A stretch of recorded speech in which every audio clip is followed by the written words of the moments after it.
草最终没能通过后院的桃树桃林，先是被蓝安平从树上拽了下来，他爹也从中帮忙。小丫头死命抱着那棵树。爹，我没有，是小浩他用火烧我，他自己摔倒的。二叔，我真的没有欺负小浩，你要相信我。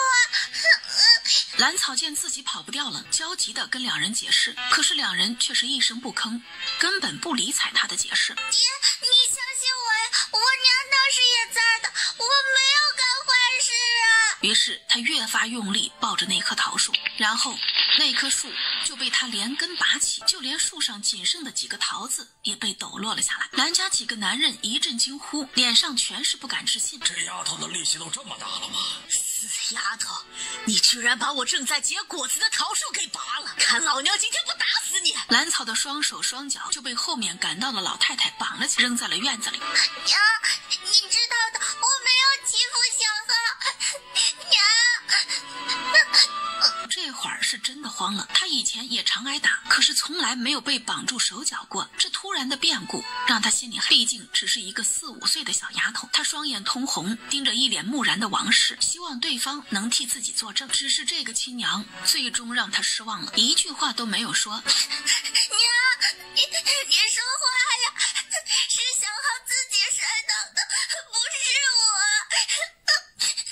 兰草的声音里全是绝望，他不相信自己的娘亲居然这么心狠，就这样眼睁睁地看着自己挨打。娘，我是你的亲闺女，你就这样看着我被奶打死吗？爹，我是你亲闺女，你也不相信我吗？二叔，我真的没有欺负小浩，我不会欺负小浩的。这回兰草是彻底绝望了，院子里都是他的亲人，却又个个冷若冰霜。如果不是他有着跟兰家人一样的眉眼，他都怀疑自己是捡来的。兰老婆子心里无比火大，她的擀面杖毫不留情地落在兰草的身上，她一边打一边骂：我让你跑，长能耐了啊！闯了祸还敢跑，都敢烧你弟弟了，下次是不是能要了全家人的命啊？我们兰家怎么是把树都给拔了，下次是不是要把家里的房子给推倒啊？他清晰地将院子里所有人的表情都看在眼里，这些就是他的血脉亲人，冷漠自私至极。最后还是给小胖子换好衣服的李氏出来了，他没想到这一次老太太居然把那丫头打得那么狠，赶紧出声阻止兰老婆子继续打人。娘，别打了，是小浩追小草跑的时候自己摔倒的，小草没有欺负小浩。但也不忍心看着他就这样被打死。大嫂，你当时也在场，怎么就不说句话呢？就这样看着亲闺女挨打，这心真够狠的。面对众人的打量，只喃喃地说了一句：我没看清楚，再说他这不是又闯祸了吗？另一边的兰老婆子又抽打了兰草好几下，见兰草已经躺在地上不动了，这才扔了手里的擀面杖，一家人呼啦啦都跟着进了堂屋。只有兰安庆留在院子里，把兰草身上的绳子给解开。刚刚实在是打得太狠了，现在他稍微动一下，全身都疼得直抽泣。闺女，让你受苦了，走，去吃饭。兰安庆见兰草一直不动，就将她拉起来，提醒她该吃饭了。兰草呲着牙推开亲爹的手，一瘸一拐地挪向自己睡的柴房。兰草回到柴房，转身躺到他一直睡的干草堆上。亲爹跟村里的小花的爹一点都不一样，刚刚自己被打得那么惨，怎么不见他上前阻拦？还是二婶怕出了人命，这才出声阻拦的。兰家其他人对于兰草没有去堂屋吃饭这件事情一点都不在意，正好他不吃饭，其他人还能多分一些。兰草艰难地卷起袖子，看着胳膊上的青紫，不用想，背上腿上肯定跟胳膊上一样。他的眼泪又一次流了下来。他现在这个样子就跟村里的老黄牛一样，一直干活，还不停地被赶车的人抽打。就在这个时候，他听到堂屋里传来男人的争吵声音。兰草竖起耳朵开始听起来。不行，他才5岁，把他赶出去，这他怎么活呀？这是兰安庆的声音，在这个家里很少能听到他这么吼过。可是他力气太大，以后你娘治不住他了，这早晚都会闯出祸的。我认为啊，还是把兰草送走的好。你们没见他刚刚把那棵树都给拔起来了吗？以后你们谁能够治得住他呀？老蓝头不紧不慢地说着自己的意见，兰草呼吸的声音都放轻了许多。他想知道家里人是怎么安排他的。难道真的像爷爷说的那样，要把我送走？可是送往哪里？我的血脉亲人都容不下我，难道还能指望谁收留我不成？送走也好，他在家里，老婆子我总是提心吊胆的，生怕他一不小心再伤到几个孙子。蓝老婆子率先发表了意见。我也同意，他不只会伤到几个小的，也会伤到大人。王氏在蓝老婆子后面发表了意见。我们不发表意见，毕竟不是我们二房的孩子，还是要看大哥大嫂的。不过那孩子始终是咱们蓝家的血脉，送走也不好吧？李氏拉着想要说话的蓝安平和小胖子走出了堂屋。他真有些看不上这王氏，对自己亲女儿都这么狠。可是他才5岁呀，往哪里送？他以后怎么活？你想过没有？你可是亲娘啊！蓝安庆没想到自己媳妇这么心狠，居然一口答应把那孩子送走。他厉声质问王氏，王氏立马又变成了之前一脸木然的表情，低头不再说话。小袁，你说小草可是你的亲妹妹。老蓝头见自家大儿子太过气愤，便把视线投向了低头沉思的大孙子蓝元身上。这孩子已经在隔壁村上私塾，懂的东西越来越多，还是有发言权的。蓝元没想到这样的问题能问到自己身上，赶紧抬起头来沉思了一会儿。她是我亲妹子，我平时都躲着她一些，只怕外人不知道情况，离她近了会给家里惹祸。这个蓝元果然是读了几天书，看似什么都没说，却又什么都说了。站在院子里的李氏轻轻地敲了一下蓝安平的胳膊，嘴巴一撇，这个孩子才是最狡诈的，既不得罪人，又发表了自己的意见。走吧，我回去给那孩子收拾点东西。小草指定要被送走了，只是不知道送到谁家。说完他叹了一口气，也不理还在院子里发呆的父子两个，直接转身回去了。蓝安庆指着年仅9岁的蓝元，气得一句话都说不出来。这孩子怎么这么记仇？去年小草不小心把他的椅子给弄坏了，可从来没伤到他呀。就这么定了，老大明天一早就把人给送走吧。老蓝头一锤定音，让蓝安庆明天把人送走。爹，把他一个5岁的小娃娃送到哪里呀？蓝安庆还想再争取一下。他这个样子没法送给别人当童养媳，不定什么时候就闯祸了。送到人牙子那里也不行，回头闯祸了还要来找咱们家。要不带到县城，把他丢到那里好了。去什么县城？这一来一回要2天时间，净耽误功夫。直接送进后山不就行了吗？蓝家其他人你一言我一语，开始讨论把蓝草送到哪里。蓝草将亲人们的谈话全都听了个清楚，嘴唇抿得死紧。他现在连身上的疼痛都忘记了，不停在脑海里想着自己离开这个家之后会过上什么样的日子。我会比现在更好吗？或者比现在还要糟糕一些？爹，你带我去哪里？爹今天跟你一起上山。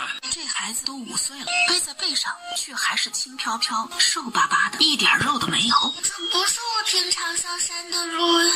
蓝草看着眼前越来越陌生的环境，心里开始发慌。原本他还想着自己天天都上山，就算是被送到山上了，自己也能找到回家的路。可是现在走的这条路他从来没有走过。爹，你都好久没背过我了。爹，我现在都能背一大捆柴，能干很多活了。爹，我一天只吃1顿饭也是可以的，1顿都不吃也行。爹，你这是要带我去哪里？爹，我是不是你亲生的？爹，娘为什么不喜欢我了？她以前还给我扎小辫儿呢。爹，哥哥为什么也不喜欢我？蓝安庆再没有说话，他只是沉默地听着兰草絮絮叨叨，他的嗓子仿佛被什么东西给堵住了，一点声音都发不出来。兰草看着越来越陌生的环境，他的心里越来越怕，嘴里的话也越来越多。他挣扎着从蓝安庆的背上跳下来，绕到他身前，仰着头问他：爹，你要把我送到哪里去？我昨天晚上都听见了，别怕我给家里闯祸，要把我送走。那他的心里是不是恨上了家里人，也恨我这个当爹的？蓝安庆才仔细打量眼前的孩子，小小的个子，虽然5岁了，但是还没有老二家那4岁的小胖子高，个人只有瘦瘦小小的一团，发梢上还有明显被烧过的痕迹，黑瘦的小脸上还有被眼泪冲刷留下的印记。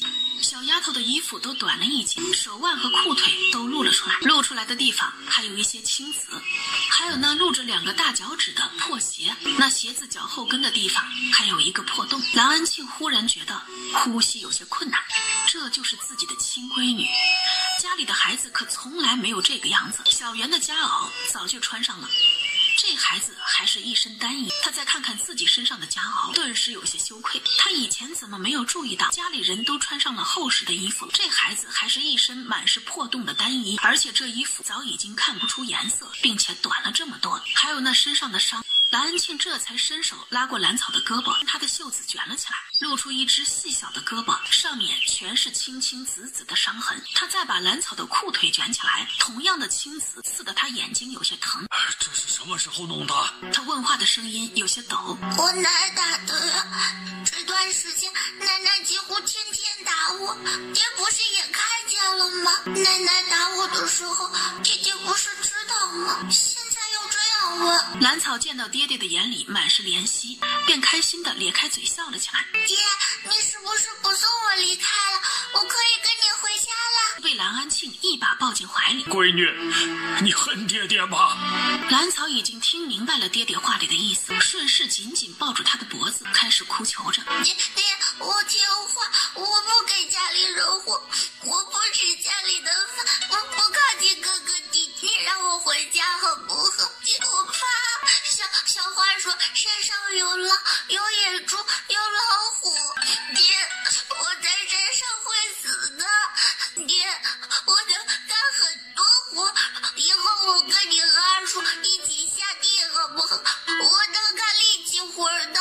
他也不时拍拍兰草的后背。兰草终究是个孩子，昨天晚上到现在害怕、恐慌、迷茫，现在他抱着亲爹哭了没多长时他就累了。蓝安庆直接席地而坐，将兰草抱在怀里，不停地拍背。兰草很快就睡了过去。他将睡着的兰草放到一棵大树下面的草地上，夹袄也脱了下来，将兰草盖了个严实，又擦了擦眼角不多的泪，摸摸兰草的脑袋。别怪爹爹，只能舍弃你了。蓝安庆说完叹了一口气，直接头也不回地走了。他的心里也不是滋味，毕竟这丫头是他的血脉，现在亲自把她送到山上，心里怎么能不难过呢？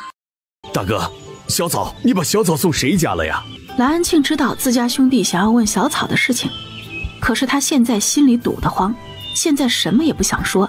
大哥，小草还那么小，他只有5岁呀，他一个人在别人家里会害怕的。这昨天都是小浩不好，是他惹的祸，我陪你一起去把小草接回来好不好啊？蓝安庆愣愣地看着眼圈泛红的二弟，只说了几个字：杨八岭。说完就继续抱着胳膊往回走。媳妇儿，我后悔了，我不该袖手旁观。小草被大哥扔在了杨八岭，我想去把人找回来。说到底，昨天的事儿也只是小浩淘气引来的，不管把他送到哪里，也不能够让他去送死啊！我早上只给他包了一些干粮和一双鞋子，也没带别的东西，怎么会送进了深山啊？说完，两口子就急忙往上山的方向跑去，结果还没跑几步，回来！我说了不许去，那就是不许去。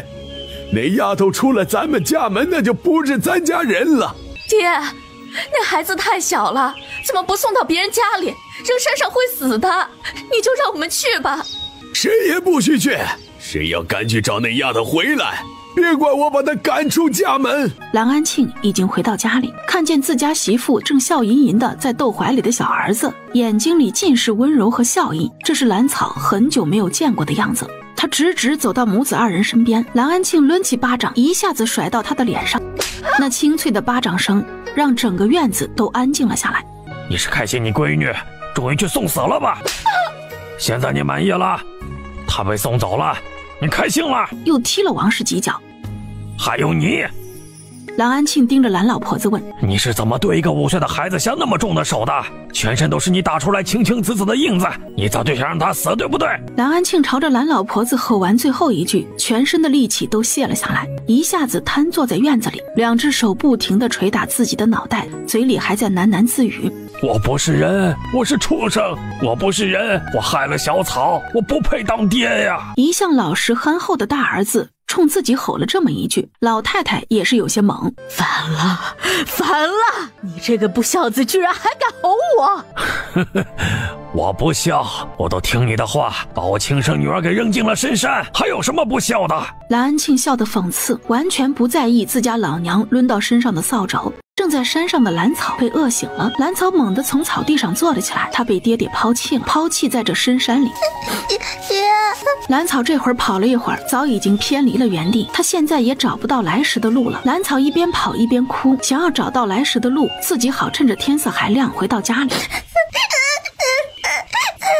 小小的人儿跑得太急，已经摔了好几跤，小背篓都被他甩了出去，二婶给他的布包也掉了出去，他都一一捡起来放进去，继续跑，继续找。蓝草还是没有找到来时的路，反而跑向了深山里。蓝草只能无奈地找晚上住的地方，他到现在也不敢再大声哭了，只能小声抽噎着。那半截柴刀成了他的武器，有小柴刀在，他心里有了不少胆气。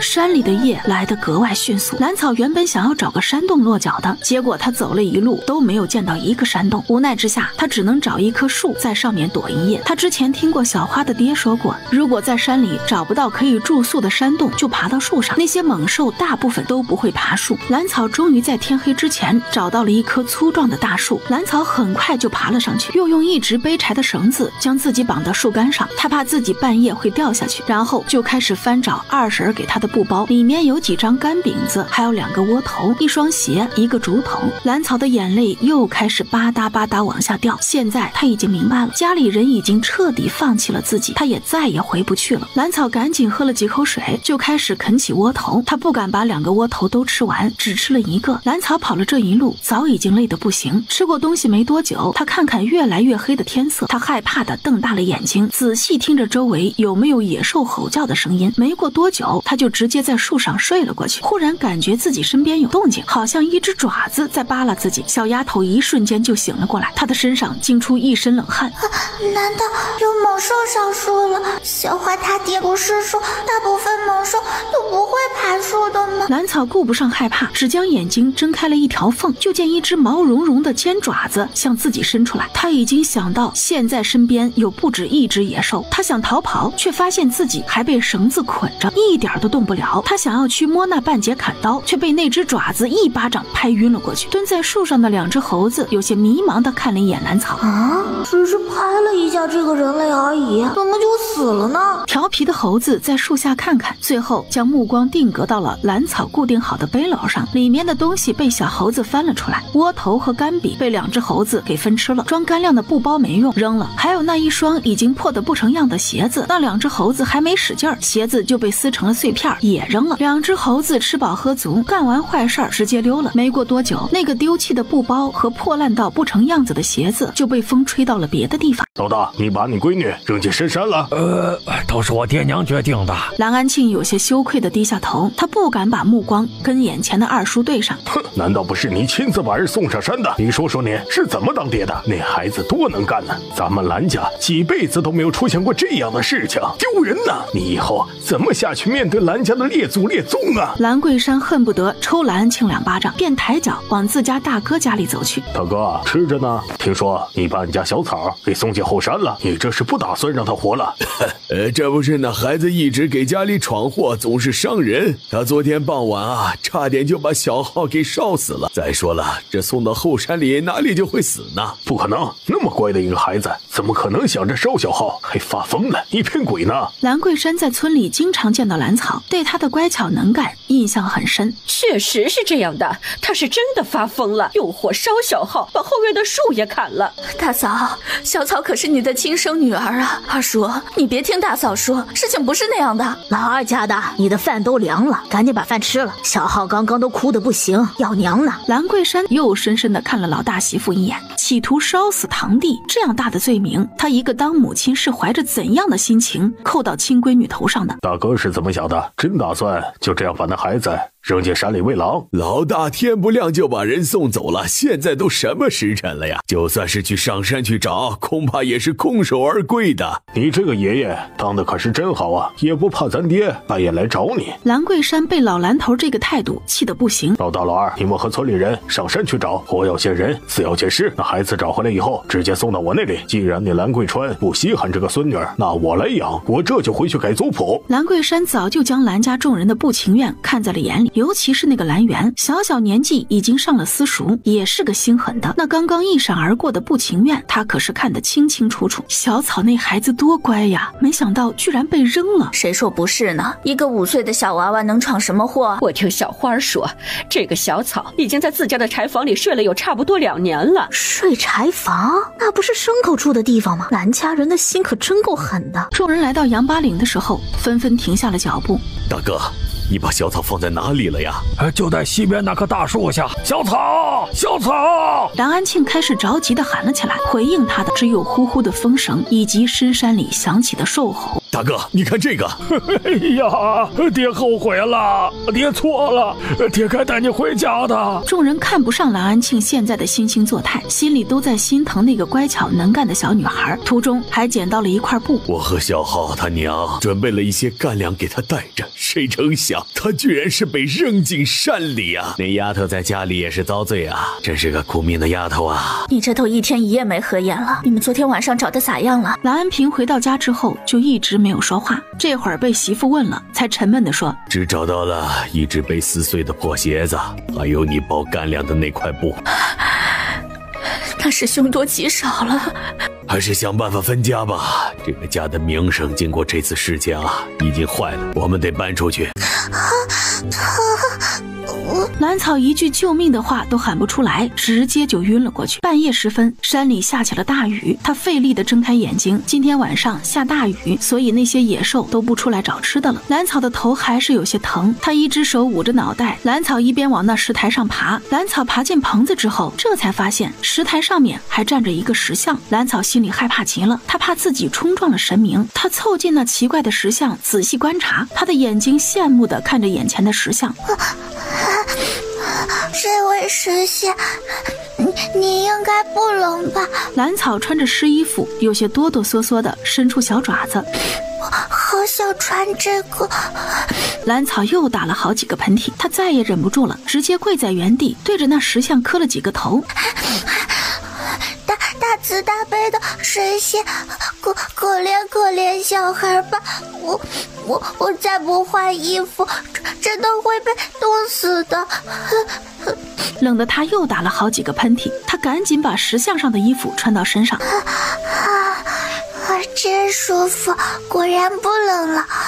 谢谢神仙。他开心的又冲着石像磕了几个头。没过多长时间，兰草就睡了过去。他睡着之后还做了一个梦，在梦里一个白胡子老头举着扫把正追着兰草打。兰草知道这是在梦里，就放飞了自我，比平日里不知道活泼了多少。他在前面一边跑一边回头冲老头做鬼脸，咻，不穿衣服就跑出来。说着，兰草还指了指老头身上的中衣。死丫头，我的衣服怎么没的？你心里没有一点数啊？看我逮到你不狠狠教训你一顿！这个死丫头，拿走了我衣服不说，还回过头来笑话我。于是老头直接一扫把挥过来，兰草一下子就飞了出去，然后高高挂在了树枝上，周围全是树顶。爷爷，救命呀！小草爬高。小草再也不像话爷爷不穿衣服了。爷爷放小草下来吧，还被人从树上丢了下来，肯定要被摔死。不过死了也好，死了就不用再受苦了。站好了！老头的声音再次响了起来。啊，我正在下降的半空中，怎么站好？于是他悄悄睁开一只眼睛，四处打量，发现自己正被老头提溜着领子，已经接近地面了。蓝草的心彻底放了下来，赶紧站直了身体，转身向老头道谢。谢谢爷爷。蓝草在心里喜欢这个白胡子老头，虽然他用扫把把自己扇飞了好几次，但是比自己亲爷要好很多，最起码不会看着自己死。这样想着，蓝草的心里又是一阵难过。你这丫头虽然埋汰了一些，老头我有多久没遇到这样好玩的娃娃了？老头挥挥手表示不用谢，有多少年了，世人已经把他扫把星传成了晦气倒霉的象征啊！平时也没有人陪爷爷吗？是啊，所有人都觉得爷爷不祥，只要碰见我都会倒霉的。原来爷爷跟小草一样呀，我家里人也不喜欢我，认为我会闯祸，会连累家里人，还把我扔进这深山里。蓝草说这话的时候已经带上了哭腔。小草不哭啊，来吃鸡腿，这是爷爷专门给你烤。把手里的鸡腿塞到他的手里，很快蓝草的注意力就被眼前的鸡腿给吸引了，那浓郁的香味一直往他的鼻子里钻，他实在忍不住了，又扭头看了一眼老头，发现他也拿着一个鸡腿已经在啃了，便放心的啃了起来。真香！蓝草咬了一口之后，觉得自己整个人都美得冒泡了，几天来的失落、伤心、绝望已经全都消失不见了。一老一少两人很快就解决了那一只鸡，吃饱喝足的蓝草直接靠在老头身上睡了过去。老头不舍得拉了拉他身上的衣服，既然你喜欢，就送给你了。谁让你早早的就把血弄到这衣服上了，这也算有缘。第二天清早，蓝草又是被一阵清脆的鸟叫声给吵醒了，他眯着眼，舒服的伸了个懒腰。蓝草整理了一下自己身上的衣服，恭恭敬敬地对着石像磕了几个头。谢谢神仙昨夜的收留。蓝草磕完头，发现这个石像跟自己昨天晚上梦到的老头有些像，这让蓝草心里觉得更加亲近了几分。神仙爷爷，小草回去把衣服换了就还给你。就在这个时候，蓝草发现昨天穿上去还有些宽大的衣服竟然出奇的合身，好像原本就是为他量身定做的一样。这也太神奇了，难道我这是又闯祸了？要不然这衣服怎么变得这么小？那一会儿我还要怎么给这神仙爷爷穿上去？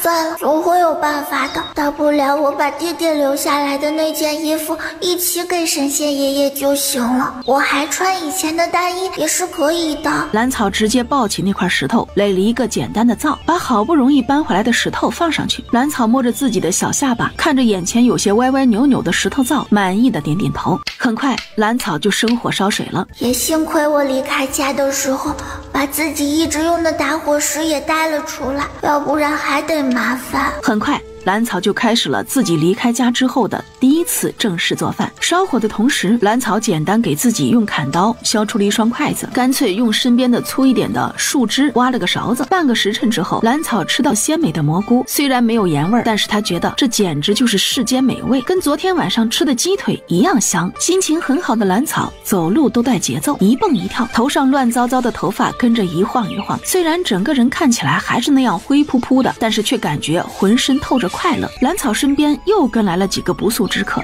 正是昨天追着他跑的那几只野猴子，悄咪咪的朝蓝草砸果子。他们刚砸了一次就被蓝草反击了回去。蓝草的手劲大，所以他直接朝猴子们扔了2块石头过去，然后有2只猴子捂着屁股叽叽喳喳的跳开了。接下来的时候只将果子扔到他附近。蓝草过了一会儿才明白他们的意思，这是在帮自己摘果子呢。小猴子，谢谢你们。感觉这些猴子真是可爱，这是他离开蓝家之后接收到的最纯粹的善意。就在这一刻，他置身在这深山里已经不那么害怕了。在这里没有打骂，没有欺辱，没有漠视。一个上午，蓝草足足往山洞里背了3趟，看着山洞里越来越多的吃食，蓝草乐得眼睛都笑眯在一起了。他终于不用担心饿肚子了。山上的夜里比他之前在蓝家的时候要冷很多，蓝草早早就用大石头把自己的洞口给堵住了。昨天晚上穿这个衣服睡觉的时候一点都不冷，想必今天晚上穿上这个一定不冷。也不知道什么时候蓝草才迷迷糊糊的睡着了，又开始做梦了。蓝草出现的时候，老老头已经烤好了鸡，坐在草地上。蓝草出现的时候，老头已经烤好了鸡，坐在草地上。丫头，快过来！爷爷，蓝草对于这个之前在梦里见过一面的老头很是亲近，老头就递过来一只鸡腿，吃吧，爷爷专门给你留的。谢谢爷爷。接过鸡腿就啃起来。爷爷要走了，今天来是跟你道别的。爷爷要去哪里？还会回来吗？蓝草有些失落，嘴里的鸡腿都没有昨天香了。丫头，你口袋里的东西，爷爷把大部分都收走了，那些都是仙家至宝，不能流落人间的。只给你留了几样残破的小玩意儿，还有一些书。记得以后要学识字，这些书你才能看懂，才能活得更好。记得那个口袋是爷爷以前用的空间，可不能让别人发现了，别人发现了会把你抓起来的。蓝草闷闷地听着老头的絮絮叨叨，他没想到这么快就要跟梦里这么和善的爷爷分开了。老头看着蓝草有些不舍的样子，有些好笑。你知道爷爷是什么人吗？还这样舍不得？要知道世人听说我的名头都避之不及呢。爷爷是谁？难不成是豺狼虎豹，比传说中的山匪强盗还可怕？蓝草也有些奇怪，爷爷究竟是什么人？爷爷，我是扫把星。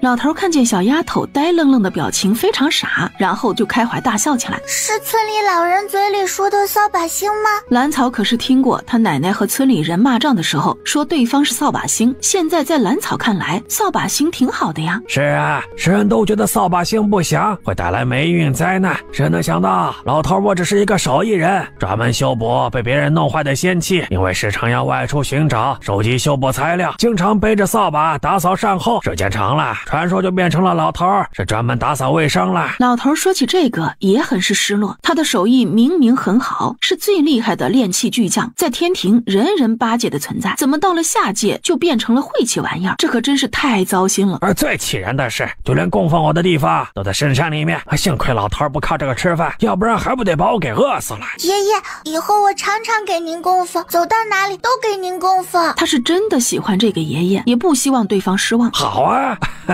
一老一小开开心心啃完一只鸡之后，蓝草又一次满足的睡着了，而那老头在自己的口袋里捣鼓了半天，最后将大部分东西都给收走了，只留下几本书和几样零碎的东西。好了，小丫头以后要开心啊，好好长大。说完之后，他一个闪身就不见了。蓝草第二天醒来的时候，觉得异常满足。昨天晚上的梦，他还记得爷爷说过，把这衣服就送给自己了。喜得蓝草爱不释手地摸着身上的衣服，蓝草又想起衣服上那个神奇的口袋。爷爷说他给自己留了几本书，让自己以后识字。蓝草照着爷爷教给的好方法，心里想着口袋里的东西，脑海里就出现了之前那个空间，比自己现在待的山洞要大很多，只是里面几乎不剩下什么了，只有一摞书和几个小瓶子，还有一条裤子。这就是书呀！我还是第一次摸到，这就是爷爷说的几本，明明有好多本。然后蓝草就一本一本翻，可惜一个字都不认识。他又将那几个小瓷瓶拿出来，发现每个瓷瓶上面都有字，不认识，收起来。除了一个像锅又不是锅的东西可以用来做饭之外，还有一把超级小的匕首，可以防身用。蓝草还见到了一个小号的石像，赫然就是神仙爷爷的样子，这可把蓝草高兴坏了。别人都说扫把星晦气，但是他却认为扫把星给自己带来了好运，他一定会随身带着这个的。蓝草刚刚背着背篓来到林子里，就发现地上已经有许多果子和栗子堆在一起，还有几个猴子在树上窜来窜去嬉戏打闹。他们一见蓝草过来，直接抢过蓝草的背篓，自顾自开始往背篓里面装。谢谢你们！蓝草天天跟那几只猴子在山里面到处窜，摘果子、栗子、野核桃、采蘑菇、挖野菜、捡野鸡蛋、野鸟蛋。随着蓝草投石子的准头越来越高，他们几乎天天都能吃到好吃的。顺着猴子指的方向看去的时候，他的心里狠狠地疼了一下。山下的那个村子很熟悉，可不就是自己一直生活的东河村吗？我要回家看看，你们也回去吧。今天你们离开猴群时间太长了，我过2天就回山上。蓝草递给猴子们一些吃食。蓝草想到之前在家里受的委屈，他决定去蓝家找点事情，他要为自己出气，就算是恶心蓝家人也是可以的。蓝草从空间里拿出一只兔腿，开始啃起来。自从他发现自己把蘑菇和野菜放进空间几天还很新鲜之后，他就把自己的全部家当都带在了身上，空间里也时常备一些熟食。小丫头坐在树上，吃得格外满足。蓝草被一阵喧闹的声音给吵醒了，她一眼就看出来被围在人群中间的蓝猿和蓝浩。两位少爷还出来挖野菜呀？你挖就挖呗，干嘛抢别人的野菜？我们可不惯你们的毛病。这个正是蓝草经常想起的小花，蓝草为数不多的好朋友。土豆，去把他抢你的野菜拿回来。小花，你看他们这么大人了，居然拿着小篮子挖野菜。是啊，还没有我妹妹用的篓子大，她早都不用篮子了，这也太娘了吧！呵呵，你们看，小书生篮子里的野菜都老了，就是喂鸡他们也嫌弃吧？一把夺过他手里的篮子，把篮子里不多的野菜全倒了出来。哼，他们家的娃子哪里懂怎么挖野菜？以前不都是小草把所有的事情都干了？是啊，照这两个废物的速度，要够挖小草那一筐不得10天半个月的。你们这些人有辱斯文。哼，我们有辱斯文，那你就是斯文败类。你们，我跟你们拼了！小书生，你可真不是东西，打算丢下你弟弟独自一个人跑？蓝猿见自己的目的被人发现，转过身拔腿就跑。这个蓝浩一直在家里作威作福，想法子欺负自己，这下子好了，在村里欺负别人可是会挨揍的。还有蓝猿果然不是个东西，没见自己弟弟跟人打架了，居然一个人跑了，什么玩意儿？以后再敢抢我野菜，见一次打一次，抡起拳头就揍开了。让你们抢野菜，让你们不当人，让你们黑心肝，什么玩意儿？斯文败类！哥哥不要我了，把我扔进山里了，我好怕呀！谁呀？我的肉不香，你别吃我，我都10天没洗脚了，不好吃。蓝草感觉无比神清气爽，不过他还是从树上滑下来，顺着小胖子跑出去的方向追了过去。蓝浩就这样挂在了树上，很好，真不错，完美。然后蓝草便趁着夜色溜进了蓝家后院，欠自己的他都要一一拿回来。后院的菜摘得很顺利，茄子、西红柿、黄瓜、辣椒、小白菜，蓝草全都摘了扔进空间里。至于后院那几只鸡，蓝草直接给它们抹脖子扔进空间里。当他摸到前院的时候，将家里的所有油盐调料全都带走，家里的粮食也拿了2袋，把砂锅带走，铁锅带走，柴房的柴全部带走，堂屋的一桌子饭菜带走，家里的木盆、木桶我也要带走。被挂在树上的蓝浩也大声哭嚎起来。东厢房的王氏和蓝猿听到动静，赶紧出去查看。蓝草趁着这个空隙，直接溜进东厢房，带走了王氏藏在木箱里的一床新被褥。起火！蓝草快速闪回后院，翻出院墙，然后爬到一个高大的树上。他打算待在这里看戏。蓝老婆子和李氏抱起孩子就开始痛哭。王氏，你在家里干什么？我孙子什么时候挂到这里了？你都没发现？你在家干什么？娘，我给小袁上药，我跟你拼了！你这个黑心的毒妇，居然指使你儿子把我儿子给扔进山里，我要杀了你！老二，他指使他儿子把小浩丢进山里，我没有，不是我。今天蓝浩在林子里跟2个娃子打架，这蓝猿呀，直接转身就跑了。爹，大哥把我扔到山里，不管我了。我跟柱子还有小土豆打架，大哥不帮我，一个人跑了。好，爹保护小浩。蓝猿，你给我出来！蓝猿，老二，你吓唬一个孩子干什么？老二，你疯了，跟打大哥！打你怎么了啊？今天是我儿子回来了，如果他没有回来，我就要了蓝猿的命！狠毒的玩意儿！大哥是我们蓝家的希望，要读书干大事的。哼，干大事就凭他小肚鸡肠，对小草落井下石，对小浩坐视不理，他还能干得了什么大事啊？你敢毁我儿子，我跟你拼了！这是怎么回事啊？爹，二叔，你要为我们小浩做主啊！他才4岁，被大哥家的儿子给故意丢在山里。爹，二叔，求你们为我们二方做主！元哥不帮忙不说，还转身跑了，把小浩一个人留在了林子里挨打。爹，二叔，不是这样的，小袁不是故意的，他回来也受了惊吓，才把这事儿给忘了的。对着跪着的王氏就是2巴掌。娘，还有脸叫我娘？家里刚做好的饭呢，你跟你儿子全吃了，咋不撑死你的？娘，我和小袁只吃了自己的那一份，多余的没有动啊。我要吃饭，小浩饿。爹，二叔，我要分家，这个家是不能够待了，我儿子差点就被大方给害死了。什么？蓝老婆子一下子就跳了起来，她开始在厨房里翻找起来，同时嘴里还在大声的嚷嚷：“老头子，老大，快看看，家里还少了啥了！”她洪亮的大嗓门直接把老蓝头和蓝安庆给招了过来。怎么了？做个饭嚷嚷什么呀？哎呦，老头子快看看，家里遭贼了！院子里木盆木桶都不见了。娘，后院的几只鸡全不见了。娘，家里的铁锅和砂锅菜刀都不见了，还有油盐2袋子粮食呢。奶，我娘给我做的新被子不见了。蓝老婆子听了一声声汇报，气得眼前全是星星，摇摇欲坠，差点没站住。你娘啥时候给你做的新被子？家里不都是一起做的？二房为什么没有？李氏讽刺一笑，这个家必须分，否则二房一家的血肉都得让大房给喝干净。爹娘，老二也是你们的亲儿子，你们给二房留一条生路吧。大哥呀，这老儿媳妇说的没错，既然不能一碗水端平，那就分开过，过好过坏都是他们自己的造化。老蓝头太偏心。之前被丢山上的时候，二婶还会送我一些吃食，之前在家时也会替我说话，一会儿找机会送一些，就当回报二婶之前的恩情了。随着蓝家院子彻底安静下来，他将自己准备的果子、蘑菇和烤好的一只兔腿用一个大叶子包好，吊在后窗上。很快屋里就有了动静，蓝草藏在一边，看着窗框上挂的东西被拿了进去，这才起身离开。这里只有漠视、疼痛、谩骂、殴打。自己的家在山上，那里自由、快乐、陪伴、食物。蓝草不知道他以后会过什么样的生活，但是他心里清楚，他的路不在蓝家，那里的人再见只是陌路。蓝草就这样摸索着，朝着印象中那废弃的猎人小屋走去。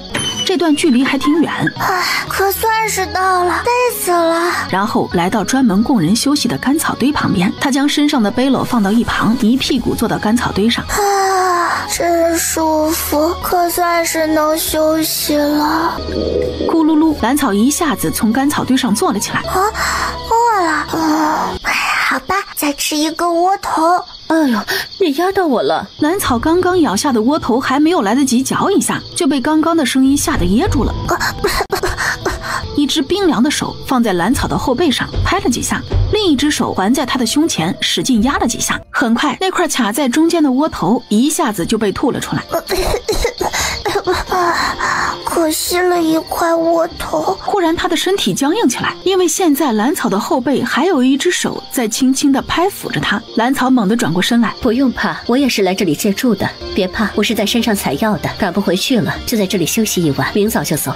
在两个人默契的配合下，小屋很快就亮堂起来。等屋子中间的柴烧旺了之后，蓝草就拿着自己的背篓坐到了屋子的另一边，跟那女人正好分布在火堆的两边，便靠在干草堆上继续啃刚刚的那个窝头。咕噜咕噜，又是一阵肚子叫的声音响起，发现他正悄悄地摸着肚子，拿出了一把栗子丢进了女人那边的火堆里。谢谢你啊。不用谢，便直接躺在干草堆上闭着眼睛睡觉。那个女人也看出来蓝草的紧张，也不再找他说话，一直坐在火堆旁边，不停地往里面加柴。等到栗子熟了之后，将那一把栗子吃完，才又躺下睡觉。一直等到那女人睡下之后，蓝草的精神这才放松下来，慢慢进入了梦乡。第二天一早，那女人又往火堆里加了一些柴，从自己身上解下来一个荷包，放到蓝草的背篓上面，又站在那里看了蓝草一会儿，这才带上门离开了小屋。这才想起来，昨天睡在他对面的女人早已经没了人影。蓝草才发现自己的背篓上面放了一个蓝底白花的荷包。这是什么？他好奇地把那个荷包拿起来闻了闻，有很明显的药味。蓝草不知道这是干什么用的，但是荷包很好看，他知道这是昨天晚上那个女人留下来的，或许是为了感谢自己那一把栗子吧。蓝草臭美地把那荷包持在腰间，顿时他感觉自己的衣服都好看很多。收拾好了之后，蓝草便找了一个山路旁边的小土堆，站在上面打量着四周的情况。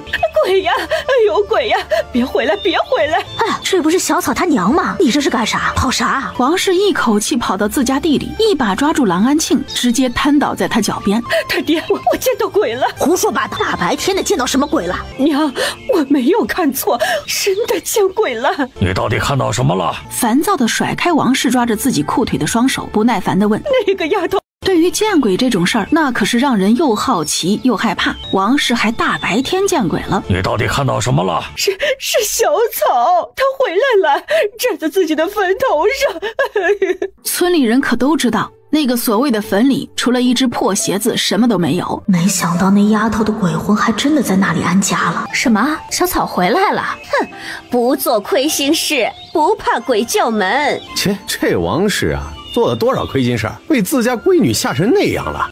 现在山里的野鸡一点都不难对付，自己不说能够百发百中吧，70%都能打中目标。因此短短1个上午的时间，他的空间里已经扔了4只野鸡，1只野兔，一个背着背篓的女人站在一个山崖上，低头看着正在山里又跑又跳的孩子，微笑的摇摇头。果然是个孩子，摘个果子追个山鸡都能玩出花样来。我的女儿如果在身边的话，应该跟她一样高了吧？也不知道她在陈家现在过得怎么样。自从上次在小屋里见过那个孩子之后，白霜每次出门采药都会下意识的去寻找那个女娃的影子。自己远远看过那孩子几次，他似乎都很快乐，爬树摘果子，奔跑追兔子，静静挖野菜。他居然还跟几只猴子玩得很开心，就像那山间的精灵，自带一股活泼与生气。回来了回了。你这是想啥呢？都到家了，没有回过神啊？丰年替白霜将背篓拿下来，开始分拣那些草药。前几天在山下小屋碰到过的那个孩子，今天又见着了，跟个猴子一样，在林子里窜来窜去的追兔子呢。我回来的时候啊，他已经开始爬树了，也不知道他家大人怎么想的，会让一个孩子天天上山，还跑到这深山里，也不知道住在哪里。上次我还见到他跟一群猴子一起摘果子呢，他还会用石子打野鸡呢。他还会用石子打猎，空手投掷，这打得到吗？是啊，我见到他就那样打了一只野鸡。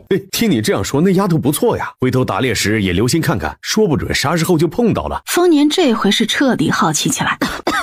这孩子怎么又咳起来了？这几天越发的冷了，我去把哥儿的棉衣啊拿出来换上。我去把窗子关上。这孩子坐在窗口看书，可不就咳上了吗？爷爷，吃饭啦！今天我们喝肉汤，吃干饼。爷爷，这么长时间过去，小草还是没有想到识字的办法。你之前给的书，我一本也看不懂啊！现在天气越来越冷，我也攒了不少野鸡、野兔什么的，就是不知道怎么去换钱。爷爷，你说我要不要明天自己摸索着去镇上？我想去卖几只野鸡，换点钱，再买点油盐，明天天不亮就得出发。哇，还真是神奇，这衣服都穿了20天了，居然一点都不脏。神仙穿的衣服果然不一样，自动调节大小，还一直不脏，真好。昨天傍晚，丰年被自家儿子咳嗽的样子给吓得不轻，决定一大早就出山去卖一些野味和草药，还要给儿子抓几味药。这个小不点儿难道就是白霜说的那个丫头？但是为了不吓到那个丫头，远远跟在后面。也不知道还要走多远才能到镇上。听小花说镇上有卖糖的，也不知道甜不甜。丰年听着他的童言童语，心里有些软乎的。这是谁家的孩子呀？一个人赶路都能这么热闹，不像我们家那个太沉闷了一些。就这样，两人一前一后向镇上赶去。丰年可是听白霜说过，这小丫头胆子很小，怕吓到她。一直到远远的能看到清溪镇上的房屋，兰草才不动声色的把该装进背篓里的东西挪出来。走进镇子之后，兰草一下子就被眼前的场景给吸引了目光。眼前街道上全是来来往往的人们，耳边听着各种叫卖声音，怎么把这些野味卖出去？丰年从兰草的后面快走几步，将兰草甩到自己身后。前面的大叔一看就是猎人，想必他也是要卖野味的，只是不知道去哪里卖。跟上。丰年往自己常卖野味的百味楼那边去，兰草紧紧跟在他身后。哎呦，丰大哥，你这可算来了，都盼了好几天了，快进后院。最近家里事多，让小五哥久等了。今天晚上刘老爷在我们家里请客，好几桌呢，正愁没有野味。伙计小五一边把人往后院迎，一边还不忘招呼紧跟在丰年身后的兰草。丰大哥，这是你带来的啊？是他家大人啊，让他来见识一下。小伙计给丰年把野味称重之后，就轮到兰草了。哟，这蘑菇不错，真新鲜呀！这蘑菇也要卖吗？卖。声音亮亮的回答。最后兰草一共卖了243个铜板。兰草颤抖着手接过2串钱，还有43个铜板之后，赶紧装进了自己的口袋空间。他还从来没有见过这么多钱。这下好了，新鞋子有了，盐也有了，那要不要买几个包子？要不要买一根头绳？糖要不要买一块？走喽！小哥以后有野味还送到百味楼啊，我叫小五，可以找我。好的，小五哥。兰草出了百味楼之后就等在外面，直到丰年出来之后，谢谢大叔带我进去。哎呀，不客气，你自己也能卖的。那不一样，大叔，我一个人来卖，我一定能卖这么多钱。好了，大叔要去卖草药，再买一些精壮药。丰年不想多问兰草要干什么，害怕自己问的多了让这丫头心生警惕，一蹦一跳往卖包子的地方跑去。那香喷喷的味道让兰草的口水有些控制不住。大婶，我要买包子。小富婆兰草手里有钱之后，说话的声音都大了许多，听起来非常清脆悦耳。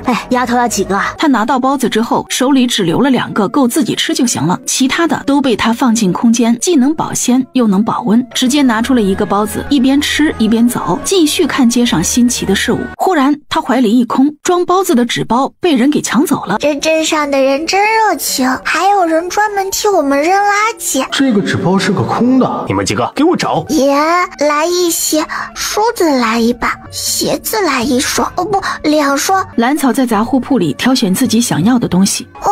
对，去药铺。嘿，你还真来了。兰草刚走进来，就见到刚刚那个大叔正在跟店里的掌柜站在一起说着什么，一看见他进来就冲他打招呼。是呀，我要买精创药。大叔，这是什么？他感觉眼前的大叔虽然高高壮壮，5大3粗，还胡子拉碴，但是那眼睛里的善意却是骗不了人的。这些都是草药啊！兰草的眼睛一眨不眨盯着丰年面前分得整整齐齐的一堆草，这些草他都认识，还是从爷爷留下来的书里面看过。原来那上面画的全是草药。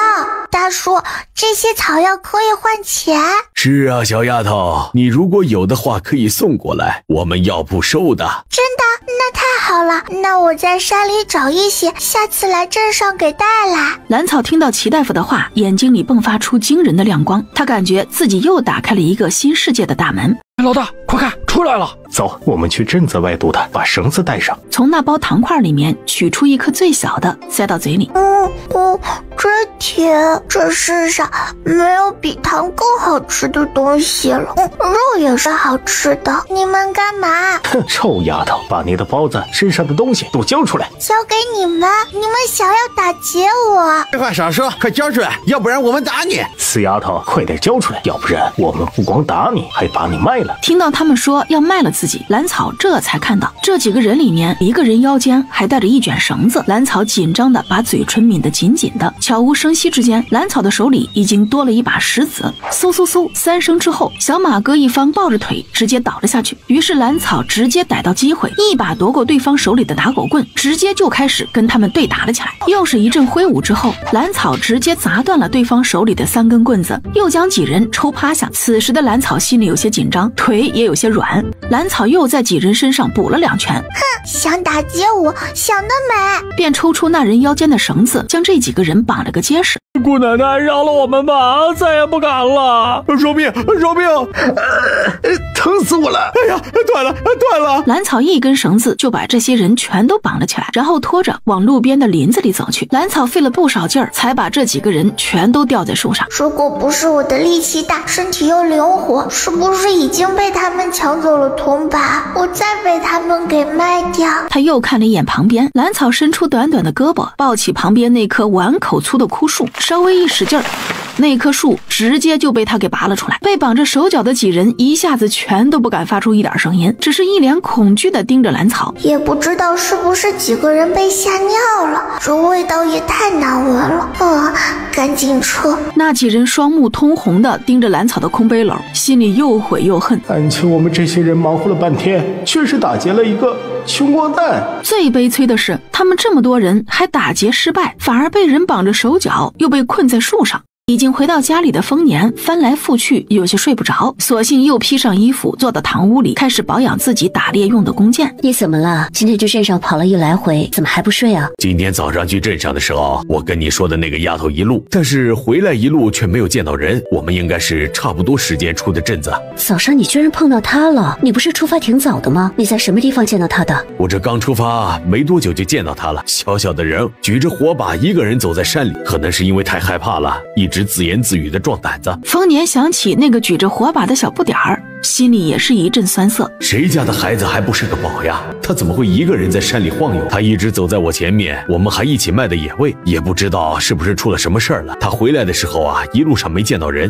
看他的年龄跟我的女儿应该差不多大，怎么就那么让人心疼呢？他是不是回自己家了？也可能他的家在山下什么地方？不知道。我去杂货铺的时候看着他出了镇子，可是一路上确实没有见到人，有些担心是不是出事了。要不我明天一早再往镇上走一趟吧，也有可能那孩子年纪太小了，哪能够一天走个来回呢？说不定啊，歇在半道呢。哎呀，我倒是知道一个地方，上次就是跟他一起借宿在那个小木屋的，没准小家伙回来的路上走不动了，又去那里休息了。哎，你快去睡吧，那个小木屋我知道，明天一早我就往那个方向去看看，没准儿就能够见到人呢。另一个房间的男孩睁着乌溜溜的大眼睛，将两人的对话又听了个清楚。他现在对于两人口中的那个孩子也有了一些兴趣。究竟是个什么样的孩子，让自家两个大人如此上心？真羡慕他呀！小小年纪就能满山遍野的跑，可是自己苍白的脸色，以及时不时的咳嗽，还有那不定期发作的寒毒，也不知道有没有机会见到那个小孩。我就知道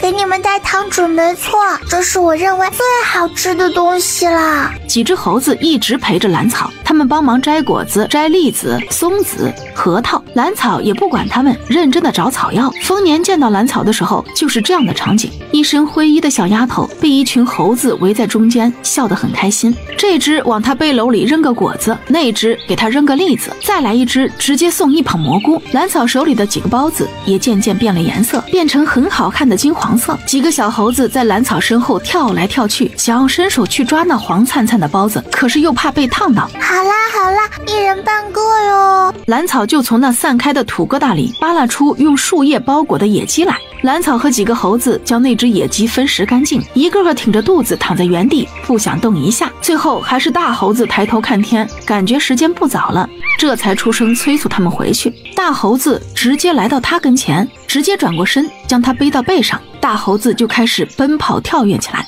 兰草没想到自己今天给小猴子们带了一些吃的回来，居然有这样的意外之喜，好像多了一个毛茸茸的家长，这可比上次爹爹背自己的时候好玩多了。丰年远远地看着消失在林子里的几道身影，都有些羡慕兰草了。哎，我这辈子是没有可能了，等以后有钱了，说不定能够买匹马骑骑。丰年这样想着，便急匆匆往家里赶。他今天见到小丫头平安回来，提起的心也就放下了许多。小峰、白霜，我回来了。丰收，白霜，今天晚上咱们吃叫花鸡。好啊，我去收拾。爹，这是有什么好事啊？丰收的脸依旧有些苍白，赶紧把帽子戴上再说话，要不然啊就把窗子关上。这一天比一天凉了，可别再咳上了。那我把帽子戴上，能在屋外透透气吗？把帽子戴上，再披上个披风，出来玩一会儿。一个杀鸡，一个烧火，两个人之间没有对话，却有着几分默契和温馨。爹，明天如果太阳好的话，我想多出来晒会儿太阳。行，明天出来的时候把帽子披风啊都戴好。今天看到那个小丫头了，估计啊跟你猜的一样，昨天晚上呢在半道休息了一晚，她太小了，走不动正常。人没事就好。每次见到那小丫头，他总能想到自己的女儿。山里的那几只猴子来接她了，她和几只猴子玩闹了许久，给猴子烤包子做叫花鸡啊，猴子帮她干活，最后啊还被一只大猴子背着离开。真的呀，我就知道那小家伙招人喜欢，连猴子都喜欢。我也想让小猴子帮我干活，可惜人家不理我。只有小不点才让猴子背呢。真是个别扭的小孩子，这都要抢。好啊，小风要好好喝药，等天气暖和了就去找小猴子玩啊。你们是不知道呀，我那会儿站在山上，远远的看着那小丫头跟着一群猴子在做叫花鸡，那香味飘出去老远，哎呦，把我给馋的都。再分给你一块，不能够再多了。丰收肉眼可见的开，也不知道那孩子住在哪里，小小年纪怎么会一直在这山里活动啊？这还不简单，你只要注意着山里升起的炊烟，这用不了几天啊，就能够掌握它的大致位置了。那后面几天就注意这一些，也不知道他小小年纪要怎么过冬。是啊，在山里这过冬可是最大的事情，这几天见到了得提醒一下。一群小猴子从树上跳下来，还时不时的指指背后的山崖。这是怎么了？于是蓝草气势汹汹地爬到树上，那个球站在高高的山崖上面，冲小猴子们扔栗子。是那个球吗？嘿，何方妖怪，竟敢欺负我家兄弟，找打！蓝草学着村子里朝天变的口气，对着那个圆球问话。其实蓝草的心里是兴奋的，他仔细看了之后，就认出了那是一个人，比自己大不了多少的人，只是穿得太厚，看起来像个球。这还是他进山以来看到的第一个人，就想着跟他对话。我没听懂对方说什么。好吧，大家都没有听懂。就这灰扑扑、乱糟糟的样子，哪里讨人喜欢了？我家那两个还把他夸得天上有地下无的，在我看来，那就是个小豆芽，头大身子小。不过这小豆芽对我来说，也是在这山里见到的第一个同龄人，哪怕丑一些、低一些、头发乱一些，还是可以凑合着玩的。丰收渐渐感到，由于不停咳嗽，身体也有些不适，便一个转身匆匆离开。他得回去喝点热水压压才行。没事了，那个妖怪走了，这下可以放心啦。也不知道今天那球住在哪里，会不会蒸包子，会不会做帽子。妈呀，这是什么时候盯上我的？今天有些麻烦了。丰年费了好半天时间才解决了2头野猪，仅剩那一头最强壮的依旧疯狂地追着自己。此时他也没有多少力气了，再被追下去，他连逃跑都不行了。哇，好大一块肉呀！这个小家伙怎么在这里？他从哪里来的？那小丫头转身抱起旁边一块比他身体小一半的石头，砸向正在蓄力准备进攻的野猪屁股，然后屁股还被石头给稳稳压着。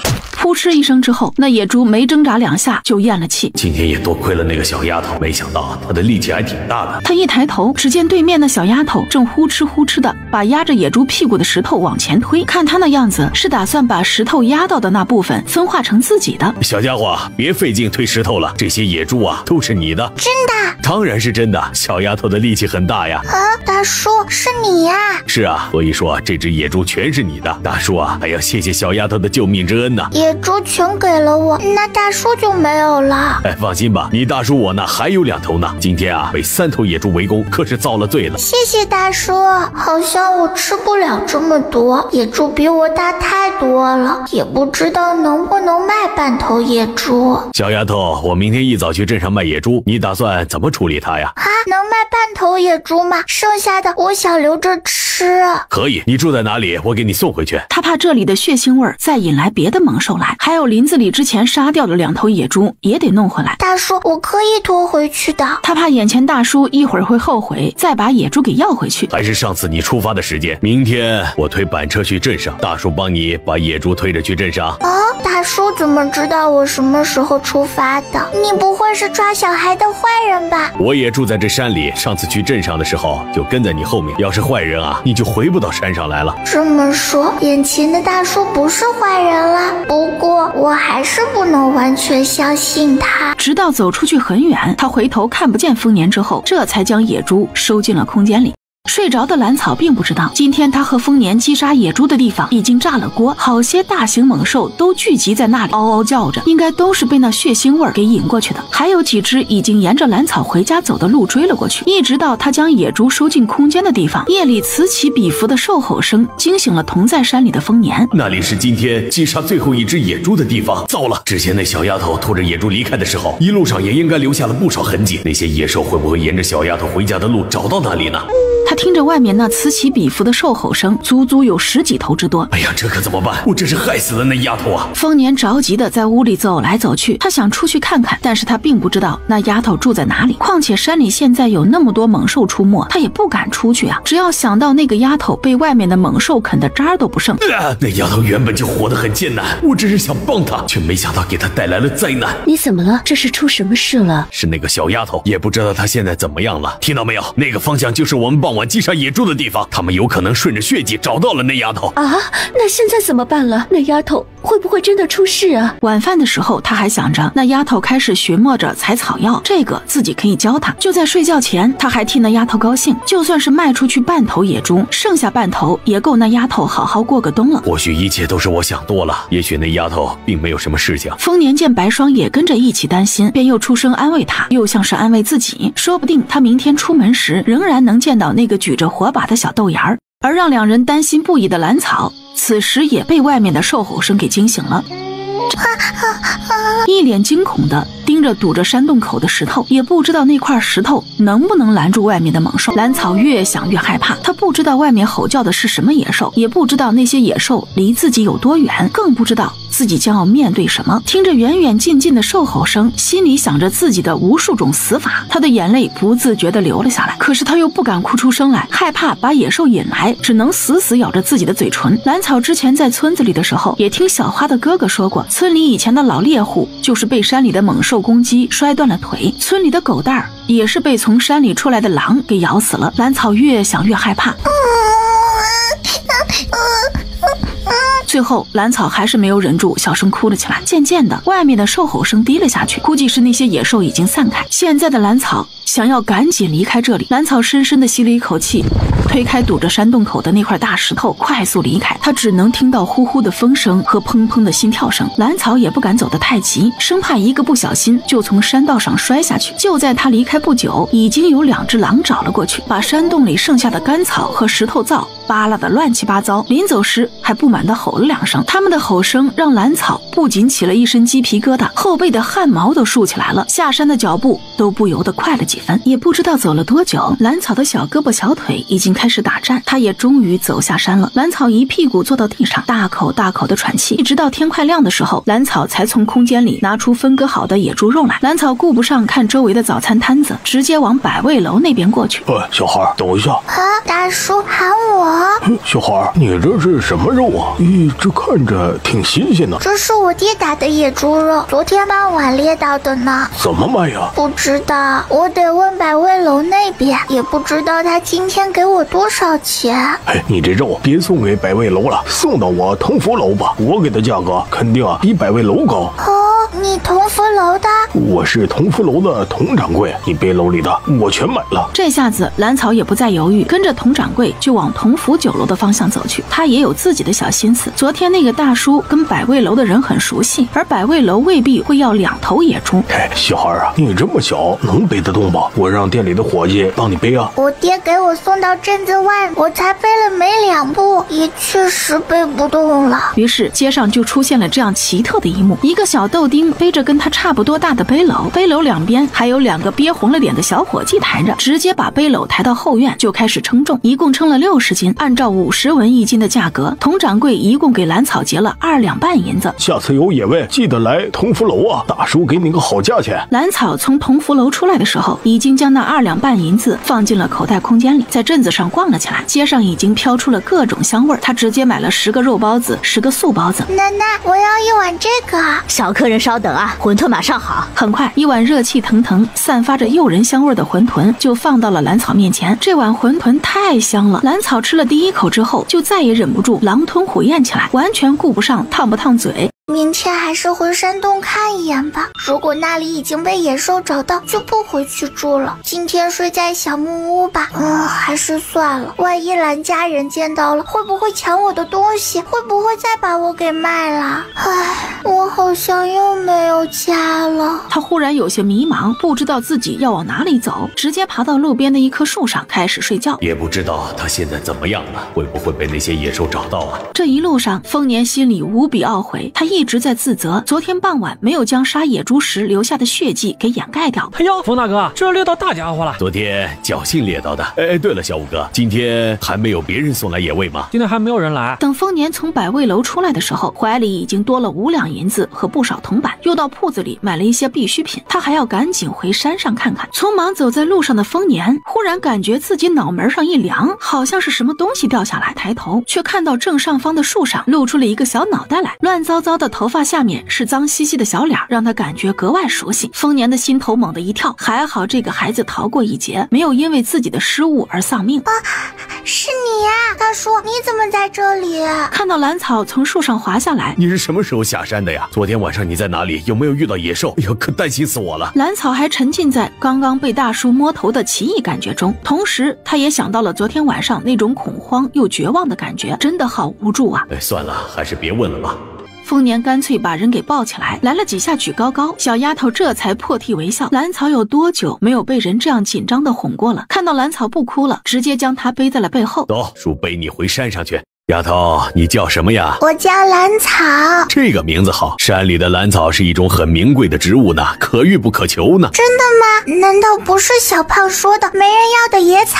那就是小胖说错了，有钱人想要一盆兰草啊，都要花大价钱买呢。兰草感觉自己好久没有这么开心过。大叔告诉自己的名字并不卑贱，他也是第一次开始喜欢自己的名字。走吧，咱们过去河边，小草也把你的脸洗一下。哦，那我们到了那边再洗吧。看到蓝老婆子正在离自己不远的地方洗衣服，出于骨子里对蓝老婆子的惧怕，蓝草快速离开。哎呀，丢人死了，脏死了，脏死了，太丢人了。丰年一边洗脸一边注意着蓝草，生怕她不小心掉进河里。你个老钱婆，把你的脏水都弄到我这边了！你这个老婆子真不讲理，你嫌弃水脏你别洗啊！我再怎么作在家里也是说一不二的，儿子媳妇都得把我供着。别再往自己脸上贴金了，供着你，哼，供着你干嘛不给你洗衣服啊？我说老儿媳妇，你可没良心，就算分家了，你也不能就这样看着别人欺负我不是？哑巴啦！娘，我今天有些不舒服。你就最会装了，不孝的东西，挑不得我们母子身份，好好的家也分开，你就是个搅家精！救命！气势汹汹离开的蓝老婆子根本就没有发现李氏已经被自己推进河里了。二婶，抓住！好像是小草在喊他，难道小草来接自己走的？可是小浩还小，不能没有亲娘啊，他不能这样死去啊！在丰年的帮助下，蓝草终于把李氏从河里拉了出来。谢谢小草，是你。蓝草并没有跟李氏说什么，丰年将她背在背上，越走越远。真好，那个孩子还活着，活着就好。大叔，我现在要过去那边的小木屋，咱们在这里分开吧。啊，今天有大叔陪着你，你还不回山上吗？要是走不动了，大叔背着你啊。昨天晚上好多野兽就在我住的山洞附近，我不敢回去。原来这丫头一直住在山洞里，而且昨天那群野兽已经跑到她那里了，这得把孩子吓成什么样呢？哎，好了，有大叔在就不用害怕了啊。丫头别哭了，以后再有野兽过来，大叔替你挡着。丰年为了转移蓝草的注意力，赶紧又转了一个话题。刚刚落水的那个人你认识吗？那是我二婶。蓝草哭得有些打嗝。你二婶？你是这个村子里的孩子吗？可是为什么要住在山里？是呀，因为我家里人认为我力气太大，会伤到家里的哥哥弟弟，所以我爹把我扔进山里。过了这么长时间，已经没有那么难过了，可能是因为不再期待了吧。天下间竟然还有这样的爹娘，以后有大叔在，丫头你不用怕了。丰年听了蓝草的话之后也是非常气愤，白霜想跟女儿在一起千难万难，却有人把这么乖巧的孩子给扔进深山，也幸亏这孩子力气大，要不然说不定早就死了。大叔，我现在知道了，你是个好人。蓝草很大方的给丰年发了一个好人卡。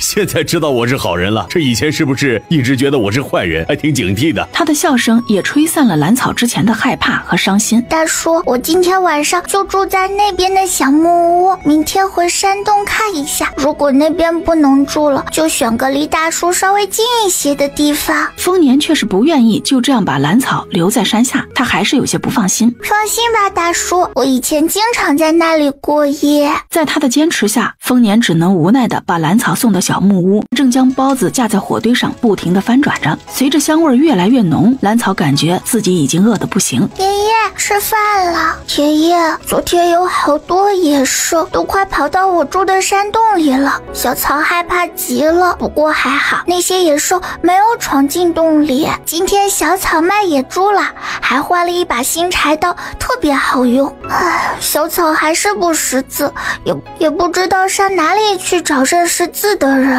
小草现在要学着采草药，只可惜收获并不大，还糟蹋了不少东西。我还是太小了，好像事情都不会干，真愁人。活着好难呐！蓝安平阴沉着脸，气势汹汹地从隔壁院子回来，他直接去隔壁找蓝老婆子了。他就想问问自家的老娘，把他刚刚怀孕的媳妇给推进河里。我们明天就搬家，去你娘家村子住，以后小浩上私塾也方便一些。蓝安平回来之后，并没有说在隔壁发生了什么，但是他已经下定了决心要离开这里。对于蓝安平的建议，李氏倒是挺乐意的。她作为家里最小的女儿，一向很受宠，嫂子们对她也不错。如果回李家村住，那可太好了，而且李家村离镇上也近，老二可以时常去镇上打个零工。至于地什么的，自己开2亩不就行了吗？家里那1亩地给二叔种，他每年总会给我们一些租子。好，明天就搬家，反正这次分家咱们也没分到什么。老二，你知道是谁把我救上来的？谁？还这么神秘？我说了，你可不许让第3个人知道，是小草，大房的小草。什么？他不是？真的是他，他还叫我二婶呢。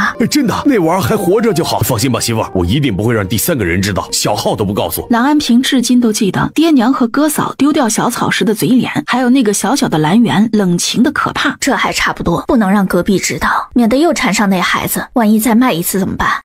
那丫头最近一直住在山洞里，昨天晚上那些野兽没准已经摸过去了，后来半夜就跑下山了，是个胆子大的呀。这哪里是胆子大，分明是想活着。那丫头太让人心疼了。我打算呢，把咱们家边上的那块地给整出来，到时候给她盖一间木屋。为什么不让人住家里啊？可以跟我住一起的。那孩子是个倔的，不愿意住在别人家里。这个山洞里真的有太多的快乐和开心，蓝草是真有些舍不得。自从他住到那里之后，就没有挨过打，也能吃饱饭，还吃上了鸡肉、包子、糖。蓝草沿着昨天丰年给他说的位置走过去。救命！他正在想着以后跟大叔当邻居会过上什么样的生活，就见山坡上快速滚下来一个圆圆的什么东西，于是小猴子们纷纷跳到了树上躲避。蓝草伸手捞了一把，哇，妖怪醒醒！肉球，妖怪快醒醒呀！你可不能赖上我，我现在还是个无家可归的小可怜呢。还是没有动静。刚刚还在喊救命的肉球，这会儿一点动静都没有，难道摔死了？怎么办？算了，扛过去找大叔。昨天大叔还说他家里有一个男孩，会不会就是这个？算了，再去让大叔看看。扛起昏迷不醒的肉球去找大叔。大叔，大叔！哎呦，丫头来了哟，这还带了小伙伴。你扛的是什么呀？大叔，你帮我看看，我刚刚走在路上捡了个肉，他怎么一直不醒？是不是受伤了？哦，我看看，小风他怎么了？丫头是在哪里捡到的？我就在那边的小道上，他从上面滚下来，我怕他继续往下滚，就捞了他一把。走，跟我回家，让你白姨看一下，小风应该是受伤了。小风，小风！正焦急奔跑的女人，那女人见丰年抱着肉球回去，一下子就迎了上来，只是匆匆地摸了一下蓝草的脑袋之后，小风怎么了？怎么昏迷了？快放好，我看看。白霜仔细检查之后，发现丰收是扭到脚了，胳膊也脱臼了，便用银针在丰收的人中位置扎了一下，丰收立刻就被刺激的斜过来。救命！没事了，没事了，你先回家了。惊魂未定的丰收这才仔细打量周围的环境，发现果然已经回到家了，便彻底放下心来。你说说你啊，你这乱跑什么呀？还从山上摔下来，要不是那丫头捞了你一把，你都不知道掉到哪个犄角旮旯里面去了。我这不是看今天太阳好，想随便走走嘛，谁知道被一节树根给绊了一下脚，结果就滚下山了。以后就老老实实的待在家里，不准出门。我去安排一下那丫头，顺便看看啊，在哪里盖房子。八姨，我爹要给谁盖房子？就是把你救回来的那个丫头，她以前住的地方被山里的野兽光顾了，不适合再住下去。丫头，小孩会不会是灰扑扑、丑不拉几的一个孩子？什么丑不拉几、灰扑扑？在我看来，那丫头就是这山里的精灵，好玩着呢。此时的蓝草正兴致勃勃地跟着丰年四处参观，挑选着适合盖房子的地方。丫头啊，要不要紧挨着大叔家的房子给你盖2间，离得近了，叔和你白姨也好照顾你啊。蓝草却不是很愿意，他自己是有秘密的，也交代不能让别人知道。那就那里吧。兰草选了一个距离封家10丈远的平地上，我感觉那里更朝阳一些，离山泉也近。也好，那个地方呢也不错，叔直接给你盖2间房子，等到以后大雪封山的时候，你在屋里啊也能够活动开。谁让我摊上这么一个破身子，1年有小半年的时间都被关在屋里，风一吹能咳好半天。那我一会儿就去搬石头。行，一会儿啊叔跟你一起去，不过你只能够搬些小块的石头，就算你的力气大也不能够累着自己，如果累着了可就长不高了。知道了，大叔，不会量力而行的。兰草想象着以后住在新房子里面是个什么样的光景，心里是说不出的高兴。走，先回家看看你白姨把房间给你收拾好了没有。大叔，会不会太麻烦你们？我可以睡在山下的木屋里的。麻烦什么？别说傻话了。再说了，我家里人你都认识，你身上的这个荷包还是你白姨亲手做的，更不用说你今天还救了我家那个臭小子呢。丫头，还记得我不？咱俩在山下的小木屋里见过一次，我还没有谢谢你的例子呢。白姨还送了我荷包呢，我很喜欢。走，跟白姨进屋，你的房间已经准备好了。那荷包里是一些防蚊虫的草药，在山里行走带着它有好处。过一段时间，白姨给你换药材。白姨，我可以自己洗的。害羞什么？我闺女跟你一样大，在我眼里，丫头这会儿就是我闺女。好不容易家里多了个闺女，她要好好拾掇拾掇，保管让山里的小花小草全都黯然失色。还是姨来吧，你这么慢，一会儿水该凉了。3下5除2就将她丢进了木桶里。小小的孩子像个骷髅架一样坐在木桶里，身上的骨头根根分明。最让人心疼的是，那身上新新旧旧的各种伤痕，看样子都是用棍棒枝条打出来的。白霜默不作声地擦掉眼泪，她才蹲下来帮兰草洗澡。丫头，一会儿姨给你用些药膏啊，以后有你叔和姨在，没人敢欺负你了。好，便手脚麻利的给他洗好澡，然后换上干净的衣服，才将人抱回房间。至于兰草那件最宝贝的衣服，一早就被他抱在怀里。反正这衣服虽然灰扑扑的，但是一直跟新的一样，一点灰尘都没有沾染，只把里面的单衣给拿走了。白姨，这是什么药膏？有点香，还有一些药味。这是姨自己做的药膏，用一段时间之后，身上也就不会留疤了。他现在也是有人疼的孩子了。爷爷，我以前的山洞真的不能住了。爷爷，我现在住在一个好心的叔叔家里，还有一个姨姨特别好，白姨特别温柔，还给我洗香香，还抱我了呢。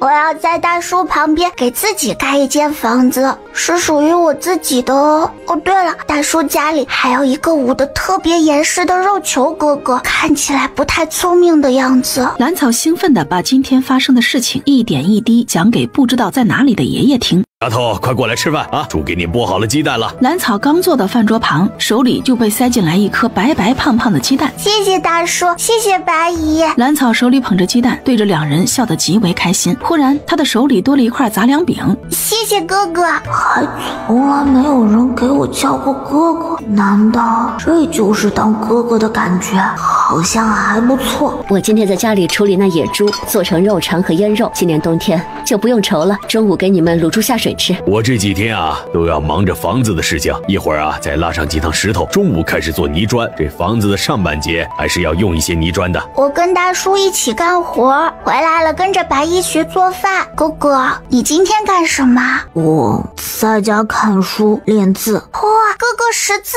兰草听到丰收说看书练字之后，眼睛里立马迸发出惊人的亮光来。找了这么久，他可算是找到了一个识字的人了。得知丰收是自己要找的人，兰草立马化身成狗腿子，将自己手里的半个鸡蛋塞到丰收的手里。哥哥，识字的人都好厉害呀！哦，哥哥，你能教我识字吗？教你识字倒是可以，只是你识字要干什么？识字看书学本领呀。自己识字是为了看书学本领，为了以后生活得更好。那以后我看书的时候，你也来学认字吧。不行，我还要干活，还要盖房子，只能抽空学习识字。兰草一直很清楚自己的处境，现在连个家都没有呢，怎么可能一天到晚学识字？就这么定了，我干完活了跟你学识字。叔，这些泥砖要干什么用？这个可以做墙，也可以做炕。这到时候下雪的时候啊，灶里烧着火，你睡在热乎乎的炕上，舒服。这再也不怕外面的风雪了。丰年一早就计划好了，住在这山里，一个火炕是怎么也少不了的。到时候只要有足够的柴火，这孩子肯定能安然过冬的。啊，我还没睡过火炕呢。对于自己的新房子，兰草又多了一些期待。大叔，盖房子还需要准备什么？基本上不缺什么了。等到晚上啊，叔再给你编一些用得上的篓子、筐子，给你搭个桌子。灶台啊，得跟着你的炕洞连着。一直到快晚饭的时候，丰年见兰草也忙了大半天了，就打发他回家去，让他跟白霜学做饭，实际上是想让他轻松一些。那我先回家啦。便一蹦一跳直接回去。学做饭也是一件大事儿。今天兰草跟着白霜学了切菜、炒菜，做2合1米饭，还自己拌了一个野菜，做了一个肉汤。直到这个时候，兰草才知道做饭还有这么多步骤，不光是把东西煮熟就行了，不同的食材要搭配不同的调品料才行。丫头不要着急，等你以后做饭的次数多了，自然就分得清了。到了晚上吃饭的时候，兰草做的肉汤和凉拌野菜得到了大家的一致好评。爹，明天小猴子来了，我能不能到屋子外面玩会儿？行，如果明天他们还来的话，你就坐到外面去玩一会儿。今天的晚饭，兰草吃得格外快，他是第一个吃好饭的，然后就那样端端正正的坐在饭桌旁，眼睛一眨不眨盯着正慢条斯理吃饭的丰收，那么热切的眼神看得丰收的耳朵越来越红，都有些吃不下饭了。你干啥老看我？快吃饭，吃完饭教我识字。其实他白天的时候已经想好了要教给兰草学什么字，他今天跟小猴子对打的太开心了，把这件事情都给忘了。没想到这小豆芽居然一本正经的等在这里。今天我教你认识自己的名字，兰草。丰收提笔写下2个字，这就是我的名字呀，真好看。他说着，小心拿起了2个字的纸张，翻来覆去看，结果没2下就找不到正确的方向了。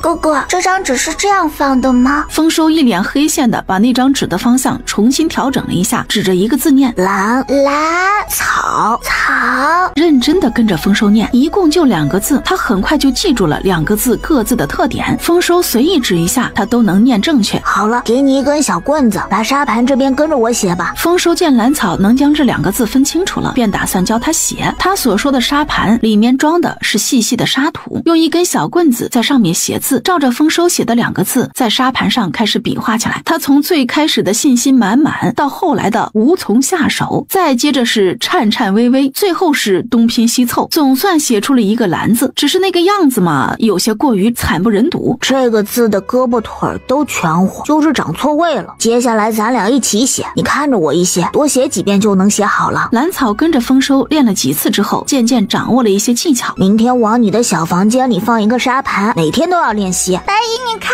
这是我的名字，兰草。哥哥把这张纸送给我了。哥哥送你的就收起来，那是你的名字，以后要多练习写才行。白霜见兰草开始学识字之后，整个人兴奋了很多，他也跟着开心起来。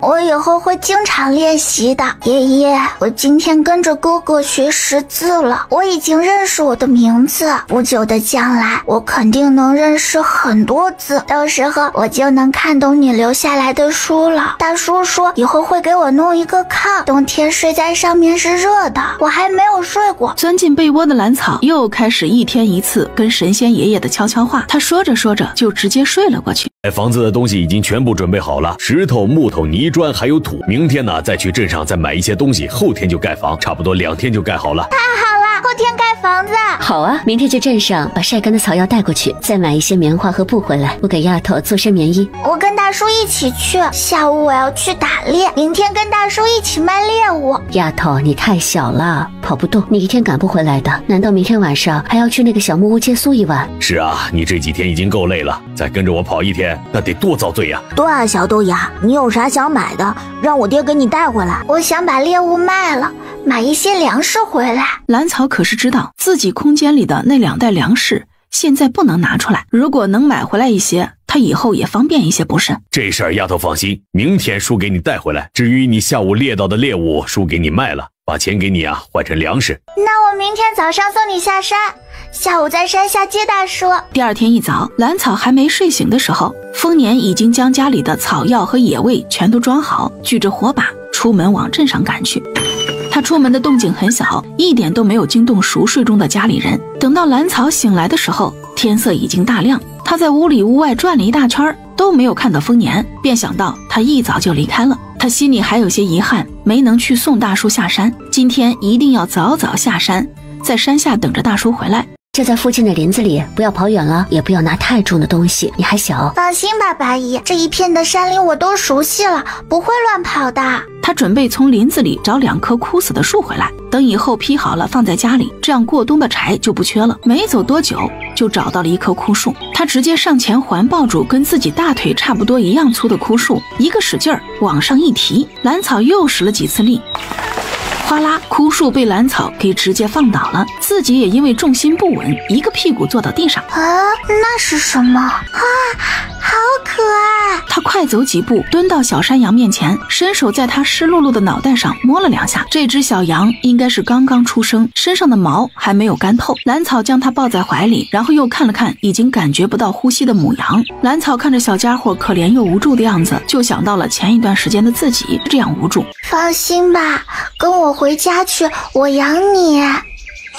也不知道小山羊听懂了没有，反正又回了自己一声咩咩。兰草就当他同意了，把母羊装进背篓里。兰草用绳子将刚刚拔掉的树绑好，套在肩膀上，然后抱起小羊崽，背上背篓，艰难地往家回。慢一点就慢一点吧。白姨，哥哥，我回来了！兴奋的兰草远远的就开始喊人：丫头回来了，怎么这么高兴啊？是捡到宝了？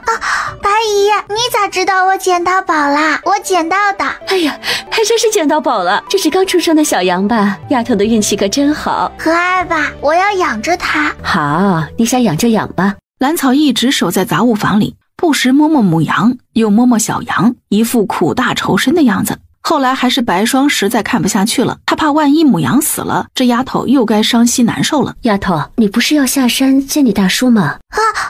白姨，我得赶紧走了，我要在山下等着大叔。哥哥，你帮我看着小羊，等我回来给你带糖吃好不好？哦。于是丰收也下意识地点点头，表示接下这艰巨的任务。他从空间里拿出那本全是草药的书，开始翻看。就在太阳快要落山的时候，山路尽头走来一个胡子拉碴的大汉，背着背篓，肩上还扛着一袋子东西。大叔！兰草站在路边朝丰年挥手，那大大的笑容格外显眼。丫头啊，等多久了？丰年见到兰草在这里等他，脸上的疲惫立刻就被笑意代替。我没等多久，刚刚一直在树上呢。兰草让丰年坐一旁休息，自己把他背篓里的东西移了一部分到自己的背篓里。丰年接过兰草递过来的竹筒，喝了一口，赶这么长时间的路，还真是渴了，开始手舞足蹈，把今天早上在林子里发生的事情讲了一遍。小羊超级可爱的，白白的，摸起来软软的，只是那羊妈妈快要死了，有些可惜。如果母羊真的死了，那也是没有办法的事情。要知道她之前都受了那么重的伤。丫头啊，叔专门给你带的，吃一块啊。哇，大叔，是点心啊！上次我去镇上的时候见过，好贵的。那大叔一起吃。丫头吃，叔不爱吃甜的。一起吃，大叔不吃我也不吃。哎，好，大叔吃，丫头也吃啊。两人吃过点心之后，又休息了一会儿，才背上背篓开始上山。去哪儿了？这孩子的被子咋都不见了？丰年进屋的时候，就见白霜红着眼睛在屋里转圈。这是咋了？那丫头不见了，被子也不见了，屋里也没有人。你在屋里再找找，我去外面找。八姨，你们怎么了？丫头不见了，她的被子都不在家里。白霜这会儿是真的有些忍不住，就有些想哭。八姨，家里都找遍了吗？昨天晚上不是还在高兴今天要盖房子呢？那丫头每天都要在那堆石头跟前徘徊好久，每天都在算着什么时候盖房子呢？怎么可能会像白姨说的那种不辞而别？我在屋里都找遍了，杂物间看了没有？就发现了兰草的被子铺在干草堆上面，正露出3颗脑袋来，他们正睡得香甜，看起来格外温馨。真是虚惊一场。丫头找到了，快回来吃饭吧。那丫头在哪里？刚刚不是说没在屋里吗？那丫头昨天晚上抱着被子跟那2只羊睡在一起呢。啥？跟羊一起睡？还真稀奇啊。可不是，早上可把我给吓坏了。现在什么时间了？今天起晚了。兰草一咕噜爬起来，连带怀里的小羊也被他给弄醒了，将它放到母羊的旁边。他惊喜地发现母羊的情况又好了一些，这会儿已经睁开了眼睛。太好了，你醒了，小羊以后就不会饿肚子了。我给你拿吃的。他就从空间里拿出一些之前存存放的野菜来，直接扛起被子。刚刚大叔、白姨哥哥，你们都好早呀！嘿，以后不许这样了，杂物间有些冷，快把被子放回去，洗手吃饭。真傻！这孩子越来越调皮了，看来啊，好像很喜欢这个家，很好。大叔、白姨，母羊已经醒了，我刚刚还喂它吃野菜了呢。它都能吃野菜了，看来睡了一夜之后恢复的还不错嘛。是啊，昨天晚上就准备了一些野菜。兰草说话的时候紧张了一下，他该怎么解释刚刚放在母羊旁边的那一小把野菜呢？得意忘形了，下次可得注意了。我去看看。他也想近距离观察一下小羊。现在有了属于自己的家，他已经迫不及待的要搬过去了。白姨，我明天想把东西搬过去。姨有些不舍，姨还要天天给你扎啾啾呢。白霜说话的时候眼睛有些泛红，终究是有些不舍。白霜将他搂在怀里，摸摸他的小脑袋。明天姨跟着过去，把那边给你收拾整齐。丰年见一大一小两人这样难分难舍，有些好笑。哎呦，你们这是干啥呀？丫头又搬不远，还不是抬头就见。你在家喊一嗓子，丫头在自家里啊都能跟你对话，真是。两人到了厨房，兰草让白霜在一边看着，自己一个人洗碗、收拾、归置、扫地，小身板干起厨房里的活来，那叫一个麻利。怎么样，白姨？我都说了，厨房里的活我现在大多数都能干好，有啥不会的，我自然会找白姨帮忙的。好，姨知道你厉害，等你住到新家，有什么不会的，一定要来找姨。白霜对于能帮兰草做些什么还是很高兴的。就是我想跟白姨学采药。兰草说起这个的时候还真是很不好意思，毕竟采药也是白姨赖以生存的手艺。哎呀，多大点事儿，等你安顿好了，一旦你采几次药，你就学会了不同的草药，采的时候用的手法也是不一样的。你看这几套就掌握了，这都是大山馈赠给我们的，山里的东西又不是我一个人的，你不用这样小心翼翼，自己用劳动换取报酬，这是理直气壮的事，都是无主的东西，只要有本事自然都能去采摘。刚刚我还在想自己提出这样的要求白姨会不高兴呢，原来是我想多了。第二天一早，他和兰草一起去了新家，把灶里的火燃起来，继续烘屋子和炕，然后又把里里外外打扫了一遍，这才把兰草的那些东西往新家搬。还别说，那些零碎东西搬过来之后还真像那么一回事了。白霜一直帮着兰草把新家布置的差不多了，才回家把厨房那些东西给他搬过来。之前兰草猎的野鸡野兔都被白霜做成了腊肉，可以保存时间长一些。他还从家里拿了一些红薯，外加丰年从镇上带回来的那一袋粮食。兰草的小厨房还真放了不少东西。这天晚上吃饭的时候，白霜和丰年不停地给兰草夹菜，他看着眼前已经冒尖的饭碗，大叔、白姨，我是真的吃不下这么多，太多了。今天晚上要是把这么大一碗吃完，我不得爆炸。兰草现在还是个3头身的小豆芽，哪里能吃得下这么一大碗？大叔，你们就放心吧，我现在做饭很好的，而且好多活都会干，能照顾自己的。再说咱们不是住在一起吗？一抬头就见人了，我要是有事自然会喊你们帮忙的。兰草看着两人手忙脚乱的样子，心里也有些酸酸的，赶紧出声安慰两人。是啊，白姨，小豆芽就在隔壁，喊一声都能听到，他以后还要天天来我这里认字呢，又不是搬走了就不回来了。一旁的丰收也是看不下去了，弄得跟生离死别一样。不过这段时间家里因为这个小豆芽热闹了很多，如果他搬走的话确实有些冷清。白霜和丰年又拉着兰草各种叮嘱，各种交代，各种不放心。丰收也坐在旁边耐心听着丰年两人对兰草的叮嘱，还不时的认真点点头，直到兰草已经困得开始打瞌睡，几人才放他回房间睡觉。兰草回到房间之后都没有来得及跟爷爷说他的心情，他的期待，直接就睡了过去。爹，明天让我出去看看小豆芽的家吧，我还没去过呢。不行，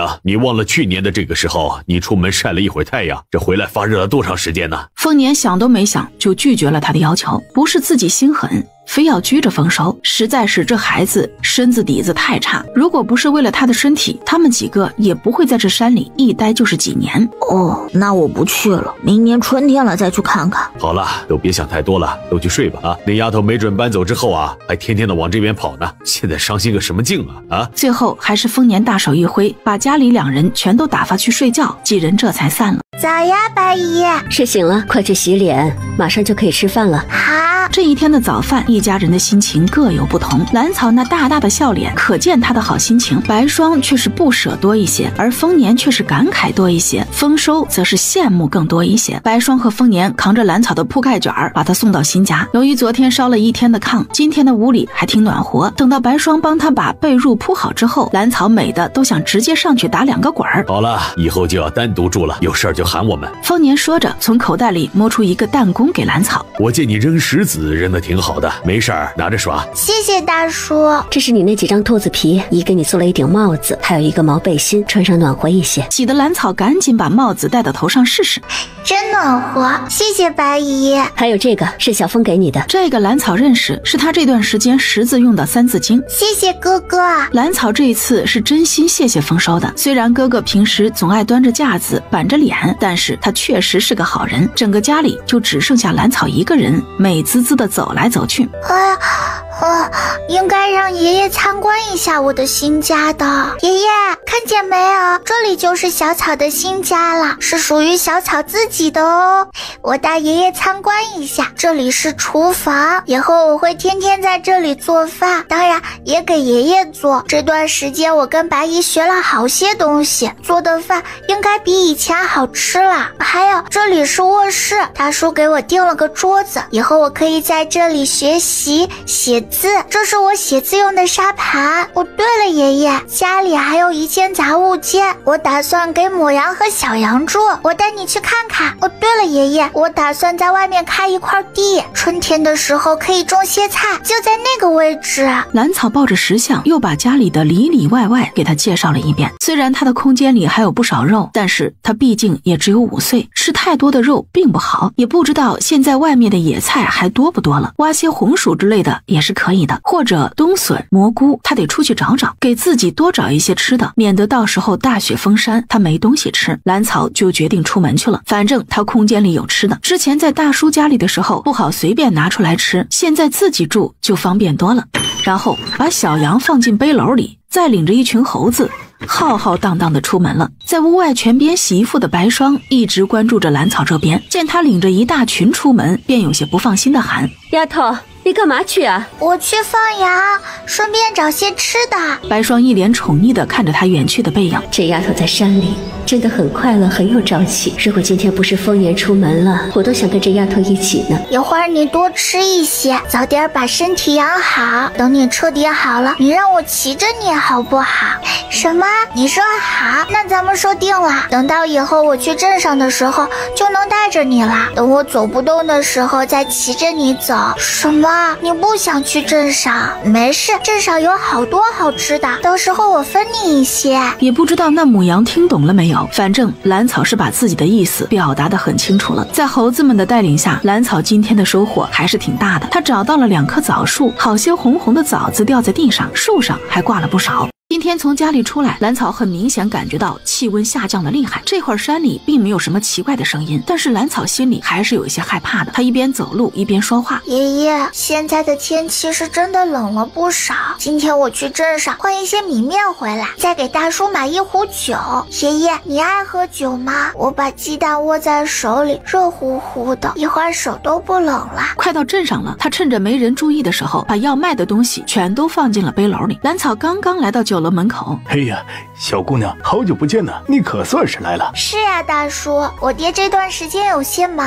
哎呦，不错，有野猪肉，还有几只野鸡啊！你们家倒是奇怪啊，光打野鸡不打野兔啊？哦，也不是没有野兔，我想留着兔子皮做个棉袄，所以把兔子都留下来了。没错，兔皮袄子确实暖和。谢谢掌柜大叔。刚刚我是不是眼花了？好像看见那个小煞星了。大哥，这个煞星真要来镇上啊！快撤！今天到附近的村子里去讨饭，镇上不安全。自从上次发现跟踪那个煞星的是赵二旺，听说得了风寒，发起高热，差点没把人送走。赵二旺就是他们的镜子，时时警醒自己。兰草还不知道自己给小马哥他们心里留下了多大的阴影。他买了不少包子，然后坐到馄饨摊子上，一阵狼吞虎咽之后，他挺着小肚子在街上溜达。有卖豆腐的买了一大块，有卖红薯的他买了一袋子，有卖布的他买了一些，还有点心、油、菇、盐，也买了1葫芦酒，买了半袋米、半袋面。这一圈下来，兰草几乎花光了他今天换来的所有钱。赵二旺一眼就看到了刚从酒铺里出来的兰草，他眼里的阴霾怎么都藏不住。他之所以遭这样的罪，都是因为上次跟踪前面那个女娃的原因，害得自己被困在那里3天3夜，以至于受了风寒，发起高热，到现在都没有好彻底。今天无论如何，我都要把这只肥羊给逮住。赵二旺直接找上了就近晃悠的王黑子。二旺哥，你这么紧张干啥？这不就是一个小豆芽吗？由于这段时间一直在山里活动，兰草的警惕性也提高了很多。就在他快要走出镇子的时候，就已经感觉到了身后有道目光一直追随着自己，里面怀着深深的恶意。兰草快速往身后瞄了一眼，果然发现身后不远处跟了2个男人，一个脸阴狠，一个吊儿郎当。兰草的心里不禁有些着急，是返回镇上找同福楼的佟掌柜帮忙，还是就这样在路上找人帮忙，或者是自救？凭着我的大力气，再加上手上的武器，我还是有些胜算的。一时间，兰草的心里也乱得不行。抬眼间，兰草看到了镇子外面停着一辆牛车，上面已经坐了好几个人，正好身后跟着的那2个人正跟一个熟人打招呼。兰草的眼睛一亮，赶紧快走几步，在牛车行驶之前就跳上车子，紧跟着往下一蹲，小小的人儿直接淹没在几个背篓里。赶车大爷回头看了一眼东张西望的赵二旺2人，挥起鞭子就赶着牛车小跑起来。他在镇上赶车这么多年了，对于那2个二流子可是熟悉的很。刚刚跑上车的那个孩子指定是被盯上了，要不然也不会一上来就缩到背篓后面。只见那2人气急败坏的跟着牛车跑了几步，摸出大叔送自己的弹弓，悄咪咪瞄准了那个一脸阴狠的男人。二旺哥，那只肥羊呢？快找！妈的，又上次就这样，是不是上牛车了？牛车上没有啊，车上的人都看得清楚。这人去哪里了？我的酒，我的粮食！就在这个时候，赵二旺听到身后有动静，然后下意识的回头看了一眼。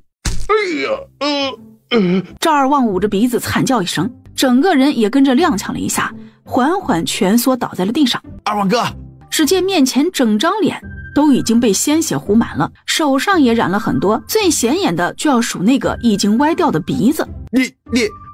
二旺哥，这是咋的了？疼，送我去医馆。今天谢谢爷爷啦，爷爷快拿着，下次我去镇上还要坐爷爷的牛车呢。直接将钱塞到他粗糙的大手里，便蹦蹦跳跳的离开了。你这娃子是怎么想的？居然把你娘给嫁了！你爹在九泉之下得多不安心呐，就该让你娘给你爹守着呀！妈的！老瘪犊子，别以为你打的什么主意我不知道，老子把你做的事情去兰园读书的地方宣扬一圈去。这个小崽子对于我和他娘的事情知道的清清楚楚，这种事情怎么着也不能让大孙子学堂那边的人知道。知道这件事情的还有你那个小孙女吧，她才被你给设计扔进山里送死的，对吧？老东西，再敢提我爹娘一个字，我就去剁你一只手。他抬脚狠狠踩在老蓝头的手腕上，哎呦，疼死我了！这一次他可是真的被人揍了。看见了不该看的事情，才被扔进山里送死。可是什么是不该看的事情，他好像不是很明白呀。兰草就摸出了自己的弹弓，嗖的一声，那颗石子重重砸在老蓝头受伤的手腕上。一击即中的兰草坐在树上笑得前俯后仰，他也算为自己报仇了。大叔，你怎么在那里啊？大叔，兰草站在丰年面前，像个做错事的孩子，他不想让丰年讨厌自己，觉得自己是个坏孩子。大叔，你不觉得我是坏孩子？你不问我为什么？在我的心里啊，小草是个好孩子。那是我亲爷爷，我不知道看到什么不该看的，所以才被安排扔进山里，所以心里气愤，就用弹弓打了他一下。原来是那个老不要脸的做了丑事，被小丫头看到，撺掇着家里人把小丫头给扔进山里送死。那不是你爷爷，我才是你的家人。大叔是我的家人。兰草庆幸自己有大叔守护，丰年庆幸小丫头从那个家里脱离出来，两人就这么说笑着往山上回。对了，大叔，我还给你打了一葫芦酒呢。听人说冬天冷了喝一口酒能暖和很长时间呢。赶紧献宝似的从背篓里翻出一个葫芦，塞到丰年的怀里。好，哎呀，大叔收下了，丫头就是贴心。直接接过葫芦，还打开塞子闻了一下。白霜见蓝草身上脸上都没有伤之后，才大大的松了一口气。丫头，一豆听你大叔说了，你昨天在镇上被人盯上了，这2包药粉随身带着，有人要是敢找你麻烦，直接用药粉招呼就行。白姨，这些药粉是干什么用的？这1包大的，只要撒过去，那人立马就会晕倒，到时候你就赶紧跑。另1包是痒痒粉，只要那人沾上一点，全身上下就会痒得不行，只有把皮肤挠烂流血才能缓解一些。这个白的是痒痒粉的解药，另一个黑色的是迷药的解药。白姨，这是我昨天专门给你带的，刚刚还想着吃完饭送过去呢。哎呦，那一谢谢你。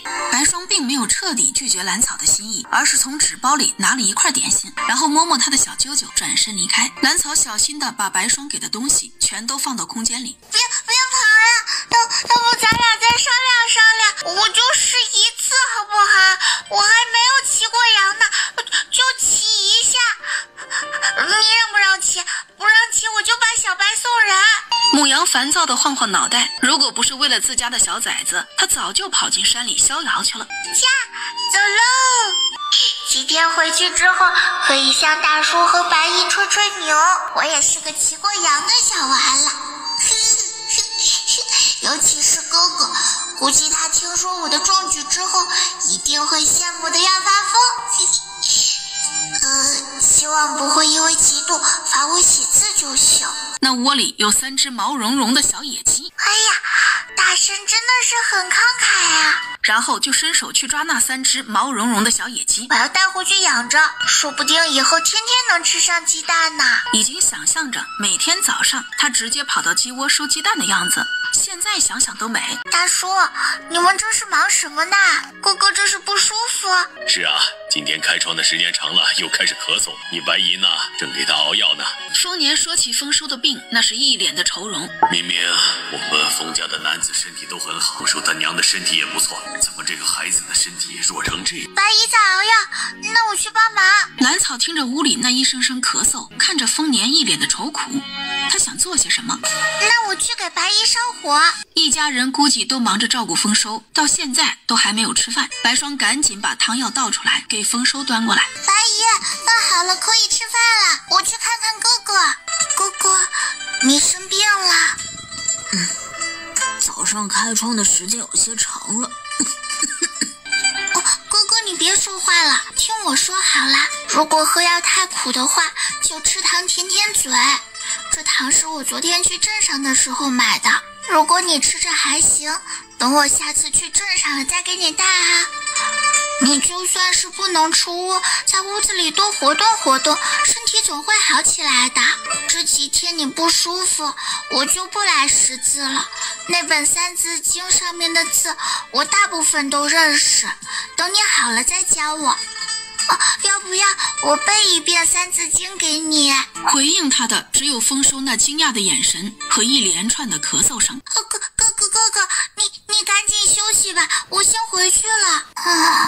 这人动不动就咳嗽，太可怕了。我还是个小孩，根本解决不了这样的问题，跑就对了。等到蓝草再一次把爷爷留下来的那些书全部拿出来的时候，他再一次惊叹了。等他把这些书全部看完，把里面的东西都学会，他的生活将会发生天翻地覆的变化。这些书真的是琳琅满目，有启蒙识字的，有医理药理，有刺绣花样，有雕刻常识，有厨艺菜谱，居然还有武功秘籍。这么多技能，只要他学会其中1、2样，都会衣食无忧。蓝草在心里默默谢了爷爷一遍。最后，蓝草选了厨艺和雕刻，迎风拂柳步，这是一个身法秘籍，遇到危险打不过，总得找机会能跑掉吧。他还选了一套鞭法7星鞭，这一次他仔细翻看了爷爷留下的几个小瓷瓶，也认出了瓶子上的字，什么解毒丹、生血丹、健体丹、养气丹、启智丹，林林总总有6、7样。现在的蓝草大概是知道这些丹药的作用，现在他还不敢胡乱吃这些丹药。最让他惊喜的是，空间里居然有许多纸张可以用来写字，还有一支毛笔，一支炭笔，就连墨条都有一些。这个发现让兰草非常满意。兰草拿出一些纸张，裁剪到合适的大小，用针线缝起来，做成小本子。练字是必须的。当天晚上，兰草躺在被窝里翻来覆去，有些睡不着，干脆继续规划自己的生活。他以后是要养鸡和羊的，应该给自己弄个院子才行，这样他的鸡和羊就跑不了了。可是弄个什么样的围墙呢？要不然直接移栽一些竹子过来，围成篱笆墙。哪里种菜，哪里晾衣，哪里晒被子，哪里放鸡窝。我还想在竹子围成的篱笆墙下面种上花，那样一定很美。这样想着，他不知不觉的就睡了过去。睡梦中全都是他在一个极美的院子里奔跑嬉闹的样子。哎，丫头，你在忙什么呢？大叔，想弄个篱笆墙。哦，弄个什么样的篱笆？篱笆太宽，可关不住鸡呀。我想从山上多挖些竹子种起来，围成一个篱笆墙，一颗一颗挨着。这个想法倒是可以，等那些竹子长大了，也成了一道天然的屏障。不过那可得不少的竹子呢。大叔，你们家要不要弄？我是想要弄这个篱笆的，以后就不怕家里的羊和鸡跑出去了。兰草眼睛亮晶晶的看着丰年，我还真被你说的有些动心了。等那些竹子长成了，咱们倒是可以多了一层保障。太好了，这样咱们就可以把院子圈得大大的，我可以多养只鸡，小羊在里面撒欢跑着都没问题。以后不想放羊了，直接放它们在院子里吃草也是可以的。这孩子呀，是真的很有活力，也很有想法。哎，我家那个就有些让人头疼了。大叔，哥哥现在怎么样了？他还咳嗽吗？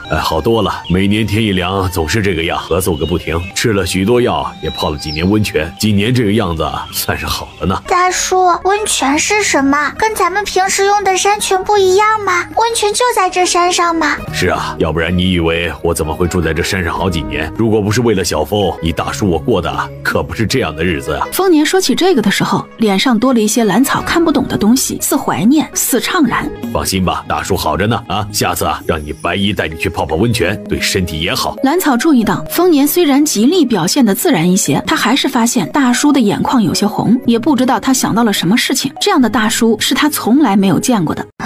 大叔一家对我挺好的，我也不忍心看着大叔和白姨一直为了丰收各种忙碌，也不知道我空间里的健体丹对他有没有用。今天过去找机会试试。白姨，哥哥今天怎么样啦？昨天晚上咳了半宿，现在还没醒呢，给大叔下山请大夫去了。白姨，你不是大夫吗？我只是学了些医理，认识草药。以前我家是开医馆的，从小跟着父亲认识了一些草药，学了一些医理，只可惜那医馆也不开了。只是他说着说着，眼睛竟然开始湿润。白姨，这药是不是熬好啦？我看看。就在这个时候，丰收的屋里传出来一串的咳嗽声音，他的房门也打开了，直接进去看丰收的情况。趁着这个空档，兰草快速从空间里拿出装有健体丹的药瓶，从里面倒出来一颗。他现在还不了解健体丹的功效，既害怕没有效果把丰收给吃出毛病来，又害怕效果太好不好解释，所以不敢一下子将一颗药全都用上。从那颗丹药上面刮下来一些粉末，先试一下看效果再说。白姨，我给哥哥送过去，那个汤药我弄不出来。好，那个药太烫了。哥哥，先把粥喝了，一会儿再喝药。你怎么来了？这个家伙的身体也太弱了吧，就是多开了一会儿窗，居然都能病成这个样子。大叔也不像是一个体弱的人，怎么他的儿子就是这个样子呢？仇人。白霜端着药走了进来，他直接将药碗递到丰收手里，咕咚咕咚大口的喝了下去。没想到刚刚一碗药下去，他觉得自己的呼吸都通畅了很多，再也不像之前那样胸口一直憋闷的难受。谢天谢地，小峰可算是能睡个安稳觉了。这次还真得谢谢白姨，你和大叔对哥哥可真好。兰草由衷的感叹，傻丫头，以后我们也会对你好的。白霜知道这丫头又想起兰家那些人了，连忙出声安慰她。我一直都知道大叔和白姨对我好，是对我最好的人。兰草现在心里已经很满足了，离开家之后，她的生活里充满了阳光和温暖，她很知足了。白姨，哥哥看样子是没什么事，我先回家啦。前天挖了一些鬼子浆，想回去腌一些。丰年就是这个时候回来的，与他同行的还有镇上药铺的齐大夫，以及其他5、6个兰草没见过的人。哟，今年这里大变样了呀！齐大夫饶有兴趣地看着眼前的一切，似乎生活气息更浓了一些。自从那丫头来了之后啊，我感觉这周围多了不少的生机。那几个跟在丰年身后的人直接往不远处的竹林过去。大叔，你回来啦！齐大夫好。兰草之前在药铺见过这人，当时他以为人家只是个掌柜的呢，没想到居然是大夫，先混个脸熟。丫头啊，忙啥呢？我打算把前天挖回来的鬼子浆给腌上。啊，那你先忙着啊，有啥弄不了的，找你白姨帮忙啊。齐大夫，小峰今年的身体是不是好一些了？哎呀，是啊，何止好了一些，照这样下去，再有1年多，他的身体就能够彻底恢复，跟常人就没什么两样了。齐大夫这会儿的心情也放松不少，他每年被请上山来都很发愁，但是他和丰年相识一场，又脾气相投，面对他的恳求怎么都无法拒绝。没想到发现那小子的身体居然比之前好了一些，气息平稳很多，这可是好兆头啊！他的心也彻底的放了下来。真的，这么多年了，终于听到好消息了！哎呀，这孩子终于有希望恢复正常，再也不用天气转冷就一直躲在屋子里了。同时他的眼眶也湿润起来。小峰身体的事情压了他这么多年，这一刻他竟然激动地落下泪来。是真的，再好好的调养个1年半载，这孩子的身体呀就能够彻底恢复。你呢，也算是苦尽甘来了呀。齐大夫对于丰年的事情还是很了解的，这么多年了，可算是看到希望了。就连一直守在旁边的白霜也跟着擦眼泪，有多少次他都怕那孩子熬不过来，每天总是第一时间去看他一眼。几人的对话被一直坐在里屋的丰收给听到了。其实他的身体怎么样自己最清楚，尤其是今天许久没有过的轻松让他很是惊喜。这会儿又听到齐大夫的结论，又怎么能不高兴呢？丰收想对着大山高声大喊，想对着屋外嬉闹的小猴子们宣泄自己的快乐。丫头，看什么呢？白姨，大夫怎么说？哥哥的病怎么样啦？我跟你说啊，小峰的身体好了很多，大夫说再细心调养1年就彻底恢复了。真的？那可太好啦！兰草听到这个消息也非常高兴，只要哥哥的身体好了，大叔和白姨就再也不会发愁了。是啊，这可真是个好消息，用不了多久，小峰就跟你一样，可以在山里肆意的奔跑了。白霜想想那样的画面都觉得欣慰，这么多年的付出总算是看到希望了。白姨，之前大叔带了几个人回来干活，是不是要准备他们的午饭？是啊，你现在就开始准备了。今天高兴，你多做一些好吃的。你今天也在这里吃饭。白姨，我帮你做饭吧。回头问问大叔，那些人的工钱怎么出，到时候算我一份。兰草虽然小，可也不想一直靠着大叔一家，一直让他们付出，这样用不了多久，两家人就会越走越远了。你这丫头，总是跟我们分这么清做什么？好了，现在来帮我做饭吧。好。这小女娃性子不错呀。是啊，懂事的让人心疼呢，生怕占别人的便宜，欠别人的人情。这不，上次去镇上还专门给我打了1葫芦酒呢，我这都没舍得喝呀。瞧你嘚瑟个什么劲啊？那又不是你闺女。怎么就不是啊？在我心里她就是我闺女，亲闺女。别人当爹的都想要儿子，我爹倒好，竟然稀罕别人家的闺女，谁让我这亲儿子情何以堪啊？不管丰收心里想什么，反正外屋的丰年在齐大夫面前把兰草那是好一通的夸奖，他还被齐大夫一顿嘲笑。丫头，你这里还真有家的感觉，有羊有鸡，有菜有粮，以后你拥有的会更多。白霜是真心替这个丫头高兴，是个肯吃苦又能干的，真恨不得她就是自己的亲闺女。还要多谢大叔和白姨的照顾呢，如果没有你们最初的收留，我也没有这么好的家，不是？真好，等家里的篱笆墙扎起来，到时候就可以多养几只，往院子里跑就行。行，等篱笆弄好了，我再去林子里找几只回来。两人说说笑笑，收拾拾着就准备睡觉。白霜看到了兰草放在桌上的纸张，丫头，这些是什么？这些都是我不认识的字，先记下来，等回头哥哥好一些了，可以去问他。哪里还要等到你哥哥好了再问呢？问我或者你大叔都行，我们都是识字的。白霜就将纸上记录的字一一交给兰草认识，直到所有的新字全都认完，两人这才准备睡觉。阿姨，你和大叔都认字，好厉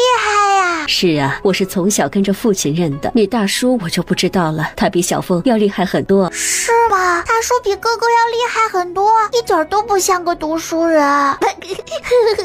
丫头，你笑什么？我在想，大叔摇头晃脑的背书一定很好玩。你这丫头真是个鬼机灵。其实你大叔以前不是这个样子的，我第一次见着你大叔的时候，他还是个风度翩翩的少年，虽然有些狼狈，这几年一直在山里住着，然后就变成了现在的样子。啊，大叔以前不是这个胡子拉碴的样子啊？当然不是，你大叔那个时候还是很英俊的，他之所以变成现在这个样子，也是因为一直在山里住着才变成这样的。山里不是挺好的吗？有吃有喝的。你还小，等见识过外面的繁华之后，就不会觉得山里好了。希望他以后也能走出大山，见识一番外面的世界。两人有一搭没一搭的说着话，就迷迷瞪瞪睡了过去。不知道是不是因为有白霜的存在，兰草这天晚上睡得极为安稳，一晚上连个梦都没有做。丫头想学功夫？是啊。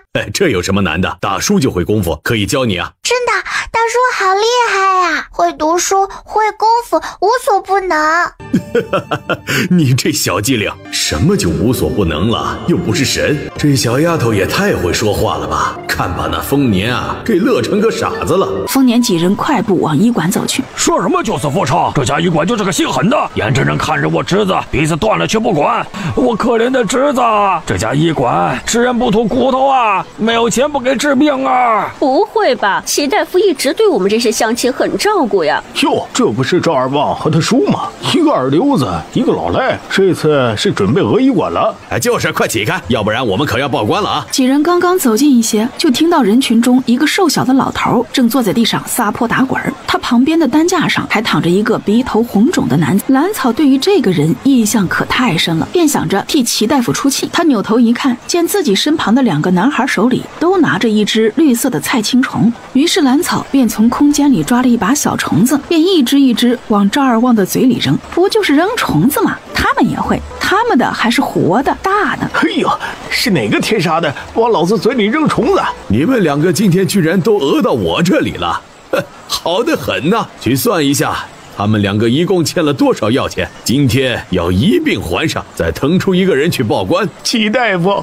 我求求你，我实在是没钱了。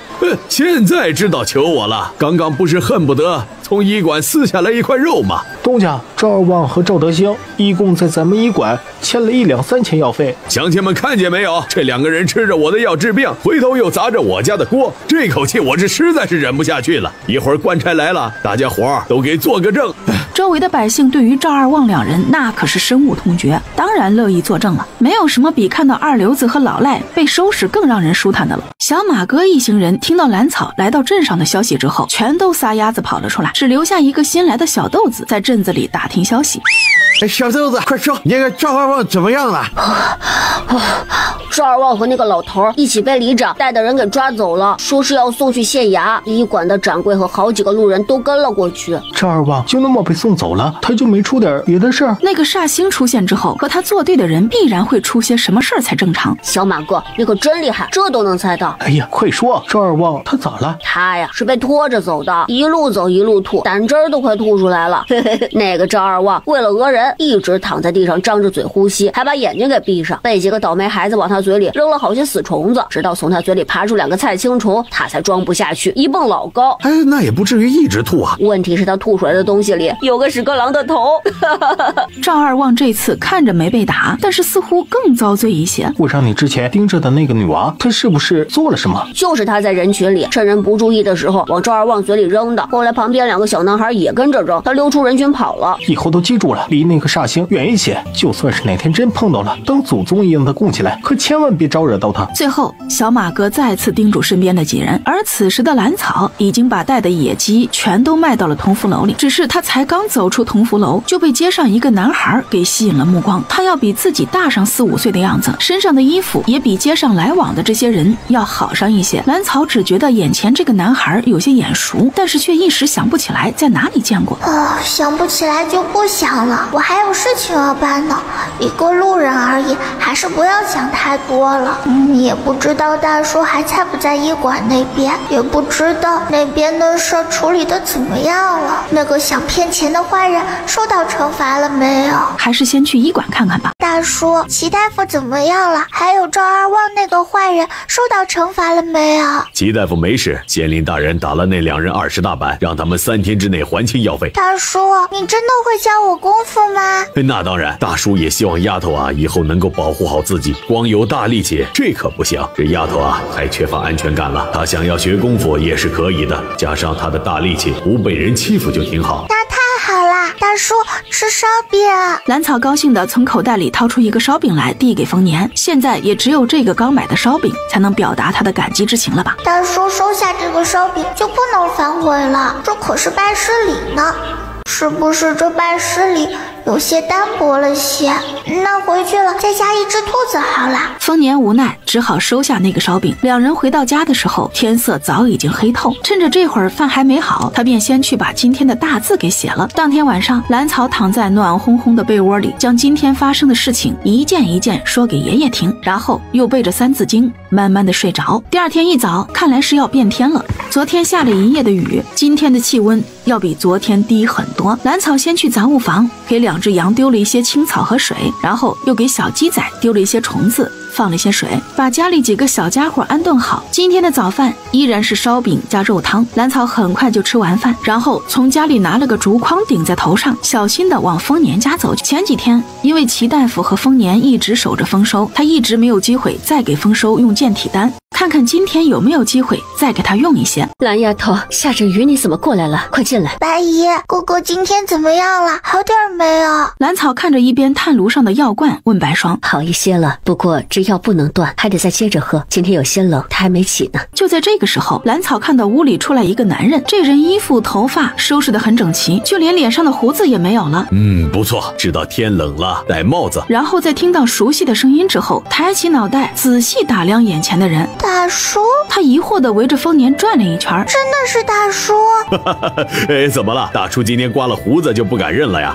之前真没认出来，大叔今天特别英俊。丫头也这么认为，大叔还是很英俊的。那当然。他也就忙前忙后给丰年打下手。干活的空档，蓝草看到白霜进了屋里，便回头看了一下厨房里面，药罐还在炭炉上咕嘟着。蓝草感觉自己的机会来了，他可没忘记今天过来的主要目的。大叔，我进去帮忙看着哥哥的药。好，你去吧。蓝草这一次照样从健体丹上面刮下一些粉末，比上次要多一些。把健体丹的粉末用上之后，蓝草便一直守着炭炉，直到白霜过来把丰收的药端走。这样年轻英俊的大叔看着真不习惯，我得记清楚一些，要不然走在大街上还真认不出来。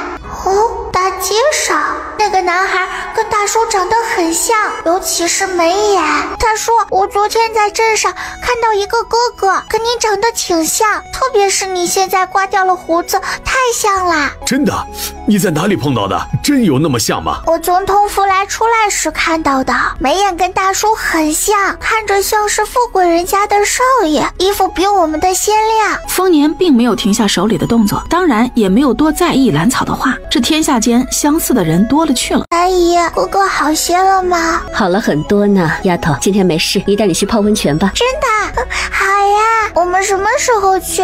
外面还在下雨呢。没事，现在就过去，离得很近。白霜说着已经回自己房间去收拾东西了。现在我好像什么东西都没有准备啊。走吧，我都准备好了。绕过那几棵松树，来到山壁前面，从上而下挂着许多藤蔓。白霜上前扒拉开那些藤蔓，露出一个洞口来。进来吧，到了。蓝草的小嘴张得老大。这也太近了吧，难怪大叔一家家住在这里？这个山洞应该是后期又凿过的，格外齐整。温泉池子并不是很大，在白霜的照顾下，兰草舒舒服服的在里面泡着，白霜还带了一些小零嘴，两人一边聊天一边吃零食。等到他们两人泡好温泉出来的时候，兰草没有再回方家，现在都已经快中午了，他的药也已经送出去了，直接回了自己家里。他从墙角拿了一块巴掌大的木头，从空间里摸出一把刻刀来，整整一个下午，他就缩在家里刻木头。如果累了呢，就起来在屋里蹦蹦跳跳，练习一会儿之前选的迎风拂柳步。现在大叔一家算是彻底把自己当成一家人了，把那么重要的秘密都告诉了自己呢。当时在泡温泉的时候，白姨还再三叮嘱自己不能把温泉的事情说出去，要不然就有坏人来这里抢了，到时候他们一家人又无家可归了。兰草心中暗想，我好不容易有个属于自己的家，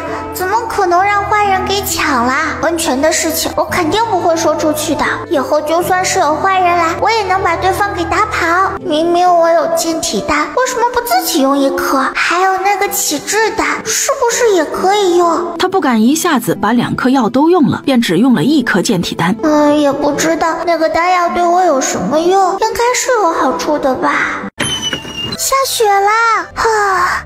先堆一个小雪人。反正他早已经用过健体丹，然有爷爷留下的衣服，他也不会感觉到冷，好好享受一下今年的第一场雪。第一个小雪人只有1尺高，小小的，白白胖胖，很有喜感。兰草还给他戴了一顶草编的帽子。丰年扛着长长的木铲过来，兰草就知道了。大叔，我帮你呀！快回去，外面冷啊！你这个屋顶我很快就弄好了。我想看看大叔是怎么弄的，等我再长高一些就能自己弄啦。那你回去再穿厚一些。丰年是真的怕这个小丫头也跟自家那小子一样，一见风就生病，所以不放心的叮嘱他一句。好。丰年是干惯这样活的，但是这会儿下着雪，脚下有些滑，他清理完屋顶也是费了一番功夫。大叔，进屋喝些热水。等到屋顶清理完毕之后，兰草已经端了一碗热热的水等在屋门口。好。丰年没有拒绝，刚刚清理2个屋顶花费的时间有些长，他这会儿还真是已经冻得手脚都有些僵硬了。他将自制工具放在屋外，走进屋里，抱过兰草手里的水碗，先暖了一下手。哎呀，你家的水怎么会甜一些的？丰年喝过之后，感觉跟自家的水不一样，似乎更甜一些。我放了半块糖。兰草睁着眼睛说瞎话，他总不能说自己放了半颗健体丹吧？丰年一碗水下肚，只觉得整个人都暖洋洋的，之前冻僵的手脚也彻底暖和起来，好像浑身都有使不完的劲儿一样。他咂巴了一下嘴，总觉得今天的糖水格外香甜，他也只以为是心理作用。还是丫头倒的水好喝啊！兰草冲丰年甜甜一笑，肯定是大叔太累了太冷了，才觉得今天的水好喝。丰年在他头上摸了一下，便转身离开，临走还不忘叮嘱他：丫头，把房门关上，今天晚上就不要再出来了，估计晚上还要再下一夜呢。好，我记住啦。这丫头自行练习的很刻苦啊，这段时间我过去的时候，她就在刻木头。那可不，昨天齐大夫那里还留了几件，他说要推荐给镇上的几个熟人，没准呢过几天就会有消息了。真的？那可太好了，如果能跟哪个店铺的掌柜牵上线，这丫头以后的生活都不用愁了。小丫头自身能干，这倒是真的。爹，要我说，房子被压塌的人家肯定是太懒了。你看咱们家那次下雪的时候清理了2次房顶，不就没事吗？丰收这段时间身体好了很多，整个人也开朗了一些，一大早跟着丰年忙前忙后。你小子说的没错，但凡是勤快一些啊，那房顶都不会被压塌。他看着圆滚滚跑前跑后给自己递东西的丰收，眼睛笑得都快挤成一条缝。你今年的身体也好了不少，过了年也教你功夫，等以后见了你祖父啊，他也不至于揍我。都听爹的，儿子也觉得今年的身体轻松了很多。丰收早前就知道隔壁的小豆芽跟着自家爹爹学功夫，之前还有些难过吃味儿，现在自己也即将开始学功夫，不说以后多厉害，至少能强身健体就行。咱们丰家的男儿个个都会功夫，并且都不弱。爹，你刚刚说我祖父是个什么样的人？以前都没听你说起过。你祖父呀，那就是个暴脾气，当年啊我可没少被他收拾，也就是你祖母才能够劝得住他。那老头啊这几年也是受苦了，也不知道怎么样了。这孩子的身体好好了，已经不需要时时刻刻的都守着。那我是不是也就可以悄悄的去看看那老头子了？丰收看丰年沉思的样子，也不再多问。祖父在哪里啊？我怎么从来没见过？那个小豆芽老早都在自己养活自己，现在更是自学了一门雕刻的手艺，以后的生活肯定是不愁的。那么我呢？这么多年，爹和白姨赚的钱大部分都用在我身上，我比那小豆芽还大几岁，不能一直靠爹养着。之前就听说可以在镇上书斋抄书赚钱，反正今年我的身体好了很多，抄书什么的完全可以，能挣一些钱就挣一些。丰收这样想着，心里也是火热一片。大叔，不是才刚坐上车吗？你都睡一路了，牛车上那么多人说话，愣是没把你给吵醒啊！又睡了一路。兰草对于自己一坐车就睡觉也是很无奈。走在路上，丰年对兰草各种叮嘱，不要一直埋头雕刻，对身体不好。什么不要忘记练字，一手好字在雕刻的过程中也能用到，以后可以刻经文、符寿之类。什么教他的武功也不要忘记，每天都要练，他会检查的。什么这一次回去之后就要教他记账，以后他可以把每一笔收入都记清楚。兰草都乖巧的一一应下。在兰草的心里，大叔能文能武，会记账，会打猎，会盖房子，会好多好多东西。他会随时随地都教导自己，教自己为人处事、接人待物，这跟白霜教的东西一点都不一样。对了，你的户籍也是个问题，也不知道你以前的户籍有没有呢？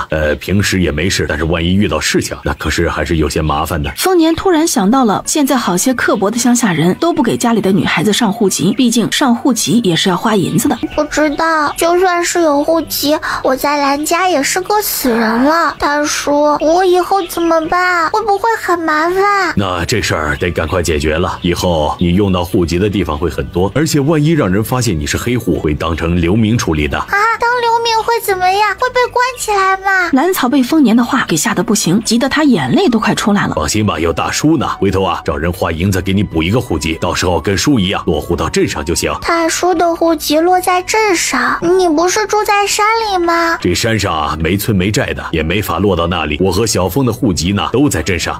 那白姨呢？她的户籍也在镇上。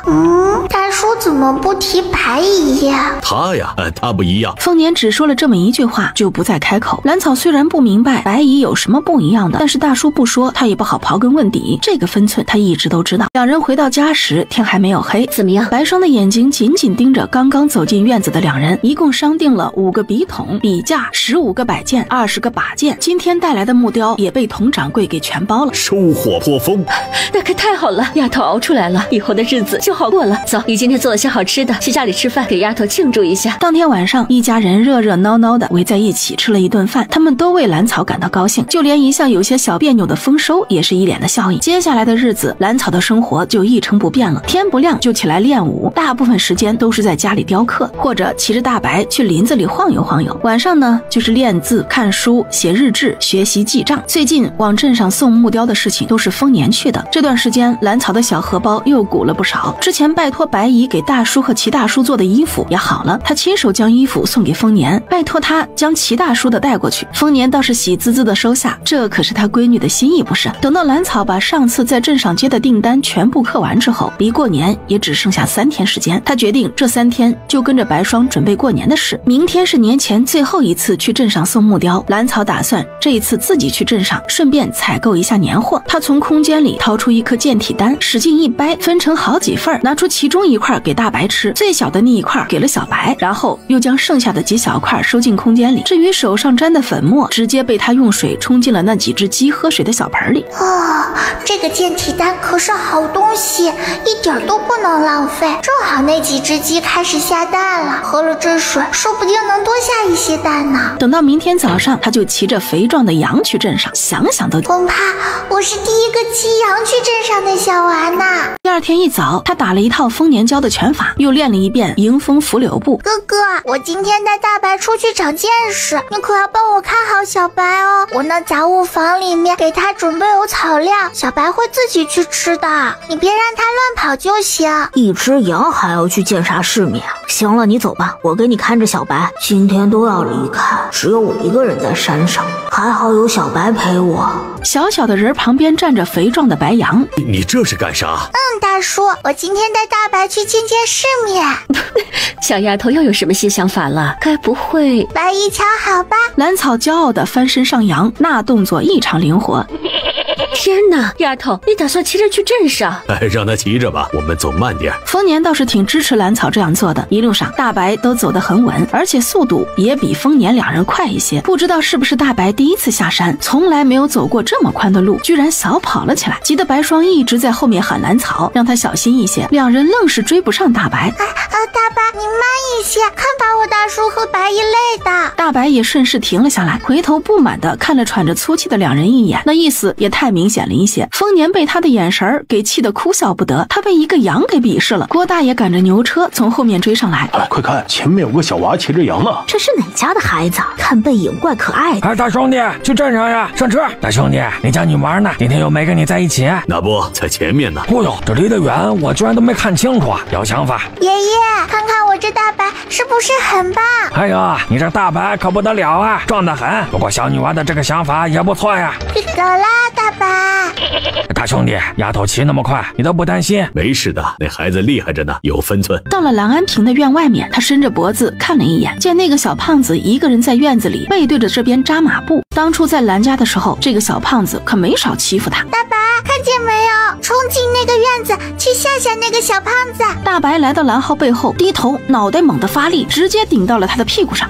顺着大白的力道就踉跄了一下，他不敢停下来，只能不停地跑。蓝草看着狼狈逃跑的小胖子，心情格外好，他可算是逮着机会狠狠收拾他一回了。蓝浩最终还是被大白给追上了，又用脑袋顶了他屁股一下，结果那个小胖子就这么坐到了大白脑袋上面。蓝草傻了，蓝浩懵了，大白瞎了。大白因为眼睛被蓝浩的屁股盖住，到处乱窜。蓝草可不想因为自己的恶作剧把这家伙给摔死了，于是便一把拉住蓝浩的衣领，免得他掉下去。他的手这会儿有些冰，碰到蓝浩的脖子，吓得对方又是一阵哇哇大叫：别吃我，别吃我，我不好吃，救命！闭嘴！便把他从大白的脑袋上给提溜了起来。蓝草将紧闭着眼睛大哭的蓝浩放到院子里的木墩上，然后拍拍大白的脑袋：快走，有人出来了！小浩，你怎么了？不是在扎马步吗？怎么哭上了？是不是嫌累啊？刚才有妖怪进咱家院子了，追着我跑了很久，还抓着我的脖子，他的爪子好冰，特别有劲儿，还顶我屁股了。那个妖怪还让我闭嘴。好了好了，你以后跟着舅舅好好练功夫，以后找那妖怪报仇。李氏心里有些后怕，但是却极力平和一些，安慰儿子。他可不信什么妖怪，会不会是蓝家那个老不要脸的在搞事情？小娃儿，来，你给大婶说说，骑羊好玩不？小女娃，你一会儿到镇上，要不要让我把你的羊给放到通福楼，让他们看着？不用了，我怕佟掌柜把我的大白给吓过喽。这丫头啊，精得很呐！是呀，蓝草的话惹得车上一众大婶又是一阵笑闹。去，你们仨全都出去，要不然大年初一都吃不上饺子。走，我们去写对联去，要不啊，你们白姨就真的生气了。白姨，我那几个饺子记得要单独煮啊，大叔喜欢我包的。看嘛，让你偏心，搬起石头砸自己的脚了吧？丰年冲他回了个无奈又宠溺的笑。我闺女我乐意，就是吃那些有路线有仇的饺子我也愿意。对于写对联，丰年可以说是轻车熟路。丰收虽然写字不错，但是每年这个时候几乎都是生着病，他也从来没有动过手。蓝草就更不用说了，见都没见过。大叔，我也想写对联。他也练了几个月的字了，写对联也是没有问题的。好，一会儿你家的对联啊就交给你了。在他的心里，小丫头的字写得还算工整，比很多私塾的小孩都写得好。小豆芽，你会用毛笔吗？我当然会写毛笔字，很久之前就开始用毛笔练字啦。蓝草的脑袋仰得高高的，好像家里那骄傲的小公鸡。丰收心里一点都不相信蓝草能写出端端正正的字来。要知道，毛笔跟小棍子写字可是不一样的。相对于丰年和丰收两人的字来说，兰草写的字确实有些稚嫩，不过却也是端端正正。丰收惊讶的嘴巴都张得老大，这个小豆芽才学了多久的字，写出来的对联居然还能看。我回家贴对联。兰草才刚跑出去没多久，就听到屋里的父子两人闹开了。爹，你干嘛？白爷救我！白霜看着越跑越远的小背影，听着屋里那对闹在一起的父子俩，脸上全是笑，同时心里也有些酸楚。也不知道我的女儿怎么样了，想来她在那个家还好吧，毕竟家里有那么多人照顾。开春小峰去私塾之后，我想去看看那个孩子。这个饺子好吃。小峰，你吃慢一些。白姨，我包的呢，你帮大叔煮了没？煮了，都在他碗里呢。大叔，我下次还给你包。好，丫头包的就是好吃。饭后，兰草和丰收各自收到了2份压岁钱。最让他惊喜的是，丰年送了他一根鞭子，是他心心念念想要的。白霜送了他一套红色新衣，特别喜庆的颜色。之前的锦绣阁见过这种布料，据说一点都不便宜。丰收则送了他一幅画，是那次他们一家和小猴子、大白、小白还有大花他们打雪仗的场景。兰草也送了他们每人一件礼物，丰年的是一壶好酒，白霜的是一盒面汁，丰收的是一本书，他自己抄的。这些东西虽然都不是特别贵，但是一个孩子准备这些也算是很用心了。同时，丰年还将兰草新的户籍文书给了他，名字也没有改，跟丰家人一样落户在镇上。有了这个，以后会方便很多，你一定要收好啊！一家人说说笑笑，闹到很晚。原本白霜是想留兰草在家里一起守岁的，但是被他给拒绝了。兰草可没有忘记，今天这么一个特殊的日子里，他还有很多话要跟爷爷说呢。自从上次在梦里见过爷爷之后，都已经几个月没见到了，也不知道他还记不记得自己。兰草回到家之后，要不试试新衣服？兰草还从来没有穿过红色的衣服，没想到自己现在居然有一件全新的，真的是太开心了。他反复抚摸自己身上的新衣，然后又拿起丰年送的鞭子挥舞了几下。爷爷，过年了，小草刚刚还带回来了一些饺子，也不知道你吃到了没有？今天我收到一件红色的衣服，可漂亮了，也不知道有没有机会穿给爷爷看。爷爷，你再不出现，我都以为你把我给忘了呢。你这样的神仙是住在哪里的呢？是不是在云里边？他又自言自语说了一会儿话，不知不觉也睡了过去。梦里，兰草穿着那件红色的衣服，开心的在草地上跑来跑去。旁边的白雾里走出来一个白发老人。爷爷，我还以为再也见不到你了，我好想爷爷。哎，好，也只去下了几盘棋，喝了2杯茶，没想到你们这里都到过年的时候了。下几盘棋？听了老头的话，兰草惊讶地抬起头，老头赶紧给他把脸上的泪给擦干净。兰草感觉自己有些听不懂爷爷说的话。我在山里都住了几个月了，怎么爷爷才下了几盘棋？他拉着扫把星把这段时间自己经历的事情全都同他说了一遍，什么他现在有自己的房子了，什么他跟丰家人相处的点点滴滴，他现在也有家人了。自从见到扫把星之后，兰草的小嘴就一直在巴拉巴拉说个不停。哎，丫头，尝尝煮的鱼汤。扫把星给他盛了一碗汤。丫头，这段时间你做的饭菜我都收到了，还有你的生活日志也能看的。扫把星拿过烤好的鱼，从上面撕下一小块塞到他的手里。先尝尝这个。爷爷，我现在都识字了，是大叔一家教的呢。既然爷爷能看到我写的日志，那我以后就天天写，把想爷爷的话也写到里面。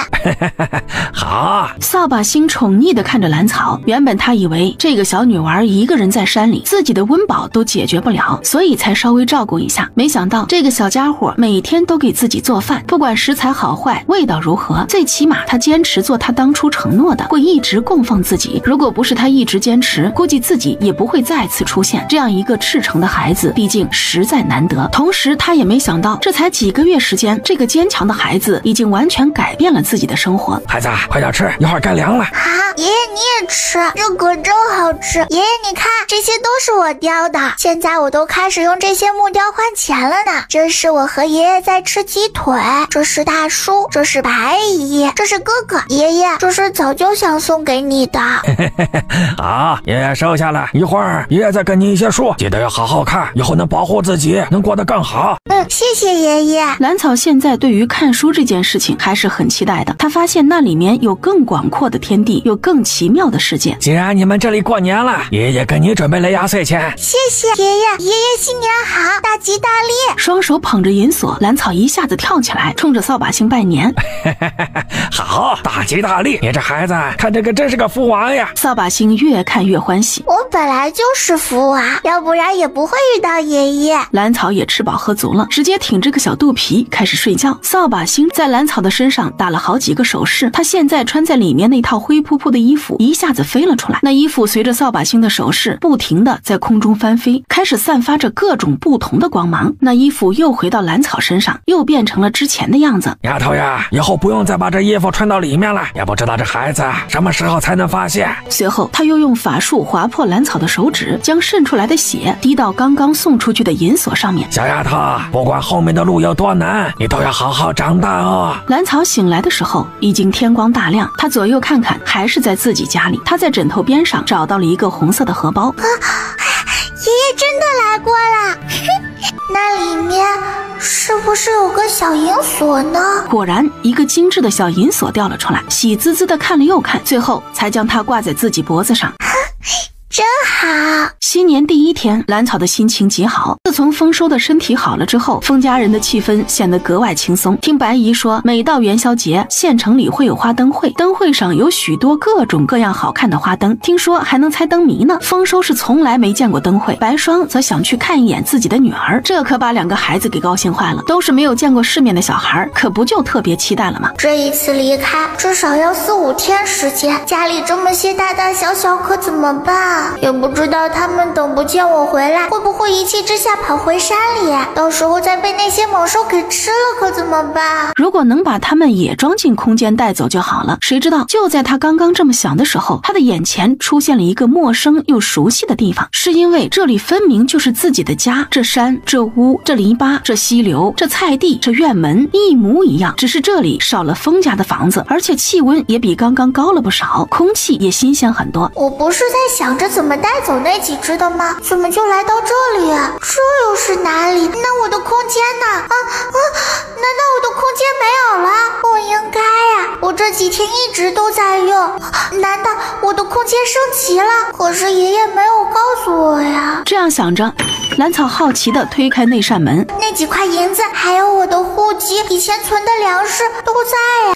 这也太夸张了吧！这就是爷爷给我添的几本书，满满3个大书架，就连书桌都有2张，一张上面摆着他熟悉的砚台和毛笔，另一个书桌上面摆着那些他熟悉的雕刻工具。兰草欢喜地在屋里转了好几圈，他可是记得现在的外面天色早已经黑了，这里却亮如白昼，光线极好。兰草又跑到外面，他想看看外面的院子跟外界有什么不同，除了没有丰家的房子之外，几乎一模一样。那个不算大的温泉池子就这么暴露在空气中，反正空间里也不会有别人，露天温泉他也是可以接受的。这可太神奇啦！明天下山的时候把家里的崽崽们全都带走。第二天一早，兰草的房门就被拍得啪啪响。丫头，快起来了，收拾一下，我们要出发了。姨这边把饭都做好了。白霜的声音里全是喜悦。好，我这就起来。兰草睡得迷迷糊糊，听到声音就赶紧应道：大叔，白姨今天怎么这么早？这不是今天要去县城吗？你白姨这会儿啊正高兴呢。我跟你说，白姨昨天晚上一直拉着我问她脸色好不好，衣服怎么样，会不会太土气，那紧张的呀。哎呀，这不是要去见闺女了吗？太紧张了，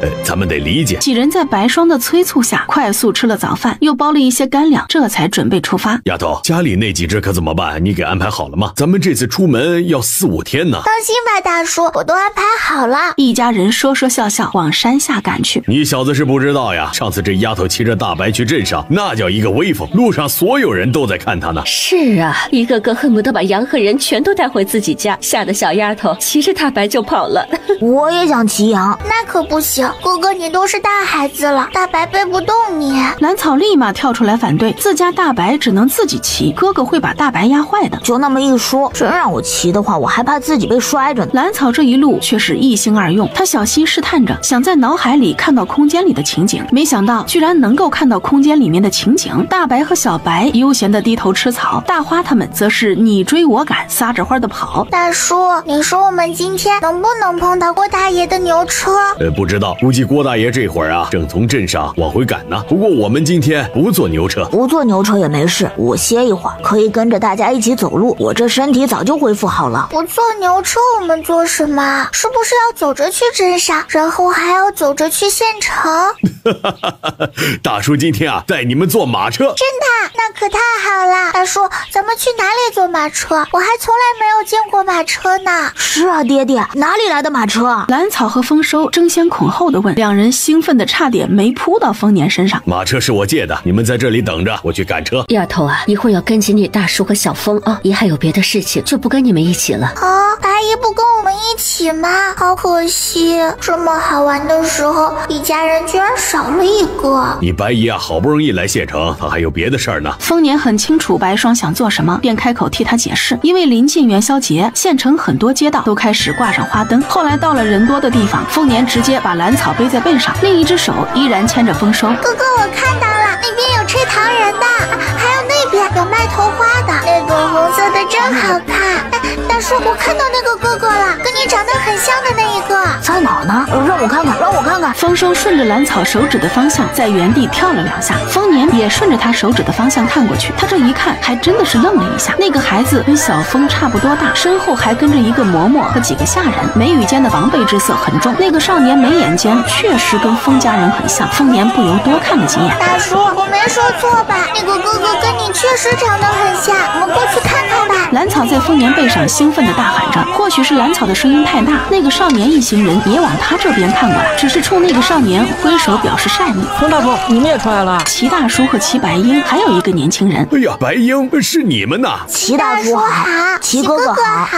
这是我女婿，他姓吕，你们想去哪儿玩，可以跟吕家的哥哥说。齐大夫身旁的年轻人吕胜一脸笑意地跟几人打过招呼。兰草和丰收乖乖巧巧地喊着人，几人打算一起在这街上转转。齐白英和吕胜自然而然地拉着丰收。等到兰草再次寻找之前见到的少年时，对方已经被一群下人簇拥着匆忙离开，尤其陪在他身边的嬷嬷脸上尽是慌乱之色。由于他用过健体丹的原因，因此耳力也特别好。兰草远远还能听到那个少年气急败坏的声音：“你们放开我，本少爷不想回去！你们这些奴才，好大的胆子，居然这样对我！”只是那些簇拥着他的强壮下人对他的话充耳不闻，直接将那少年塞进马车。快点回去！此时的他神情恍惚，脸色苍白，脑海里全是刚刚见到的那个男人，还有他身边那个一跳一跳的少年。虽然只是一眼，但是他一眼就认出了他们。他得赶快回去把这件事情告诉主子，尤其是那个孩子，看样子很是康健活泼，想必主子知道了，心里一定欢喜。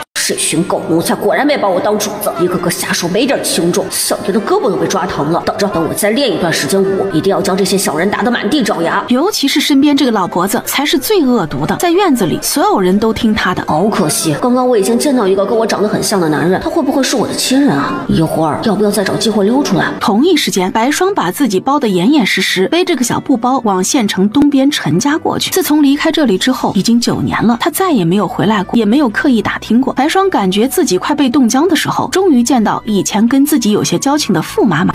傅妈妈，我可等到你了。白霜一开始说话，那眼泪就吧嗒吧嗒的滴下来。是你？哎呦，快走！你怎么来这里了？要是让里面的人看见了，可怎么得了？傅妈妈，我想见见我的女儿，求求你了。你怎么那么傻？好不容易离开了，还回来做什么？老夫人还能亏待了自个儿的亲孙女不成？求求你了，傅妈妈，你给想想办法，哪怕远远看上一眼也行。白霜害怕傅妈妈不答应，赶紧从怀里掏出一块碎银塞到她的手里。你是从这陈家出去，家规你应该知道，我帮你从中牵线，如果被其他人发现了，那可是要命的。傅妈妈还是有些犹豫，她实在犯不着为了一个相处不到2年的人搭上自己一家人的命。傅妈妈，求求你了，我只要远远看一眼就行，绝对不上前打扰他。我只想知道他现在长得什么样子，过得好不好。最后将自己怀里的布包全都塞了过去。那你回去等消息吧，马上快元宵节了，说不定能远远看上上瘾呢。傅妈妈接过那个布包之后，说话的语气也缓和了一些。可说好了，这事之后咱们之间的情分一笔勾销，以后你也不要再找过来了。好，多谢傅妈妈，我这2天都在这附近守着，傅妈妈有消息随时可以传出来。快走吧，我也得回去了。大叔，你有没有发现有人一直跟着我们？放心吧，我感觉到了，只是不知道他的目标是谁。丰年一早就感觉到了有人跟着自己，难道是因为我们这一行人一路买太高调了？不应该呀，这我们买的都是1、2文钱的东西，应该是不招人眼吧？大叔，如果那是坏人，我能不能动手？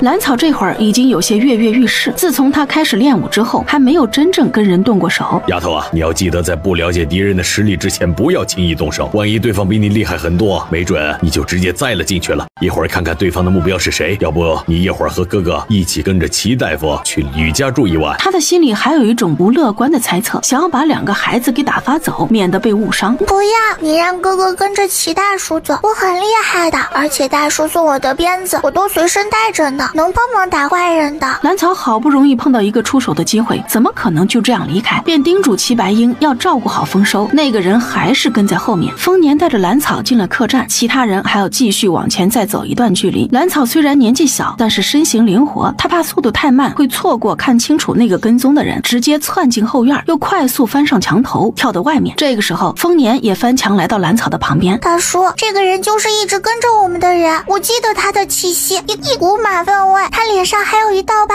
丰年这会儿的脸色很阴沉，他没想到他这才刚刚来到县城就被人给盯上了。为什么盯着我呀？可是又为什么跟着齐大夫去了？大叔快走，一会儿那坏人该跑没影啦！一下子冲了出去，他运气迎风拂柳步，走路时无比轻盈。这小丫头啊，不光力气大，这身手也很不错呀，这比我都快，这是为什么？大叔，我手里的石子实在是忍不住了。然后手里的石子就飞了出去，直接砸在那个壮汉的腿上。那壮汉惨叫一声，直接跪在地上。齐大夫一行人这会儿正说得热闹，根本没有注意到后面有人叫了一声，很快就转过街角不见了。还不等他从地上爬起来，整个人就已经晕了过去。大叔，你也有那个药粉？是啊，还有你下次动手能不能够提前说一声呢？这还说你什么手里的石子忍不住了，分明就是你自己忍不住了。丰年没好气地拍了一下兰草的脑袋，刚刚可把他给吓坏了。嘿嘿，下次我让他忍住，绝对不能乱跑。兰草一本正经的胡说，丰年被兰草的话给噎了一下，这孩子越来越调皮了。哎，好了，我们先把人弄到没人的地方，好好的问问他。哇，行了行，再不行我把你扔去喂狼了。无论兰草怎么拍打威胁，那人就是醒不过来。丰年也是第一次用这个药，他还不知道这药的威力还挺大。大叔怎么办？要不然我把他抽醒吧。试试吧。丰年可不像兰草这样的小菜鸟，当初他能活下来也是杀出一条血路的结果。最后鞭打针扎，终于将遍体鳞伤的壮汉给弄醒了。疼死老子了！明明我只是腿上受了伤，为什么全身都疼啊？哎呀，那些人！壮汉忽然想起王嬷嬷交代的事情，赶紧四下张望，想要找到那些人。他想要从地上爬起来，却发现全身疼痛且无力，疼还有些晕晕的，根本就起不来。你跟踪那些人干什么？谁？给老子滚出来！那人也是个嘴硬的，就凭他家主子的身份，自己在外面都没有吃过亏。说跟着那些人干什么？我不知道啊，嬷嬷只让我跟着，看他们住在哪里。兰草站在院子深处撇撇嘴，这人之前嘴还挺硬，没想到骨头这么软，才抽了一鞭就说了：这个嬷嬷是什么人？王嬷嬷是我们夫人身边的人，最近去照顾大少爷了。那人一句话将王嬷嬷的身份给交代个清清楚楚。你们夫人，你们是县城哪家的？那个王嬷嬷为什么让你跟着？原来这人是这县城里的商户秦家的马夫，刚刚跟着大少爷一起出来玩，不知道为什么夫人身边的嬷嬷是怎么想的，强行把大少爷带回去，让他来干这跟踪人的活，结果被人逮到打了一顿。丰年两人得到为数不多的消息，快速离开巷子，单强回到客栈之后，已经出去很长时间的白霜居然还没有回来。大叔，白衣怎么还没有回来？会不会出事了？自从今天晚上被人跟踪之后，兰草的心里还是有一些害怕的，他怕白霜一个人会遇到相同的事，也不知道他能不能应付。放心吧，你白姨啊是去看自己的女儿了，说不定这会儿正高兴着，不用担心她了。丰年压下心里的担心，安慰着小丫头。既然大叔说没事，那我就放心了。大叔你先去休息吧，我一个人可以的。夫人，老奴有要事禀告。激动地冲秦夫人使眼色。秦夫人有多久没见过自己的奶嬷嬷这个样子了，也不知道是不是那个小崽子那里又闹出什么事了，便揉揉额头。春流，你先下去。夫人，你的诚心感动了佛祖。今天我见到那个人了，还有少爷，真正的少爷呀！少爷，那个小崽子又做了什么事啊？你都看不住他吗？他现在一点都不想听关于那个小崽子的话。可是什么真正的少爷？秦夫人噌的一下站了起来，一把抓住王嬷嬷的胳膊，眼睛里全是不敢置信。你说什么？再说一遍。秦夫人已经想到了什么，她激动地抓住王嬷嬷的手。老奴刚刚在街上看到9年前那个人了，他旁边的小少年酷似老爷，肯定是少爷呀！真的？秦夫人哆嗦着嘴唇，不敢置信地又问了一遍。感谢佛祖，感谢佛祖。太好了，夫人，没想到我们还能再见到那个孩子。嬷嬷，你快说说，到底是怎么回事？那个孩子好不好？脸色怎么样？个子高不高？一脸期待地看着他的脸色。我的夫人哎，老奴看得真的。少爷虽然瘦了些，但是真精神。我见到他那会儿啊，像只猴子一样蹦蹦跳跳，活泼得很啊。真的？哎呦，那可太好了，太好了！他现在在哪里？我想见见他。秦夫人欣慰地擦擦眼角的泪。夫人，老奴回来之前就派人跟着，想必过不了多久就有消息了。夫人先放心休息，老奴这就去看看那人回来了没有。此时的秦夫人满脑子都是自己的儿子。当初老夫人以自己进门多年无子为由，逼着自己给老爷纳了一个贵妾，再加上那要进门的原本就是老夫人的远房侄女，她一直顶着压力拒绝那人进门。后来自己先一步下手，设计那个女人和外面男人私会，正好被人抓到，这才将那女人嫁了出去。也是因为这样，她也被婆母和夫君厌弃，直接抬了2个妾给自己添堵。那段时间是天天生气，如果不是当时发现自己有孕，说不定她秦家早就没有她这个人了。也是因为那段时间自己思虑过重，又被老夫人搓磨立规矩，所以生出来的儿子才会病歪歪的。请来的大夫一个个都摇头叹息，只说那孩子太弱，养不大，让他早做打算。秦夫人想想当时的日子，眼泪不自觉的又落了下来。她趁着坐月子有很多避讳，几乎没人来她的院子，和王嬷嬷一起带着孩子出门找大夫。她不相信秦家人请回来的那几个大夫，没想到他们才出门没多久，就碰到一个年轻人浑身是血，晕倒在路边，怀里还抱着一个哇哇大哭的婴儿。也是因为那哭声，王嬷嬷下车查看之后，发现是个健康的男婴。就这样，她将自己病弱的儿子留在了那个一身是血的年轻人身边，带走了他身边的孩子。事后，她带着孩子回府，让王嬷嬷花钱找人把那个男人送到医馆。她也不想自己的儿子就那么在路边冻死，只是等她在秦家热热闹闹出了月子，再让王嬷嬷去打听那人的下落时，她早就离开了医馆，而自己凭着手里这个健康的孩子，彻底在秦家站稳脚跟，将之前那些作妖的妾室全都打压了下去。这9年来，带着自己儿子的那个男人竟然一点消息都没有。他一直以为自己儿子早已经不在人世，没想到他居然活得好好的。真是老天有眼，把我的儿子又给好好的送了回来。秦夫人轻声自言自语，眼睛里全是算计的光芒。他说也不知道白姨什么时候回来，我们要不要去找找他？我也只是听说他的女儿在城西陈家，不过具体的我也没问。要不我们去城西打听一下吧，这样是真的有些不放心。兰草感觉这个县城一点都不好，虽然很热闹很繁华，好吃的好玩的也多，但是街道太多了，他还真怕自己一个人出去会迷路。也可以，就当是带你去城西转转，不过你别抱太大的希望就是了。丰年也不甘心，好不容易来县城一趟，就这么被一个跟踪的人给吓得缩在屋里，那不可能。同一时间，王嬷嬷一大早终于等回了已经冻得脸色青紫的田六。你个死崽子，你昨天晚上干什么去了？你跟的人呢？嬷嬷，小的在半道被人发现了，然后被打晕扔在了巷子里，冻了一夜。王嬷嬷快要被这个田六给气死了。废物，这真是个废物！这要是让夫人知道了，不光是你，就连我都要跟着你倒霉。你就一点有用的消息都没打听到？有消息，他密伙人说一个男人和孩子住在城中的春来客栈，还不带人去？哎，算了，我跟你一起去。秦夫人已经在心里暗搓搓的计划着，用什么办法把2个换回来。也不是说换回来，只要能把自己的儿子要回来就行。至于现在在前院蹦跶的小崽子，他得好好想想。另一边的兰草这会儿会儿已经来到了城西。大叔，这什么都打听不到。兰草确实有些沮丧，他都撒出去一大把糖了，结果也没有人见到跟白姨很像的女人出现过。别想那么多，大户人家的消息也不好打听，跟以前在村里可不一样。或许你白姨根本就不想让人发现，所以这些人都没有见过她。丰年嘴上虽然是这么说着，但他的心里也是有些焦急的。是吗？白姨不想让人见她，那她怎么见女儿呢？不能把她女儿叫出来见见吗？哪有那么容易？不，你们不能这样对我，我是老爷的同房丫头，你们不能卖我。被几个婆子拉扯着的年轻女子奋力挣扎着，嘴里还在不停地大喊：老爷，你救救粉爹呀！你们放开我！旁边一个膀大腰圆的婆子上去一个巴掌就抡了过去。我呸！别说你这么一个玩意儿，就算是府里的小妾，只要主子看不顺眼，还不是想卖就卖啊！嘴堵上，拿走。她的嘴也被堵上了，任由那几个婆子将她拖走。那个女子的眼睛里全是泪水，还有一种她看不懂的情绪。难道这就是书上说的绝望？丰年见陈家门外的闹剧结束之后，便要拉着兰草离开，他怕这丫头刚刚被那些人给吓到。丫头啊，这里一点都不好玩，咱们呢去别的地方看看吧。丰年说话的同时也在观察着他的表情。兰草确实被刚刚的场景给吓到了，虽然他以前在兰家的时候经常被打，但是也没有像刚刚那个女子一样绝望。大叔，他要被卖了吗？是啊，他被主家卖了。他被卖到哪里了？不知道啊，那得看什么人能够看中他。大叔，什么是通房？什么是小妾？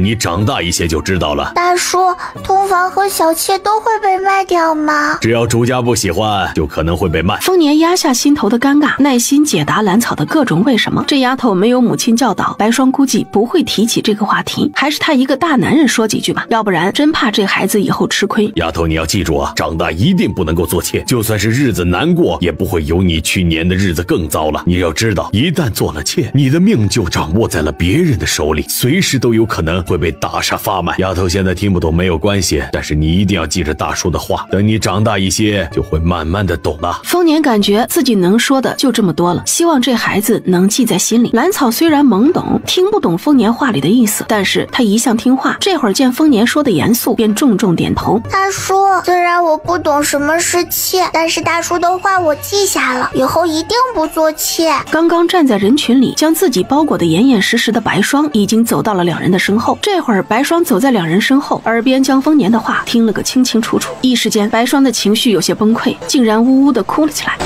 大叔，那是不是白姨？是他。兰草快步走过去，紧张地拉着白霜的手。白姨，你怎么了？是谁欺负你了？你告诉我，我给你报仇去。他说着，还把自己的小拳头在空中挥了几下。我没事，就是有些难过。白霜这会儿哭得连一句完整的话都说不出来，同时又有些不好意思。走吧，我们回去。丰年从来没有见过这样的白霜，还以为他见女儿的事情不顺利，又不知道怎么安慰她。白姨，你是不是被刚刚的事情吓到了？没事的，小草保护你，那些恶人不敢动你。让丫头担心了，昨天晚上被两个熟人拦住了，后来有些太晚，就在他那里住下了。回来就好。我和大叔都有些担心，这才想着去那边看看。兰草这会儿也不知道说什么，不过下意识地避开刚刚在陈家门口发生的事情。就在这个时候，齐大夫一行人坐着马车来到客栈，大早上的接到丰年的来信，可把他们给急得不行。丰收也被齐大夫给带了回来，他怕那些人的目标是自己，到时候再连累了这个孩子。我打算明天看过花灯之后就离开县城。丰年还是不忍心今天就离开，毕竟明天晚上就可以看花灯了。这样行吗？会不会不安全呢？他更赞成今天就离开，毕竟这次带了3个孩子，可别出什么意外的好。那你们怎么想？我想回家。丰收从来没有经历过这样的事。我也想回家。兰草也想回去了，他不喜欢这个县城。那好，我们今天用过午饭就启程，我们也回去，城外见吧。齐大夫丢下一句话之后，就急匆匆的离开。阿姨，你是不是有什么事？傅妈妈说，我女儿明天晚上会出府看花灯，我想见见她。白霜鼓足了勇气之后，才抬眼对丰年说。丰年很明显有些不满，但是他现在又不好拦着人家跟女儿见面，毕竟白霜这么多年对丰收也是尽心尽力。那你再留几天，这个院子先住着，一会儿再交几天房钱，办完事了自己回来，我再给你留一些银钱。兰草有些疑惑，不知道为什么他总感觉觉白姨从陈家回来之后有些畏畏缩缩，跟以前在山上时一点都不一样。这样的白姨让人心疼。当天丰年便驾着马车带上两小只，又在街上买了不少他们感兴趣的东西，直接回清溪镇。等王嬷嬷带着人从客栈伙计那里打听到丰年的消息，又找到吕家，丰年驾着马车早已经离开，气得王嬷嬷直接扇了田六2巴掌。主院外面，王嬷嬷带着一群下人跪了一院子。他们在县城里奔波了一天，结果都没有见到那个男人。秦夫人这会儿的脸色阴沉的可怕。就在昨夜，她还想象着应该穿哪套衣服去见儿子。今天这些蠢货忙活了一天，却告诉她自己的儿子又找不到了。来人，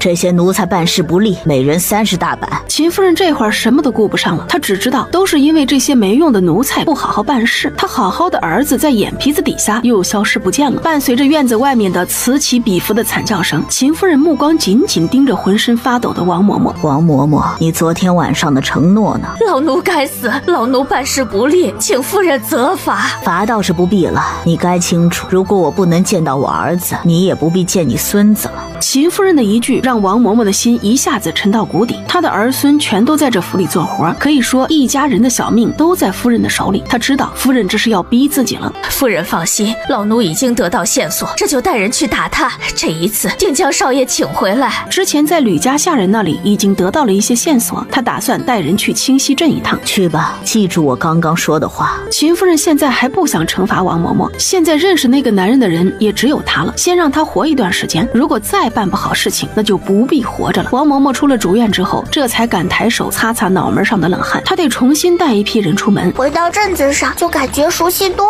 了，就连空气都觉得是清新的。兰草双手捧着包子，喜滋滋地说：是啊，这一次离家3天的时间，也不知道家里好不好。马车赶到李家庄的时候，丰年带着2人去拜访了一下私塾的李先生。私塾马上就要开课了，丰收也该回到私塾上学了。李先生对于丰收一直是很满意的。这个学生虽然过了秋天就不来上课了，但是他布置的功课却是一点都没有落下，是个好学的。等到丰收吃完饭要去私塾时，丰年也跟着打了声招呼出门了。之前在县城的事情还是让他有些心惊。要知道当初他之所以来到这里，也是被人追杀一路逃过来的，也不知道是不是当初的那些人找来了。因为之前身边有2个孩子，他怕那些人伤到孩子，所以不敢轻举妄动。现在他们都安顿好了，可以让人去查查了。此时的王嬷嬷已经带着一个受伤的年轻人来到齐大夫的医馆，这是他专门让人打伤的，看来似乎很严重，流了不少血。他知道那天夜里在县城时，这个齐大夫就跟自家少爷在一起，他只要找机会在这里医馆多待几天，说不定就能等到那个男人，或者能够见到自家少爷。大夫，求求你大慈大悲，救救我这儿子！我母子2人从外乡来投靠亲戚，来了之后才听说人家早已经搬走了，可怜我们母子2人在外无亲无故，只求大夫救救我儿子。齐大夫见他哭得伤心，又是外乡人，给齐木接好骨头，上完药之后，就安排他们住在后院的一个房间里。就这样，王嬷嬷和齐木这一对母子就在齐大夫的医馆住了下来。至于其他人，则是住在镇上唯一的客栈里。短短1天时间，他跟店里的几个伙计都能说得上话，于是便有意无意地问正在翻检药材的平安：小安啊，老婆子看你们镇上有好几个孩子都齐养，别的地方都没见过呢。这可是我们清溪镇才兴起来的一股风，别的地方可没有。是吗？老婆子我也是走了不少地方了，还真没见过。那是，这可是常来我们医馆的一个小丫头开的头呢。听起来那丫头很有意思啊，也不知道老婆子有没有机会见到。王嬷嬷现在就是跟平安闲扯，只想让他多说话，说得多了不定就有自己想听的了。那丫头啊，昨天才跟我们一起从县城回来，估计是半会儿不会来的。昨天和他们一起从县城回来，那会不会……他还记得那天晚上那个男人背上还背着一个小女孩，会不会是他呀？王嬷嬷压下狂跳的心，想要再向平安打听一些消息。平安，前面抓药的人有些多，你去帮忙。发现平安的话太多了，直接将人叫走了。这就来。丰年来到李家庄，走进一个普通的小院子里。之前他就是在这里借的马车。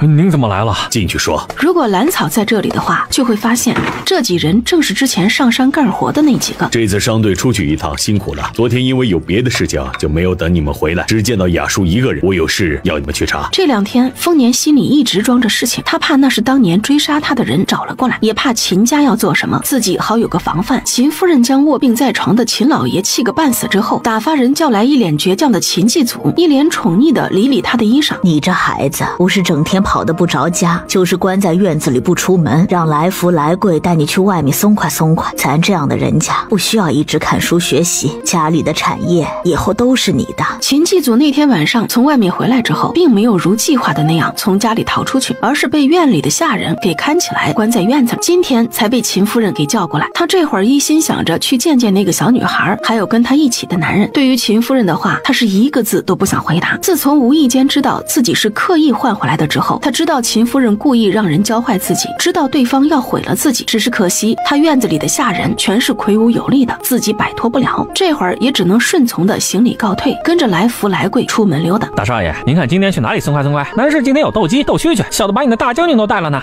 大少爷，要不然我们去听曲儿？那怡红楼唱的小曲儿的，那可是一绝呀。要不去试试手去？秦继祖听着两人一唱一和，只是嘲讽的一笑，这种伎俩太老套了。先去酒楼吃饭，其他的再说。拿来。这段时间以来，为了表现出自己贪财无能的表象，每次出了秦家大门，他都会把两人从秦夫人那里领的银子给要过来。来福来贵将各自怀里的银子放到秦继祖手里，他们脸上恭敬，心里却在暗自得意。大少爷变得这样贪财好赌啊，都是我们两个人的功劳啊。秦继祖却是将两人的表情全都收进眼底，他怎么会不知道两人的得意呢？只是故意这样做罢了，每次还能悄悄留下来一些，将来离了秦家也不会身无分文，不是？他现在可不想把钱全都花到买那些玩物丧志的地方。秦继祖他想在县城里转转，看看能不能找到那天见到的男人，如果找不到的话，那就找机会去清溪镇。他可是记得那个男人背上的小女孩，他之前在清溪镇的时候见过。这一次秦继祖并没有打算逃离秦家，这半年来他都试过很多次，每次都被那些人给抓回去。现在看着他的个个都是膀大腰圆的大汉。我也有半年没有见到那个便宜爹了，听说病了，可是所有人都不让我见，也不知道那个便宜爹出了什么事儿。如果不是他这么久不出现，秦夫人也不会这么明目张胆让人带自己去那些地方，自己也不会这样被动，任由秦夫人指派的下人欺负捧杀。他拿着私藏的2两银子和以前藏起来的银花生，到附近的钱庄里换成银票，在掌柜的鄙夷的眼神中把银票叠到最小，藏进身上的腰带里。他这半年来通过这种方法已经存了近100两银子，不管以后去了哪里，总是能活一段时间的。于是王嬷嬷打算带人去李家庄看看，说不定在那里能见到那个男人。此时的丰年还不知道心怀恶意的人已经靠近，他这会儿正在分析李家庄那几人从县城带回来的消息。这秦家也是倒霉，先是秦夫人过门几年无子，被其他几房笑话打压，接着是老夫人重病过世，秦老爷倒是立起来掌握了家中的产业，谁知道这去年也病了，据说这病的还不轻呢，已经半年没有出现在人前了。哎呀，他那唯一的儿子也是个不学无术的，这小小年纪就沉迷赌博，秦夫人一介女流又有什么用啊？哎，这秦家怕是撑不了几年了。几人你一言我一语的分析着秦家的现状，丰年想着，难道他们当时不是在跟踪我？会不会是吕家？他们2家都在县城居住，有什么矛盾这也说不定啊。直到现在丰年都没有分析出来秦家的目标跟自己有关系，主要也是因为那个负责跟踪的田六啥都不知道。接下来他便把精力全都用在了几年前追杀自己的那些人身上。当年他带着刚出生的丰收逃离京城，自己受了重伤还昏迷了几天，那孩子也是因为这一路的逃亡，所以身体才会越来越差。这些年他都自责的不行，因此也将这支小商队赚的钱全都用在了给丰收调理身体上面。那些追杀自己的人虽然也有了一些眉目，但是他却一直不敢跟父亲联系，害怕暴露了自己的行踪，再把那些人给招过来，到时候家里的孩子就更加危险。这段时间要警惕一些，万一京城来人了，我们也好提前做好准备，到时候你们2个带2个孩子提前转移。丰年最后下了结论，接下来丰年又跟几人讨论了一下商队的事情。现在儿子的身体好了，他就可以分一些精力在这上面，可以多攒一些钱，等到丰收学业再进一步时，去县城读书，以后再考科举，这些可都是要花钱呢。等到丰收再大一些，他就可以去找父亲。也不知道自己带着孩子失踪这么多年，他老人家有没有挂念自己。丰年这会儿还在计划着美好的未来呢。同一时间，王嬷嬷已经带着人来到李家庄。王嬷嬷怕马车进村引起围观，便带着人步行进了村子。当王嬷嬷坐到旁边的时候，他们还在高声谈笑。哎呦，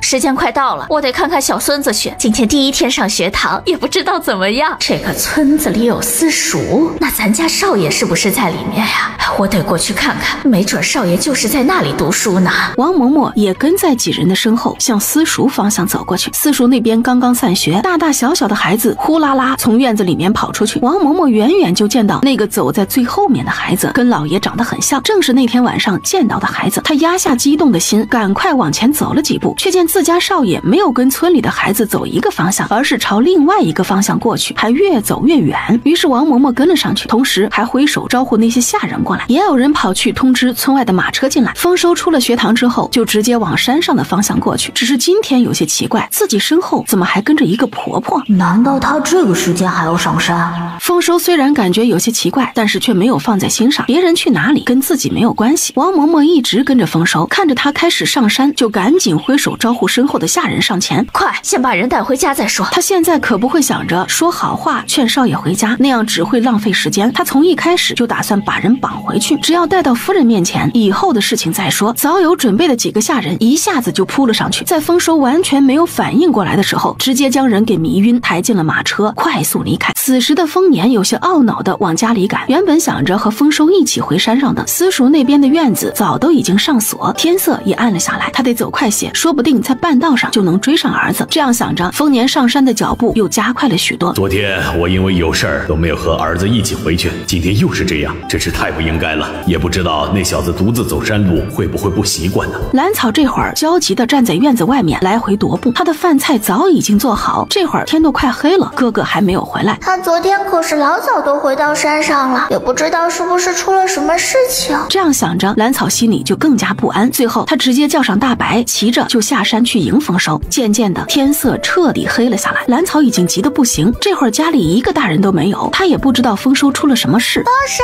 哥哥！他一边找一边喊，怕的就是丰收像第一次见面那样从山上滚下去。丫头怎么了？满头大汗的丰年就出现在山路上。大叔，都这么晚了，哥哥还没有回来。兰草一见到丰年，一下子就像是有了主心骨。什么？没回来？丰年的脸色一下子变得煞白，他差点没站稳。这上山的一路上也没有见到人呢。刚刚我还特意的去看了一下，私塾的院门都已经上锁了，说明丰收已经离开私塾回家了呀。那他去哪里了？一时间，丰年的大脑都有些转不过来，不停的想着丰收可能去的地方。可是这几年，他因为身体的原因一直在山上，除了去李先生的私塾，几乎没有跟外人接触过。丫头，你先回家，不要乱跑，我去找小峰。他现在再也顾不上兰草，只匆匆交代了一声，就转身离开。丰年忍着腿软往山下跑去。他在李家庄还有几个人，可以让他们帮忙找人，或许一起在私塾读书的孩子们知道些什么。兰草看着丰年疯狂下山跑的身影，不知道哥哥是不是在山里的某个地方。这样想着，大白快，我们在山里找找，说不定哥哥在山里玩呢。于是他依旧像刚才那个样子，在山路上一边跑一边喊：丰收，哥哥！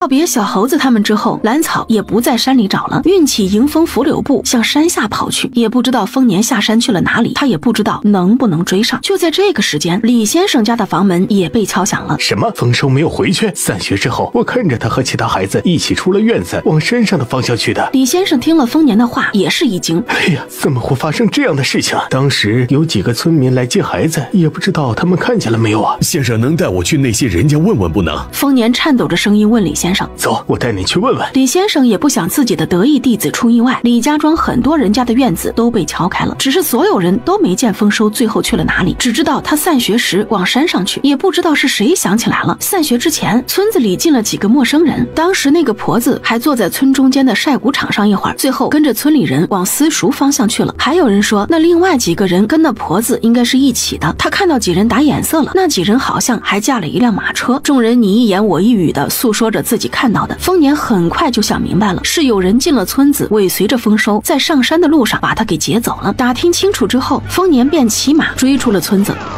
与他同行的还有住在李家庄的商队几人，他们一早就准备好了马匹，只是现在天色已晚，他们又要注意查看各个岔路口的痕迹。其实他们赶路并没有多远，兰草下山之后就又骑上了大白赶路。还真是太可怕了，居然有人进村子把孩子掳走了。哎，听说李先生很看重那个孩子呀。也是可怜，那孩子住在山上，今天又是一个人回家，可不就被那些人给得手了吗？也不知道那几人能追上不能。兰草听了几人的话，心里惊得不行。原来哥哥是被人掳走了吗？他不由在在大白屁股上拍了2下，让大白再跑快一些。夫人，王嬷嬷让我回来报信，说是人被请回来了，请夫人安心。其实报信的人只知道带回来一个孩子，也不知道王嬷嬷在打什么哑谜。真的？秦夫人听了那人的话之后，激动的一下子从椅子上站了起来，她的脸上是肉眼可见的欣喜。是，王嬷嬷已经在赶回来的路上，只是马车走得慢，让到明天一早城门开的时候才能进城了。好，下去领赏。秦夫人这几天一直阴着的脸总算是放晴了，都大方的开始赏人了。谢夫人。恭恭敬敬的行礼出去，她不禁有些得意。嘿，这次出门可真不亏，还得了赏。有这样的事儿多来几次吧。春柳，少爷的院子和里面伺候的人准备好了吗？还有房间的摆设都要用最好的。秦夫人感觉自己有些坐不住了，激动的在屋里走来走去。夫人放心吧，听风院已经布置好了，那里面的布置摆设都用的是最好的。那就好。秦夫人压下心里的欢喜，她还有些睡不着。既然自己的儿子要回来了，那个小崽子就没有必要再待在秦家了，不能让他碍了自己儿子的眼。春柳，去把来福来贵叫来。秦夫人想到那个小崽子，刚刚的好心情已经荡然无存。小院里，秦继祖今天跟着来福来贵玩闹了一天，被2人带着去听了一下午的曲儿。他老早就把自己关进房间里。秦继祖熄了灯，在屋里打拳，这是他这段时间养成的习惯。至于拳法，是他之前跟着秦老爷请的武师傅学的。只是秦老爷病了之后，那人被秦夫人找了个借口撵了出去，只剩下他特意安排的来福和来贵把自己往歪里带。无奈之下，秦继祖也只能每天晚上熄灯之后独自在屋里练习。他知道秦夫人是绝对不允许他成才的。忽然他听到院子里有春柳说话的声音，悄悄走到窗前，把窗子打开一条缝往外看。只见春柳和来福来贵2人嘀嘀咕咕说了几句，那2个人便点头哈腰的跟着人走了出去。秦继祖轻轻打开房门，就这么远远地跟在几人身后。他想知道究竟发生了什么事情。在这个家里，他必须随时随地都保持清醒，要不然真的就陷进深渊，再也爬不起来了。他远远地看着来福和来贵2个人进了秦夫人的院子。秦继祖不敢过去，那个院子里守卫很多，他不能保证自己侥幸摸进去之后还能完好的出来。又等了2刻钟，来福来贵2人才沉默地走了回来。哥，我不敢呐。废，夫人吩咐的，你敢不做？你好好想想忤逆夫人的后果吧。快去睡觉，明天一早就把人带出去。来福这会儿很不耐烦，他得好好想想明天的事情该怎么做。秦继祖将2人的话听了个清楚。他们说把人带出去，那就是我了。来贵不敢做什么，难不成是要对我下手？只是有些不明白他为什么要这样做。都把我给养废了，现在还要杀人不成？秦继祖顾不上想那么多了，他也要提前做些准备才行。他摸黑把缝有银票的袜子换上，又从床上的暗格里拿出秦老爷之前给自己的小匕首，还有来福来贵2人的卖身契也被他塞进另一只袜子里。这2人的卖身契是他从秦老爷那里讨来的，就连秦夫人都不知道。他决定不在秦家耗着了，明天出去之后就离开这里。至于来福来贵2个人，自然给他们找个好地方。马车里丰收的意识已经渐渐恢复。不对，我的炕睡上去热乎乎的，但是现在我躺的地方却是冰冰凉，外面还有哒哒哒的声音，难道这是在马车里？想起来了，今天散学后他一个人回山上，却被人从背后捂了帕子，然后他什么都不知道了。丰收并没有第一时间睁开眼睛，只是强压下心里的恐慌，静静地听马车里对话的声音。嬷嬷，我们从县城专门跑到这里，就是为了这小子。你瞎呀，看不出来他长得跟老爷很像吗？老娘告诉你，这可不是什么小子，他才是我们秦家的大少爷。什么？他是大少爷？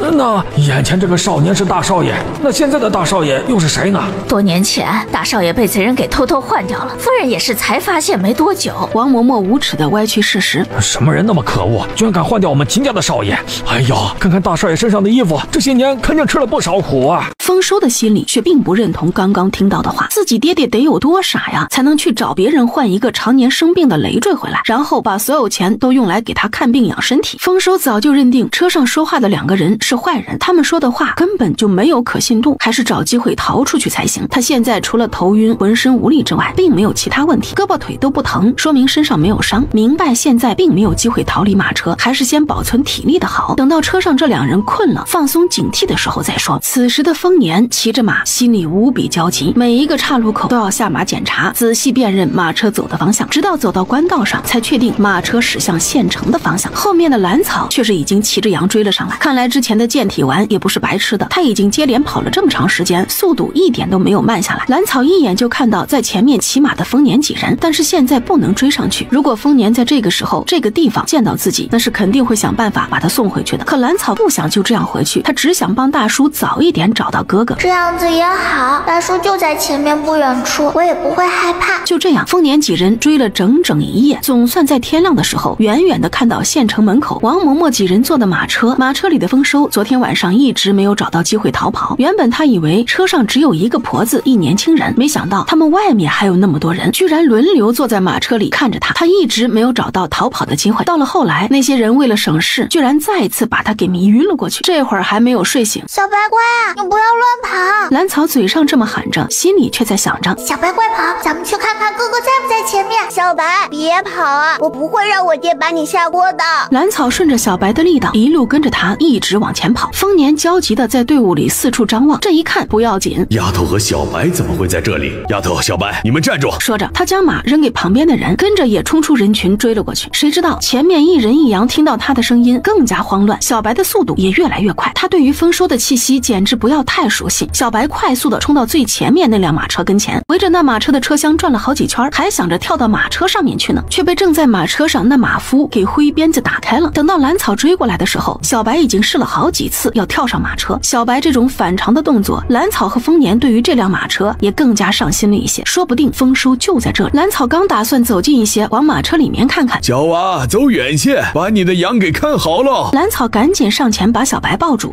小白挣扎了几下，刚刚他眼尖的看到那马夫的左手还把玩着一个小木雕，正是他之前送给丰收的那一个。小白你就放心吧，爹爹最疼你了，不会把你下锅的，看爹都来接你回去了。兰草不知道他说的话丰收会不会听到，只希望他听到之后能够安心。还有些迷糊的丰收确实听到了兰草的声音，只是他还以为自己在做梦，毕竟这会儿他也是半睡半醒的状态。丰年脸色阴沉的盯着缓缓向前驶去的马车，丰年一直抓着兰草的胳膊。大叔，我看到了，哥哥的木雕在那马车夫的手里。兰草气得直掉眼泪。我们跟上去看看，这大白天的也不好救人呐。眼睛却紧紧地盯着那辆马车。随后两人抱着小白也跟着进城，一直不远不近地跟着那辆马车。同一时间，秦继祖打着哈欠跟着来福来贵走在大街上，脸上全是不情愿。我说今天出去玩也不用起这么早吧，少爷我都没有睡醒呢。嘿，少爷，昨儿听曲感觉怎么样？小子今天带你去玩更好玩的。哦，昨天那个唱的还不错，怎么着还有更有意思的？秦继祖说着，一如既往那样把手心朝上。今天可是最后一次拿钱了，他怎么着也不能便宜了这两个孙子。今天怎么少了？哎呦我的少爷，下头可真是冤枉，今天从夫人那里只领了这么多呀。这点钱怎么够少爷我玩的？你们就不会再要一些？秦继祖不满的把两个荷包揣进自己怀里。哎，少爷，今天带你去更好玩的地方，小子已经打听好了，魏婆子那里从南边弄来了几个小女娃，那嗓子唱起小曲来，那叫一个妙啊！哎，是啊是啊，魏婆子那里可是有好货色的。两兄弟不遗余力的把秦继祖往魏婆子那里诓骗。行吧，少爷我跟你们去一趟，如果没有昨天那个唱得好，就扒了你俩的皮。秦继祖对于这个魏婆子也是知道一些的，秦家那些犯错的下人就是卖给他的，从他那里出去的人都卖往一些脏地方去。秦继祖的眼神又沉了几分。这个秦夫人难道不是想要我的命，是想把我毁得更彻底一些？早上没吃饭，我得吃饱了再过去，我一会儿可是要逃跑的，怎么能不吃饱呢？小的这要去买，一起去。秦继祖怎么可能让来福去给自己买吃的？万一他在里面下了点药，我不就被卖了？还是小心一些的好。秦继祖还特别大方的把手里的烧饼递给两人，干香酥脆的烧饼配上香浓的馄饨，两人吃的那叫一个满足，根本没有注意到那两个烧饼已经被秦继祖动了手脚。临走时，秦继祖还特意又要了两个烧饼揣进怀里。三人很快就到了魏婆子的院子外面。来福来贵两兄弟只是觉得头有些懵，就连两条腿都有些发软无力。这会儿魏婆子正在调教刚刚买来的小丫头学规矩，没想到秦家少爷居然带着两个人进来了。他之前去秦家买人的时候见过这位祖宗，据说是个混不吝的，得小心伺候着。秦少爷这样的贵人怎么来了我这间地方？快请坐，快请坐。魏婆子亲手倒了杯茶放在秦继祖的身旁。不用了，你给这两人灌了哑药，这两张卖身契就是你的了。好，老夫人这就准备。来人，把这两人拉下去。他一直以为秦家少爷是个小魔王，没想到却是来送财的。少爷，你干什么？不可能，我们的卖身契怎么能在你那儿？他们之前还想着把人带到这里之后，夫人可是交代了要卖得越远越好。可是现在怎么回事？他们两人都还没有行动呢，怎么就被一个9岁的孩子给卖了？早知道卖身契在少少爷这里，他们两人怎么着也不敢这么放肆的呀。他们两个人也不能就这样等着被毒哑被卖，扑向秦继祖。当然目标还是他手里的那2张纸。那个小崽子，还给我！兔崽子，敢这样硬打压我，看我不宰了你！为了好好活着，继续回秦家吃香的喝辣的，两人也不再装了。如果今天不拿到卖身契，他们就真的回不去了。砰砰！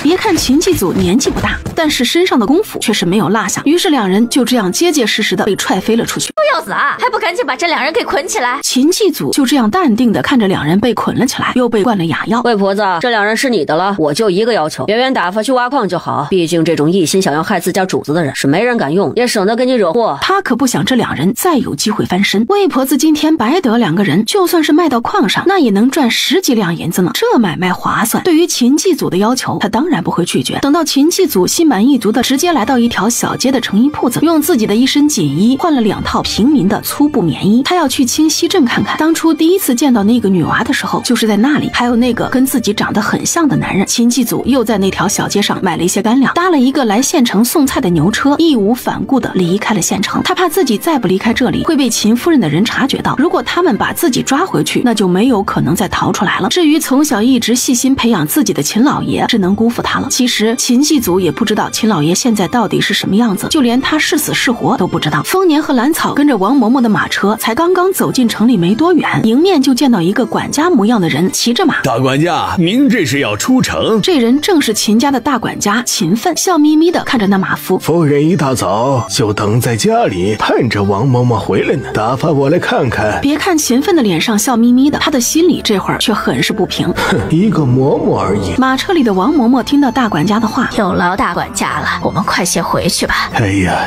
王嬷嬷客气了。丰年2人就有些着急，于是便往前快跑几步，大声的喊了一声：丰收，丰收，你在吗？爹，救我！这会儿的丰收已经有些清醒，他听到丰年的声音之后，立马挣扎着爬起来，脑袋和胳膊全都伸了出来。丰收，别怕！丰年喊着就扑了上去，一心想着把儿子救出来。干什么？快把那个人拦住！刚刚放下心的王嬷嬷没有料到那个男子居然已经追了上来，更没想到他一直以为昏睡的少爷这会儿居然是清醒的。哎呦，小祖宗，你快坐好吧，别摔着！想要上手拉住对方，滚！你个老钱婆人贩子！丰收一把推开拦着自己的王嬷嬷，还在对方身上踹了一脚。只可惜丰收刚刚撩开车帘，就被坐在外面的车夫和另一个下人给拦住了，一把又塞回马车。快回去！王嬷嬷这会儿顾不上别的了，她只想着把人带回去，交到夫人手里，其他的事情以后再说。放开我！从外面进来的下人熟练的把帕子捂到丰收的口鼻上，之前还闹腾到不行的丰收又一次晕了过去。王嬷嬷她想看看这闹事的是不是之前那个男人。砰！她的脑袋刚刚伸出来，迎面就飞来一块花生大的石头，直直砸向她的鼻子。王嬷嬷哪里来得及躲闪呢？只觉得鼻子忽然一痛，然后就有热流从鼻孔里流出来，一滴一滴滴在她的衣服上，她便觉得一阵头晕目眩，直接晕了过去。王嬷嬷的衣服上还有马车上已经被鲜血染红。请个大夫回家，王嬷嬷受伤了，快！骑马走在前面的大管家听到后面有喧闹的声音，只见那些下人正在跟4、5个汉子打架。住手！大街上跟人打架成什么样子？一个个的就会给主家惹祸，快滚回去！大管家目光冰冷地看着眼前打架的这些人。自从老爷病了之后，很多人都被夫人给换了，剩下的全都是没脑子又嚣张爱惹事的人。再这样下去，只怕老爷身体恢复的时候，这个家已经完了。临走时，大管家还冲丰年几人歉意的点点头。哎呀，对不住了各位，这些人我自会收拾。丰年跟人打了一架之后，整个人倒是冷静了一些，虽然并没有把人带回来，却是知道了他现在一切都好，没有受伤，只要想办法把人救出来就行了。刚刚丰年跟人打架的时候，兰草并没有挤上前去，而是咬牙切齿的躲在旁边。刚刚他已经认出来了，那个阴着脸伸着脑袋往这边看来的婆子，正是那天晚上跟在小哥哥身边的婆子。不知道为什么，他当时见到自己一行人之后，就让人把小哥哥给弄走了。现在又是这个婆子掳走了丰收，还拦着不让他出来。一气之下，一弹弓过去，直接砸向那婆子的鼻子。不用想，这婆子的鼻子比之前的赵二旺只重不轻，打断鼻梁那都是轻的。感动自己的家人，他怎么可能无动于衷？冷静下来的丰年看着远去的马车和那骑在马上的人，还是远远的跟了上去。他得弄清楚丰收被带到哪里去了。秦夫人站在秦家大门里面已经很长时间了。这王嬷嬷怎么办事？都什么时候了还不回来？秦夫人伸着脖子往外看。夫人，你先坐一会儿。会儿，想必王嬷嬷一行很快就回来了。大管家已经带人去迎了。就在秦夫人等得不耐烦，大管家一行人回来了。你们就一个个的不将老爷放在眼里了，一出门就给秦家招惹是非，都跟当街打架，一人20个板子，立刻执行。大管家在秦家这么多年，威望还是很高的。院子里很快就响起来了打板子以及各种哀嚎的声音。你们知不知道，老爷费了多少精力才攒下如今的好名声啊！大管家想想秦家现在的状况，之前城里一直流传自家少爷不学无术、好赌成性的流言，眼前这些人可没少出力。这少爷是极为聪明的，怎么就变成现在这个样子的？如果老爷见到少爷现在这个样子，想必会是很伤心的吧？大管家冤枉啊，小的冤枉啊！是王嬷嬷让我们拦住那些人的，我们都是听王嬷嬷的话才会这样的。是啊，小人也不想惹事，那几个人想要抢走大少爷。胡说！你们才刚刚进城，这大少爷怎么会在马车上再加10个板子？是真的呀，大管家。王嬷嬷说马车上那个才是真正的大少爷，之前在家里的那个是假的，是大少爷刚出生时被人给换了。之前一直待在马车里面的小厮觉得实在冤枉，便将王嬷嬷的话又复述了一遍。什么？王嬷嬷亲口这样说的？大管家也被那小厮口里的话给震惊了一下，连忙跑过去抓着那人的肩膀，急切地问：是真的，马车上的大少爷跟老爷长得有几分相像的。小厮呲着牙忍痛将他之前在马车上的发现讲了一遍，其他见过丰收的下人也跟着点头。秦奋这一下子是真的不淡定了。今天这件事情太让人震撼了，堂堂秦家的少爷怎么会是假的呢？还是被人换掉了？被谁换的？什么时候换的？简直荒谬！不行，这事儿我得找王嬷嬷问清楚。大管家说着就往外走，他得把事情弄清楚了才能去报告给老爷。大管家，王嬷嬷晕过去了，这会儿估计还没有醒呢。她之前不知道是被什么东西打到鼻子，出了很多血，人也晕过去了。进府的时候还是没有醒。晕了？谁干的？那几个跟你们打架的人吗？大管家强压住想要上扬的嘴角，板着脸问：应该不是，那几个人当时跟我们的人扭打在一起。那小厮哪里会想到人群中还有一个小不点儿暗搓搓的想要动手呢？大管家也陷入了沉思，他还是决定先把这件事情告诉老爷才行。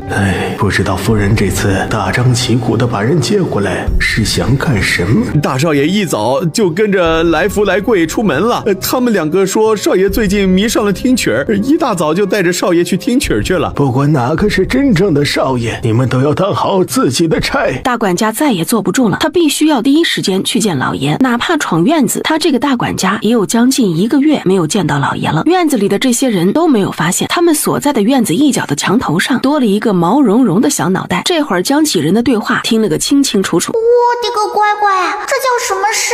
大叔知道吗？哥哥是这家的孩子，那大叔的孩子呢？难不成那个跟大叔长得很像的哥哥才是大叔的孩子？兰草觉得自己的脑袋瓜有些转不过来。我应该没有理解错那人的意思。他说2家的孩子被人换了。小丫头一双眼睛死死盯着正在鬼哭狼嚎的小厮，她一定要认死了这个人。等他挨完板子，一会儿要把这一人给抓走，让他当着大叔的面说清楚。另一边的丰年这会儿也摸进了秦家，此时他看着昏迷不醒的丰收被人抱着进了房间，又看到了之前拦着自己的婆子浑身是血的被抬进厢房，看着那个掳人的婆子，他恨不得上前再踹2脚。他原本打算就这样趁着他们忙乱的时候把丰收带走的，但是却意外的发现这家女主人一直守在丰收身边，抱着丰收又是哭又是笑的。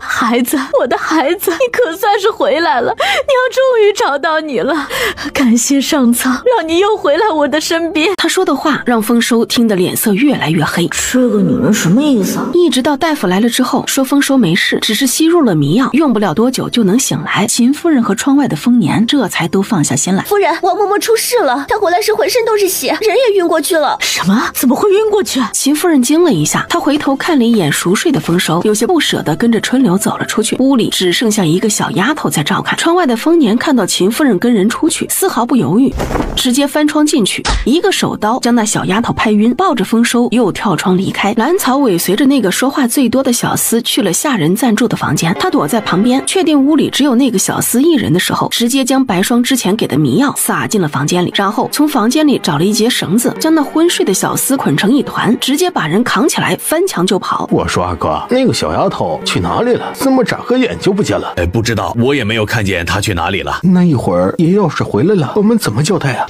这几人正说着话，就被从天而降的一团黑影给吓了一跳。他们赶紧侧身躲开，差点没砸到他们。哎呀，什么东西砸过来了？哎，这是什么人？刚刚躲开的几人都围上来，看着砸下来溅起一片灰尘的一团人，顺便还用脚轻踢了一下。等到他们看清楚是个秦家小厮模样的人之后，这才放下心来。紧接着，丰年背着丰收也从墙头跳了下来。快走！他并没有停留，直接朝着巷子外面跑了出来。哎呀，小丫头还没来！李老二有些着急的轻喊：“他来了，在后面。”丰年头也不回的往前跑，那几人也有眼色的扛起地上的球跟上。只见墙头上又跳下来一个小团子，正是刚刚不见的小丫头。小小的兰草则是细心的将自己和丰年两人的痕迹清理了一遍，这是他之前被野兽追过一次之后养成的习惯，这会儿几乎成了本能。就这样，因为王嬷嬷昏迷，因为大管家将所有人集中到一起教训，秦夫人就这么错过了一条重要的消息。她还不知道将丰收养大的人已经追到县城，之前在街上还打了起来，更不知道那人已经闯进秦家，将人给带走了。跟丰年一起的这几个人常年在外面走商队，因此对于县城那是无比熟悉。他们很快就将人带到了一个偏僻又安全的地方，这是他们租的小院，商队的货物一般情况下都放在这里。这一路上，丰年几人轮流背着丰收和那个小厮。丰年小心的把丰收放到床上，仔细检查了一下丰收的状态，这才转身直指被那几人扔在地上的小厮。丫头啊，你带着他干啥呀？丰年虽然没见到兰草出手，但是他就是那么肯定这个人就是丫头绑来的。我能不能直接说丰收不是丰收？他酝酿了好一会儿，还是没想好该怎么说。还是让这人说吧，我一个小孩子说不清楚。一脚踹到那小厮刚刚挨过板子的屁股上。我的屁股啊！刚刚还昏迷不醒的小厮，这会儿直接被兰草的一脚给疼醒了。那杀猪般的惨叫声，就连之前还昏睡的丰收都皱了一下眉头。闭嘴！再敢叫，老子还踹你！刚刚屁股上的疼痛简直太销魂了，他不想再来第二次。臭丫头，给我放开我！那小厮这会儿只看到自己面前的兰草，说话的口气不自觉的恶劣起来。的丰年一脚踹在他屁股上，说吧，你们为什么抓我的儿子？我说，王嬷嬷说我们带回去的人才是秦家真正的少爷。她说少爷刚出生就被人给换走了。那小厮看着屋里几人那跃跃欲试的脚，怂的不能再怂了，赶紧把知道的事情说出来。什么孩子换了？丰年虽然之前在秦家见过那个神神叨叨的秦夫人，心里已经有些疑惑，不过仍然被眼前这个小厮的话给整懵了，久久不能回神。那个死老太婆说没说过是被谁换的？旁边的李老二一双眼睛瞪得老大，他这会儿恨不得生吞活剥了这个小厮。他说是被你们换的。放你娘的屁！我家爷吃饱了撑的，专门换一个体弱的孩子回去，这么多年为了这个孩子劳心劳力，弄得自己几乎倾家荡产，在山里一住就是好几年，跟个野人一样。李老二说着，眼眶都有些微微泛红。他还记得第一次见到爷的时候，他是怎样的俊美无双，潇洒不羁，这才几年呐，都邋遢成了大胡子，哪里还有当初的半分模样？老二，去把那个老婆子抓过来，今天我要把这事儿彻底的给弄清楚。一直没有出声的丰年，这个时候也缓过劲来，对于这小厮的话，他已经有几分相信了。大叔，你先吃点东西休息一会儿，我和李二叔一起去。兰草有些心疼双眼通红的丰年，同时他也不放心李二叔一个人过去。丫头，你不要再去了，小孩子家快去睡觉，要不然是长不高的。丰年揉揉有些疼的太阳穴，伸手从怀中掏出一个纸包递给李老二，把那婆子带回来，活着就行，这是强效迷药，你们用的时候小心一点。这两个人是商队里身手最好的，去秦家带个人出来还是没有问题的。他刚刚虽然听说丰收是被人调换的，但是不管真相是什么，自己也尽心尽力照顾了将近10年。这会儿丰收昏迷不醒，他是真不放心就这么离开。他不敢深想，如果丰收真的是秦家的孩子，那自己的孩子呢？大叔，你先吃点东西，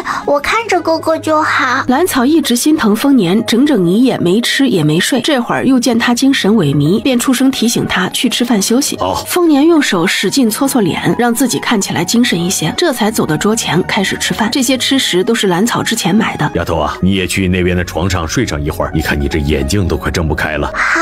兰草答应得很痛快，只是还不等他起身离开去隔壁，一脑袋就栽到了床上。哎呦，摔着没啊？丰年扔下手里的饼子，快快步走到床边，结果哭笑不得地发现小丫头已经睡着了。这孩子肯定是累着了，跟着担心了一夜呢。丰年心疼地摸摸兰草的脑袋，将她抱起来，放到屋里的另一张床上。丰收这会儿已经醒了，可能是小丫头刚刚一头栽倒的样子把她给惊醒了吧。摸摸她的脑袋，将她扶起来，靠坐在床上。没事了，爹来接你了，先吃点东西，是不是吓坏了呀？丰年一如既往的细心问候，丰收心里却是五味杂陈。昨天晚上在马车上，他已经将那两人的对话听了个清楚，还有刚刚那个小厮的话他也听见了，只是事情现在还没有个结果，他忽然有些恐慌。爹，你会不会不要我？丰收说话的时候还有些小心翼翼，丰收怕自己是假的，那爹以后还要他吗？傻孩子，你可是我一把屎一把水拉扯大的，费了多少的心思你才能够长这么高，爹怎么会不要你呢？丰年知道丰收在怕什么，别说是他一个孩子，就是自己一时间都无法接受这样的事情。丰收听到丰年的话，一下子扑到了他怀里。爹，我怕他们，我都来不及呼救就晕了过去，醒来他们说不是丰家的孩子，我怎么会不是丰家的孩子？别哭了，你现在都长大了，是男子汉了，在我心里你永远都是丰收。就在他之前审问那小厮的时候，丰年已经有些相信对方的话了，毕竟他之前见过一次秦家现在的少爷，跟自己确实长得很像，一看就是丰家的种。真的，我永远是丰收。丰收之前一直提着的心总算是放下来一些。太好了，我想和爹爹一起回山上。爹，我们现在就走吧。丰年却不是这样想的，他一定要弄清楚这件事情的始末。好了，先吃点东西，一会儿咱们好好的睡上一觉。丰年把桌上的饼子和热水给丰收拿了一些，吃过饭的丰年也过去躺到丰收身边，他也睡着了。另一边的秦夫人气急败坏的看过王嬷嬷的情况之后，她带着大夫来到听风院之后，发现自家亲儿子居然不见了，一直守在旁边的小丫头也晕倒在地上。我儿子呢？你们少爷呢？废物，怎么照顾人的？来人，把人给我泼刑！秦夫人气得一脚踹在那小丫头身上，又让人将那晕倒的小丫头用冷水泼醒。李老二两人就是趁秦夫人在听风院发疯，又打发所有人都出去找少爷的时候，没有惊动任何人，将昏迷的王嬷嬷给带了出来。这两人可不管王嬷嬷身上有没有伤，直接将人背在背上就溜出了秦家。等到两人把王嬷嬷带回小院的时候，他们将人跟那小厮关在一起，这才跟其他人轮流去休息。秦家东院，秦玉时隔1个月，他才再一次见到大管家秦奋。这段时间，身边伺候的人全都被夫人给换了，以前那些人也不知道去了哪里，自己的身体也是越来越差，根本都顾不上这些。老爷，你快点好起来吧，家里出大事了。秦奋手里握着刚刚偷袭过几个下人的狼牙棒，焦急的想要把人给扶起来。你这个家伙可算是来了，老子找人算计了，再不离开就得交代在这里了。老子找人算计了，再不离开就得交代在这里了。秦老爷虚弱的躺在床上，整个人都瘦得快要脱形了。大管家擦擦眼角的泪，直接将晕死在地上的那个二管家的衣服给扒了下来，然后就往秦老爷身上套。老奴来晚了，让爷受苦了。爷放心，外面院子这会儿正乱着呢，几个忠心的守在院子里。老爷先委屈一会儿，老奴这就带您离开，咱们去找大夫。除了这个姓钱的一会儿带走，其余的送他们上路。老子不管他们是谁的儿子谁的孙子，敢害老子，敢囚禁老子，全部打杀。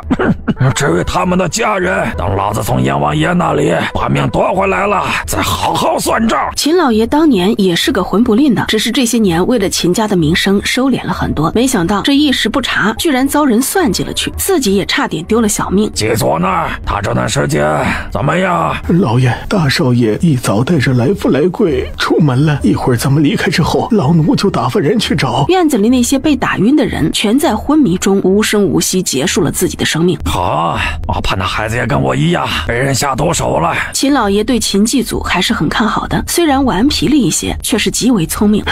老爷先跟着他们走，老奴帮你收拾一些东西。大管家又抹了一把眼泪，让人把秦老爷背出去。房间里没什么值钱的东西了，你把我用的枕头带走就行了。不让大管家在这里浪费时间。自从自己病倒之后，那个姓钱的接管这个院子，他早就将屋子翻了好几遍，稍微值钱一些的东西早就被换了。也幸好这些年秦老爷已经习惯家里有点积蓄就运出去，重要的东西也都不放在这里。现在他真庆幸自己有这样的习惯。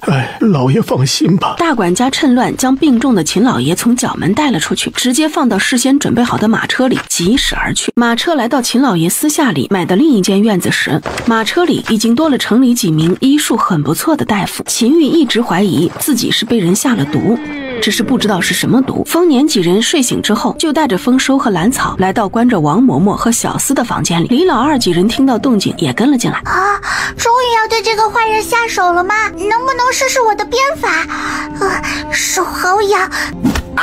那小厮再一次发出杀猪般的惨叫，他可是没有忘记早晨他快要冲出马车的时候，就是这个人把自己给捂晕的。看他那熟练的动作，没准昨天下午也是他干的。嚎什么嚎？嚎丧啊！我的鼻子，我的脸！紧接着，王嬷嬷就发现了不对劲儿，他不是在回秦家的马车上吗？对，有人用石头砸向我，然后我没躲过去。直到这时，王嬷嬷才发现，这个破房子里还有这么多人，怎么那个男人也在？还有我家少爷。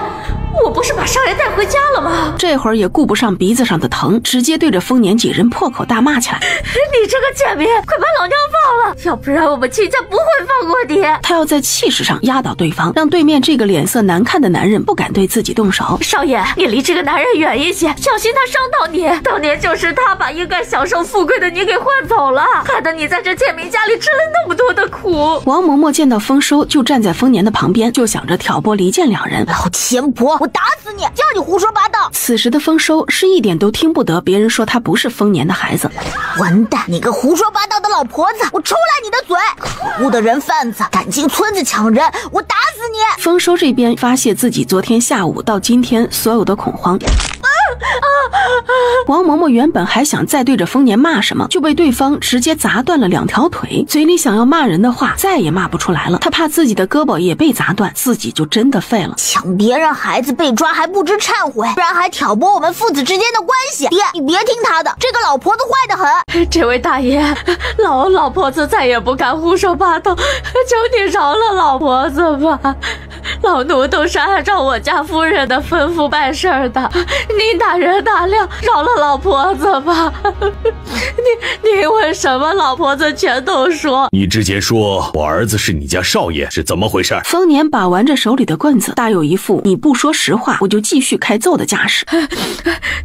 当年我家夫人成亲3年，好不容易有孕，却因为时常被老夫人搓磨立规矩，又有家里的小妾时不时跳出来闹事儿，老爷却对这些一直不闻不问。有孕期间就没有一天舒坦过。等到少爷出生的时候，弱得跟个猫似的，家里请来的大夫都断定少爷太弱，指定活不过3岁。老爷和老夫人对于夫人更加不喜，少爷出生好几天都没有人露面看一眼。夫人不开心的，月子期间带着孩子出了门，打算找附近有名的大夫给瞧瞧，结果还没有见到大夫，就遇到了晕在血泊里的你，怀里还抱着哇哇大哭的孩子。我们一时间被那孩子的哭声给吸引了，下车一看，发现这孩子虽然还很小，哭声却很大，比家里的小少爷健康很多。夫人为了能在秦家彻底站稳脚，思虑再三，就把2个孩子给换了。夫人带着孩子回家，我找人把你和小少爷送进医馆。王嬷嬷说着，还不住抬头看一眼丰年那难看的脸色。丰年这会儿那握着棍子的大手已经有些发抖，那指节已经开始泛白，双眼也都有些猩红。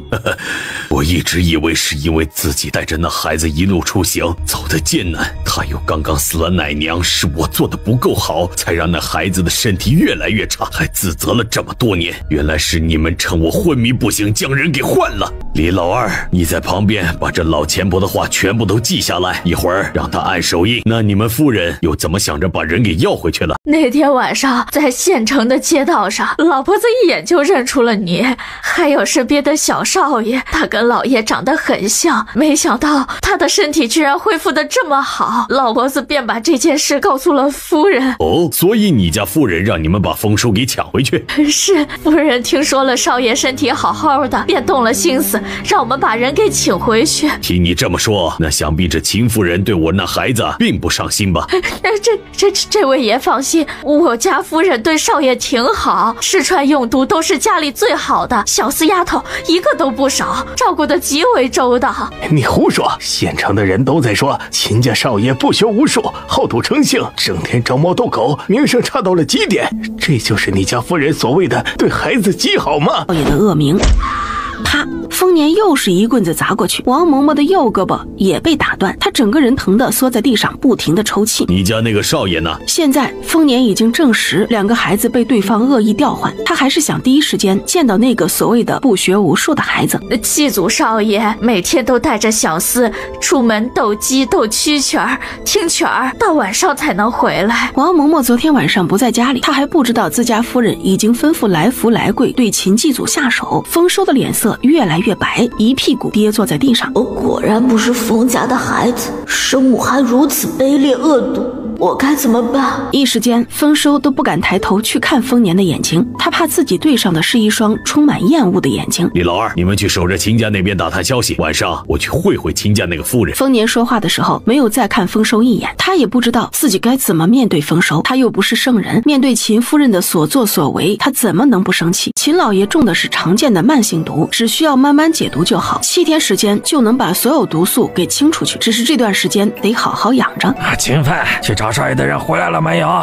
老爷已经打发人去找了，就快回来了。你让人谈老爷，我去隔壁，老子要亲自审问那个狗崽子。哎呦，我的老爷，家里这是出了大事，老奴怕老爷听了再气出个好歹呀。您说还有什么事比我这段时间的遭遇更糟？老爷我还能受不住啊？王嬷嬷带人从外面回来，带了一个孩子，听跟他同行的小厮说，那个孩子是家里真正的少爷。真正的少爷？那我记左呢？秦老爷在自己这唯一的儿子身上可是花了不少心思，而且这么多年也是真心疼爱他。听说那个孩子和王嬷嬷被人从家里带走了，夫人那边忙着找人，老奴啊这才趁乱把老爷带出来的。快，再多派些人去找祭祖，不管怎么样不能让他出事儿。秦老爷这会儿觉得无比的心慌，他自己都差点没命了，说不定他疼爱了几年的孩子也会出事，他不能这样坐以待毙，还是亲自去审审那个姓钱的。哎呀，老爷饶命啊，小的知错了。继续。啪啪。老爷，小的也是听夫人的吩咐啊。强儿的话让秦老爷的精神一振，我的这一场大病果然是夫人动的手，说敢有隐瞒，老子活剐了你。找满，去准备道具。老爷，小的全说。说，您的饭菜和汤药都是夫人派来的人一手操办的。你还做了什么？老子院子里那些粗使下人，小的随便找个理由打发出去，那几个忠心的被夫人发卖或者打杀，后院的那几个姨娘全都被发卖到肮脏的地方，尤其是之前得宠的，没几天就被折磨死了。夫人特意安排来福来贵带少爷去赌坊、斗鸡、斗圈圈、听曲。老爷之前请的武师傅也被赶走了，也不让少爷去学堂，只跟着来福来贵天天在外面玩。啪！秦老爷这会儿已经有些头晕目眩，这是要彻底毁了秦家，将我秦家几代努力的结果彻底摧毁吗？只是秦老爷这会儿想不明白，秦夫人这样做是为了什么？难道她不是秦家人吗？一下子就晕了过去。守在旁边的大夫也算是派上了用场。秦奋，去城外庄子上调人回来，今天晚上带人把家里所有人全都绑了。至于那个钱儿，直接给我扔进夫人的院子里。这个毒妇，我要宰了他！快点把祭祖找回来。那个毒妇把我精心教养的儿子给害成什么样子了？杂物房里的丰收当然也感觉到了丰年的疏离，他抓起旁边地上的鞭子，死命的往那两人身上抽。为什么你们要出现？我才刚刚从鬼门关逃回来，你们为什么要把我拖进地狱？为什么让我遇到这样肮脏的人和事？他这会儿已经泪流满面。大叔，我之前见过那个哥哥几次，他不是传闻中说的那样的人，我保证。真的？那就好。丰年努力扯了一下嘴角，始终没有笑出来，只是摸摸兰草的小脑袋。等到丰年他们吃完饭之后，便商议着再多带一些人，晚上去秦家闹事。把这2个人带过去，扔到那秦夫人的院子里，再找找那个孩子。我怕那个孩子会遭遇到不测，那个秦夫人心毒得很啊。小匕首带上，哪个不长眼的敢挡路，就给他来一下。迷药带上，如果对方人太多了，就撒药放倒一片。痒药带上，让他们把自己抓成大花脸，又痒又疼。还有1竹筒的虫子也带上，他们还活着，很好，全都撒到秦夫人的床上身上。丰收推门进来的时候，小豆芽，丰收也不知道自己要说些什么，喊了一声之后就沉默了。哥哥你来啦！小豆芽，你说爹以后还要我不要了？我有些怕。丰收沉默了许久，才有些不安地问兰草：大叔是我见过最善善良、最柔软的人，他是最好的大叔。兰草能看得出来，大叔和哥哥有些不自在，那也只是大叔一时无法接受这样的事实。我就是怕，如果爹爹不要我了，我该怎么办？不要怕，在我看来，不管你走到哪里，你还是你。再说了，你看看我，有什么好怕的？当初被扔进山里的小可怜，现在不是一样过得很好，而且还越来越好了。对，不管我在哪里，我都是丰收，是爹爹教养长大的丰收。刚刚还有些烦闷的丰收，似乎不那么迷茫了，反而多了一些什么。好了，哥哥，我要出发了，大白、小白留下来陪你，你不准乱跑，要不然大叔找不到你会难受的。丰年那边已经在把王嬷嬷两人往外拖了。就在他们几个从后院翻墙进入秦家的时候，大管事也带着不少人从前面冲了进去。这一次他带的人全是从庄子上调来的，这些人跟家里剩下的这些都没有什么牵扯，因此他们动起手来可是一点都不含糊，没几下就将秦家现在的下人给按倒了一大片。此时的正院，少爷呢？还没有找到吗？回夫人，没有。一群废物！本夫人养这么多人干什么吃的？连个人都找不到。王嬷嬷呢？也没有找到。没有。春柳说话的声音已经开始颤抖，今天他已经挨了好几个巴掌。滚！老人接着找，全都是废物。不好了，夫人，夫人不好了！大管家带人冲进来，把院子里的所有人都给抓起来了。什么？秦奋好大的狗胆！砰砰两声，他就被迎面两个黑影给砸了个正着。只见他已经晕了过去。夫人，你怎么了？两人推开压在秦夫人身上的麻袋。春柳姐姐，怎么办呀？大管家在前院把所有人都绑起来了。夫人，我们怎么办？就刚刚大管家那凶狠的架势，我们这些人是不会有好结果的。春柳这会儿也是六神无主。我作为秦夫人的贴身丫头，一向在大管家那里不受待见，这一次他肯定也不会轻易的放过我，怎么办呢？两人才把秦夫人挪回床上，就发现地上那两个麻袋在地上不停的蠕动，还发出呜呜咽咽的声音。你去打开看看。我怕。去呀！春柳从身后使劲推了那丫头一把，她自己也很怕的好不好？扒在后窗的兰草就这么看着春柳推了另一个人一把，然后从门外又飞进来一个麻袋，直接将那个春柳给砸得趴在地上，而刚刚被春柳推开的小丫头正好躲了过去。看吧，这人呐，还是要心怀善念才行，作恶的话是有报应的。随着春柳一声凄厉的惨叫，床上的秦夫人被吵得悠悠转醒，兰草一把将怀里开了盖的竹筒扔到秦夫人的床上，直直砸在她脑门上。竹筒里的各种虫子一下子在秦夫人的脑袋上炸开，掉到哪里都是。啊！什么东西啊！救命！秦夫人原本有些晕乎乎的头，这会儿只觉得身上头上刺挠的厉害，仔细看了一下，才发现是正在爬行的虫子。她的救命没喊两句，又一次晕了过去。不是只有一个麻袋吗？怎么是3个？另外2个是我带来的。直接用匕首挑开了那2个麻袋，露出了被打得奄奄一息的王嬷嬷和小厮2个。哇，这也太惨了吧，跟前儿的样子不相上下呀。原来这老婆子是被你弄走了。这人还真有几分手段，明知是秦家的人还敢下死手。这位兄弟，我现在要带我们老爷处理一些家事，兄弟可要回避啊。回避就不用了，我也要找那秦夫人算账。他还要从秦夫人嘴里得到那个孩子的下落。刚刚他把这秦家转了一圈，根本就没有见到秦家少爷，不知道是不是出了什么事了。来人，把夫人弄醒，我有话要问。之前抬着秦夫人的2个粗使婆子直接上手就去掐秦夫人的人中。秦夫人悠悠转醒，还没想明白是怎么回事，就对上了大管家那张黑脸。秦奋，你这个狗奴才好大的胆子，居然敢绑我的人，快把春柳给放了。夫人，老奴带来了几个人，夫人不妨先看看。啊，什么人？夫人，救救老奴啊！王嬷嬷4肢已经断了，身上的血染红了衣裳。夫人，奴才都是听您的话呀。夫人，救命啊！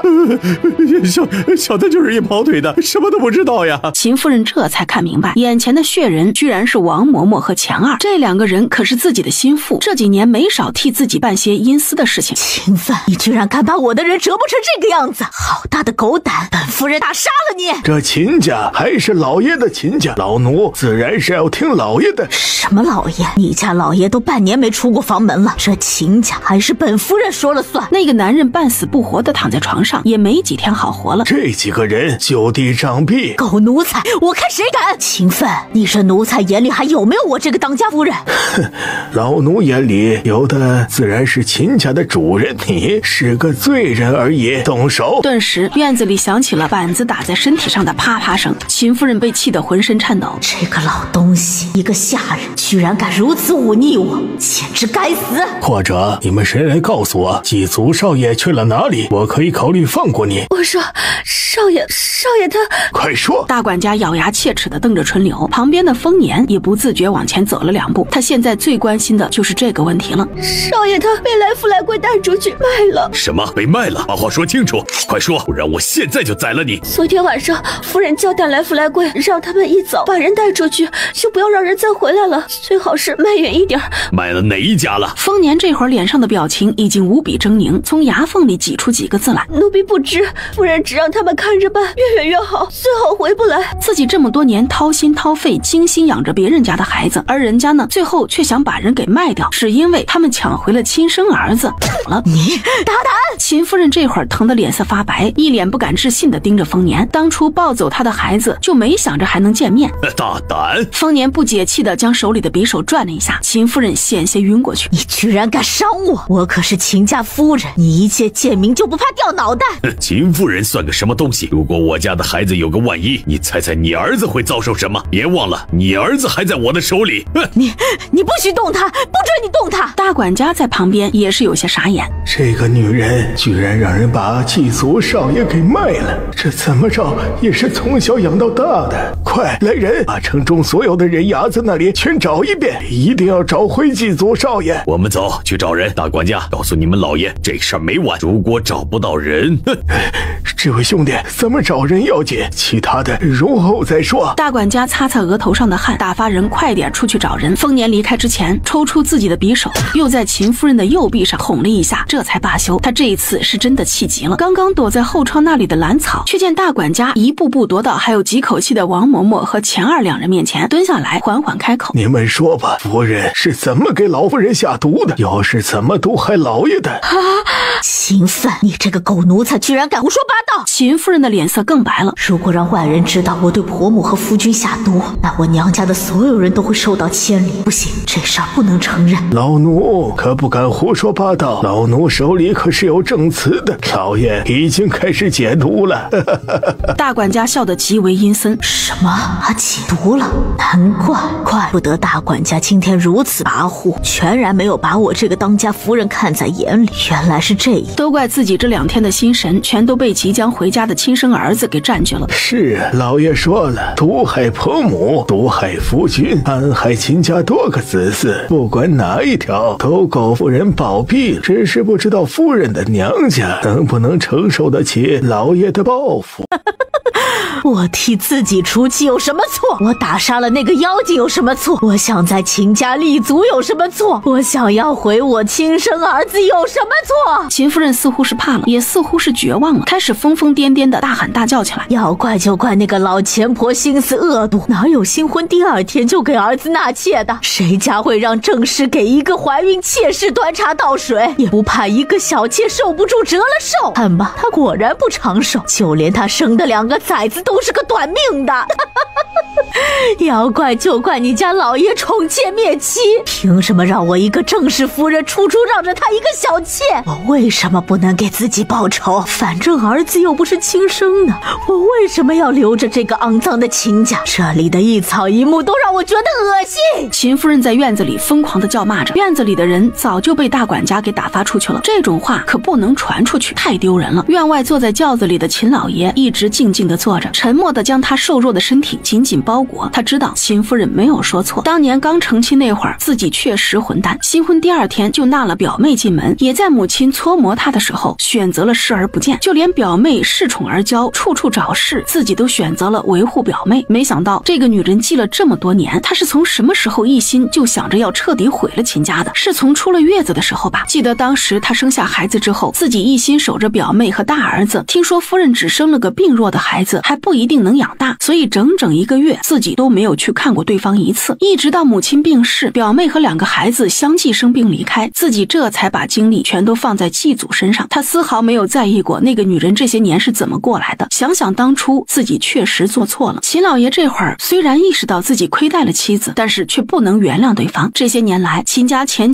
后填进去了几条人命。当初母亲、表妹还有2个孩子的症状跟自己现在的这个样子一模一样。这次如果不是大管家闯进来把自己带出去，秦家真的就彻底毁在这个女人手里了。秦老爷坐着轿子静静离开，他的耳边还回荡着秦夫人那撕心裂肺的哭喊和谩骂。他也只是将事先准备好的休书让人送给大管家，家里的事情交给秦奋，他也得多打发一些人去找祭祖了。那个机灵的小子可别出什么事才好。从感情上说，秦老爷现在更关注自己养大的秦祭祖，至于那个被换走的孩子，因为秦夫人的原因，他倒是不怎么在意，毕竟现在只是个陌生人，哪里有什么感情可言。此时的秦夫人已经晕死在院子里，无人问津。丰年带着人回到小院的时候，丰收、兰草和小白正排排坐在屋子里等着他。爹，丰收有些拘谨地站起来，他已经从兰草那里得到消息，知道了自己的亲生母亲把丰家的孩子给卖了。他感觉自己真的是无颜面对丰年。此时的丰年虽然心情极差，却也没想着对丰收发火什么的。小凤，爹明天要出发去找人，我会把你交给秦老爷，毕竟他是你的亲爹，你跟着他我也放心。爹，丰收的声音有些哽咽，他的眼泪已经流了下来。对于离开疼爱自己多年的爹爹，他很是迷茫和害怕。放心吧，等爹把人找回来再来看你。丰年眼睛红红的揉揉丰收的脑袋，幸好你现在身体好了，爹也就放心了。我知道了，爹，我去秦家。丰收一下子扑到丰年的怀里，他看得很明白，自己留在这里也只是个累赘，反而会阻挡丰年去找自家孩子的步伐。我还能再见到爹爹吗？会的。丰年拍拍丰收的肩膀，眼泪不自觉的也流了出来。丫头啊，大叔要出门几天，我让人送你回山上吧。等大叔办完事情就回去找你，好不好？大叔，你要去找小哥哥吗？是啊，当年大叔历经生死才把他给带出来，没想到却把人给弄丢了，我得去找他，一定得找到。丰年说话的时候目光悠远，似乎在回忆着什么。我听大叔的。他知道这个时候不能给丰年添乱，自己年龄还太小，跟着去反而是个累赘。如果你白衣回去了，你到我房间的枕头里把他的卖身契还给他。丰收已经离开了，他也自由了，说不定他就可以一直守着自己的女儿了呢。卖身契？兰草简直不敢相信自己的耳朵。是啊，当初我在医馆醒来的时候，跟我一起出来的奶娘已经死了，于是就买了你白衣。她当时啊才生了女儿没多久，正好呢是给丰收当奶娘。明天一早我就把丰收交给秦老爷，就要去找那个孩子了。还好我现在有他的画像，相信很快就会找到的。你在山上照顾好自己。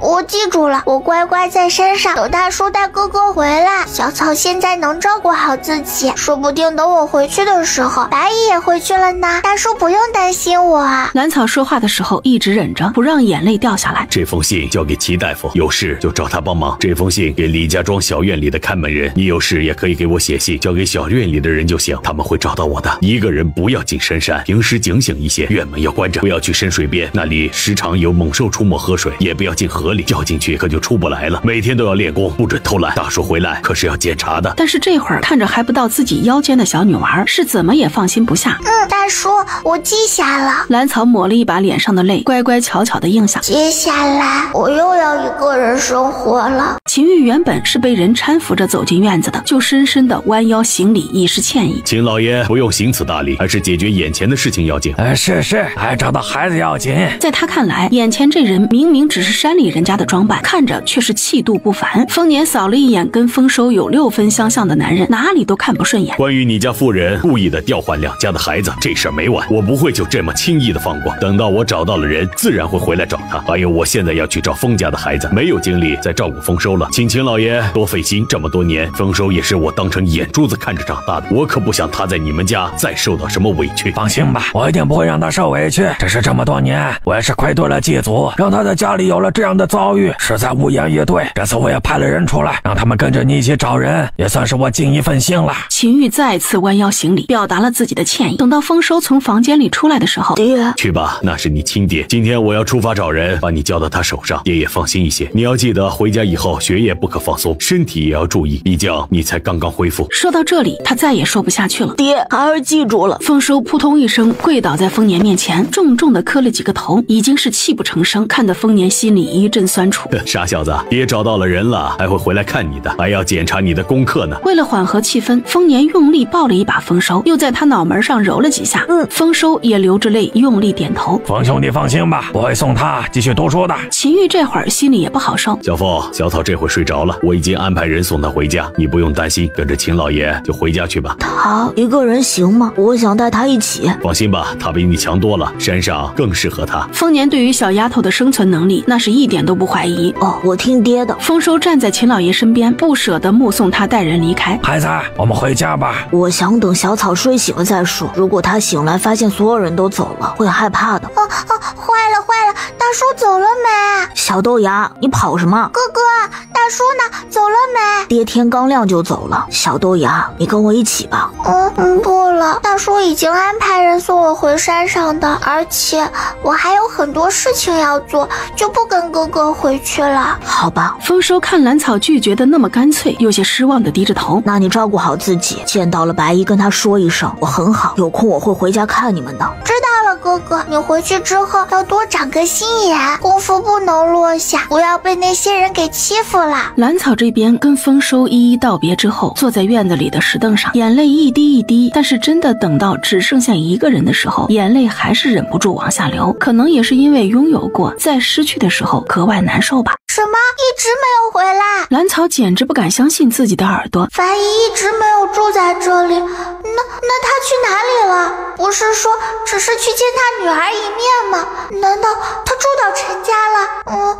不应该啊！听大叔说，白衣刚生完孩子就被陈家夫人给卖给人牙子，当时大叔正好需要给丰收找一个奶娘，才将他买下来的。白衣不可能住在陈家，那他去哪里了呀？小草，你打算直接回去还是？我想先去陈家附近看看，我怕白衣出事。我去雇个车，别担心，会没事的。三人来到陈家后街时，三人便决定先在附近打听一下情况再说。元宵节当天，原本要出门赏灯的陈女婿，听说当时都已经坐上马车了，不知道为什么全都回去了。我刚刚在一个小女孩那里见到了白衣的荷包。三人将各自打听到的消息汇总了一下，最后一致同意今天晚上再去陈家查探一下白霜的情况。秦川虽然不反对这样做，却也不敢擅作主张，他打算回去跟秦老爷报备一声。另一边，老爷，那些证据已经全部送到沈家了，沈家主当场写了出租书，夫人现在也算是没有娘家可以依靠了。这事儿没那么容易解决，我那大舅兄真以为一张破纸能抵得过秦家好几条人命，却把夫人给我们用过的药想办法用在沈家人身上，咱们秦家不太平，也不能让沈家好过，给他们找点事儿做。正好沈家已经放弃了那个女人，把人随便关一个小院，不死就成了。同样的药给他也用上，让他先那么耗着，冯家那边也不会这么轻易放过他。季宗的事情都不许向他透露，他不是不择手段想着儿子吗？那就一个字都不告诉他。秦老爷说话的声音虽然很温和，但是话语里的内容却损得很，几乎招招都戳在秦夫人的心窝上。你想要什么，偏不给。是，季宗少爷已经安排住在前院了，老奴今天就去联系书院。就在这个时候，外面有人通报秦川回来了。不是让他去送那个小丫头回去吗？这才半天不到，怎么就回来了？秦老爷有些疑惑，可别是那小丫头再出什么事儿了，我就真的没脸见儿子了。老爷，是季宗少爷的奶娘在陈家失踪了，凤家那个小丫头打算找人呢。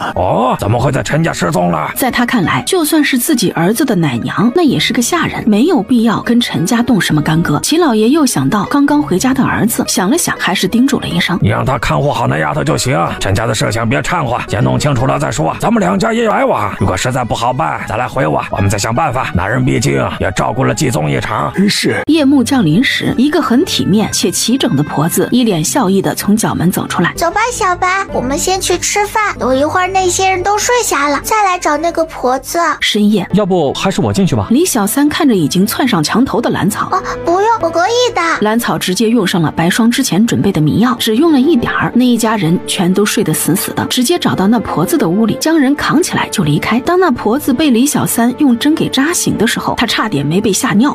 救命！闭嘴！再喊，削你一块肉下来！兰草站在旁边，顺势把手里的小匕首在那婆子面前晃了一下。你们什么人？要干什么？他真怕眼前这个耍匕首的小鬼一时失手，自己的小命就交代在这里了。这个东西你从哪里弄来的？李小三将蓝草下午得到的小荷包扔到那婆子身上。这不是我孙女的荷包吗？你们把我孙女怎么样了？问你就答，要不然真不能保证你小孙女会怎么样。这是前几天一个故人送我的，他托我办事，里面装了2两银子。你的故人呢？去了哪里？他托你办的事办了吗？蓝草激动的一下子跳到最前面。哎呀，别杀我啊！我什么都没干啊！老婆子是一个做饭的，什么都没干啊！闭嘴！秦川不是个性子好的。这荷包是白姨娘来找我吃送我的，她想看看大小姐，我之前欠了她的人情，便答应找机会让他们远远见一面。白姨娘，她是陈家的姨娘，白姨居然是陈家的姨娘，可是她怎么就被卖了呢？是啊，白姨娘以前是老爷身边最得宠的大丫头，夫人进门后才成了姨娘，只是哪个正头娘子能容得下这样的人啊？更不要说以前老爷还处处护着她。白姨娘生下大小姐之后，夫人就趁老爷出远门时找个由头把人给卖了。她不是要见女儿吗？后来呢？说来也只能怪白姨娘太心急，我已经答应帮她安排，必定是要让她在元宵节晚上远远看一眼。结果她一直守在陈家门口，陈家人认识她的可有不少呢。还没等到她见到人，夫人身边的人就将人给认出来。那天晚上，夫人连外面的灯会都不去了，直接将人请了去。请了去？她不用想都知道这一去有多危险。她现在在哪里？她现在被关在一个废弃的小院子里，有几个粗使婆子看着。哦，那你家大小姐在家里过得怎么样？蓝草猜想白姨必定是没有见到人的，不如自己替她问问。大小姐的日子那自然是好的，夫人才不会在这种事情让人抓到把柄。以后一份嫁妆打发出门，对家里的少爷也是一份助力，不是？那白姨娘现在怎么样？我也不知道啊，这几天都没见到人了。关着白姨娘的小院在哪里？你带我们过去。蓝草这个时候非常担心白霜，既然这婆子知道，那她现在就想过去把人找到。他们打算接到白霜再说，如果人没事的话，就直接离开县城回清溪镇。他是一点也不喜欢这县城。等到几人来到陈家外面的时候，周围静得可怕，直接翻身上了墙，敏捷地溜进了院子。而那婆子则不敢置信地瞪大了眼睛，这怕不是个妖孽吧？幸好我刚刚老老实实回答问题，要不然真的小命不保。蓝草进去的院子极为破败，点的是屋子里鼾声震天，还隐隐有一股酒味。看来这两个婆子喝了不少酒。蓝草往那两个婆子睡觉的房间撒了一些迷药，这才蹑手蹑脚往另外一个房间过去。这个房间破的门板都少了一块，这会儿正呼呼的往里灌风。蓝草扒着那巴掌宽的门缝往里看了又看，发现一个人影蜷缩在草堆里。他凭借自己的好眼力，准确摸到了房门上的锁头，轻轻一使劲，一声咔嚓之后，那锁头就被他拿在了手里，慢慢靠近那个蜷缩在草堆里的人。就着外面的月光，他已经能看到地上那人的衣服，正是当日来县城时白霜特意挑选最体面的那件衣服。蓝草将躺着的那人翻了个面，终于看清了他的样子，确实是白霜，额头很烫，冷得发抖，整个人都烧得有些迷糊。白姨！蓝草大惊失色，赶紧把白霜扶起来，从空间里取出一床被子给他裹在身上，然后又取出一杯热水，刮了一些健体丹的粉末进去，喂他喝了下去。喝过水的白霜倒是清醒了几分，不过身上依然滚烫，这会儿连眼皮都抬不起来。蓝草只能听到他嘴里低低呢喃地说了句终于见到你了，然后人已经晕了过去。蓝草直接来到隔壁，将那两个婆子身上的棉衣给扒了下来，然后还不解气地踹了一人一脚，给白霜裹上那婆子的棉衣，另一件和被子都扔进空间。就算是白霜用不了这么多，他也不想便宜那两个恶婆子。蓝草这才扛起昏睡的白霜离开了小院。这陈家他早晚还会再来一次的，白姨不能白白受了他们的欺负。蓝草把人带回小院的房间，这才看清楚白霜现在的样子，头发油腻，看着像是菜汤浇在头上了，脸上红肿，隐隐能见巴掌印，嘴角还有干涸的血迹，身上的衣服被扯破了好几处，手背上有很明显的伤痕，像是碾压过了，手腕上还有明显的勒痕。白霜膝盖上的一大片青紫，这会儿还是红肿不堪，不用想这几天他应该是没少跪。这会儿见到一向温柔整洁的白霜这么狼狈又一身伤痕，他怎么也忍不住眼泪吧嗒吧嗒一直往下掉。蓝草红着眼睛直接从空间里打了一盆温泉水，可能是温热的水换了白霜的意识。丫头，你怎么来了？快走！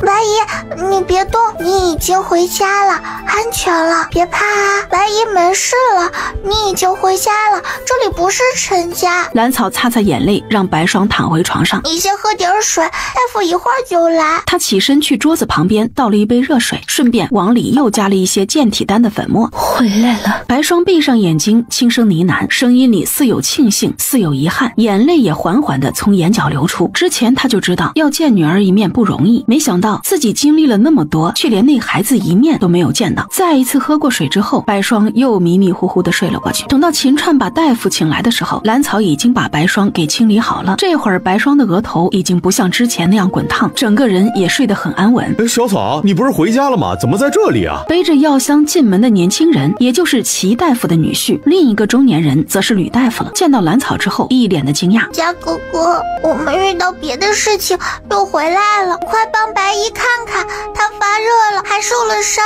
放心吧，我来看看。开始给白霜把脉，同时也观察着白霜的脸色。没什么大事，这是受了风寒，又冷又饿，再加上身上有伤，才会发热的，休养个3、5天就好了。直接把药交给李小三去熬。这至于膝盖上的伤，我明天让人另外送些药膏，以后都要注意一些，不能受凉。吕大夫的话让兰草一直提着的心放下不少。之前白霜在破屋里晕过去的时候，他一度以为人就这么去了呢，吓得不轻。好了，你就别担心了。对了，你们不是已经离开县城了吗？怎么又回来了？风大叔和丰收呢？大叔和哥哥有事离开了，我来接白姨。一提起丰年和丰收，兰草的眼泪又有些忍不住。前2天一家人还欢欢喜喜逛县城，转眼间就被迫分离。兰草是被白霜的抽泣声给吵醒的，惊得他一咕噜从床上爬起来。他揉了揉有些干涩的眼睛，丫头，是不是姨把你吵醒了？白姨，你醒了，好点没有？还有哪里疼？兰草惊喜地凑到白霜面前，伸手就去摸她的额头。真好。白姨，你退热了。白姨，你饿不饿？渴不渴？还疼不疼？他原本只是想去见见女儿，没想到却陷进了陈家出不来。为了女儿以后能在陈家过得好，便咬牙忍下了对方的各种刁难。只是遗憾的是，他终究是没能见到那个孩子一面，让你担心了，谢谢小草。白霜心里思绪万千，最后只说出了这么一句话：白姨回来就好。这是哪里？我怎么会在这里？这是大叔之前租的地方。白姨，你安心养病，等好一些了，我带你回家。兰草之前还想着找到白霜之后就告诉他丰收和丰年的事情，可是他看着眼前一身是伤、虚弱不堪的人，还是算了，等白姨的身体好一些再告诉他吧，省得他一着急病情又加重了。你大叔租的呀？原来是这个院子。白霜对于这个一点都不惊讶，他可是知道丰年有自己的生意要做，要不然也不会有那么多钱给丰收看病。这会儿安顿好白霜，他要出去转转，打探一下陈家的情况，顺便给白姨买一套棉衣回来。尤其是昨天晚上那2个婆子，把人看丢了，会有什么样的惩罚？夫人冤枉呀，奴婢冤枉啊！一个声音粗哑的女人在求饶：求夫人开恩呐！哼，你们冤枉，不好好当差，居然敢喝酒，还把自己喝得醉死过去。如果不是傅妈妈带人给你们送饭，还不知道什么时候发现，坏了夫人的事儿，打你20板子碾到庄子上都是轻的，再豪就直接发卖。那2个婆子被捆绑着扔上了往城外送粪的牛车上，让你们欺负白姨，该！他在心里乐开了花。昨天晚上那婆子居然这么干脆，一大早就坐实了那2个人看守不力的罪名，自己一点事儿都没有。这大宅子里的弯弯绕绕太可怕，一不小心就成了别人的垫脚石。兰草从空间里找出自己的围脖，往脖子上一套，他一直跟着牛车出了县城，在牛车拐上一条稍僻一些的路时，快走几步，一甩鞭子将一个婆子卷起来拖下车，接着是第2个婆子。前面赶车的大爷正悠闲地哼着小曲儿，全然不知车上现在只剩下他自己了，便拖着人进了那条路旁边的林子里。呸！憋死老娘了！死崽子，快把老娘放开！小心我大嘴巴扇你！哎呀，疼！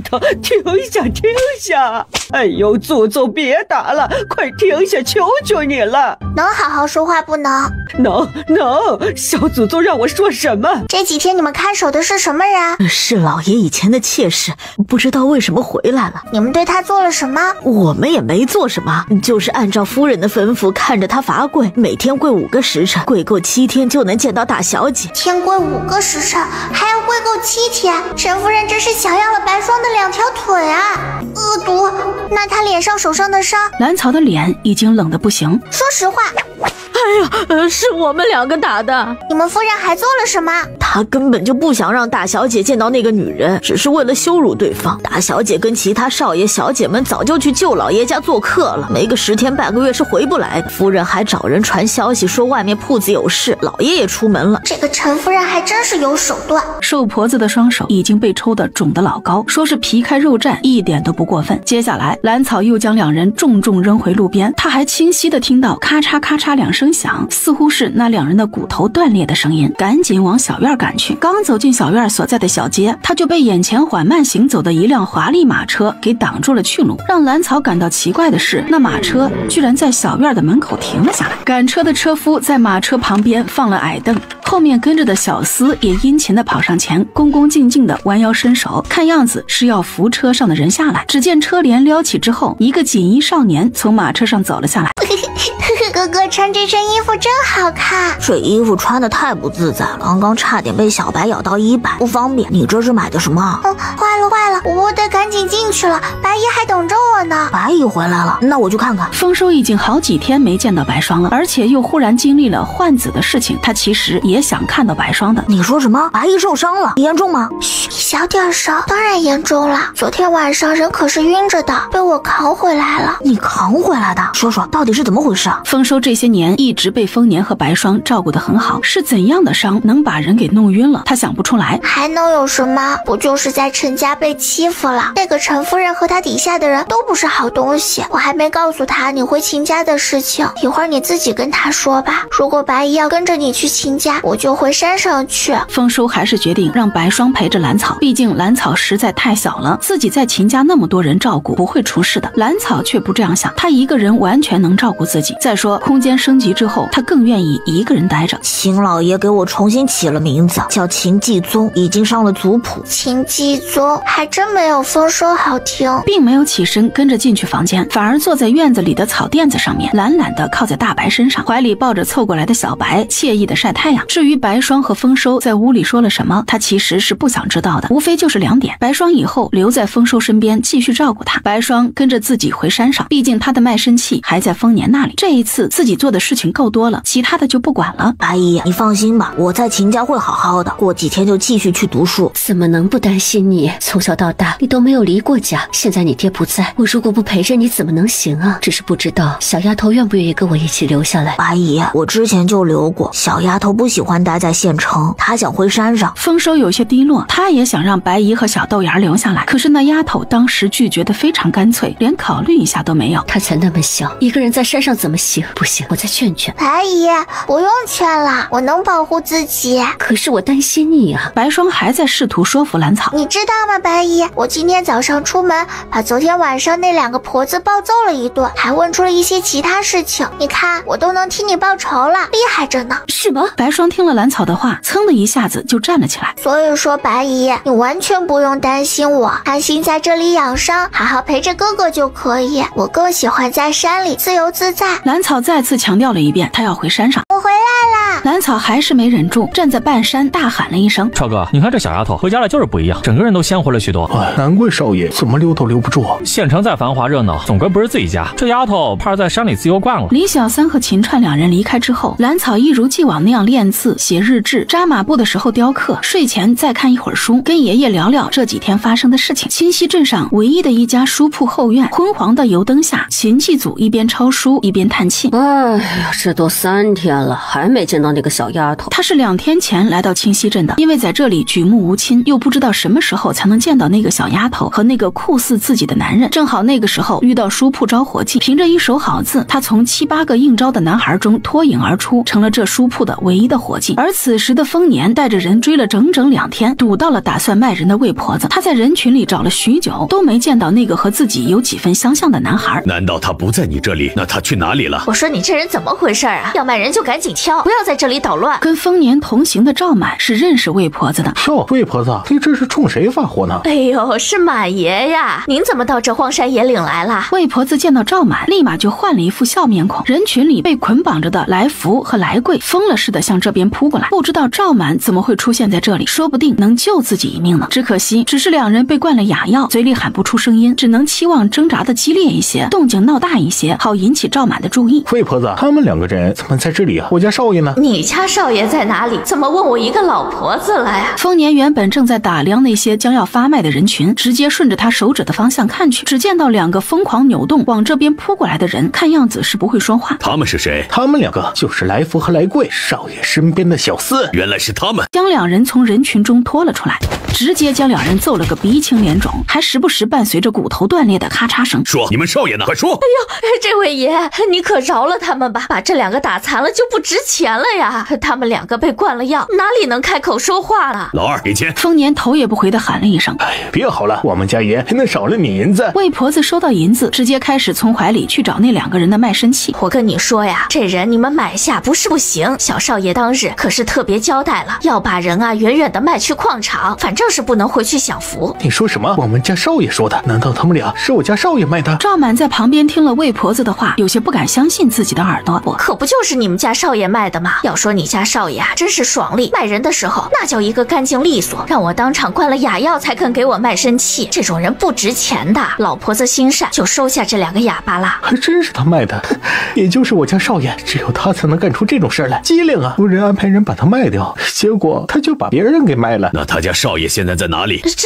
这老婆子哪里知道，他把卖身契给我之后就离开了，难道没有回家呀？所有人都不知道现在的心情该怎么形容。那个孩子机灵的没有被卖，这是好消息，可是人又去了哪里呢？接下来该去哪里找人？大家一时都有些迷茫，忽然就没了方向。走，我们回县城。既然他把别人给卖了，说明当时已经意识到秦家有危险，将来是找地方躲起来了，没准人还在县城呢。爷，这两个人怎么处置啊？绑到马后面去，就算是拖死了，那也是我丰家的下人，官府也管不了的。丰年现在见到这两个存心带坏自家孩子的人，就想千刀万剐了他们。他已经想好了，吃过早饭之后就下山去李先生的私塾蹭课。兰草进村之前，直接将大白和小白收进空间里，自己快速溜进私塾里。他便轻车熟路的直接上了杂物间的阁楼，然后拿出木头和刻刀开始雕刻起来。整整一个上午，兰草都是一心二用，手里的刻刀没有停过，耳朵还在听着李先生讲解的内容，放在身旁的书本他还要不时的瞄上一眼。快到中午散学时，兰草才翻墙从私塾的阁楼里出来，远远的就对上了过来接孩子的李氏。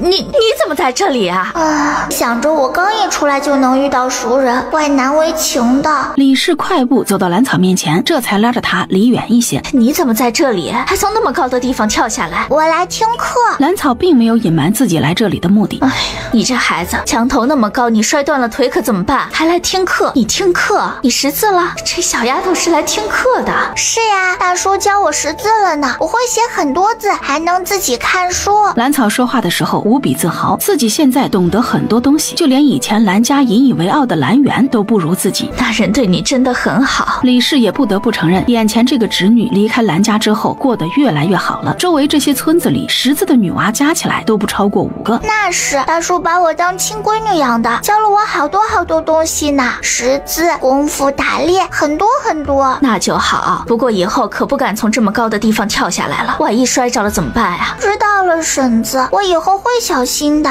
对了，你奶死了，你爷爷瘫了，你哥被卖了，你娘呢带着小的走了，你爹也失踪了。以后呀，你再也不用躲着兰家人了。死了，瘫了，卖了，走了，失踪了。兰草一脸的惊讶，奶奶这么快就死了，爷爷还瘫了，这是彻底不能动了。好想过去看看哟，也不知道爷爷见我活得好好的，心里是什么滋味。那个在兰家时噩梦一样的存在，终于得到报应了。爷，你别想了，我们不会接你去李家庄的。自从娘把我媳妇推进河里，你连一声责备都没有，我就发誓一定要离开这里。我怕再在这个家里待下，我们一家人会像小草一样，终究会被抛弃。看样子是说不出话了。儿子宁愿一天跑2趟来给你送饭，我走了，晚上再来。爷，小草回来接你啦，我们走吧。他决定先吓吓那老头。爷，下面美得很呢，什么都有，不愁吃不愁喝，住的房子也宽敞，不漏风还不漏雨。兰草的话音刚落，老蓝头的脸色直接就白了，着急的面部都扭曲的变形。一直在这里，要吃没吃，要喝没喝，还被人嫌弃，不如和小草一起下去享福吧。你看看孙女离开家之后都长肉了，也白净了，是不是？老蓝头索性把眼睛给紧紧闭上，他不想跟眼前这娃离开。俗话说，好死不如赖活着。我知道爷不想离开，就不动你啦。再说我还活着，怎么能带你下去呢？要带也是我奶奶带你，不是？兰草见老蓝头被吓得脸色白得不行，也觉得差不多了。我算是出了半口恶气，就到这里吧。老蓝头听到兰草的话，一双眼睛瞪得老大，一脸的不敢置信。他怎么也没想到，当初那个被扔进山里的孩子居然活下来了。你现在不能动了，孤零零的一个人躺在这里，有没有反省过自己？也不想想，你如果没错，为什么二叔会坚决反对你去李家庄？如果你没错，为什么会孤零零的躺在这里？如果你没错，我爹又怎么会抛下你不管？我哥又怎么会犯那么大的错误？我知道，不就是当初无意间撞破了你跟村里老寡妇的事情，你就撺掇着一家人把我扔进深山，怕我说出去坏了你的事。可是我当时根本就不懂那些。不过也要谢谢你，谢你兰家放弃了我，让我遇到了大叔，他们一家把我当亲女儿看，教我生存，教我识字。当然我还遇到了爷爷，一个真心拿我当孙女的爷爷。你该不会想让我照顾你吧？哼哼，你不配。早在我被扔进山里的那一刻起，就不再是兰家人了。你这会儿不能动了，还想再次压榨我，想得怪美。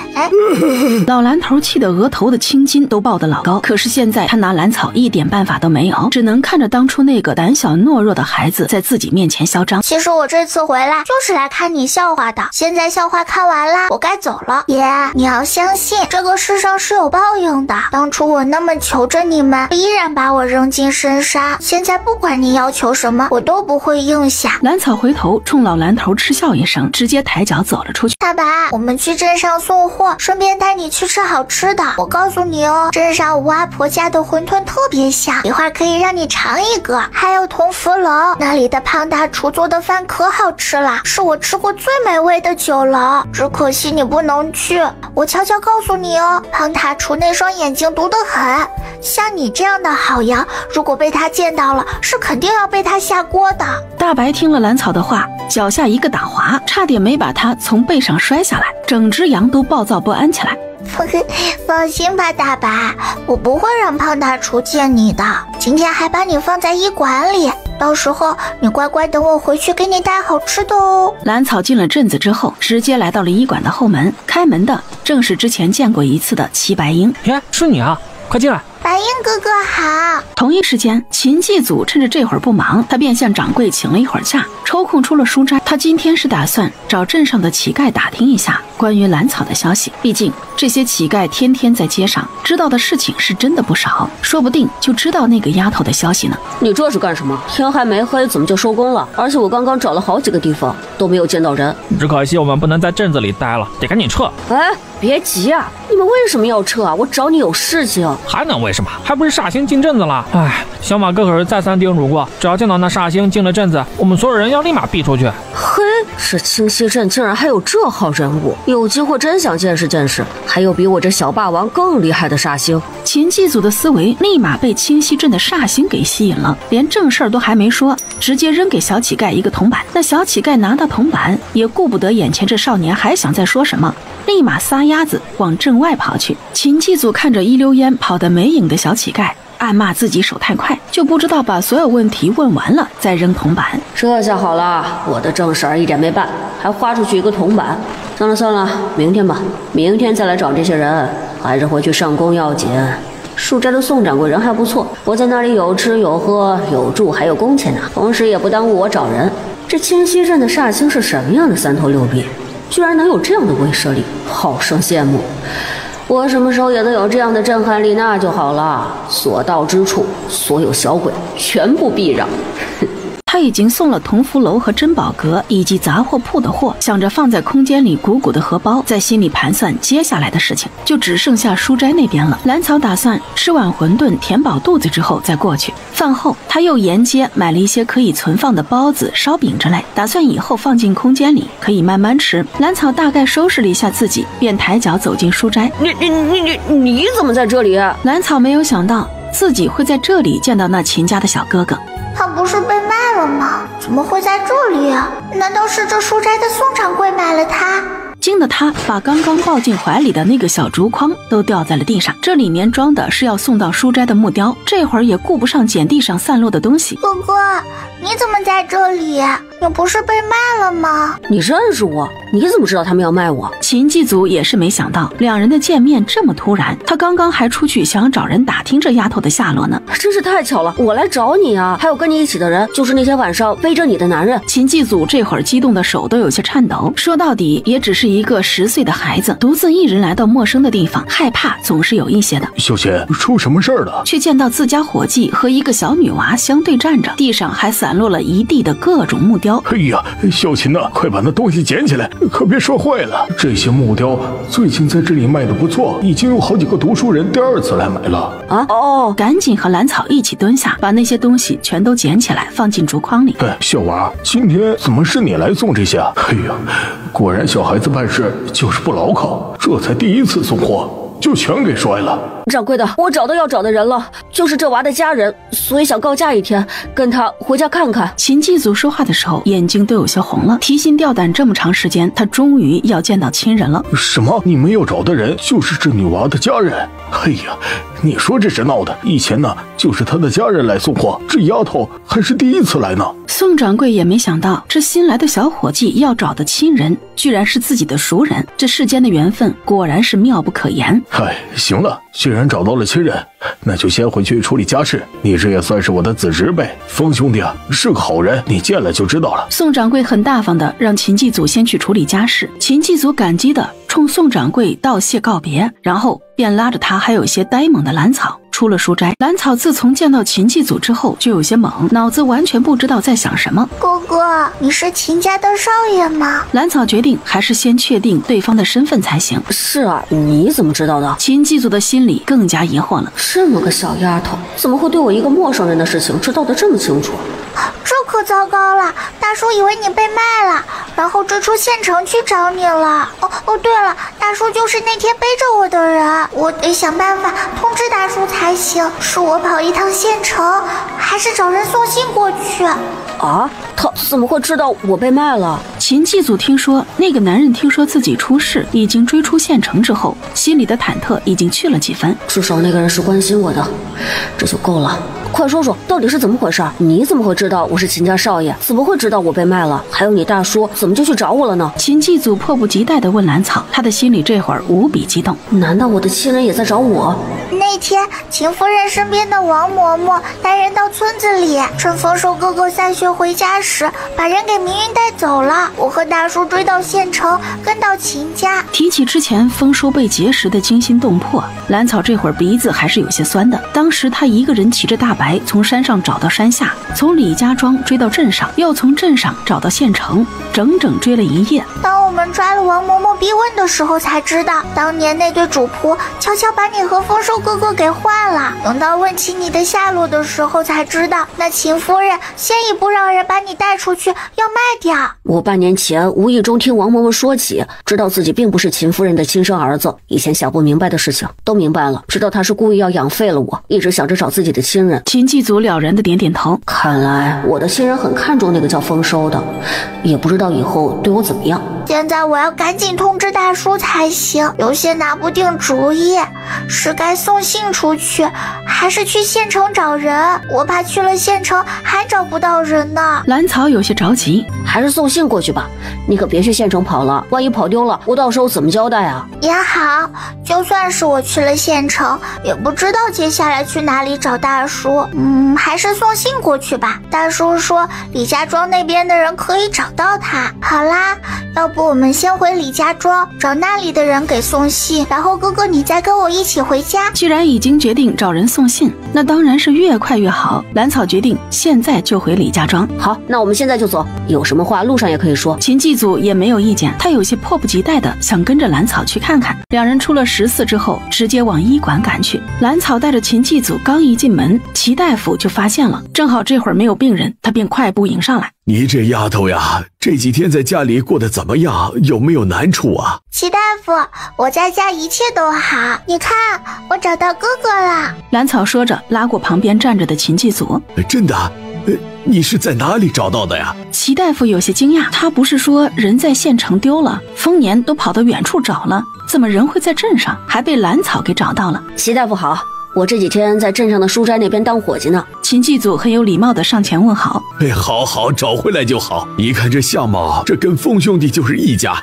快进来坐啊。正在院子里翻捡药材的齐白英趁机也凑了过来，仔细打量了一番秦祭祖，果然跟风大叔长得极像。你们准备怎么办呢？风兄弟现在也不知道在哪里找人呢。大叔之前留有话，让我有事可以给他写信。李家庄那边有人可以把信带的，我们打算回去让人送信。这样也好，你可千万不要自己去找人啊。风兄弟这会儿还不知道在哪里呢，万一你再跑丢了，你大叔回来了，我可没法向他交代呀。齐大夫听了兰草的话，大大的松了一口气，他是真怕这丫头一时冲动自己跑去县城。放心吧，齐大叔，我不会冲动的，还打算带哥哥回家，一起等大叔回来呢。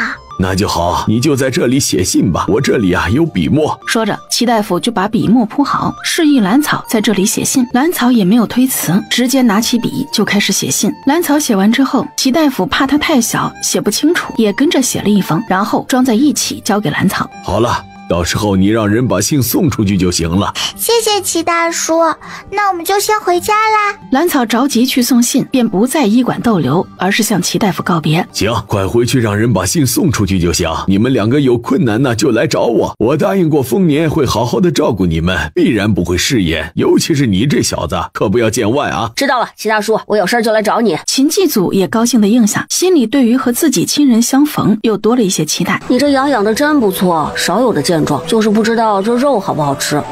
接下来他就悲催了，大白不满地冲他瞪瞪眼睛，然后直接就向他冲过去。这才发现大白生气了，已经向他冲过来，然后秦祭祖就撒丫子往镇外跑去。两人来到李家庄的院子时，开门的竟然是李小三，一下子就开心起来。小三哥哥，你没有去县城吗？不是，我从县城回来了，快进来。你这……当他看清楚跟在兰草身边的少年，一下子就愣住了。他一眼就看出来，这个少年跟自家主子长得很像。难道我们想要找的孩子自己找到了这里？这也太神奇了吧！这真的找到了？李小三还是想要确定一下。是啊，哥哥当时从县城出来，直接来到咱们镇上，我今天去镇上才见到的。兰草简单说了一下事情的始末。快进屋，我去烧水泡茶。李小三知道眼前这少年是自家小主子，立马热情的将人迎进屋。小三哥哥，不用忙啦，我们来是想让你送信的。大叔离开之前曾经交代过我，如果有事就把信送到这里，他能收到的。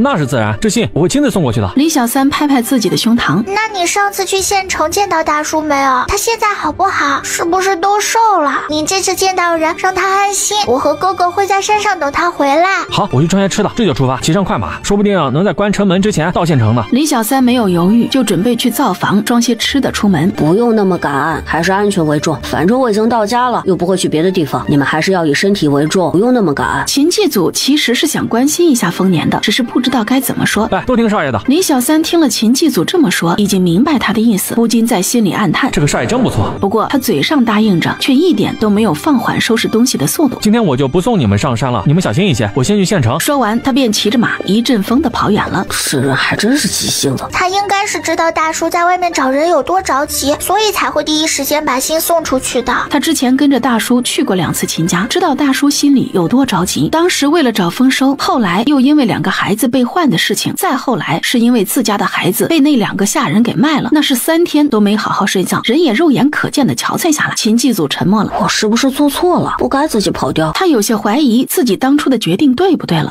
哥哥你没错，如果当时你不跑掉，说不定会遭遇什么不好的事情呢。只能说秦夫人太坏了，所有事情的起因都在她那里。兰草赶紧安慰秦祭祖，怕他多想。是吗？是呀，我跟你说，那个秦夫人可坏了，她把你和丰收哥哥换了之后，还给秦家人下毒，就连秦老爷都没能逃过去，已经被他安排的人囚禁了半年呢。什么？我爹也中毒了？什么？我爹也中毒了？在秦祭祖有记忆之后，秦老爷一直对他不错，也算是用心教导了，所以他脱口而出还是叫秦老爷爹。是呀，秦老爷也中毒了，还被秦夫人囚禁起来，最后是大管家带下人把秦老爷给救出来的。那你知道他现在怎么样了吗？秦祭祖心中有些酸，难怪最近半年一次都没有见过爹，原来他被人囚禁起来了。已经找到大夫解毒了，具体的事情你可以等大叔回来再问他，大叔肯定知道的更详细一些。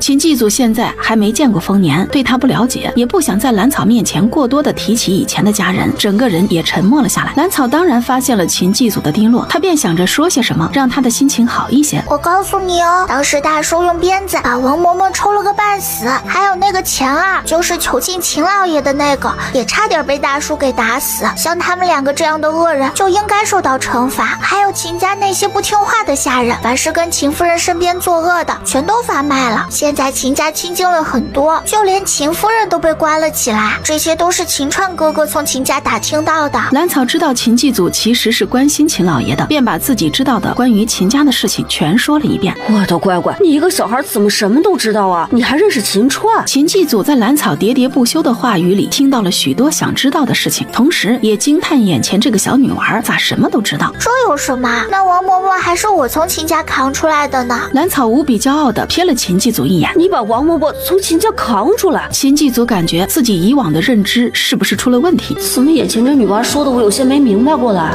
没错，就是我扛着出来的。一路吵吵闹闹的回到山上，快看，我们到家了。秦祭祖顺着他手指的方向看过去，2座房子不远不近，遥遥相望。你们怎么会住在这里啊？大叔为什么住在这里我是不知道，至于我是无家可归了才跟大叔住在一起啦。这边的房子是我住的，大叔住在那边的房子里，我带哥哥去。这里真是别有趣味啊，很美。秦祭祖一边走一边感叹，现在这里不怎么好看，再过一段时间应该会很美。我也住了没几个月，来到这里的时候都快深秋了，一会儿来我家吃饭，这段时间白姨不在，一直是我做饭给大叔和丰收哥哥吃的。哎呀，我说丰兄弟，你住的这个地方风景可真不错，就是有些高。哎呦，我这老胳膊老腿的都快散架了。2人虽然奇怪大管家怎么会过来，不过都迎了出去。大管家的大嗓门已经把丰年给吵醒，他有些迷糊的搓了一把脸，从地上坐起来。大管家来了，快进屋里坐。好，丰兄弟选的地方不错。大管家嘴上跟丰年说着话，可是眼睛却一直盯着秦祭祖。少爷的表情轻松，想来他在这里还算适应，这让大管家鼻子一酸。少爷，老董可总算是见到你了。大管家说着就快步走向秦祭祖，顺势就要跪下。大管家，怎么好让你专门跑一趟啊？我这里安顿好了，肯定会回去看你和爹的。秦祭祖说着赶紧将大管家给扶住，不让他再跪下去。不管怎么说，自己现在已经不是秦家的少爷，怎么能再让大管家跪自己呢？同时丰年的注意力也一直在秦祭祖的身上。他刚刚回来的时候，这孩子正睡得香，自己就没有忍心去喊他。这会儿近距离看着，果然是丰家人的相貌。丰年上前几步，站到秦祭祖的旁边。大管家和秦川兄弟，快进屋。说着，他很自然地揽住秦祭祖的肩膀，重重地拍了2下。走，我们回。丫头也来。大叔，我锅里炒着菜呢，一会儿再去。然后便回身进屋去继续做饭。他得再多准备一些，要不然恐怕不够。妹妹正在做饭呢，不能离开。对，正忙着呢。双手拍拍他的肩膀，以示亲近。几人进了屋之后，大管家拉着秦继祖，将人上上下下又仔仔细细地打量一遍。少爷，这段时间可把老爷和我急得不行啊！还有风兄弟，都快把县城给翻遍了，还派人去了周边几个镇上找了，没想到你竟然来了这里。大管家说着就开始擦眼泪。之前老爷病倒时，家中里里外外全都被夫人把持，老爷差点没命，他自己也被夫人各种刁难，险些被发卖。他总想着，不管怎么说，少爷也是夫人的亲生儿子，再怎么着也不会有危险。谁成想这里面竟然还有换子这么一件事，他这心里自责的不行。那边是什么东西过来了？我们快离开！他的举动让兰草心里一暖。这个才正式认识不到2天的哥哥，第一反应居然是把我护在身后，真好。哥哥不用紧张，是我的小伙伴们来了，我一会儿介绍你和他们认识。什么伙伴？是的，哥哥，他们是我的伙伴，像家人一样的伙伴。兰草认真的点点头，然后冲远处喊了一声：小慧、小金，我在这里。秦继祖就见面前冲过来好几只小猴子，直接把兰草围了个严严实实。那小丫头直接跟那群猴子嘻嘻哈哈闹到了一起，就连大白、小白也挤进他们一群里面玩闹。秦继祖看到眼前闹成一片的大大小小，心里不禁有些羡慕。兰草笑闹着抱了抱每一只猴子之后，这才走出猴群，来到秦继祖的旁边，一本正经的给双方介绍起来。这是我哥哥，是家人。放心吧，我是他哥哥，不会欺负他的。小猴子们听了他这话，才放松了警惕，然后各自去玩。等到中午回家时，由于今天小辉他们都在，兰草特意多做了一些饭。当秦继祖看到排排坐在屋外台阶上捧着木碗吃饭的小猴子们之后，都惊得嘴巴张得老大。我的乖乖，怎么一个个都跟个小孩一样，还捧着碗吃饭？可能是午后的阳光晒得格外舒服，也可能是昨天晚上没有睡好，秦继祖不知不觉就在这暖暖的阳光下抱着小白睡了过去。同样睡着的还有家里的大大小小，兰草也靠着大白眯着眼打瞌睡。当丰年满头大汗回到山上，推开院门的时候，看到的就是这样的情景。自家院子里横七竖八躺了一片，一个个肚皮朝上，一点戒备都没有。再走近一些，听到的是此起彼伏的小呼噜声，尤其是抱着小白的那个少年，还有靠在大白身上的小丫头，两人睡得很沉。丰年轻轻绕过他们，又从里面拿了2个小宝贝出来，给秦继祖和兰草盖好被子之后，直接躺到2人旁边。可能是见到秦继祖之后，最近一直悬着的心放下了，也可能是今天不停赶路，确实累了。丰年躺下没多久便睡着了。整个午后，小院在阳光下格外安静。大管家不用自责，我之前在七夕镇见过妹妹，元宵节前一晚又在县城里远远见过，所以我把来福来贵卖了之后，就想到七夕镇找找看，没想到还真的见到妹妹了，这才知道你们都在找我。秦继祖说起这事儿时，心里也是一阵唏嘘，好在他这次算是有惊无险，没有真的被卖掉，要不然他又将是另外一种结局。放心吧，欺负过你的人，我一个都不会放过的。那来福来贵2个被我从魏婆子手里买了回来，然后直接将人拖在马车后面，不到半天的时间就直接拖死了，也算是为你报了仇了。是啊，老爷也把家里那些下人全都发卖了，王嬷嬷和春柳杖毙了，至于夫人也被关起来了。谢谢各位长辈的回护，你是我丰家的孩子，护着你是应该的。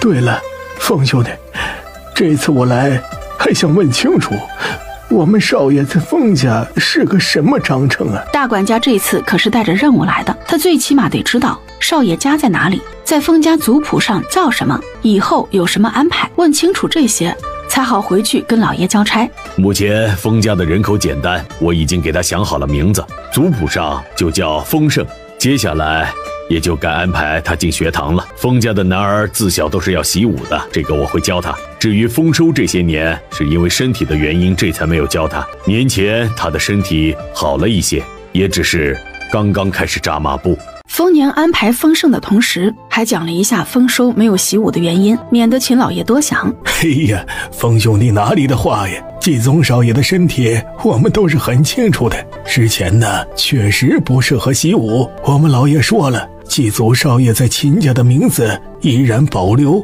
而且族谱上面也不动，他依然是秦家的少爷，随时可以回去住啊。这个当然，丰收在族谱里的名字也不动，他有空了想回来就回来。可以说两人对彼此的安排都很满意，毕毕竟是自家教养多年的孩子，哪里是说送给别人就彻底不联系的。就在这个时候，兰草端着一个大大的托盘过来，上面摆了好几个大碗，都是他刚刚准备好的饭菜。妹妹，快给我，你端不动的。丫头做了这么多，累坏了吧？哎，快放下，快放下啊！放心吧，我拿得稳着呢。这次大叔在外面啊，特意给你带的。这几天我不在家，丫头好样的。兰草接过手串，开心的戴到手腕，还在丰年面前晃了晃。谢谢大叔。丰年又摸摸他的脑袋，转身对站在旁边的丰盛说了句：“你也有，一会儿给你。”毕竟他现在跟丰盛还不熟，怕那孩子多想，所以这会儿专门对他说一声：“哎，好。”丰盛笑眯眯的应下，心里暖暖的。我先回去啦。好，丰盛。去送妹妹回家，秦老爷准备怎么处置秦夫人？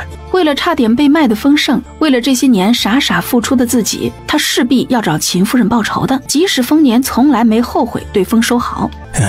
老爷已经给夫人下了那种慢性毒药，用不了3个月就会有结果了。这些还不够，我就想知道你家夫人的底气是什么。他是恨不得将那个恶毒的女人挫骨扬灰的。几年前，夫人的娘家兄弟沈大爷当了极县的县令，或许这就是他的底气吧。只不过这次的事情，沈家那边已经将夫人除族了。大管家摇头叹息，自从夫人的沈大爷当上县令之后，他是横竖看不上老爷这个商户人家。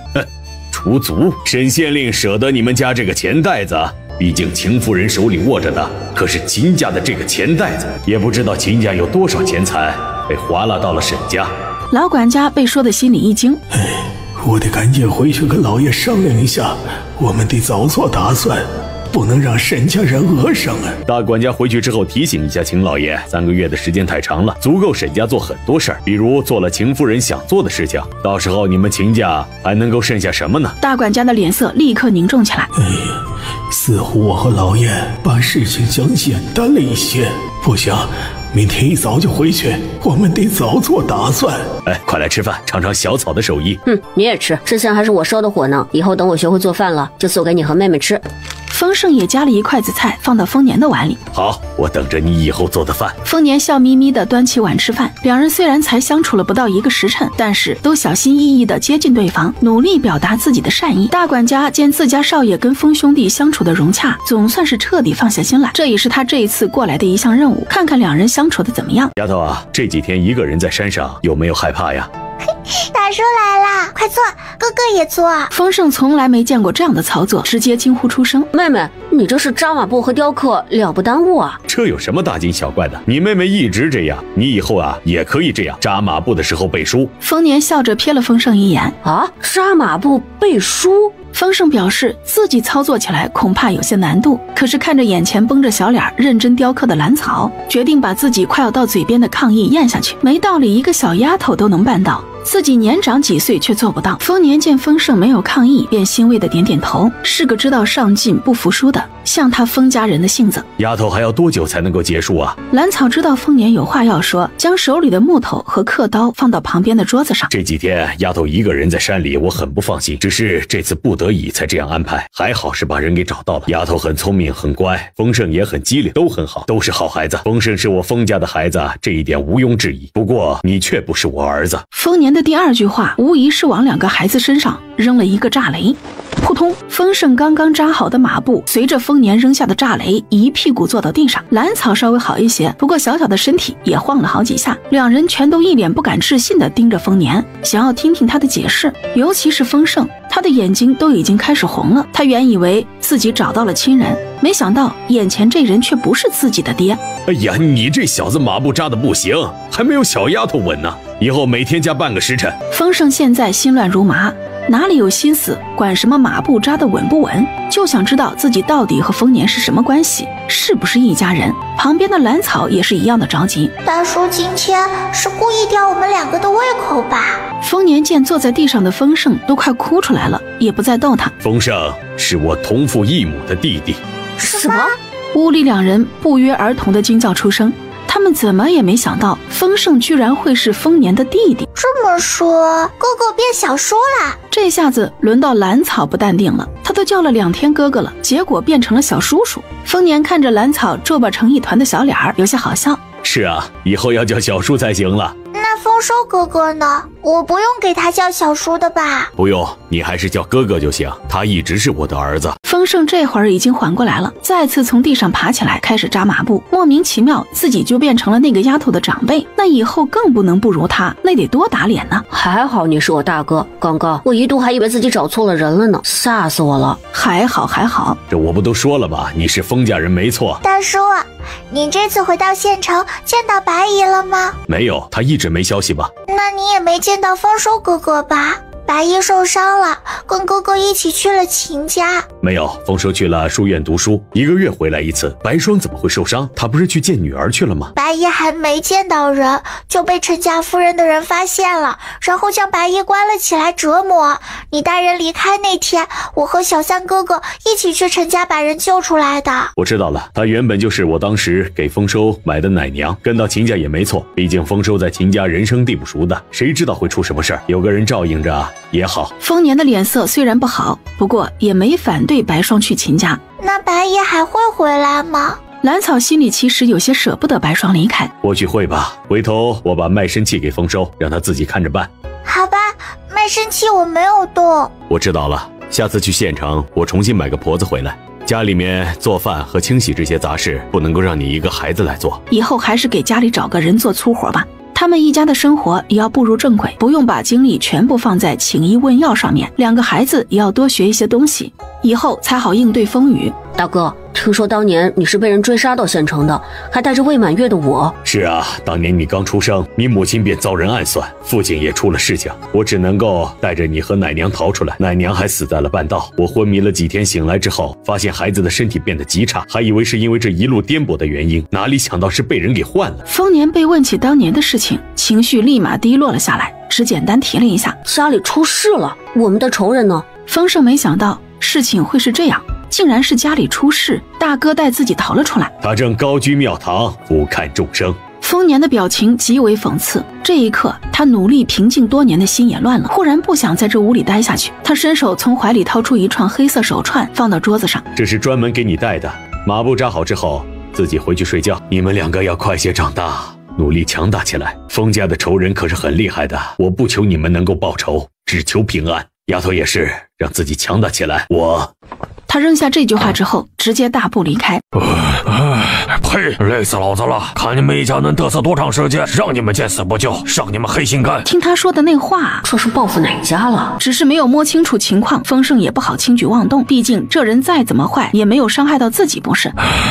这个死小子怎么这么重啊？你可别怪我，要怪就怪你爹，都是亲兄弟，他怎么能见死不救的？我只想带着家人接住几天，居然把我们赶出门去，太狠心了！树上的丰盛一双眼睛死死盯着男人背上的麻袋，难道这麻袋里面是个孩子？他一下子就惊出一身冷汗。这个男人带一个孩子上山想干嘛？收山里喂狼，推到山下摔死，掉到悬崖上讹钱。他赶紧从口袋里摸出练习打猎的石子，就向那男人的脚腕砸了过去。哎呦，谁？什么人？丰盛已经发现，从那麻袋散开的地方露出了半个脑袋，里面装的的确是个孩子，只是不知道为什么都摔到地上了，还没有动。丰盛也不再多想，又是一个石子扔过去，砸在那男人的膝盖上。谁？快给老子出来！龟孙子，快给老子下来！那男人这会儿已经发现藏在树上的丰盛。快来人啊！坏人在这里！妈的臭小子，干坏我好事，我打死你！对方只是一个小孩子，要收拾他还不是轻轻松松的事儿。坏人在这里，快来人啊！丰盛一边喊一边从树上跳下来，使劲甩出了鞭子。啪！打死你这个人贩子，打死你这个拍花子的，打死你这个黑心肝的，你个王八羔子，对那孩子做了什么？个杀人犯！现在的他最恨的就是那些对孩子下手的人，同时他也在奇怪，麻袋里装的那个孩子到底是死是活？为什么这么大动静，他动都没动一下？哎呀，疼！我没有杀人，那个是我侄子，我怎么可能杀他？你别多管闲事儿。这个时候，丰盛已经能够听到山下已经有人冲上来了，那杂乱的脚步声、吵嚷声也越来越近。就在这个时候，麻袋忽然动了一下，一颗小脑袋从里面钻出来。小叔，正在挥鞭子的丰盛一下子愣住了，赶紧扭头查看，没想到麻袋里装的居然是小胖子蓝浩。小胖子，怎么是你呀？他直接在那男人身上踹了一脚，赶紧跑过去去，将小胖子抱起来。小叔，有坏人要抓小豪。好了，小叔已经抓住坏人了。你看，居然发现刚刚缩在地上的那人已经不见了。那人也太狡猾了，眨眼的功夫居然就溜走了。就在这个时候，李家庄的村民手里拿着棍棒，全都冲了上来。小浩，可算找到你了，你没事吧？风声，怎么是你？是你救了小浩吗？我刚上山就听到村子里有动静，就爬到树上查看，发现一个男人扛着麻袋上，然后就救下了小胖子。只可惜刚刚的那个男人跑了，不过那人被我打了一顿，应该跑不远了。爹，就是小叔救了我。哎呀，这次可真是太感谢你了。你有没有受伤啊？这人是谁呀？你们认识？他是小浩的小叔，刚刚还带着小浩骑马了呢。还是在周围找找吧，那人跑不远的。快，我们分头找。我去，这也太猖狂了，居然跑到村子里来抢孩子，抓住了打死他。一行人分散开来，找刚刚逃走的那个男人的身影。蓝二哥，我听到一些那人说的话，或许你能猜到是谁。他说了什么？他说之前想去你家借住几天，被你赶出去了，你儿子出了什么事儿，只能怪你。是他呀。蓝安平听了丰盛的话，气急反笑，只觉得无比悲凉。果然是爹娘宠爱的好大儿啊，行事作风简直和那死去的爹娘一模一样。这次真是多谢你了，如果今天没有遇到你，这小子也不知道是个什么样的结局啊。蓝二哥，我得赶紧回去了，要不然小草一个人在山上我也不放心。小浩这次受了惊吓，回去好好安慰安慰他啊。我走了，回头我带家人上门道谢。小草，我回来了。小叔，怎么回来这么晚？是不是出事了？哎呀，是出了点事儿，不过呢，已经解决了。赶紧给他递了一个竹筒，里面是他之前稀释的健体丹的水。哎呀，走这一路真是渴死了。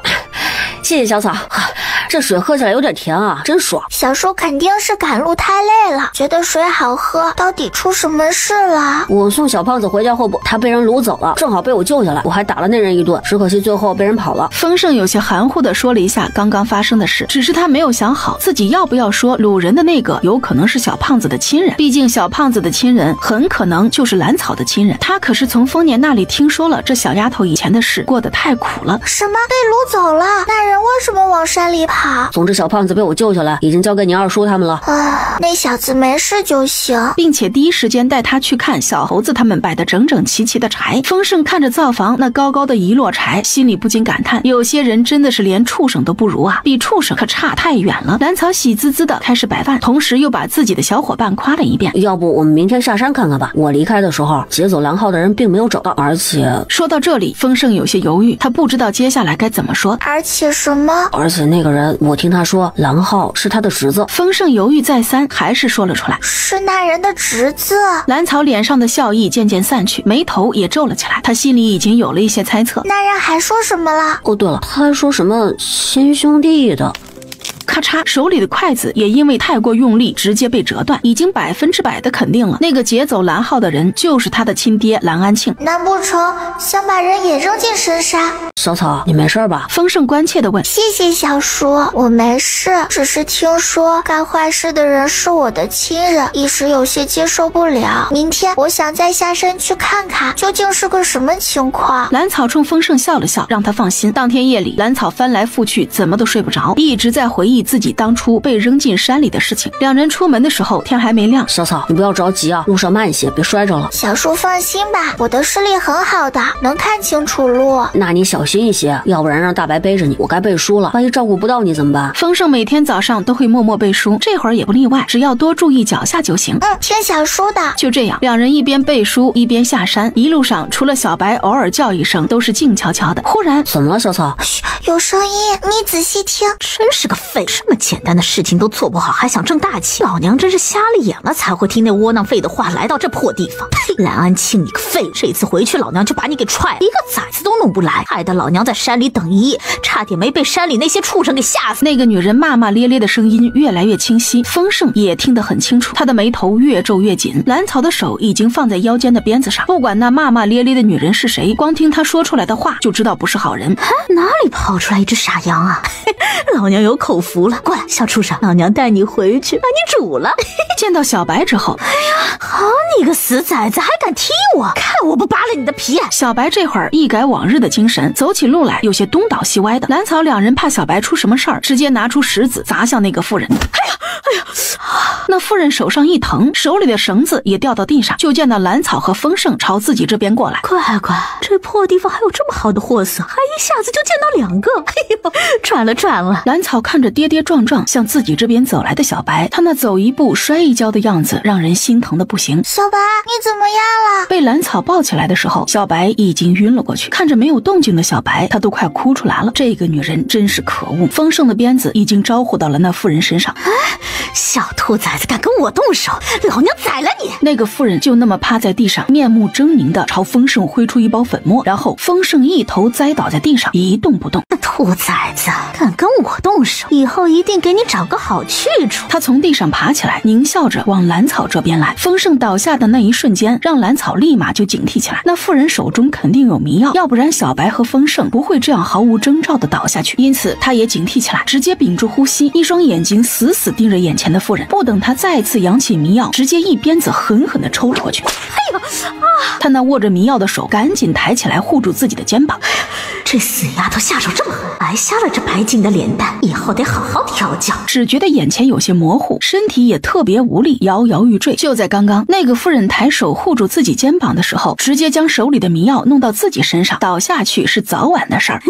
你个小蹄子！等那妇人晕倒之后，兰草从空间里拿出布巾，把自己的口鼻捂住，这才上前查看，确定那妇人身上残留的迷药不会影响到自己之后，这才直接上手将那妇人捆了起来。他之前可是听得清清楚楚，什么给丰盛找个好人家，什么2个好货色，还嫌弃蓝安庆抓个小孩子都不利索。很明显，这个妇人不是人贩子就是人牙子，还是那种手段恶毒的人牙子。他怎么可能轻易放过这些人？他将那妇人捆绑结实之后，直接扔在一边，这才上前查看丰盛的情况。至于小白，他刚刚已经确定只是晕倒，没有其他事情。可能是因为吸入的迷药太多，兰草掐了丰盛的人中之后，他还是没有醒来。最后兰草还是硬着心肠，在空间里弄了一些凉水，直接浇到他头上脸上。丰盛被冷水一浇，直接打了一个激灵，这才慢慢醒来。只是他浑身上下没什么力气，这会儿只能半躺在地上。他艰难的抬手捂着自己的脸，疑惑的自言自语：下雨了。小叔，你中了迷药，我没有办法，只能把竹筒里的水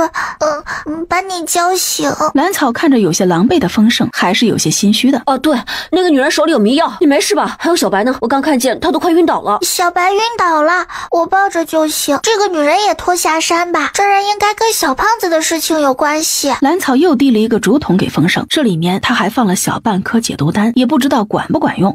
也不知道蓝安庆是怎么跟他搅在一起的，到现在为止怀了几个孩子。还是带下山送到县衙比较好。丰盛直接拖着那妇人往人群中间的李家那些人过去。打死他！最近这村子里是怎么回事啊？接二连三的有孩子出事。哎呀，也不知道这次官府会怎么处理这事儿。听他们说话那意思，应该不知道地上这人是蓝安平的兄弟，看样子是李家人故意这么做的，就是要让蓝安庆多吃些苦头。你说什么？这人跟那个蓝安庆是同伙？是的，我下山的时候听到他自言自语说的话，而且他确实在山上守了一晚上。小山，就叫你给我过来，看看这个女人是不是跟蓝安庆一起回来的那个。你怎么了？头上身上都是湿的。这个女人给我下了迷药，幸亏有我侄女在，用凉水把我给泼醒了。什么？她给你下迷药了？你现在怎么样？要不要看大夫？对于这个救下自家外甥的少年，他们还是很感激的。我没事，已经恢复了，就是看着有些狼狈。被人按在地上，被揍得昏昏沉沉的蓝安庆，这会儿也有了动静。他伸着脖子往地上那女人身上看。秋娘，是你吗？你怎么样了？还挣扎着连滚带爬的。秋娘，你怎么了？快醒醒啊！你们这些人做了什么？蓝安庆见到秋娘昏迷不醒，急得直接怒瞪着众人。这简直就是不打自招呀！他们一伙的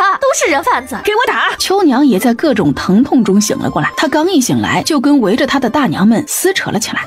蓝安庆，你个窝囊废，就这样看着老娘被打！只见蓝安庆死死地将秋娘护住，不让人伤到她一分。最可笑的是，他还梗着脖子对着人群外面喊：蓝安平，你个狗东西，快叫他们停手！我可是你亲哥，哪有你这样对待亲哥的？也不怕爹娘在地上不安生，他们半夜过来找你。蓝安庆，你个废物！这就是你说的民风淳朴好糊弄？这就是你说的你可以做兄弟家的主？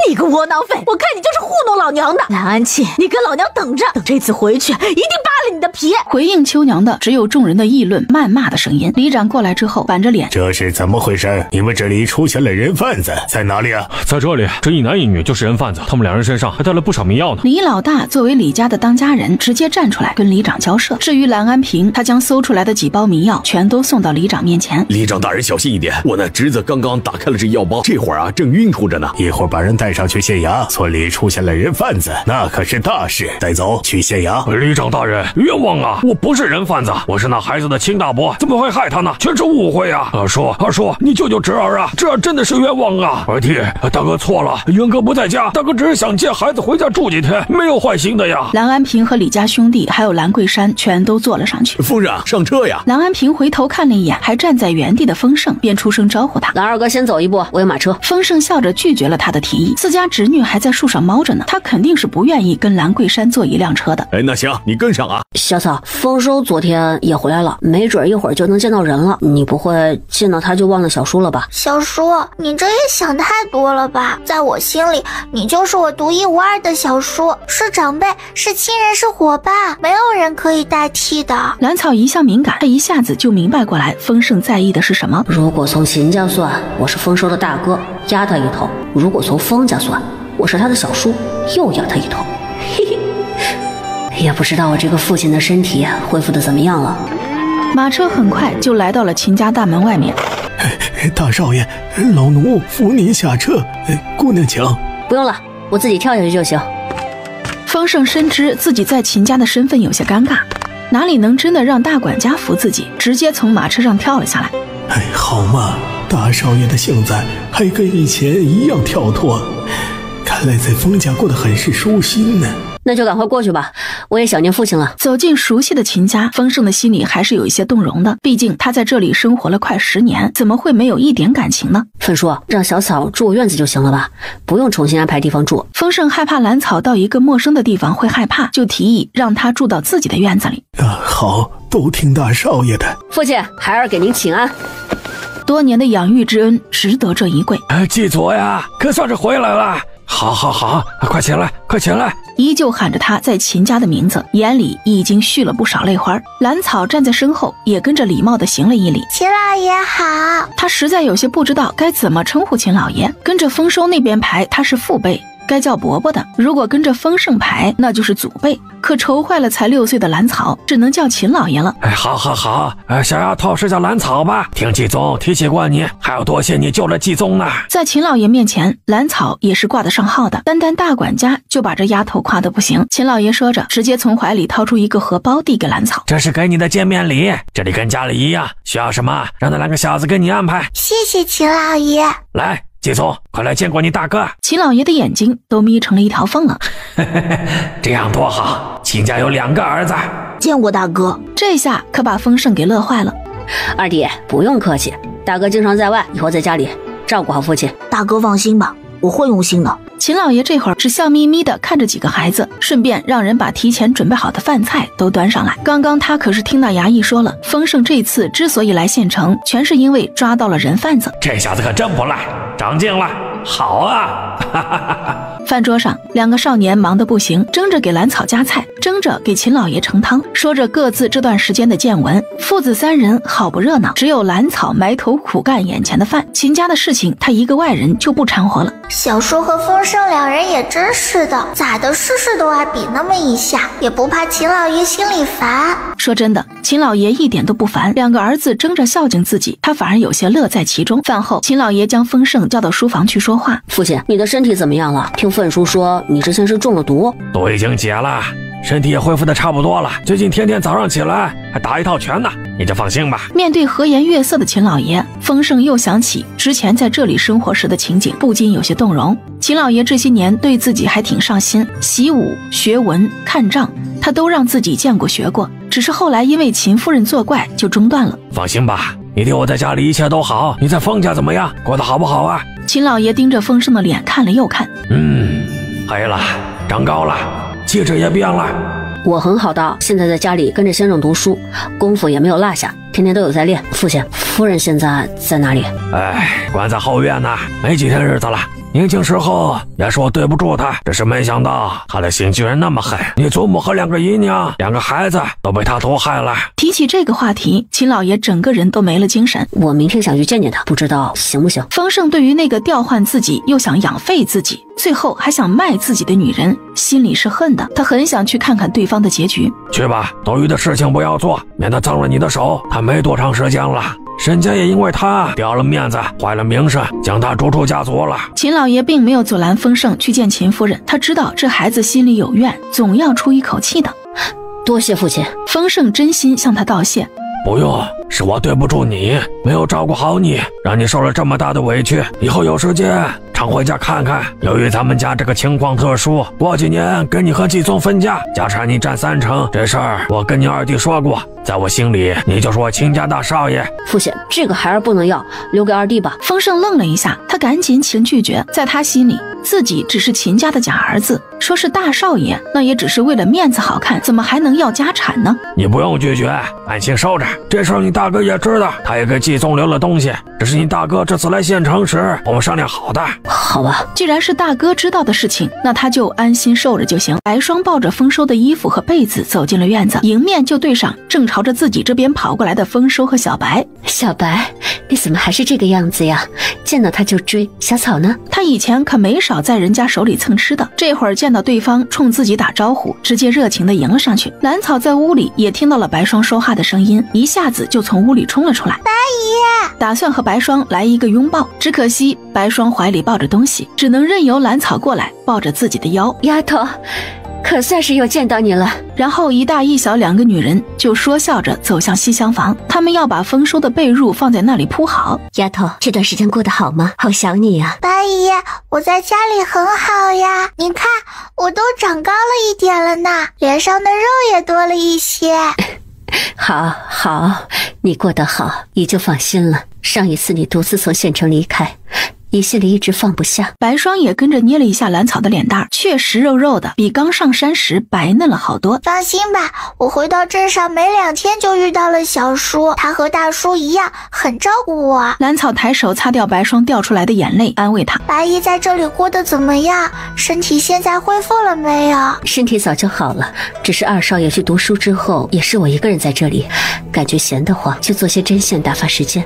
我说小豆芽，我都离开这么长时间了，怎么小白还这样追我？求求你让他放过我吧，我是真跑不过他。他说着就直接瘫坐在椅子上。哥哥，你说说你，比小白大那么多，居然还跑不过他一只羊，这段时间是不是没好好练功？兰草可不会告诉丰收自己给小白吃了几次健体丹，丰收跑不过人家是正常的。没有练功？怎么可能？我的功夫要是没有长进，爹可是会用鞭子抽我的。丰收听到兰草的质疑，就跟被踩了尾巴的猫一样，直接跳了起来。秦老爷会用鞭子抽你？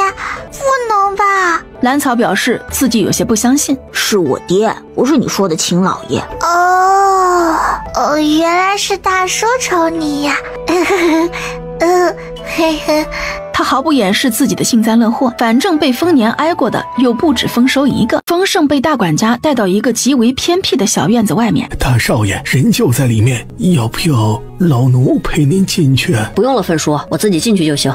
丰盛推门进去的时候，秦夫人这会儿直勾勾地看着门口。她现在披头散发，瘦骨嶙峋，脸色更是苍白的可怕。当她看清楚进来的人是丰盛时，眼里的光一点点消失了。你来干什么？秦夫人的声音里没有一丝感情。丰盛看清楚秦夫人现在的狼狈样子，一点都不可怜她，只是勾勾唇角。我父亲没有告诉过你吗？即使我离开了秦家，还是上了族谱的秦家大少爷，而你亲生的儿子也只是二少爷。我回自己家有什么好奇怪的？不可能，你根本就不是秦家的儿子，凭什么占了秦家大少爷的身份？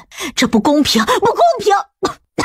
秦夫人听了丰盛的话，激动的大声反驳：我有什么奇怪的？父亲这样安排自然有他的道理，没准是因为我比你儿子更有用呢。丰盛真是怎么气人怎么说话。你胡说，那人只剩下我生的一个儿子了，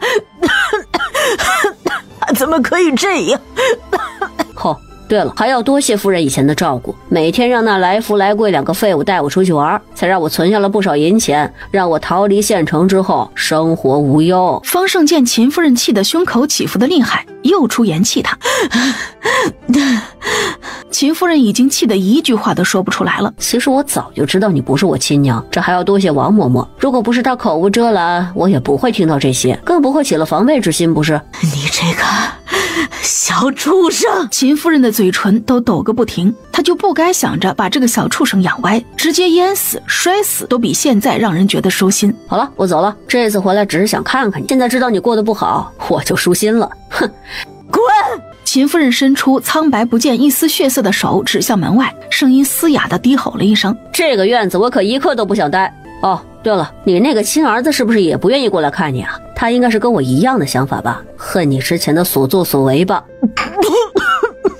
身后的秦夫人被气得吐出一口血，主要是丰盛真的说中了。丰收回了秦家之后，就直接被秦老爷送去书院读书。丰盛并没有理会身后的秦夫人会怎么样，他刚刚已经确认这个女人确实没几天好活，没准经过刚刚的事情走得更快一些。离开小院之后，现在的丰盛心情有些复杂，只想一个人待一会儿。哥哥，白姨去哪里了？我怎么感觉她跟以前不一样了？从今天吃早饭开始，他就发现了，只是一直不好问。我也不知道，自从到了这里之后，白姨跟以前在山上一点都不一样，跟她相处起来总有一些别扭，没有在山上时自在。如果白姨跟我们回去多好。兰草双手托着下巴，一脸苦大仇深。他只是有些怀念在山上的日子。早上吃饭的时候，白霜跟秦家下人一起摆饭，然后直接守在屋外，他觉得很不舒服。其实我在这里也没待几天，就被送去书院了，一直到前天才回来。以后我也是在外读书的时间长一些，不会经常在这里。之前也跟白姨提过，让她回清溪镇，只是被她拒绝了。为什么白姨不想回去？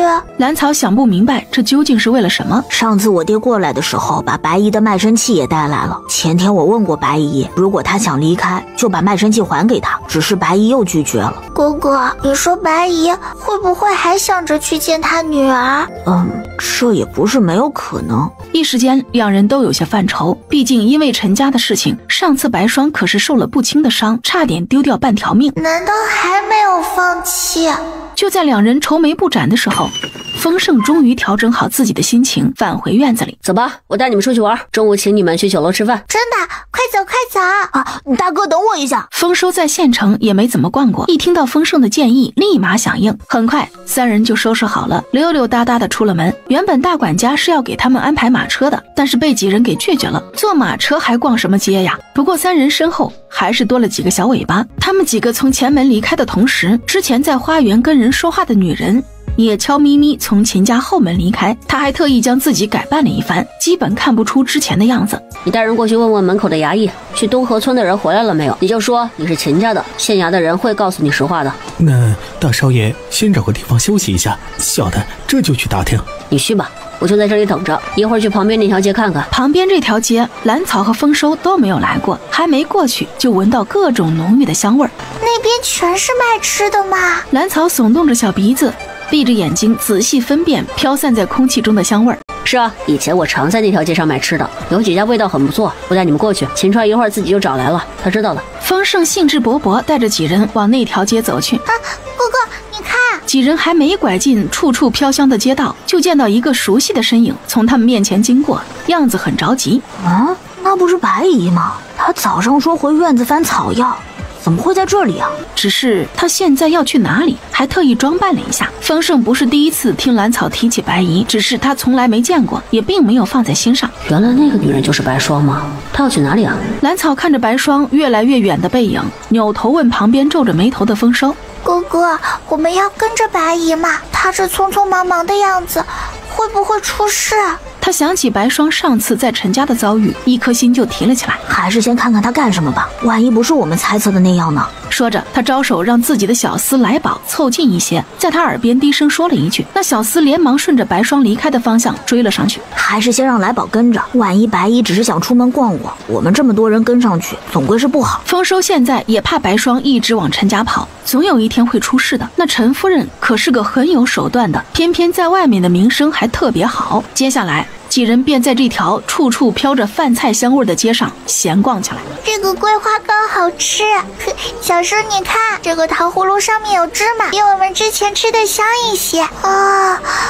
这也太香了吧！再来一份。好了，你少吃一些。我们现在去前面那个同福楼用饭，这跟镇上那家是一个东家，味道也不错。怎么样？丰盛在蓝草脑门上轻拍了一下，提醒让他少吃一些。哦，县城也有一个同福楼，那得去试试。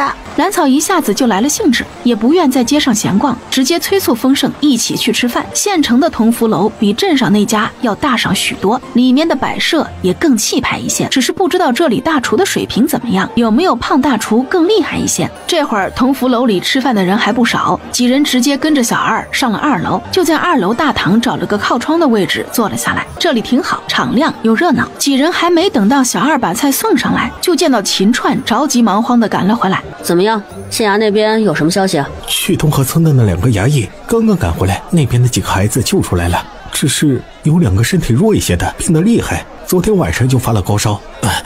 那几家找回孩子的人家全都来了县衙，要求严惩人贩子。希望那2个能挺过来吧。听茶楼里的人说，陈家女眷今天要出门做客，陈家人出门了之后，白霜还跟着他们的马车走了一段。蓝草这一次是真的有些生气，上次他把白霜从陈家救出来，为了给他留面子，什么都没有问，没想到那么大一个人居然不长记性。也不知道这次会不会像上次那样再被陈家人给抓住了吧。小嫂，你怎么一个人就来这里了？小豆芽，来这里怎么不叫上我啊？丰盛和丰收2个还没进屋，就在院子里嚷嚷开了。小叔，你们怎么来啦？你这丫头怎么一个人就跑来了？你一个人住这边，我们也不放心不是？哥哥，你们过来的时候，白姨回去了没有？没有啊，也不知道她这是去哪里了。那个来宝也没有回去。哥哥，白姨今天在陈家外面待了大半天，还真是去陈家了。我总是感觉有些不妙。你说说，咱们几个孩子整天为一个大人操心，脸上虽然有着不耐烦，但是眼里的担心却是怎么也掩饰不住的。丰收看着外面黑漆漆的夜空，心情更加不好了，看样子是要下雨了。车上有雨伞没有？蓝草倒不担心自己，爷爷给的衣服是防水的，就是怕一会儿没找到白霜，自己这一群人被淋病了。放心吧，车上有2把雨伞。马车在陈家后门的巷子外面停下来，几人分头去找人。哥哥，白姨一直这个样子怎么办？我好担心她。蓝草在黑夜里左右扫视，希望能够找到那个熟悉的影子。先找到人再说，这事儿我会跟爹爹商量的。其实我希望白姨能跟你回家。丰收说起这事儿就有一些烦躁，白霜在女儿的事情上太过执着，其实这样反而会害了他女儿。有时间还是得跟他好好说说。你心里有数就行。白姨如果能跟我回去更好，如果她继续这样，秦老爷也会有意见。如果一气之下连人带卖身契全都送到陈家，到时候说什么都晚了。那白霜在陈家能活几天？放心吧，今天找到白姨，我就跟她谈谈这事，让她跟你回清溪镇。哎呀，下雨了！一个下人而已，自己不安非要出来找事儿，还找他干什么？他可不是丰收和蓝草，对白霜没有任何感情。远远就听到湖边有吵闹的声音。你说说你啊，上次被你逃走，居然还敢回来，真是不知天高地厚，也不看看自己的身份。原以为你是个安分的，没想到这么喜欢作死。这一次老爷亲自下令，让你一辈子永远别再出现，老奴也没有办法。要怪只怪你身份太低贱，不配再进陈家的门呢。这破天气又下雨，咱们几个也别耗着了，送他上路。紧接着就听到扑通一声，丰盛几人隐约看到一个什么东西被他们扔进了湖里。槐花不由得惊叫出声，他赶紧把嘴巴给捂上。也幸亏这会儿雨下大了，那些人着急着离开，并没有注意到丰盛这边的动静，要不然就糟糕了。过去看看。丰盛的脸色很不好，他的心里已经有了一些猜测。少爷，我们回去吧，这里太危险，雨越来越大了。是啊，少爷，我们不能确认刚刚被扔下去的是谁，咱们不能冒险。来顺和槐花死命拦着丰盛，就怕他一时冲动要去下水救人，到时候让老爷知道了，他们2人的小命恐怕都要完。哎呀，我不下水，我就是想看看是不是我们要找的人。丰盛被2人紧张的样子给气笑了，他只是想凑近一些看看，他又不傻，没必要为了一个不熟悉的女人冒险。蓝草和丰收举着雨伞跑了过来。小叔，快走呀，雨太大了。对啊，大哥，怎么还不回去？一会儿回去路都不好走了。刚刚我们看到有人被扔进湖里了，听那几个干坏事的人说话，应该是陈家的人。有人被扔进去了。蓝草和丰收听了了丰盛两人的话，紧张地往湖边靠近了几分。由于雨太大，视线很受影响，兰草的目光死死盯着眼前的湖面，想要找到可能在挣扎的人影。姑娘，我们快回去吧，你这样会生病的。槐花都快哭了。在那里！忽然，兰草抬手指向左边不远的地方，目光死死盯着那里。那个位置其他人看不清楚，但是他却能看到一些。确定了那个黑影的位置后，只要距离近一些，他的鞭子就能够把人给捞上来。别跑，小心！小草，你慢一些，生怕小丫头一个不小心掉进湖里。由于这会儿的雨下得太大，他这会儿找了个合适的位置，已经从腰间解下了自己的鞭子。只可惜试了一次之后，发现鞭子不够长，只差那么一点点。把2根鞭子接起来，赶紧解下自己的鞭子。我来。兰草的力气大，他绑的绳子紧一些，更结实。槐花想要把自己手里的雨伞举起来给他们挡雨，被兰草给推开了。反正都淋湿了，一会儿回去换衣服就行。别看他的衣服跟其他几人看上去没有什么区别，但是只有兰草自己知道，他的衣服只是看着狼狈，其实一点事都没有。很快2根鞭子绑好，他又一次把鞭子甩了出去，正好鞭子缠住了在湖里起伏的黑影身上。丰盛几人一手抱着岸边的树，一手拉着兰草手里的鞭子，他们害怕湖里的人没拉上来，他们几个小娃被拖进水里，可能是因为泡过水的原因，水里的人格外重，也幸亏兰草力气大，几人费劲把人捞起来一看，果然是白霜。他这会儿的嘴还被破布塞着，2只手也被绑着，一张脸也被冻得发白。兰草轻轻地探了一下对方的鼻息，发现白霜还有一点微弱的呼吸，直接把人送去医馆。丰盛的脸色很不好，在他看来，为了这样一个人，让丰收和兰草冒这么大的险，很不值得。大夫很快就出来了，听说病人落水了之后，也没有把脉，只是翻了翻白霜的眼皮，就直接拿出一个针包，从里面取出1根银针，在他身上扎了几针。白霜忽然一个翻身，吐出了一些水，然后整个人又慢慢的睡了过去。伸手探了一下白霜的鼻息，又将的稀释健体液顺着手指滴了几滴放进他的嘴里。回去之后把白霜的卖身契给我，我给他安排个地方。大哥，这事儿你就别管了，秦家大门我是不会让他再进了，而且白霜现在还是封家的下人，我是有权处置他的。再说了，看在你和小草的面子上，我也是不会苛待他的。丰盛决定还是自己做这个坏人好了，家里有这么一个拎不清的下人，就该早做决断，他们丰家以后的路可不平静。兰草对于丰盛的提议并没有反驳，丰收到底是跟白霜相处时间长一些，对他的感情更深。他沉默了许久，终究还是点点头。他知道就凭今天晚上发生的事情，不管在哪家，白霜一个下人害得家里2个少爷和1个客人冒险，不管他们几个有没有出事，打死始作俑者都很有可能。还有今天上午给白霜传递消息的那个女人也要处理了，连自己主子是谁都不知道，留着也是祸害。知道了，这事还是大哥处理吧。丰收蔫头耷脑的，他感觉自己的脑袋有些昏昏沉沉的。以后秦家是要交到你手里的啊，对待下人不能这个样子，以后多跟父亲和大管家学学。丰盛有些无奈，这个丰收还是太单纯了一些，可能是他没吃过下人的亏吧，等以后吃亏了可就晚了。听大哥的。丰收被提点了之后，总算是精神了一些，他这会儿也在心里反思，一样的年纪，我怎么就没有大哥老练呢？大夫给白霜把脉的时候，他还有些昏昏沉沉，只觉得周围有光，可是却怎么都睁不开眼睛。病人晚上可能会发热，明天只要醒过来就没事了。不过啊，这药还得再吃上几天才行。丰盛从怀里掏出一个银锭子，这个病人是我们在湖边救下的，就把人留在这里养病吧。医馆的后院有房间，是专门给病人留的。接下来，大夫又挨个给几人把了脉，让伙计给几人包了预防风寒的药。面对丰收时，大夫的眉头皱了一下，他已经开始发热了，他的药和你们的不一样。丰收对于自己已经开始发热一点都不奇怪，他的身体本来就不好，淋雨发热不是很正常吗？不过兰草确实有些不满意。我明明给丰收用过健体丹了，为什么还会生病？哦，难道是因为用的少了？一会儿回去了，看看能不能再用一次。第二天一早，天还没亮，兰草精神抖擞地出了房门。他昨天晚上虽然淋了雨，但是一点事都没有，就连晚上都要做的功课全都没有落下。而且昨天晚上来宝熬药的时候，他还悄悄地往几个药罐里放了一些健体丹的稀释液。也不知道哥哥退热了没有。丰收正坐在床上苦着一张脸喝药，他见到2人进来，连忙将碗里最后一点药喝进嘴里，然后呲着牙冲2人笑。旁边的来宝赶紧给他递上蜜饯。哥哥，你退热了没有？兰草走进床前，仔细看着丰收的脸色，似乎比昨天晚上好一些。已经退热了，放心吧。你傻笑什么？淋个雨都能发热，以后练功1天都不能落下。丰盛嫌弃的白了一眼丰收，果然弱唧唧的。大哥，你是不知道，我往年发热，没个10天半个月是好不了的，这一次就不一样了，一晚上就好了，能不高兴吗？丰收说话的时候眼里全是兴奋，现在他可以确认自己的身体是完全好了。行了，把卖身契给我。好吧。丰收脸上的笑意慢慢收敛，他犹豫了一下，最后还是吩咐来宝回自己院子去拿那个装了卖身契的盒子。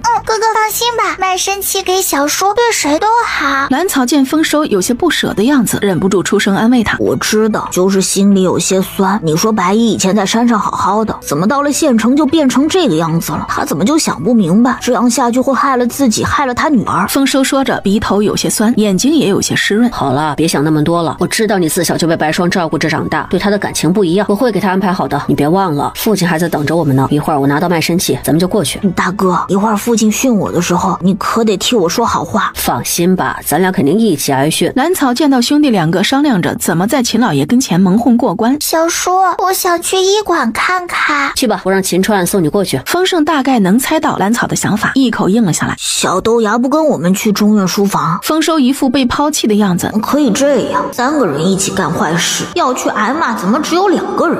让他去干什么？咱们2个挨骂就行了，笨死了。丰盛没好气的白了丰收一眼，这个真是个傻子。昨天的事情，父亲基本上都知道了，一会儿问起来，你可不要隐瞒。至于怎么解决，直接推给我就行了。丰盛走在路上，还不忘给丰收叮嘱着，万一丰收不知死活隐瞒的话，势必会让秦老爷对他这个儿子失望。小枣，你怎么在这里啊？白姨，喝点水，并且往里面滴了一些健体丹的稀释液，可能是发热的时间过长，白霜一口气将那一杯水全部喝了下去。小枣，你怎么在这里？白姨，你还记得发生什么事了吗？我下着大雨，我被人绑起来，堵住嘴，扔进湖里。你去哪里了？下着大雨，你为什么不回家？你干什么去了？兰草板着小脸，一连问出了好几个问题。他已经想好了，这次不会再给白霜留什么面子，该说的话都要说清楚。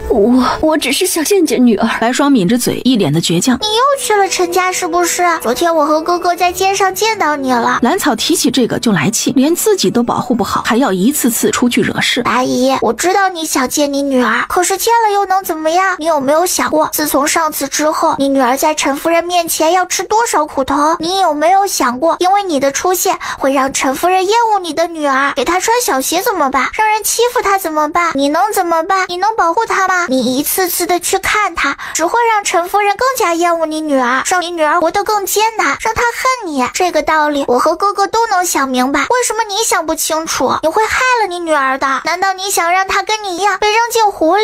不可能，我怎么会害她？我那么爱她。你不光会害了你女儿，也会害了哥哥。昨天晚上我们几个冒着大雨，费了好大的劲把你从湖里捞上来，哥哥直接就发热了，他都不敢让秦老爷知道是为了救你。兰草的话让白霜惊讶的张大了嘴巴，目瞪口呆的说：你们怎么把我救上来的？2个小孩。你还知道我们是几个孩子啊？可是为什么总让我们担心？你有没有想过，一直这样下去的话会惹怒秦老爷的，他有可能把你和卖身契全部都送去陈夫人那里，到时候你怎么办？能在陈家活几天？兰草说着眼眶都有些湿润，他真的不忍心会有那么一天。你知道了。很显然白霜并没有抓住重点，他在意的是自己下人的身份被兰草知道了。我知道了又怎样？你在封家还是白姨，跟以前一样。白姨，这次跟我回去吧，我们回镇上，回山上，还过以前的生活，不好吗？白霜并没有回应兰草，只是躺回床上，闭上眼睛沉默着许久。我只是不甘心，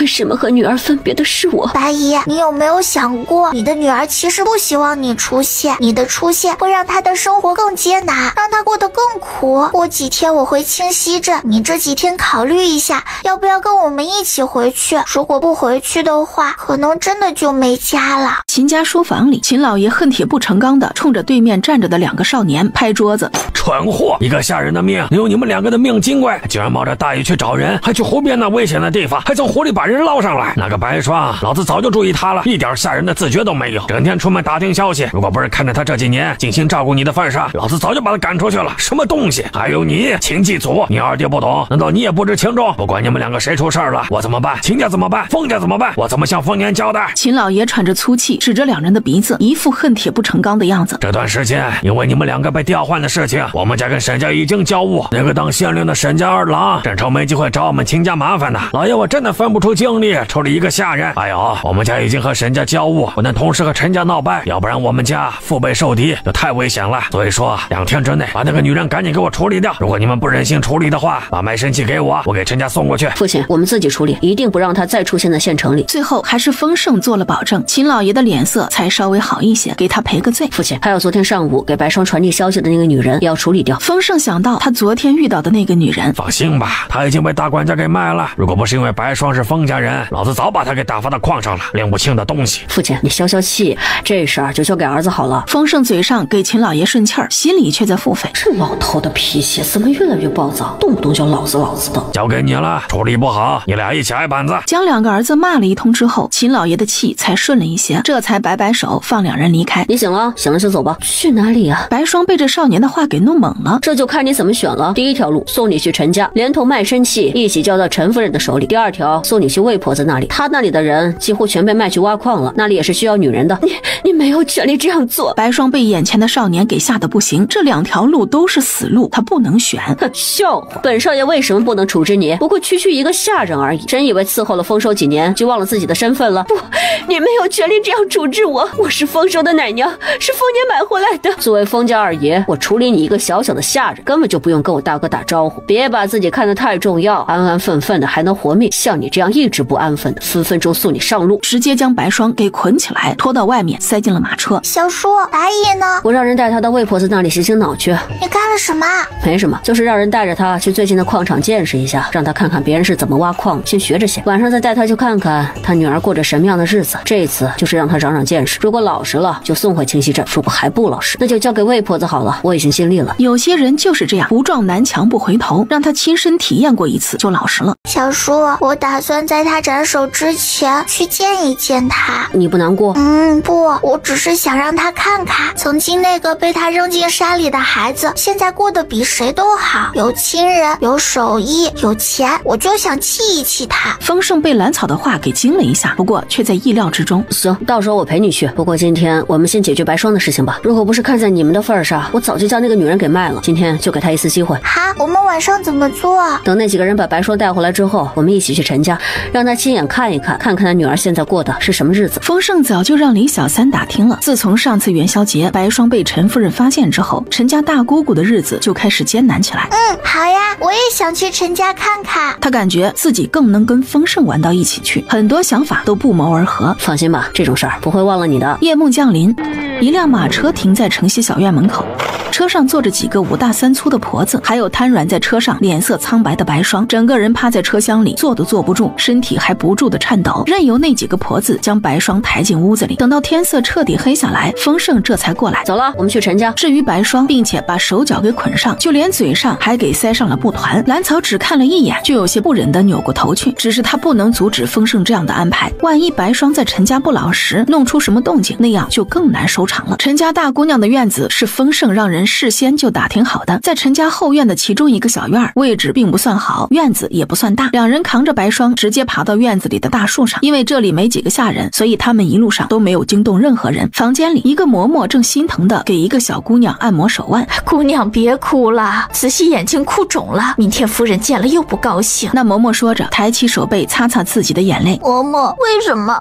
明明是说要给我相看，怎么就要定下二妹了呢？同样都是养在母亲身边的庶女，我还是长女，就哪里差了？小姑娘一边说一边抹着眼泪。前天母亲还告诉自己要给自己相看人家，对方是一个不错的小后生，书读得不错，在家还帮着父亲管着几间铺子，是个精明能干的。只是不知道为什么今天上午却被告知夫人将对方已经定下给二姑娘，明天就要交换信物，只等2人再长大一些就下聘。哎呀，姑娘别想那么多，你现在还小，才10岁，好儿郎多的是，夫人不会亏待你的。嬷嬷是听到一些流言的，但是她不敢在姑娘面前胡说，只能轻声安慰她。今天二妹还专门跑过来嘲笑我。小姑娘说到今天发生的事情，难过的又开始掉眼泪。好啦，姑娘快别哭了，哭得嬷嬷心里难受。就在这个时候，小院里走进来2个嬷嬷，正是陈夫人身边伺候的人。大姑娘好，夫人让我们2人来看看明天要用的佛经抄好了没有，如果抄好了，我们正好可以拿回去。趾高气扬的问话。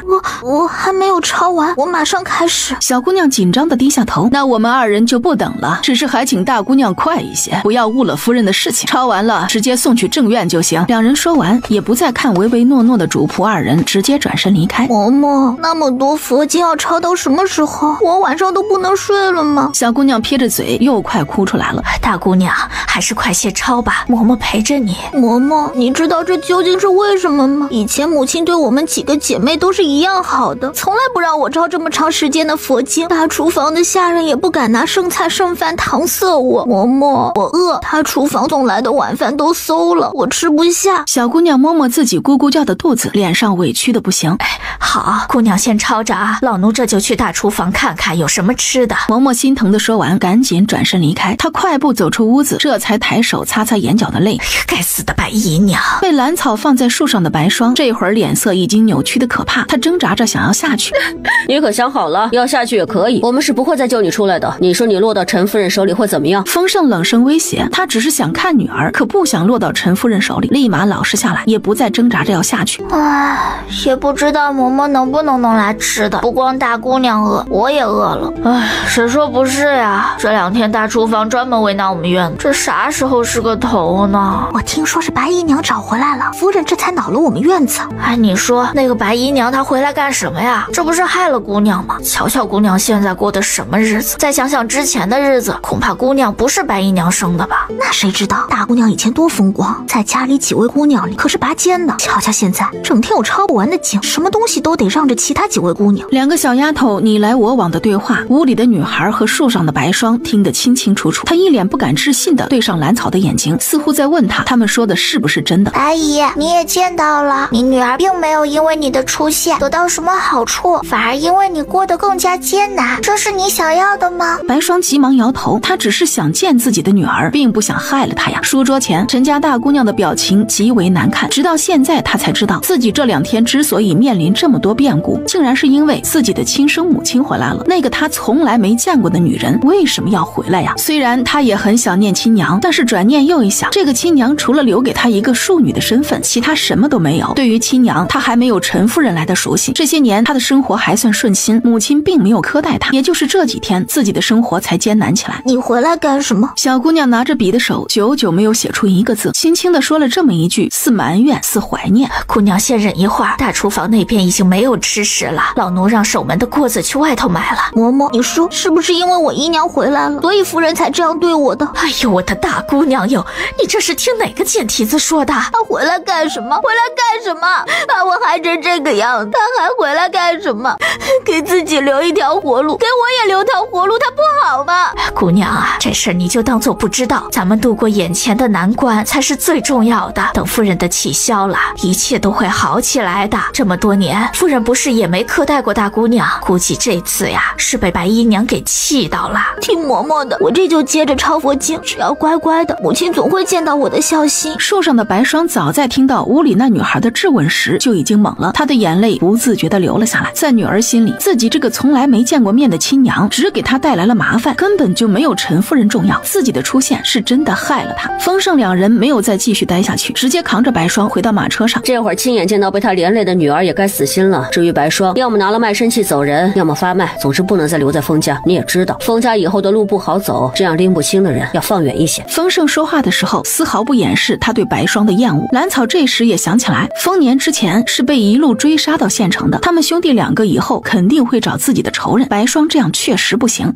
兰草这会儿也不敢说什么，因为他也不敢保证白霜以后会不会这么执拗，会不会给封家带来麻烦，让他去过自己的日子其实也挺好。怎么，小丫头，你担心他呀？那当然啦，毕竟一起生活了几个月，白姨对我一直不错，担心是正常的。小草，小草，兰草终究是没有忍住，从院子里跑了出来。白姨，你还有什么话要说？小草，小草，你救救我！白霜这会儿怕得要死，只只希望兰草能替自己说句话。白姨，前天晚上我已经冒着大雨把你从湖里救出来了，而且因为你，哥哥还发了热。兰草并不打算替白霜说话，只说了自己已经做过的事情。白霜听了兰草的话，一下子就瘫倒在马车上。难怪丰收没有出现，难怪二爷一定要处置我，也难怪小丫头不替我求情。我怎么忘了，我能从湖水里死里逃生，全靠他们几个孩子。而兰草已经是第2次把我从鬼门关拉了回来，我都做了些什么呀？救命之恩只能来世再还了。白霜这会儿无比后悔，后悔自己不该一味的要去看女儿，要去打扰她平静的生活，后悔不听丰收的劝。如果他早些离开县城，回到山上，或许就不是这样的结局了。县衙大牢原本是不能让人探望死囚的，但是架不住丰盛给塞了银子，再加上就是他将秋娘抓住的，那些衙役就给他行了这个方便。你来找我干什么？事情都是秋娘做的，你别来找我，老子也被那婆娘给害惨了。哼，我找的是你，还真跟秋娘没关系。他这一出声，蓝安庆立马就僵住了，这个声音太熟悉了。去年他背着女儿进山时，兰草就是用这样的声音一直在他耳边求他，希望他能够留在家里，哪怕不吃饭只干活都行。再次听到这个熟悉的声音，蓝安庆顾不上浑身的疼痛，挣扎着从草堆里坐起身来。你是谁？眼前这女娃身上穿着红绸印花的衣服，这可不是乡下孩子能穿的。她头上还戴着2对小铃铛，看着是银的，发出的声音格外清脆，尤其是那白白嫩嫩的脸。她从来没有见过这么好看的女娃，也不知道能卖多少钱。哎，可惜自己已经被关起来了。我是兰草呀，听说你要被斩首了，过来送你一程。兰草？不可能，女儿已经死了，是自己亲手送进山里的。是啊，你女儿已经死了，但是兰草活着。她果然不认得自己，也是自己在兰家的时候一直是灰扑扑破破烂烂的，估计自己这个亲爹从来都没看清楚自己的长相吧。哼，真够可笑的，亲爹之前是多么不把我放在心上，我站在他面前居然一点都认不出来。你真的是小草？那当然，要不然我为什么不去看别人？闺女，你救救爹呀！我不知道秋娘是人贩子呀，你快去帮爹说说话呀！蓝安庆，你怕是不知道吧，秋娘是他亲手抓的，而你是我亲眼看见你扛着人上山，铁证如山，你说我们怎么可能替你说话？你这样的人渣凭什么让我们替你求情？凭你心狠，可以将亲生女儿扔进深山，凭你自私只顾自己，亲生女儿都快被家人打死了也不动于衷。丰盛的话如同坚刃一样，深深刺进蓝安庆的心窝，只是他现在却听不进去这些。闺女，好闺女，你去替我求求情，爹就带你回家，以后就不让人再欺负你了。不用了，我已经有疼我的家人了。你晚了，你女儿早死在山里了。外人都比你这个亲爹对我好，给我盖房子，背着我去镇上，给我买衣裳头花，送我去读书。你又做了什么？不顾我的哭求，执意把我扔进深山去喂狼。小丫头在我家也是有下人使唤的，天天有吃不完的美味佳肴，比跟着你这个人贩子可安全太多了。你真的认出她是你闺女来了？胡说，谁说我没有认出我闺女来？我一眼就认出来了。怎么可以让2人知道他其实到现在都没法把眼前的女娃跟自己那个瘦成干柴一样的女儿联系到一起？闺女，你去找县令大人求求情，爹真不是人贩子呀。走吧，时间到了。你的东西还给你了，从你带我上山那一刻我就没爹了。当初你没答应我，今天我同样也不会答应你。说完他便头也不回的跟着丰盛离开。别走啊，不孝的东西，怎么不死在身上？小叔，咱家的马车呢？明天我们怎么回去？马上去送白霜了，明天一早就回来，来得及。白姨到底被送到哪里了？放心吧，离开县城他会很好。丰盛依旧没有回答。兰草撇撇嘴，大不了以后去问大叔，大叔肯定会告诉自己的。说起这个，兰草不由担心起丰年来。小叔，大叔都离开快1个月了，怎么还没回来？难道他不是来县城了？他有事情要处理，不在县城。有些想大叔了。放心吧，很快就回来了。少爷，家里出事了！来顺着急忙慌的从院外冲了进来。什么事？少爷，夫人去了，老爷让你回去一趟。夫人走了，前天不是还好好的吗？丰盛的表情很奇怪，脸上是痛苦难过的样子，嘴角却止不住往上扬。是真的走了，家里现在都挂上白了。走了？怎么就走了呢？丰盛不自觉地呢喃着，他的嘴角怎么都压不下来，似乎有些遗憾。秦夫人怎么这么快就走了？少爷，快给小的回去吧，老爷等着呢。来顺心里知道自家夫人是怎么一回事，但是表面的功夫还是要做的，要不然2位少爷以后都会被人诟病。走，回去送他一程。那种晦气的地方你就不去了，自己把院门关上，别乱跑。知道了，小叔。兰草乖乖应下，他也没想到秦夫人会在这个时候离开。不过今天晚上终于只剩下自己一个人了，那可太好了。他要和大白、小白在空间里玩个够。一会儿我让槐花过来陪着你，这是县城，可不是山上，你一个人我不放心。丰盛想了想，还是决定安排个人过来。小丫头一个人在小院里，万一来个武艺高强的恶人可怎么办？不用了吧，小叔，你知道的，我很厉害，一般的毛贼可打不过我，能不能不让槐花过来陪我呀？兰草不情愿地挥着小拳头为自己争取自由。那行，槐花太弱了，让秦川来和他一起来，到底是个男人，站在院子里也能唬人不是？兰草撇着嘴，一脸的幽怨。小叔也太不相信人了，明明他连我都打不过，还装模作样的安排人保护我。年纪小真的很烦恼呀。最终丰盛离开时，兰草都没能说服他，无奈之下他只能接受。他不知道丰盛要在秦家待几天，自己是不想待在县城了。饭后清洗的清洗，拿行李的拿行李。很快2辆马车从小院出发，各奔东西。李小三和兰草一起回清溪镇，秦川和槐花则是要回秦家。两人还带着兰草留给丰盛的信。老二，昨天你上去送端送酒的时候，老大跟你说了什么？看他那样子有些激动。二叔，他不想死，想让我们找人救他。蓝安平无奈的摇摇头，想想昨天他去送行时，大哥那疯狂的样子，就有些头疼。都已经上了断头台，还想着让他找侄女去救他，说什么侄女没死，还穿着好衣服，一看就是被有钱人家给收养了，肯定能花钱救他出去。蓝安平被自家大哥这无耻的样子给惹恼了。再说现在的兰草，他都不怎么敢靠过去，只是小心翼翼维持着现在的关系而已，哪里有脸要求那么多呀？都是被你爹娘惯坏了，先是小袁，接着是他，咱们兰家的名声算是被这父子两个彻底给毁了。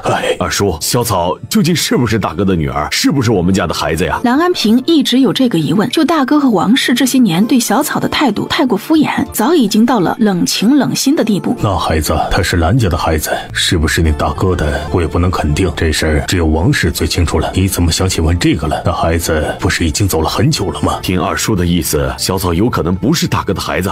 这事儿我也是猜的。你还记得你还有个弟弟，从小就被人送人了。王氏快生的时候，他带着一个女人回来过，据说他跟着家里去府城做买卖，以后就不回来了，是来辞行的。当时那个女人的肚子也很大，只是两人并没有在家里待多久就离开了。这走的时候，那个女人和王氏都生了。蓝桂山眯着眼睛回想起当年的事情。小弟两口子回来过，我怎么不知道？你当时被你爹赶到县城的码头干活了，这一去就是2年。你回来的时候，小草都快1岁了。是这样啊。接下来蓝安平便不再说话，也不知道以后能不能再见到王氏。这事儿看来真得问他了，只是不知道他带着一个孩子去了哪里。自从蓝源出事之后，王氏就再也没有出现过。兰草坐在树上呆若木鸡，他被树底下两人的对话给惊着了。以前也怀疑过自己不是蓝安庆和王氏的孩子，这下子就更可疑了。看样子并不是兰草一个人怀疑自己是不是蓝安庆的孩子，就是蓝桂山和蓝安平都在怀疑。如果以后能见到王氏，说不定能问清楚这件事。同时兰草的心里也不再纠结，如果他真的不是蓝安庆的孩子，那以后心里也不会再有什么负担。蓝家几人把蓝安庆给安葬好了。老二啊，明天我要和几个儿子去县城生活，他们都在那里安顿下来了。这东河村我也是没脸待了，你以后好自为之吧，脚下的路可千万要走直了。蓝桂山不放心地叮嘱蓝安平，他怕大哥家仅剩的苗苗也歪了。放心吧，二叔，我知道咱们蓝家的名声再也经不起折腾。二叔放心，农闲时我和大舅哥他们去县城码头干活，到时候就去看你老人家。他来到之前供奉着爷爷石像的棚子时，但是棚子里却躺着一个衣衫华贵的男子。这个男人比大叔还要英俊，他只是躺在那里就让人不敢靠近，感觉有些高不可攀。他不认识这个男人，不知道对方有没有攻击性，一只手已经摸上了腰间的鞭子，站在原地许久。只是那个男人一直沉睡。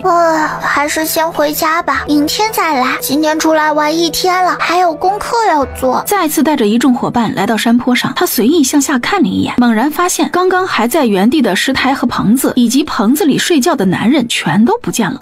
蓝草惊得张大了嘴巴，他一脸不敢置信地揉了揉自己的眼睛，发现之前那个地方确实什么都没有了，气得蓝草站在原地跳脚。什么人嘛，在那里躺一下，把爷爷的小房子都搬走了，那爷爷回来住哪里？我想见爷爷怎么办？眼泪已经在眼眶里打转。你哭什么？他没想想到说话的居然是刚刚在棚子里睡觉的男人。你怎么在这里啊？就是这个人把爷爷之前待过的石台和棚子带走了。而我过来看一个故事。那你把我爷爷的房子弄哪里了？你爷爷的房子就刚刚那个棚子？对，就是你刚刚睡觉的那个棚子。这个是我多年前搭的，今天来把它拿走，怎么就是你爷爷的了？哦，可是那里面有爷爷呀，我以前就是在这里遇到爷爷的。那个棚子是眼前这个男人搭的。哦，男人扭头仔细盯着兰草，上上下下打量了好几遍，这才若有所思。你遇到那老头了，背着扫把打人的那个？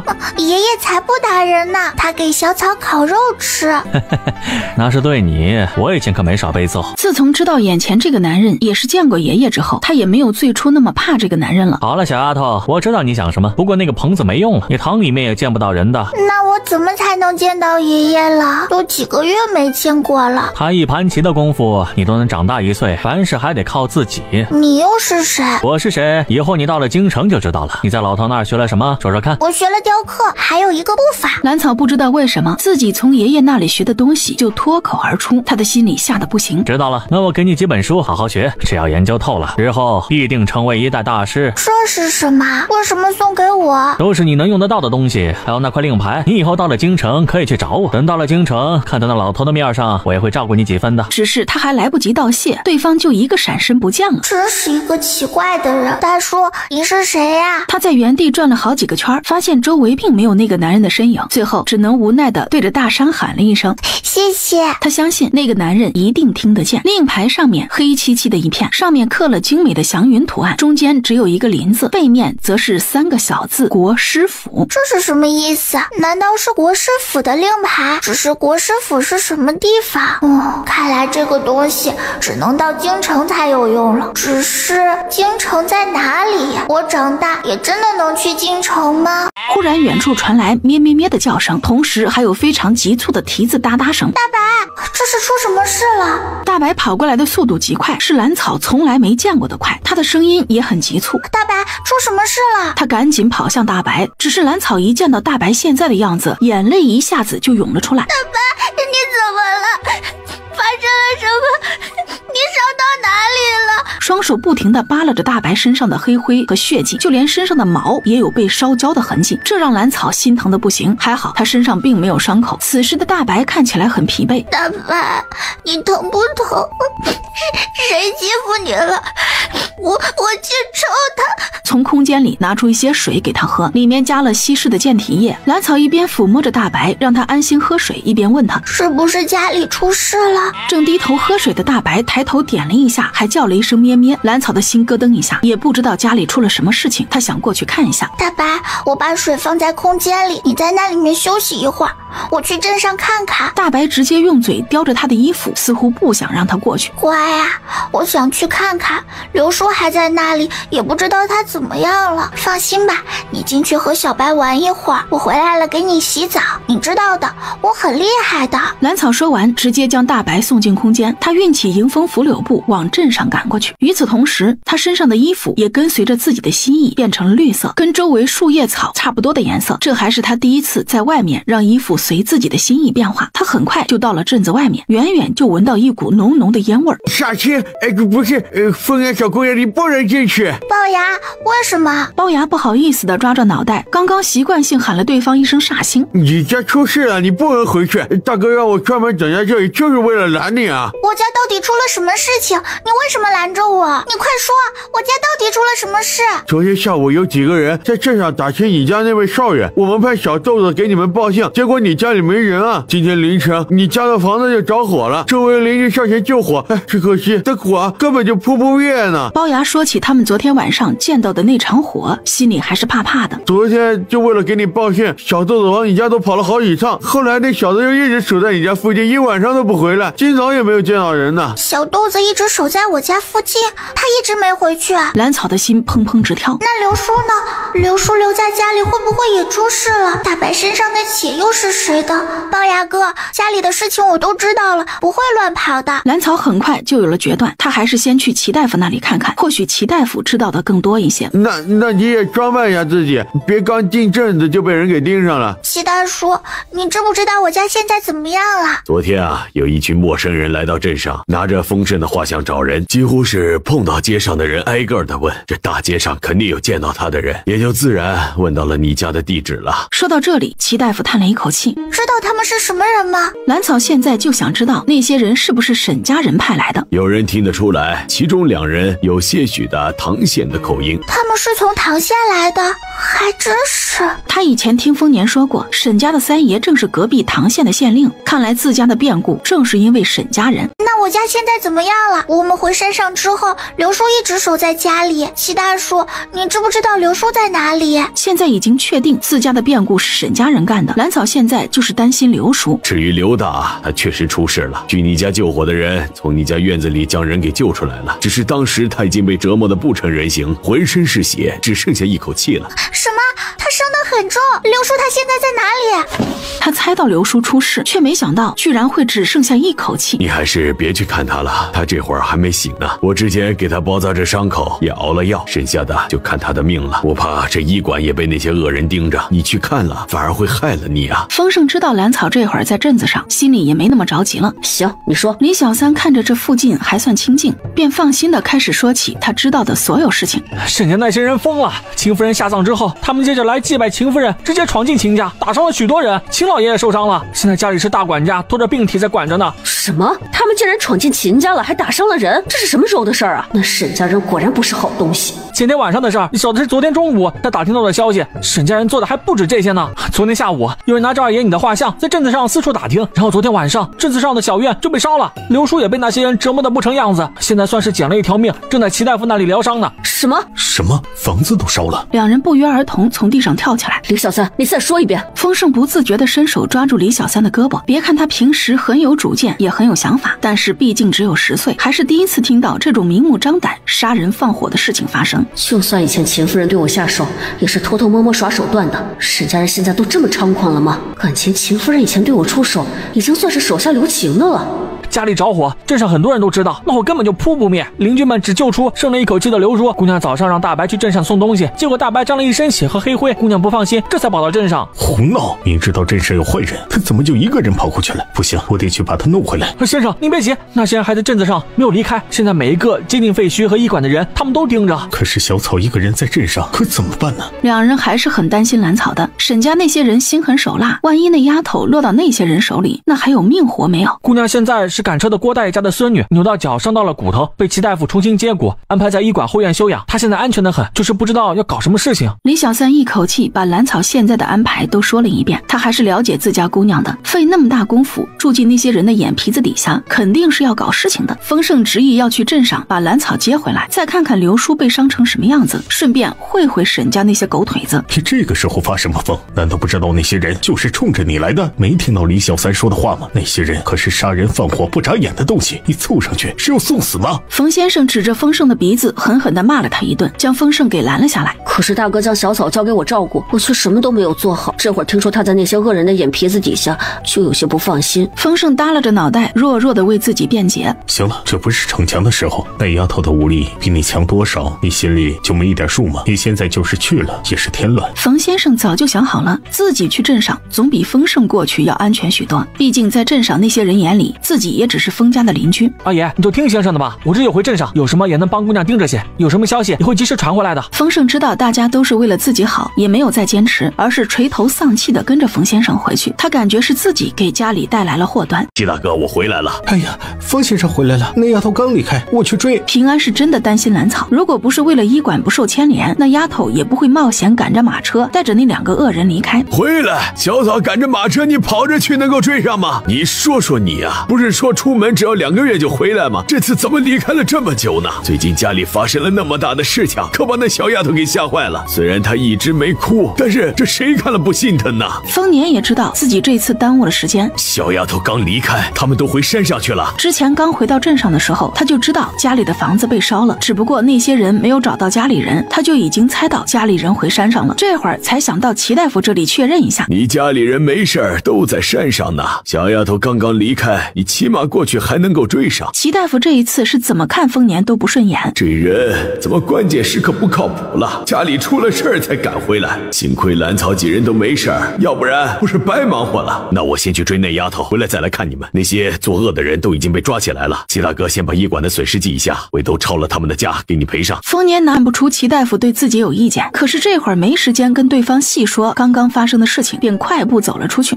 还算是做了点靠谱的事儿。回见，我先回家看看。丰年只留了一句话，就翻身上马离开了。平安，快去外面打听一下，是不是那些人都被抓了？赵大夫，咱们登记一下店里的损失。整个医馆的气氛瞬间就没有了刚刚的消沉和凝重。另一边，小草丫头听到熟悉的呼喊声，大叔回来了，我的靠山回来了。瞬间他的鼻子就酸得不行，眼泪一下子就流了下来。兰草泪流满面的从马车上跳下来，他原本是想喊声大叔的，结果他哇的一声就哭了出来，就向着丰年过来的方向跑了过去。骑着马的丰年见自己终于追上马车了，见到亲人的喜悦让他扬起了一张笑脸，结果被对面小丫头那一声大哭给吓得不轻。丫头，大叔回来了，你别哭啊。大叔，你怎么才回来？丰年看到自家丫头这个样子，一下子心疼的红了眼睛，直接将哭的鼻涕泡都出来的兰草抱在怀里。丫头，对不起，大叔回来晚了，大叔回来了，别怕，丫头别怕。大叔，我们的家没了。兰草想到自己最喜欢的院子变成了一堆废墟，那里面还有自己喜欢的亭子和菜地，那么美的房间他才住了没几个月，一下子全都没了。乖啊，不哭不哭啊！大叔已经把那些坏人抓起来了，放心吧，只要一家人都在，咱们的家就在。他们是官差，我不敢打，只能把他们绑起来，交给先生和小叔。我怕。丰年还是第一次见到兰草哭得这么大声，可见这段时间他是真的吓到了。没事了，没事了，姓沈的已经被大叔给抄家了，再也不会跳出来害我们了。丫头可以放心了，那些恶人大叔全都给你收拾了。好了，别哭了，大叔回来就是收拾这些恶人的，他们一个都跑不掉。大叔，马车里就有2个坏人，就是他们砸了齐大叔的医馆。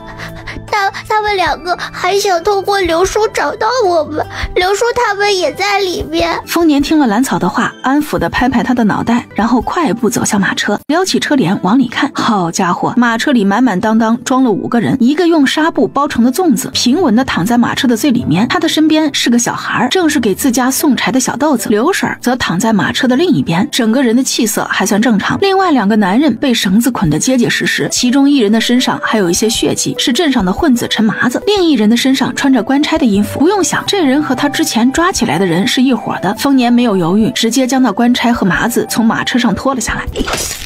哎呀！大叔，那个可是当官的，你伤了他会不会惹到麻烦？放心吧，你大叔现在厉害着呢。这2个人啊，早就翻不起什么风浪了。我挑了手脚筋，不会再出幺蛾子了。丫头不怕哈。直到这时，兰草才注意到丰年现在穿的这身衣服显得整个人神武很多。大叔，你当官啦！兰草一脸惊喜地盯着丰年的铠甲，然后围着他转了好几圈。兰草也算是读了一些书，知道这种衣服可不是普通百姓穿的，似乎都是给上战场的将军穿的。那当然，要不然大叔怎么会去抄那个姓沈的家呢？那沈老三啊，已经被大叔给扔进了大牢，也活不了多长时间了。大叔，你是不是比沈家老大的官司大很多，所以才能抄了他的家？兰草一脸期待地抬头问丰年，感觉自家大叔真厉害，才出门几个月就变成大官了，直接把坏人给收拾了。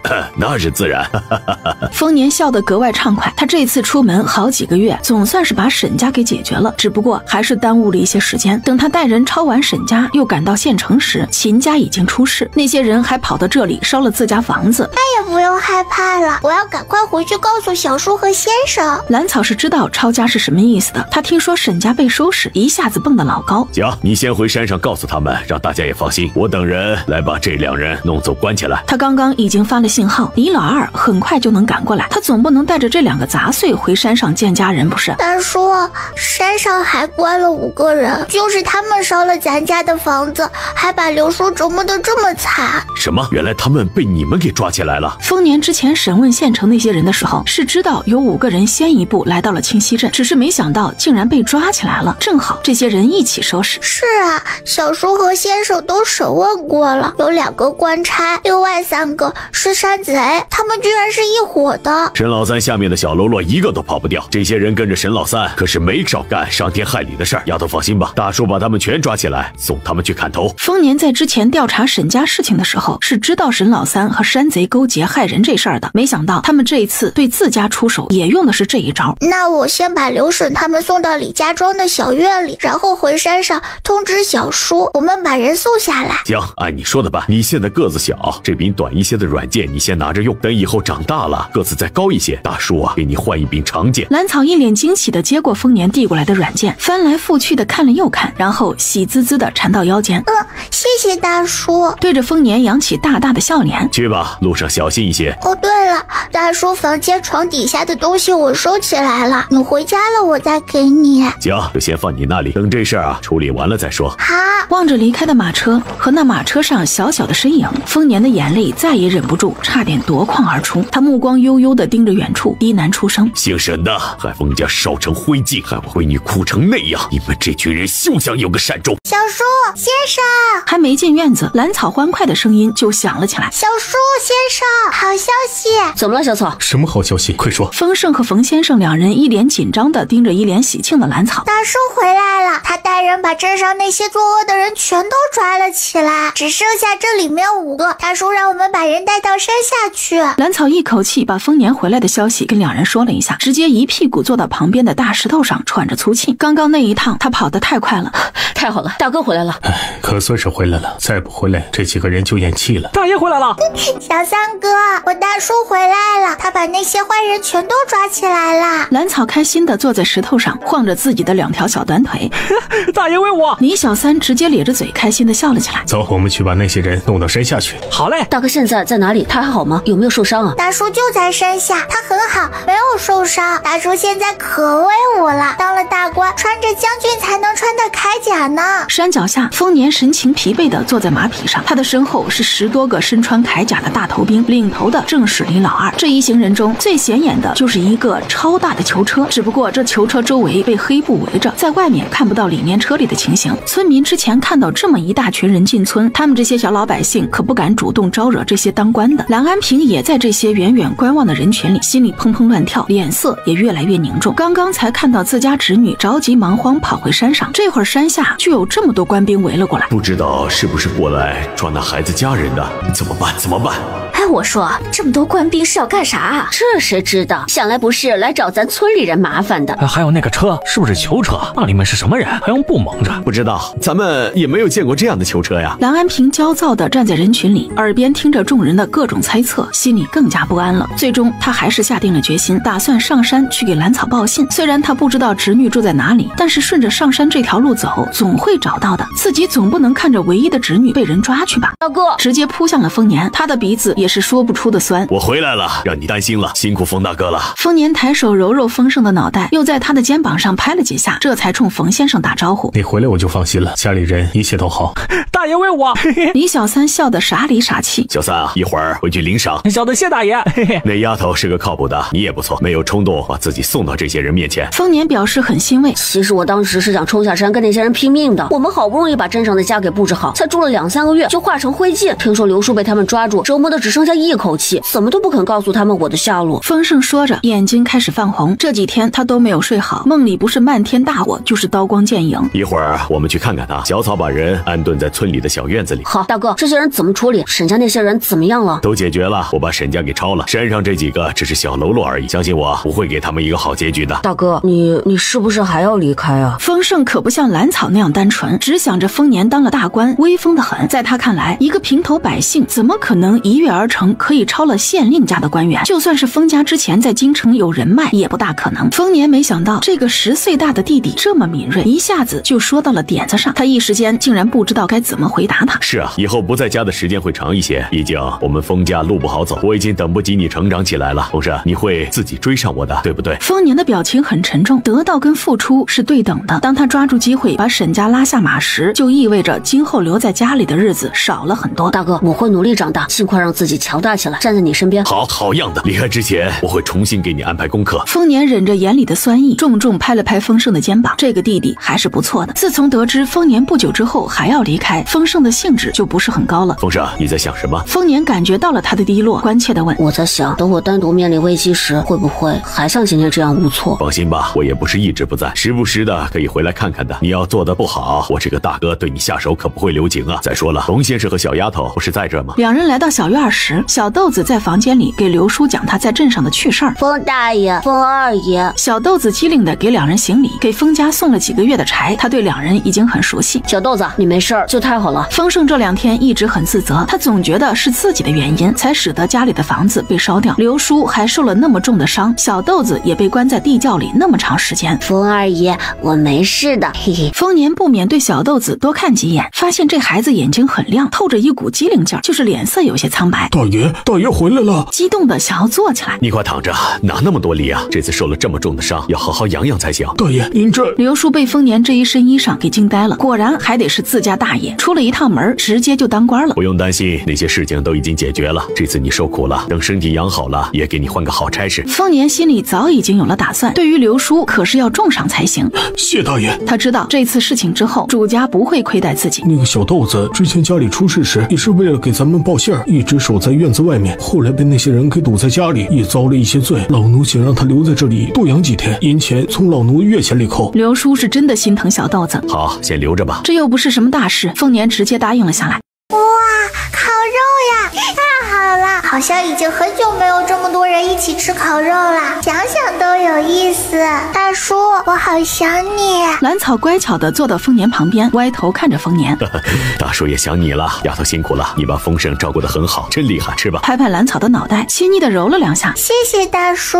兰草接过烤肉，开始小口小口地吃起来。唐县那边啊，其实很美，这次在那里走访了不少地方，值得一游。冯大哥日后有机会可以带嫂子去游玩一番。这个可以。这么多年都没有好好的看过外面的大好河山呢。冯先生心情颇好的冲丰年举杯，然后一口喝光杯中的酒。那可得多走几个地方，单单是唐县可不成。柳氏听了两人的对话，立马来了兴致。那先生和师娘可得带上我们2个，我们也可以出去见见世面。先生出去游玩，我们也要跟着，会不会不太好？我们不能跟着大叔吗？应该是不能。丰盛也想跟着丰年，只可惜好像现在不允许。旁边闷头喝酒的丰年将2个人的对话听得清清楚楚，心头不禁多了几分酸涩。家里2个孩子还这么小，自己却不得不离开家。好在冯先生一向是个靠谱的，把2个孩子交给他们2口子也是不错的选择。大叔你也吃，这次出门几个月，整个人都瘦了一圈，这次回来得好好补补。大哥，这个鸡腿给你吃。直到月亮已经升起老高，冯先生2人都已经回家了，3人还躺在院子里的草地上不肯离开。丰年是累得睡着了，丰盛和兰草是舍不得离开丰年，3人就这么依偎着躺在草地上。小叔，我们什么时候才能长大？到时候大叔就不会这么累了。快了，我很快就会长大，到时候小叔照顾你。兰草奇怪地看了丰盛一眼，然后撇撇嘴，算了，还是我照顾小叔吧。他一点都不相信丰盛能照顾好自己，还是不要抱什么希望的好。你这死丫头！被一个小豆丁看不起的丰盛瞬间有些炸毛，咬牙切齿地瞪了兰草一眼。你瞪我干什么？要不你还是先把大叔背回屋里去。兰草也不甘示弱，梗着脖子直指鼾声震天的丰年。丰年被又拖又拽又扛又背弄到屋门口时，他已经被丰盛折腾得醒了过来。都进来吧，我有话说。丰年揉了揉还有些疼的头，直接招呼2人进了他的房间。兰草进屋之前顺手倒了一杯水，并且往里面加了一些健体丹的稀释液。喝过水的丰年立马精神了许多，他一脸正色地看着站在自己面前的2个孩子。丰盛，小草，明天我就要离开了，要把那些人和县城的那些人押到城里去。大叔明天就要走。兰草从来没有想过丰年才刚回来就要离开，他还计划了好几个活动，都是和丰年一起的呢。没有办法，沈家人一日不砍头，我这心呐一天就安定不下来。这次我要亲眼看到沈家覆灭才解气。丰年自骨子里恨的都是沈家人，不光调包了自己的兄弟，还想要对自己家人赶尽杀绝，有机会反杀，怎么也不会心慈手软。小草乖啊，大叔以前教你看账本还记得不？这次我从沈家那边抄了几个铺子，分别记在你们2个的名下，一人呢先分1个铺子自己管理，等你们再大一些了就多分几个。丰年这一开口，直接将两小只雷得站在原地，不知道该怎么反应了。大叔，我这里还有你的东西，这就去给你拿。哎，你回来，这孩子咋就不听我把话说完呢？大哥，这次可多亏了小草，他当时去取咱俩的盒子时，院子里已经有好多人在废墟里翻找可以用的东西，再晚一些，这几个盒子说不定就被人给取走了。丰年自然知道兰草有多能干，是个有想法的，只是有些担心丰盛不够稳重，遇事焦躁。放心吧，大哥，我肯定跟先生和小草商量的。哦，对了，你那里有没有好一些的身法？最近小草一直在练身法，我已经被他远远的甩开了。丰盛提起这事儿就是一阵气闷，他居然被一个小豆丁给比得那么惨。行，一会儿交给你，只要你勤学苦练，总会有进展的。丰年现在用的身法就是丰家祖上传下来的，只是前一段时间事情太多，没有来得及交给丰盛。那太好了，大哥放心，我一定勤学苦练。兰草捧着3个木盒走了出来。大叔，你的东西都在这里了。大叔，底下那2个盒子是你自己的东西，我也没打开看，上面那个盒子里是我给你准备的东西。兰草说着，把最上面的那个盒子打开，里面装了几个小药瓶，上面还都贴了标签，止血丹、生肌丸、解毒丹、回春丹，都是他从空间里拿出来的。他这次每样装了一些，尤其是止血丹和解毒丹装了不少。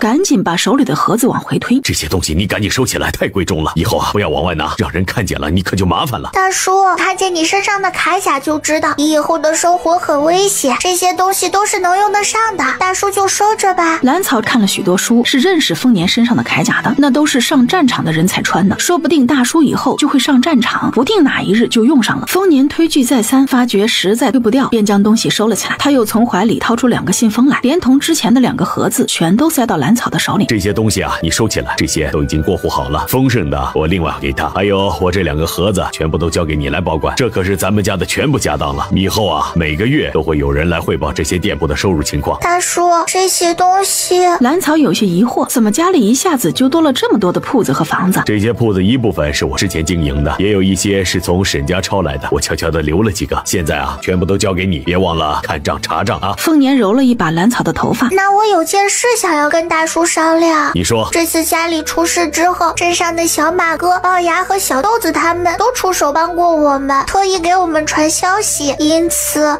我想帮帮他们。那没问题，家里的铺子多了，让小三安排他们进铺子做学徒，家里啊还有2个小庄子，让他们自己选择。看在他们有心想帮自家的份上，安排他们进铺子或者庄子完全不是问题。太好了，明天我就去找小三哥。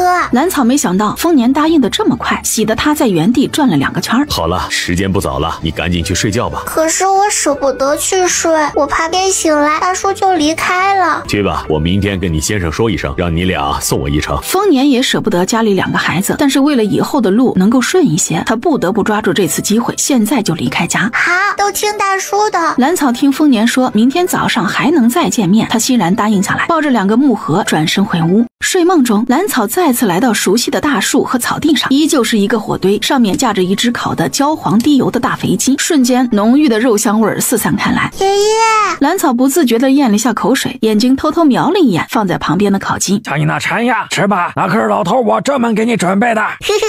谢谢爷爷。真凶。慢点吃，别噎着。主要是爷爷烤的鸡太好吃了，一时间没忍住。兰草头也没抬的回了扫把星一句，继续埋头啃鸡腿。扫把星不时喝一口葫芦里的酒，兰草闻着不一样的香味，有些异动。一老一小仰面躺在草地上，眯着眼睛晒肚皮，旁边的火堆早已经消失不见，原地只剩下缺了2条腿的烤鸡放在一片大大的叶子上。兰草絮絮叨叨的说着家里最近发生的事情。我们在镇上好不容易有个新家，结果被坏人一把火给烧掉了。那些人坏得很，把刘叔打得遍体鳞伤，只剩下一口气。还好我之前向其他叔讨要了一些迷药，那些人全是被我迷晕的。大叔回来了，他好厉害的，现在都当大官了，还替我们报了仇。大叔给了我几个铺子，还让我每个月都看账本查账呢。只可惜大叔还是要离开的，他以后都不能经常陪着我，有些舍不得。扫把星只是静静地听着他讲述这段时间发生的事。小娃娃，你这日子还真是坎坷呀，不过这次做的还算谨慎。你要记住，你现在的年龄还小，不能把自己放在危险的地方。这次之所以这么顺利，也是因为你年纪小，那些人没有注意到你，也算你走运，以后可要小心了。我记住了，以后一定会小心。兰草把脑袋点得跟小鸡啄米一样，他也很认同爷爷的话。兰草忽然感觉有些口干，一双眼睛不时瞄过扫把星手里的小葫芦上面，远远闻着都有一股不一样的香味。怎么想喝啊？扫把星扬了扬手里的小葫芦，兰草的眼睛一下子就亮了，他今天确实被馋到了。这个你喝不了，不过爷爷可以给你别的东西喝。说着，他的手里多了一个大大的竹杯。先不说杯子里是什么，单看那个杯子，兰草一眼就喜欢上了。他还从来没有见过这么翠绿、几近透明的杯子，异常漂亮。哇，好漂亮的杯子！兰草双手抱着杯子，欢喜地翻来覆去看。喜欢就行，留着喝水吧。这几本书收着，还有这包种子，以后自己学着酿些果酒。不光是杯子好看，杯子里透明泛黄的液体让他更着迷，有果香，好像还夹杂些酒味儿。兰草大大的喝了一口，然后整张脸都开始泛红，人也迷迷糊糊，感觉眼前的老头都变成两个了，还晃得人眼晕。爷爷，我头好晕。扑通，兰草一句话没说完，就直接倒在地上。爷爷，你别晃了。还是太小了些，才半杯不到的果酒就把这孩子给倒了。扫把星看着脸色通红、已经睡着的兰草，无奈地摇了摇头。然后他又从自己的空间里搬出许多东西来，几本兵书、2把小匕首、各种药丸、药粉，然后从怀里掏出纸笔，刷刷刷写了起来。早知道就不让你喝那果酒了，既然睡着了，那就多睡一会儿，该说的老头子都写下来。扫把星还是很遗憾，这次没有跟兰草多聊天呢。这次就这样吧，下次可以跟着孩子好好聊聊。兰草醒来的时候还有些懵，这些是什么？他揉了揉眼睛，呆呆地看着眼前的一堆东西，居然有匕首，有些瓶瓶罐罐，还有一些书。那半只烤鸡放在炕头的短凳上，和烤鸡放在一起的，还有一个很漂亮的竹杯子。爷爷果然来过了，这些都是爷爷留下来的。兰草一咕噜从炕上爬起来，一下子就扑到了那一堆东西上面，他太开心了。还有一封信，还是爷爷留给我的。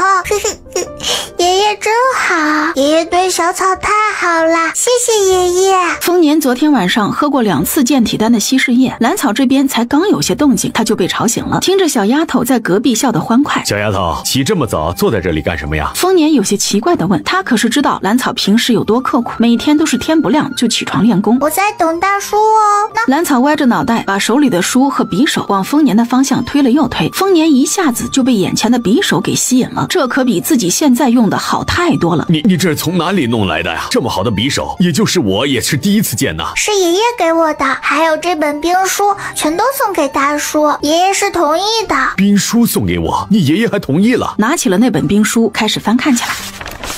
是呀，大叔快收起来，以后慢慢看，我出去练功了。兰草见丰年收下自己的礼物，直接蹦蹦跳跳的出了门，只留下丰年一个人在屋里发呆。他是知道兰草背后有个高人的，而且也知道那丫头有秘密，只是没想到这么好的匕首和兵书说送就送了。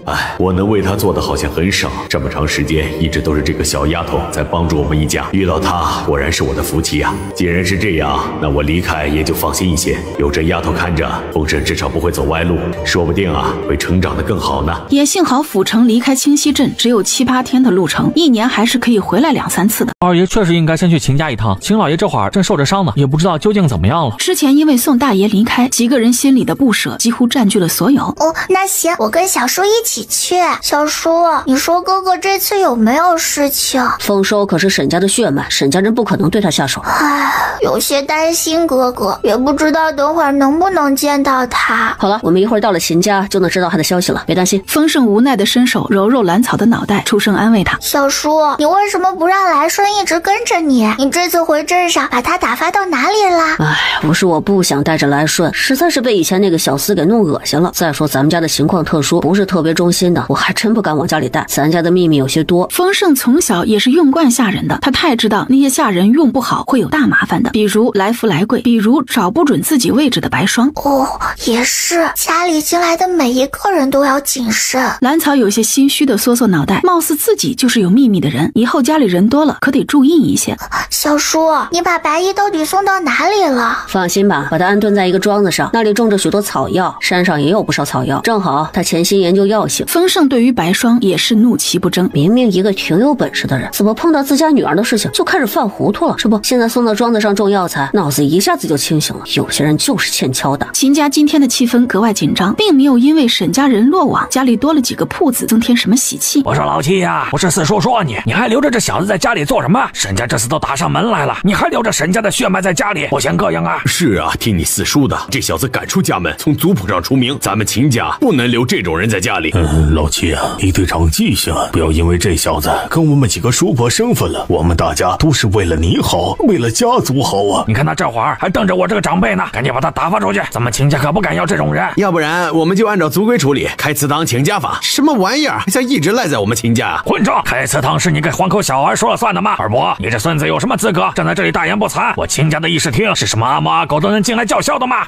秦老爷的声音满是愤怒，直接砸了旁边的茶杯。嘿，老七，你什么意思？都多大岁数了，跟一个孩子计较什么？有没有把我这个二伯放在眼里啊？你们都多大岁数的人了，比我都大吧？怎么就想着为难我家儿子呢？是不是有些为老不尊了？秦老爷反唇相讥，声音淡淡的，却足够讽刺。好了，我让这孩子出去。老七啊，你说说你这是什么态度？怎么你爹娘走了之后，就越来越不把我们这些长辈放在眼里了？你这是想干什么？刚刚出去的半大小子一个倒飞，又从外面摔进了前厅。原本还想继续发难的老头，全都惊诧地看向门外。哎呦，龟孙儿，哪个不长眼的，居然敢打我们秦家的大少爷，受死不是？秦家大少爷，丰盛手里握着长鞭，大踏步走进了前厅。他的身后跟着兰草、李小三、大管家和秦串，那一身气势还真能唬人。秦家大少爷，就地上这位，从哪儿排的？父亲什么时候分宗了？怎么都不通知儿子一声啊？前厅众人一时间都没有出声，只阴着脸不作声。走进前厅，丰盛看都没看周围坐着的人，直接对着主位上的秦老爷行了一礼。父亲，孩儿听说您病了，特意向先生请了假赶回来。父亲现在怎么样？有没有被气到？回来就好，别做药性了。为父这会儿就觉得有些气闷，心口疼。一直抿着嘴站在秦老爷身后的丰收也向丰盛行礼。大哥，秦老爷接到丰盛的示意，立马一手捂住心口。秦川，快去请大夫，多请几个。丰盛没有回头，赶紧上前去给秦老爷顺气。二弟，你也太不应该了，怎么一下子放这么多人进来探病？他们心疼父亲的身体，你也不懂事，赶紧扶着父亲回去。看着脸色苍白的，大哥说的是，小弟这就扶父亲回去休息。行吧，这里就交给你了。一大早吵得我脑仁疼，心口疼，伤口也疼。秦老爷顺势任由丰收扶着离开。兰草简单冲秦老爷行了一礼，然后担心的看着丰收。他知道哥哥今天受委屈了。丫头，跟我们一起去后面吧。秦老爷知道兰草的担心，邀请他跟着一起走，让他好好安慰二儿子一番。我先跟着小叔在这里，一会儿再过去看你。兰草说话的时候有一股咬牙切齿的味道，他心里的火气也蹭蹭往上涨。我把父亲送回去就过来，你别怕。好。混账！老七，你就看着我孙子被打不管了，还有没有把我们这些长辈放在眼里呀？简直就是大逆不道！二伯，我儿子回来了，你们有什么跟他说？我这心口疼的不行，得回去休息了。秦老爷直接把锅甩到丰盛身上，自己飘然离去。哎呀，不孝啊！你们快看看，这像什么话呀？简直是反了，居然不把我们这些老家伙放在眼里呀！那老头见秦老爷已经出了门，气急败坏的冲周围的老头煽动起来。秦继祖这个样子像什么话？简直就是有辱斯文！你的书读到狗肚子里去了！哼，我有辱斯文？那你今天来这里干什么？那你给本少爷解释解释，他是谁？一个旁支的孙子，什么时候变成秦家大少爷？丰盛漫不经心的指指那个刚刚被自己抽了一鞭子的半大少年，漫不经心的问众人：众人你看看我，我看看你，都有些埋怨的看着二叔祖。那你说说，今天你们过来主要的事是什么？在我的地盘上还敢出幺蛾子？怕是这段时间我不在家，这些老东西都忘了本少爷的厉害了。说也无妨，我们今天来就是让你爹处置了秦继宗的。沈家这次向我们秦家出手，就是因为那个小崽子，他给我们秦家带来了多少损失啊！这小子不配留在秦家。二叔祖吹胡子瞪眼的大放厥词。你们也是这样想的，认为是我二弟连累了秦家，不配留在秦家。丰盛轻甩手里的鞭子，眼皮都没抬一下。没错，秦继宗不配为我秦家二少爷，他的外家干出这么恶毒的事儿，就应该被赶出去，出族。就在这个时候，丰收安顿好秦老爷，从主屋赶了过来，悄悄从后门来到兰草旁边，手里还还抓着一根棍子。哥哥，如果在秦家住的不开心，就回家吧，咱们不在这里受气了。兰草有些心疼现在的丰收，他以前在丰家时可是被丰年和白霜精心呵护，捧在手心里长大的，哪里受过这样的委屈？不了，秦家是我的责任，是我成长要走的路，我不希望以后跟你们两个的差距越来越大。丰收回答得很坚定。好吧，哥哥累了就回家住。兰草是明白丰收的想法的，说到底他是秦家的孩子，是要担起秦家的责任的。我会的，累了就回家。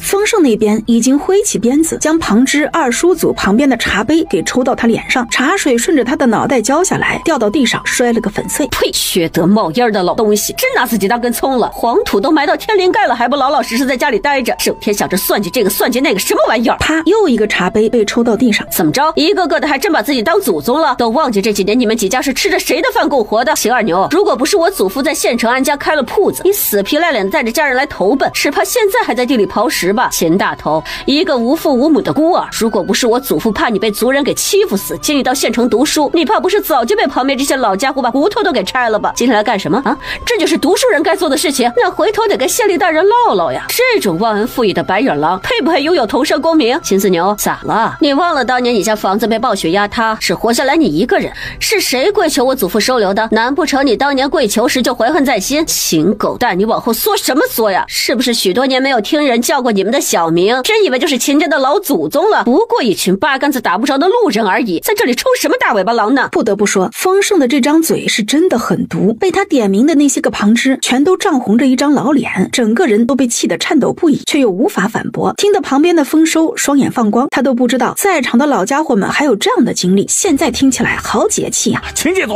你简直就是目无尊长，不孝，大不孝啊！就是这样的人哪里配是秦家的大少爷？秦家早晚要被你给败光了！少在这里败坏我们的名声！恼羞成怒的众人反应过来，一个个全都开始怒对丰盛，一时间整个前厅又陷入一片争吵中。这一次被撕下面皮的那些旁支现在恨不得上前生撕了丰盛，他们已经将淡定喝茶的丰盛围在中间了，正用手指着他大骂，估计下一刻就要动手。早已经按耐不住的兰草站在人群外，一鞭子抽到那个叫嚣的最厉害的中年人身上，他就是丰盛刚刚提了一嘴的秦狗蛋秦狗蛋直接被兰草给抽飞了出去，也晕了过去。顿时整个前厅死一般的寂静，全都被这突如其来的变故给吓得不轻，吵死了。兰草见众人全都安静下来之后，直接推着丰收坐到主座上，跟丰盛并排。这种时候应该是他们两人一起出头才对，丰收得跟着学着些。大管家去请县令大人派个人过来，让他们来监督本少爷处理这些私闯民宅的人，再派人拿着房契地契去收回这些人的院子和庄子，他们家人所在的铺子也要查账，带人控制住旁边的秦家族学，里面的人一个都不许放出去。等他们长辈这事处理完了再说，安排人去父亲那里拿祖父的账本，这些年接济这些旁支的每一笔银子上面都有记录，今天全部收回。这个也请县令大人那边做个见证，一定要把今天的事说清楚，把族谱拿过来，本少爷今天直接分宗。丰盛噼里啪啦的对着大管家安排好了几件事，吓得他老人家一张胖脸都快乐成了花。旁边的丰收已经跃跃欲试，他的眼睛越来越亮，原来跳出秦家这个圈子真的是不需要顾及什么了，处理起事情来完全没有他和父亲那么顾虑。老二，你跟着大管家一起去。丰盛还是想让丰收尽快适应秦家这样的生活，顾虑太多并不是好事。丰收点点头，就大踏步跟着大管家一起出去了。直到这时，众位旁支才反应过来，一个个直接瘫坐在地上，完全没有了刚刚的嚣张。哎呀，大少爷，求求你了，看在老太爷的面子上，放过我们一次吧。大少爷啊，老太爷对我们一向照顾有加，你不能够违背他老人家的意愿啊，这是不孝呀！这大少爷，求求你了，我家就这么一根独苗，求你放过他吧。哎呦，老头子在这里给你磕头了。大少爷，做人不能这样啊！太爷和老爷都资助我们这么多年了，你凭什么说收回就收回呀？这是大不孝啊！这会儿整个事件的主动权已经移交到了丰盛的手里，他对于旁支那些人的哭求一点都没有心软，就那么看着这些人表演。这些人就是贪心不足，老老实实窝在铺子里庄子上安享晚年不好吗？非要跳出来找事儿，还要把嫡支的儿子给赶出去，真是找死！众人哭求了许久，这才发现丰盛一直坐在主位上，根本就没有搭理他们。哎呀，大少爷，您倒说说句话呀，只要不赶我们离开县城，什么都好说呀。是啊，以后我们这些老骨头一定为少爷马首是瞻。丰盛嘲讽地扫了这些人一圈，这些人的脸皮可真是厚啊！真当我是那么好骗的？要放了你们也不是不可以，只不过我本少爷还有话要回答的仔细。本少爷可以考虑放你们其中一个人出去，还送那人一间铺子。这么多年以来，秦家虽然一直接济他们这些旁支，却从来没有这么大的手笔。要是自家能有一间铺子，那不是很快就成了第2个秦家？那还在这里谋划什么呢？有好几个人都已经心动了。哎呀，你们别信他是骗你们的。二叔祖急了，原本这些人借着探病的名义来闹事，就是他鼓动的。万一这些人把他们家给供出来，这还算计个屁呀！不想说也行，就这么待着吧。反正大管家出去请人，也好让县衙的人来见证一下。我想收回秦家的产业，相信没有任何人反对，只能委屈各位回秦家湾住了。丰盛知道那个蔫坏的老头急了，对方的人心已经散了。别，大少爷要问什么尽管问，我们一定知无不言。你个混账小子，坏得很，少在这里挑拨离间。我们不跟你说，去找你爹出来，你还不够资格坐在这里跟我们对话。二叔祖被周围几个蠢货给气得涨红了一张老脸。哎呀，这老头不想让你们得到铺子，他不是故意坑你们吧？兰草在旁边脆脆地加了一把火。看吧，这么小的娃娃都看出来了，你们这些人怕不是被那老狐狸给当枪使了吧？丰盛笑眯眯地看着众人，我们2个年纪小怎么了？对付这些没什么武力值的人，寄生虫还不简单？只看能不能狠下心来。好啊，二伯，你这不想让我们得到铺子？对啊，二哥，要知道县城里一间铺子这可不便宜啊，有机会白得，你为什么阻止我们呢？已经有几个人把矛头直接对上德高望重的二叔祖。是蠢货呀！二叔祖被气得直喘粗气。大少爷，我说，大少爷，我说。好，那你说吧。二叔祖想要趁着秦家这次发生的事情，老爷现在又受着伤，经常需要卧床休息，要把您和二少爷逐出家族呢。只要家里没人主事，我们这些族人自然是要顶上来，到时候再从族里过继一个好拿捏的孩子，这不是皆大欢喜了吗？毕竟秦家在县城里也是大名鼎鼎的，不能够没人主事不是？那我爹呢？你们打算怎么害死他？丰盛的声音冷了许多。怪不得那老头之前说自家孙子是秦家大少爷。蠢货，秦狗蛋儿，你他妈害死我们了！二叔祖颤抖着抡起拐杖，一下又一下打在刚刚嘴快的那人身上。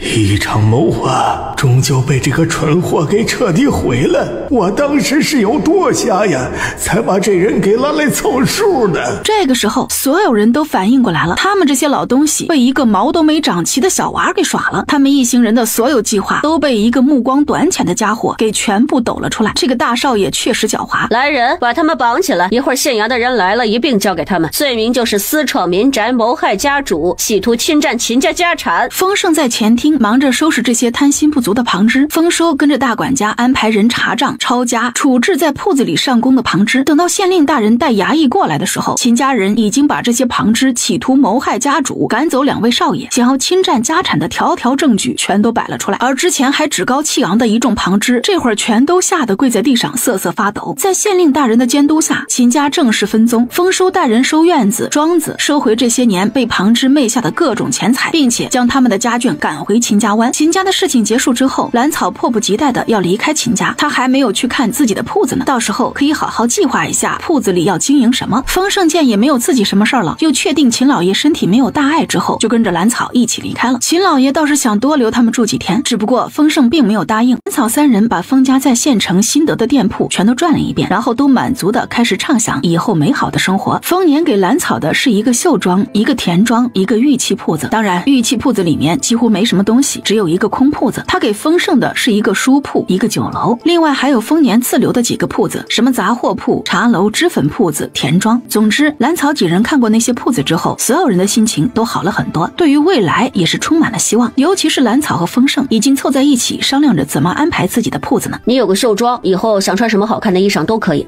大哥肯定是这样想的，回头请2个厉害的绣娘才行。小叔的书铺也不错呀，想看什么书都可以。我以后多交一些笔一通摆件放在你那里卖？那是自然，小叔就靠着你的木雕撑场面呢。我的庄子上要种些什么呢？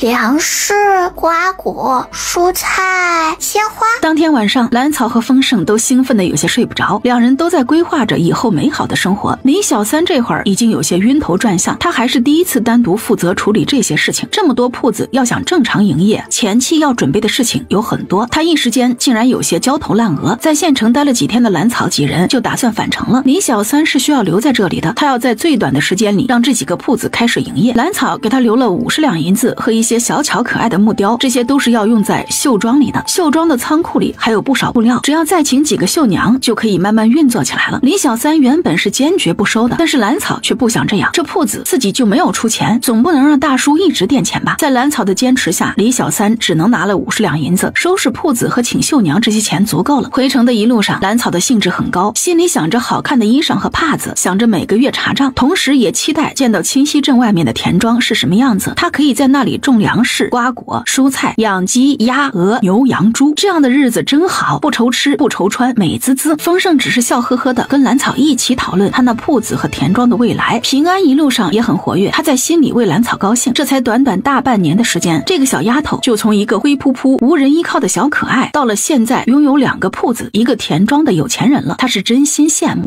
作为封家唯二的男丁，你的目光应该放长远些。小草一个小丫头都那么努力的活着，你没有理由享受清闲。封家的仇人是什么样的存在，你不会不知道吧？你已经安逸了10年，难道你还想继续安逸下去，让你大哥一个人顶着所有的压力在外面拼搏？封家以后只看你们兄弟2个了，你不快些成长起来，下次面临危险的时候，难道还要再躲起来？要知道，当年你大哥可是带着你从京城逃出来的，他一路被追杀，直到重伤晕倒在县城。你以为你们家的仇人会像上次来放火的那些人一样仁慈吗？这大概是这么长时间以来冯先生对丰盛最严厉的一次了。那天以后，丰盛似乎有了些变化，他把时间也排得满满的，读书、习字、做文章，剑法、拳法、身法都要练，排兵布阵也是要看的，酒楼铺子也要管，他真的忙得快要飞起来了。兰草在旁边看着日渐消瘦的丰盛，也有些心疼，只是自己又不好劝对方，只能和丰盛一起成长。这段时间，空间里的水果和稻子已经成熟，正好可以让他练手。这几天他已经酿了好几次酒了，也不知道第一次酿的果酒这会儿能不能喝了，毕竟空间里的时间跟外面是不一样的。这都是以前弄的，最近才到时间。兰草摸摸鼻子，随便找了个借口，你这丫头闷不吭声，光干大事，这一点我是真的不如你啊。在酒坛子开封的那一刻，喝这酒闻着很不错呀。丰盛用他那有限的经验评价道，先吃饭，一会儿再喝。丰盛始终记得兰草上次喝醉时的样子，好，老老实实端起碗吃饭，只不过眼睛时不时瞟向旁边的酒碗，他是真的喜欢那甜甜的味道。等到丰盛吃了几口饭，端起碗喝了一小口果酒之后，他的眼睛立马就亮了起来。小草，你可真是太厉害了，你酿的这酒还真不错，比我以前在家里喝的果酒好喝一些。丰盛眯着眼回味着口腔里残留的果酒味道，真的真有那么好？兰草以前没接触过这些，只知道甜甜的好喝。那是当然，如果真要说有什么不足的地方，那就是这酒的颜色还不够透亮。丰盛摇头晃脑的给兰草提了一点点小意见。哦，那我回头想想这个该怎么解决。丰盛满足的喝了一大口酒，今天晚上可真是太惬意了，这还是他第一次大口喝酒。我还真别说，小草，你这酒酿的是真不错，以后就放我那酒楼里去卖。好呀，能在你酒楼里卖，还省得我重新找买家了。兰草很高兴自己的手艺被认可，往后他又可以多一项收入了。跟你一比，我真是一无是处。前些年我在秦家时确实荒废了不少时间，跟你一比，我真是一无是处。前些年我在秦家时确实荒废了不少时间，只学会了斗蛐蛐、摇头子，课业和功夫都没学多少，连门手艺都没学成，真的是白活了这10年。仔细想想，自己似乎真的没有什么手艺可以赖以生存。当初离开秦家时，只能在书斋里当个伙计，顺带抄书赚些银子。虽然这件事情他这段时间一直在做，但是毕竟收入有限，根本没法跟面前这个小丫头比。小叔怎么说起这个了？我们2个出发点就不一样。我当时学这些就是为了生生存，而你不一样，你当时也是学的所有东西都是为了以后长远打算。目前看来，至少你在管那些下人的时候就很厉害。蓝草认真的分析给他听，在他看来，小叔也很厉害，处理家里大大小小的事情时，那叫一个干脆利索。这些算什么？不管是白霜的事情，还是这次秦家的事情，他们不是处理不了，只是没人想当那个恶人而已。丰盛心里明白得很，上次丰收不愿当恶人处置白霜，这次秦老爷也不愿意，自己只是刚好看不过去而已。对于丰盛说的这些事，蓝草就不知道怎么回答了。都不知道我有多羡慕丰收，他自小被大哥捧在手心里长大，不用见识那些人性的丑恶。当初我刚上山时，心里无比忐忑，生怕再遇到心思不好的亲人。幸好大哥和你很快就全心的接受了我。回想起那段彷徨无助的日子，丰盛的眼眶已经开始湿润。小叔，别想那么多了，我们一家人的日子现在不是挺好的吗？大叔在前面探路，我们两个快些成长，以后的日子会越来越好的。蓝草没有想到丰盛喝过酒之后的反应这么大。如果他真的哭了，我怎么办？要不要假装看不见，悄悄回屋睡觉？哼，小草说的对，以后会越来越好的。这酒真不错，比以前在秦家时喝的酒好喝，一点都不辣，还甜甜的。再来一碗。丰盛豪爽的将碗里的酒全都灌进嘴里。好。蓝草犹豫了一下，乖乖把酒倒上。在山上跟你和大哥相处了一段时间，我才发现自己以前活得太随意，连个目标都没有。不像大哥，他心里有仇恨，想着有朝一日去报仇。也不如你心心念念想着活得更好，好好长大。丰盛喝了一口酒，又开始絮絮叨叨。他这会儿的眼睛都有些红了。自从回到丰家之后，他将丰年和蓝草两人的状态看得清清楚楚。他们两个都有自己的想法和目标，只有自己还是随波逐流。直到先生将自己骂了一顿，他才彻底醒悟过来。毕竟丰家的仇恨不是丰年一个人的，他也是丰家人。我不能拖大哥的后腿，不能坐享其成，我要尽快成长起来，回去复仇。丰盛的眼神已经有些迷离，时不时晃晃脑袋。小草，你别乱动，晃得我头晕。不用问，这家伙肯定是醉了。看着一脑袋栽到桌子上的丰盛，明明只是想让丰盛浅尝一下自己的果酒，直接把自己给撂倒了。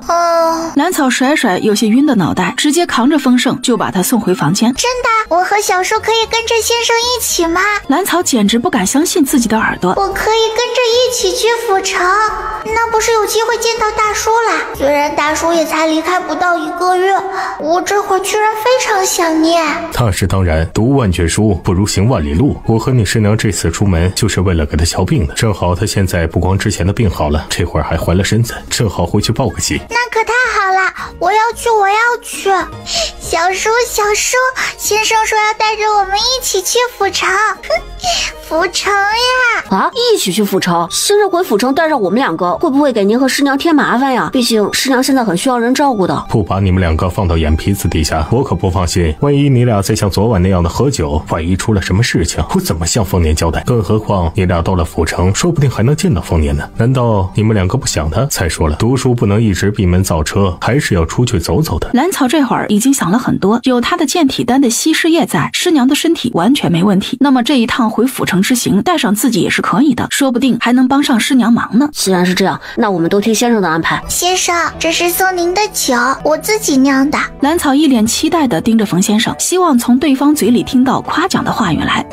闻起来不错，我打开看看。冯先生也是个好酒之人，当他小心翼翼打开酒坛子那一刻，浓浓的酒香一下子就将他包裹。冯先生不动声色地吞咽了一下即将溢出的口水。不错，这是好酒。真的，先生也觉得我酿的酒不错。蓝草的脸上一下子笑眯了眼。那是当然，光闻着这味道都觉得不错。先生以后要是想喝就找我。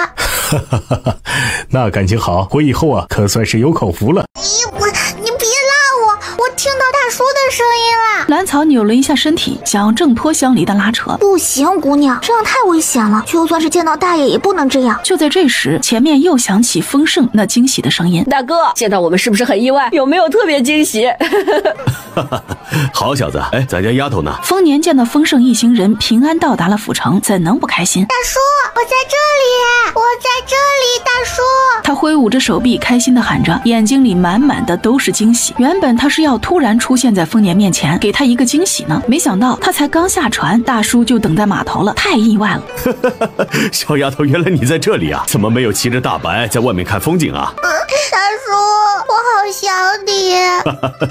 大叔也想你们。丰年的眼眶也有些红，他抬手揉揉兰草的脑袋，又替他擦掉溢出眼眶的泪水。怎么不骑着大白在外面看风景呢？我下船之后，总觉得脚下的土地在晃悠，感觉头都有些晕。乡里怕我摔倒，就坐马车了。兰草说着还撇撇嘴，明明自己上船的时候一点都不头晕的，为什么这个时候开始晕了呢？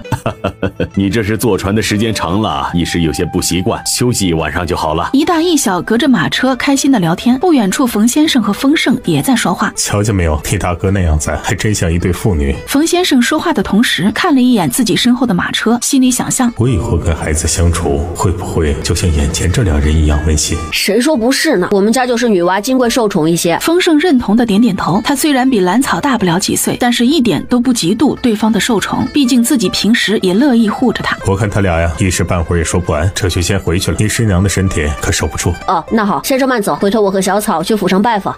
别，我有事啊，回来找你的。冯家那边你俩就别过去了，除非有丰年带着。我那一大家子可不是好相处的，还不如在外面见面自在。行，都听先生的，就是觉得有些失礼。没事，到家之后还有很多事要忙，处理完了再来看你俩。那先生慢走，替我跟你大哥说一声，我就不跟他告别了。走，我们回家。怎么样？这一路还顺利吗？丰年欢喜的看看丰盛，又看看兰草，一脸笑意的问：不算太顺利。丰盛稍微沉吟了一下，还是决定把这一路的经历如实告诉丰年。是呀，我们这一路上可真是一点都不顺利。然后叽叽喳喳的开始述说，原本我们坐马车赶路好好的，先生还天天给我和小叔上课呢，结果在路上碰到一些流民，他们一上来就像抢我的羊，如果不是我们一行人全部都拿着武器，他们怕是要上来硬抢。也正是因为他们，我们才注意到路上的流民越来越多，询问他们背井离乡的原因。原来万县那边爆发了瘟疫，而他们的县令不作为，还带着家人逃了。齐大夫听说万县有瘟疫之后，立马买了药材就赶往万县，先生则带着我们改道走了水路。我们在船上还遇到一伙从万县逃出来的人，那伙人过分的很，还引了一伙人夜里上船杀人。还好我们之前救的一个少年发现了，并且大声示警，这才顺利拿下那一伙人。再次提起那天晚上的事情，兰草的小心脏还是扑通扑通直跳。他不敢想象，如果那天没有郭小九的示警，船上这些人会是个什么结局。可恶，那些人真是该死！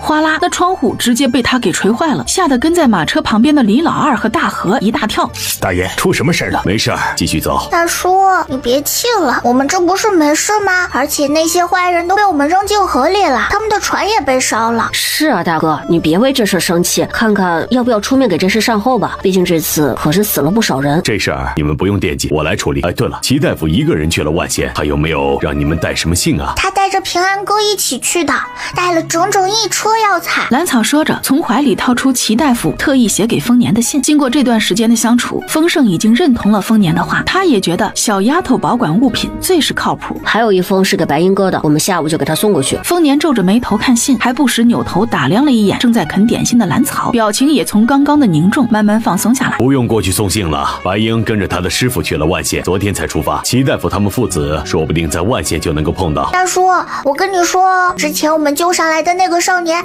他现在已经彻底好了。刚刚码头上那些大夫都没有拔出问题来，毕竟从万县出来又染了病的人。什么？万县出来的还染了病？那个什么小九，该不会是染了瘟疫吧？不是说随便救个人吗？怎么那人就是从疫区出来的，还是染了病的？那不是说那人得了瘟疫，还被眼前的小丫头阴差阳错的给救活了？然后目光灼灼的盯着兰草和丰盛，他要听这两人解释清楚。那人可能，也许，大概就是瘟疫吧。兰草见到这样认真的丰年，一下子就有些结巴。难道我救人还救错了？齐大夫之前写信说你给他了几个方子，那都是你爷爷给你的，你用的就是那个方子吗？丰年的脸色越来越激动。如果真的是这样的话，这场瘟疫说不定很快就能够结束。兰草有些惊讶的抬头看着丰年，他没想到齐大夫会把这事儿也写到信里。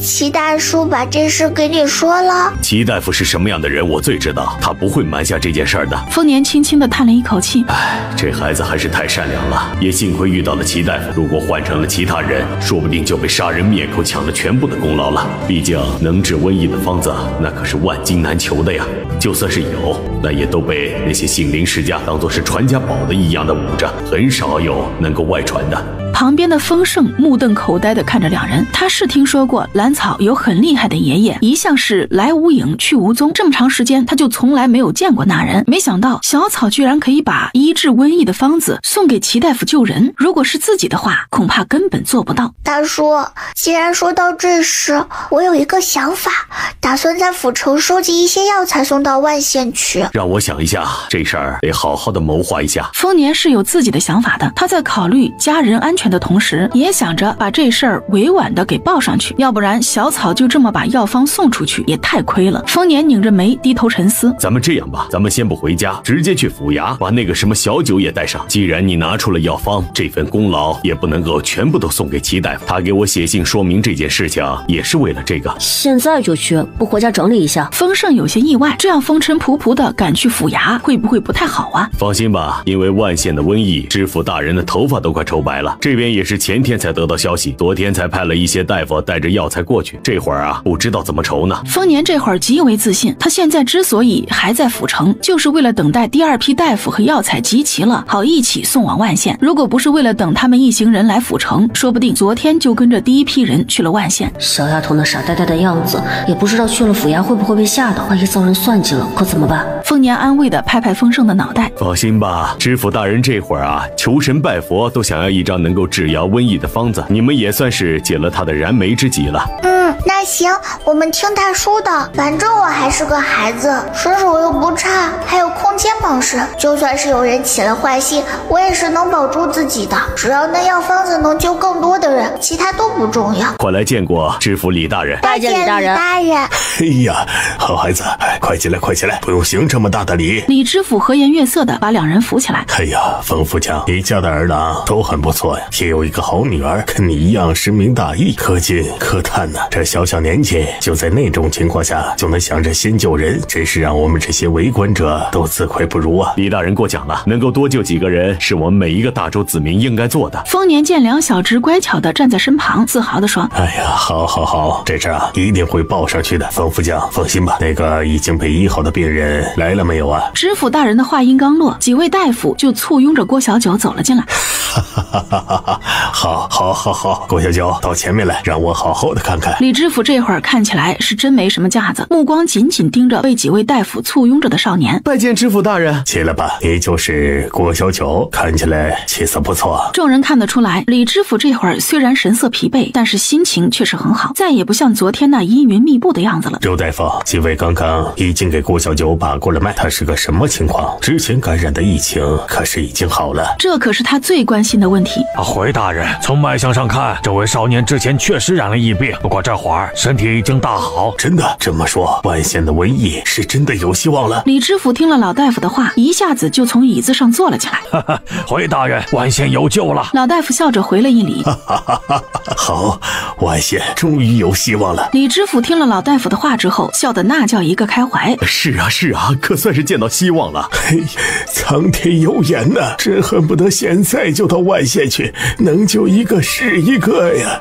对，也不知道师兄他们走到哪里了，如果他们知道这个消息，必定惊喜万分的。郭小九是吧？你跟我们说说，你离开万县时那里是个什么情况？各位大人，各位大夫，我家住在万县县城，最初只是发现县城里的医馆特别忙，前去看病的人特别多，咳嗽发热的病人特别多。因为我家是酒房，所以我爹知道这事之后，就让我们一家人用酒洗手、擦桌椅，为的就是预防家人染病。这种做法我们每年都要来个2回，当时并没有在意。后来听说有人举家背井离乡，连家都不要了，这时才知道事情有些严重。我们一家还没有来得及行动，就听说县令大人下令烧了2个村庄。那天晚上火光冲天，我们在县城的屋顶都能见到远处映红的天空。经过火烧村庄之后，整个县城的百姓都吓到了，凡是健康能走动的人都在想办法离开县城。我们一家离开时，听说县令大人带着家人也离开了，之后的事情就不知道了。郭小九想起县城当时的乱象，又想起逃离县城辗转来到府城的一路艰辛，眼眶也开始发红。这一路上我爹娘都染了病，先后被同行的叔伯丢弃，现在也不知生死。如果不是几位叔伯另有所图，我恐怕等不到遇见几位救命恩人，早就被他们给弃了。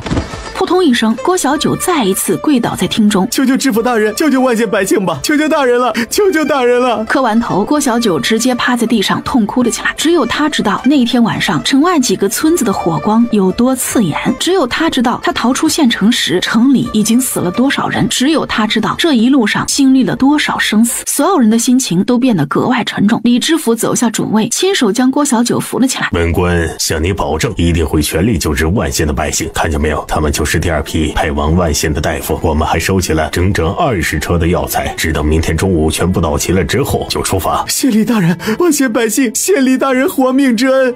好了，起来吧，你早日养好身体才是正事。说不定回去还能找到你的爹娘。本官头戴乌纱帽一日，自然要对得起治下的百姓。大人果然爱民如子，大人请免，治下百姓有福了呀！齐天明齐大夫，当他们听说万县爆发了瘟疫之后，便带着药童直接去了万县。我侄女也把从他师傅那里传下来能够医治瘟疫的药方给了他。这齐天明大夫确实让人佩服，在不明情况的前提下，居然有勇气闯进疫区，确实值得我辈学习啊！真是大善，齐大夫确实让人佩服啊！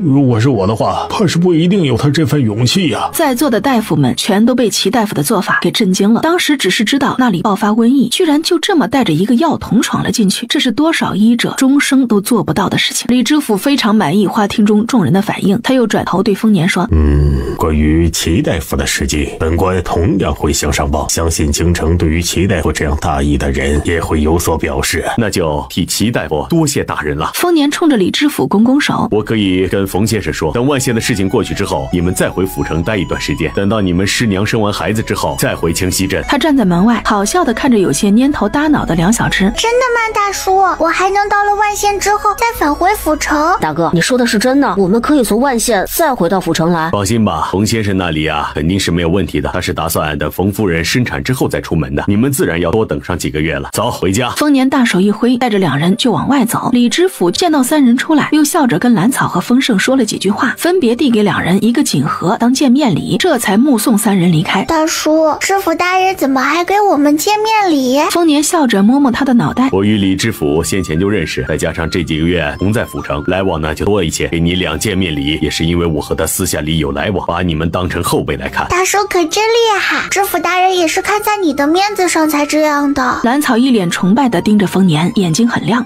我可没有那么厉害，李知府也是看在你这次对万县瘟疫有大用的份上，才这么给面子的。丰年被兰草的样子给逗得哈哈大笑起来。总之，大叔就是厉害。兰草可不这么认为，如果不是有丰年在，他不一定是什么结局呢。先生一路上可是讲了不少怀璧其罪的故事。丰盛这会儿虽然没有说话，但是他的想法跟兰草是一样的。如果不是有丰年在府城，他们2个孩子就算是把药方给献上去，得到的不一定是嘉奖，或许是杀身之祸。大叔晚上要带我们出来吃好吃的吗？是啊，当然要带你们尝尝府城的美食。没过多长时间，马车就在一座气派的院子门前停了下来。是到家了吗？哇，好气派，居然还有人守门。大门口还有2个小厮在守门，见到马车停下来，立马带着凳子恭恭敬敬地迎了上来。小的们恭迎大爷、二爷、姑娘回府，快扶你们二爷下车。至于兰草，则是被丰年给抱了下去。兰草虽然有些害羞，还是喜滋滋地抱着对方的脖子，心里那叫一个欣喜。以前在河东村时，小花经常被他爹抱着出门，我只能眼巴巴地看着。现在好啦，大叔不光背过我，现在也抱了我呢。丰盛的心里这会儿是羡慕兰草的。他以前在秦家的时候，秦夫人对他百般为难算计，秦老爷虽说对自己不错，但他毕竟经常外出，似乎也只是在自己小时候抱过自己。丰年坐在大厅主位，兰草和丰盛分坐2侧，他板着脸开始训话。今天二爷和姑娘回府，每人多发1个月月钱，以示庆祝，你们都小心伺候着，如果有那不知分寸不守规矩的，直接发卖。虽说大爷平时就不苟言笑，规矩也严，但是确实好伺候，没有那么多事儿。没想到二爷和姑娘一回来，却是这么大的阵仗。站在主院外面的角落的郭大爷，把丰年的话给听了个清清楚楚。严格的说，他并没有卖身给丰家，只能说是兰草庄子上的长工。这会儿他的心里也异常宽慰。经过这么长时间的相处，他是知道兰草的底细的。先前还怕小丫头在府城受委屈，同时他也在心里为兰草感到高兴。这苦命的丫头算是遇到一家厚道人了。等他被领到自己的小院子时，一下下子就被眼前的景色给深深吸引了。院子比之前在镇上的大了不少，院中还有假山、流水、荷花池，池里的鱼儿正在欢快地游来游去。正房外面的亭子里摆着桌椅，在这里读书、写字、雕刻都不错。最让他喜欢的就是院子里的秋千了。兰草没有犹豫，直接跑过去坐到了秋千上。丰年在身后推了一把：“怎么样，这个秋千可还满意啊？”大叔，我太喜欢了，谢谢大叔。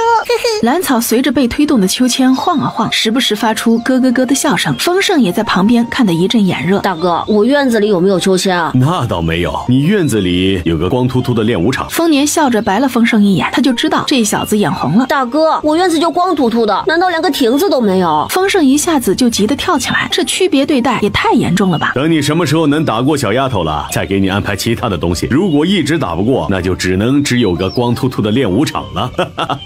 按理说他已经很努力的练武了，可就是打不过一个6岁的小丫头，这让他一度认为是自己练武天赋不好。不行，我得去自己院子看看。他不相信大哥真的什么都不准备。大叔，你真的给小叔准备了一个光秃秃的院子？哪能啊，那院子跟这个差不多，只是他的练武场在前院，你的在后院。我就是感觉啊，他似乎有心事，整个人呢也沉闷了许多，逗着他玩呢。是啊，自从你走了之后，小叔就把自己的时间安排得满满当当。以前还经常在山里打猎，后来几乎都不去了，不是练武就是读书，整个人都绷得紧紧的。兰草心里清楚，自从上次冯先生罚过丰盛之后，他就变成这样了，也没了之前的跳脱了。行了，我知道了，你自己去看看房间里还缺什么，到时候让刘婶去找万管家，我去看看丰盛。丰年听了兰草的话，脸上的笑意渐渐淡了下去，他叮嘱了小丫头一句，就转身离开。丰年只有丰盛这么一个弟弟，怎么能不关心对方的变化？刘婶，你们下去休息吧，我也要睡一会儿。兰草匆匆泡了个澡，便一头扎到床上，然后放下帘子进了空间。空间里，他之前种的药材已经成熟，这会儿需要全部挖出来，这些都是明天要带到万县的。兰草便在空间里干起活来。好在他本身的力气就大，又加上之前服用了健体丹，身体倒还撑得住。就算是累得很了，他喝一些空间里的清泉，立马就精神许多。兰草在空间里干半天活，就听到乡里走进房间的声音，便整理了一下衣衫，出了空间，回到自己床上。姑娘，大爷传话说，如果姑娘休息好了，可以去前厅用饭了。好，在香梨的帮助下，兰草很快就换上丰年之前就给准备好的衣裙，然后欢欢喜喜往前厅赶去。大叔，小叔，哟，这是哪里的小仙童？怎么跑到我家了？可不许走了啊！丰年对于自己给兰草准备的衣裙非常满意，见到他进来，不自觉的就开始调侃起来。不走不走，本仙童就落在你们家啦！兰草开心的在原地转了个圈，把自己的新衣服展示给两人看。听到没有？还不快去把家里好吃好喝的端上来，可别让小仙童跑喽！丰盛也在一旁打趣。丰年三人围坐在一起，继续开始说笑。兰草和丰盛说着各自院子里好玩有趣的地方，相互炫耀自己的院子有多漂亮多好玩。丰年只默默地坐在一旁，看着两人斗嘴，感觉前一段时间的所有付出都是值得的。很快，4凉4热8道菜摆了满满一桌子，看得兰草直流口水。大叔，怎么中午一下子做这么多饭菜？你是不是晚上不打算带我们出去吃了？哪能呢？这可是为了欢迎你俩回家，特意给你们准备的。晚上再带你们出去吃，快来尝尝家里大师傅的手艺怎么样？丰年笑着摸摸兰草的脑袋，一脸宠溺的解释：哈，我还以为大叔不带我们出去了呢，那不是很遗憾？兰草一边说，一边夹起面前的糖醋鱼就放进嘴里。你小心一些啊，可别被鱼刺给卡住了。大哥你就放心吧，小草最近可是没少吃鱼，比猫吃的都利索，你就别担心了。在船上也没少钓鱼给我们大伙吃，厉害着呢。接着丰盛就把兰草在船上的丰功伟绩给讲了一遍。对了，大叔，我还酿了不少酒呢，这次还给你带了几坛子。是吗？原来马车上的酒还真的是给我带的。李老二，快去把姑娘带的酒搬过来一坛，我要好好尝尝。丰年听到兰草这样说，一下子就笑眯了眼。还是这丫头贴心呐。大叔一会儿尝尝，我给你带了足足10坛呢。当时小叔带人火烧快船的时候都没舍得用那个，直接把先生买的酒全给霍霍了呢。都是好孩子，真不错。一会儿去拜访冯兄时，再给他补2坛好酒。很快，李老二就笑呵呵的抱了个酒坛子过来。他一进来就说：“大爷，这酒啊，一闻都好喝，姑娘果然厉害呀！”你是个识货的呀，回头给你和兄弟们分1坛。丰年被李老二的话给逗得哈哈大笑，很大方的表示给他们分1坛。那我就带兄弟们谢过姑娘，谢过大爷。自己则迫不及待的打开了坛子，然后鼻子深深一嗅，好酒，果然是我家家丫头连酿酒都会了。丰年倒是想直接举着坛子喝，但是在2个孩子面前还是要讲究形象的。来，你们也喝点啊。他已经闻出来了，这是果酒，不怎么醉人的。不了，我不喝。前面那次醉酒都被冯先生罚了，他怕再醉。大哥，你自己喝吧，这酒容易醉，我现在还不想睡觉。丰盛也连忙摆手拒绝。这不就是普通的果酒吗？看把你俩给吓的。算了，是你们没福气，我自己喝。果然是好酒啊。不是说不让我去冯家吗？没事，你跟我一起去可以，可千万不要自己过去。大哥，这冯家到底是怎么了吗？丰盛有些好奇的问。到了你就知道了。哎，对了，小草呢？他还没有起来吗？没有，我来之前让来睡去看了，估计正睡得香呢。向丽还守在屋外绣花呢，估计是这段时间赶路有些累了。可不是嘛，自从经过上次半夜烧船的事情过后，他就每天晚上守在楼船最上面，直到熬不住了才回去睡觉，生怕再有人摸上来。他喜欢高处，喜欢独处，你由着他吧，这是个让人心疼的孩子呀。我不在的时间里，你多照顾照顾他。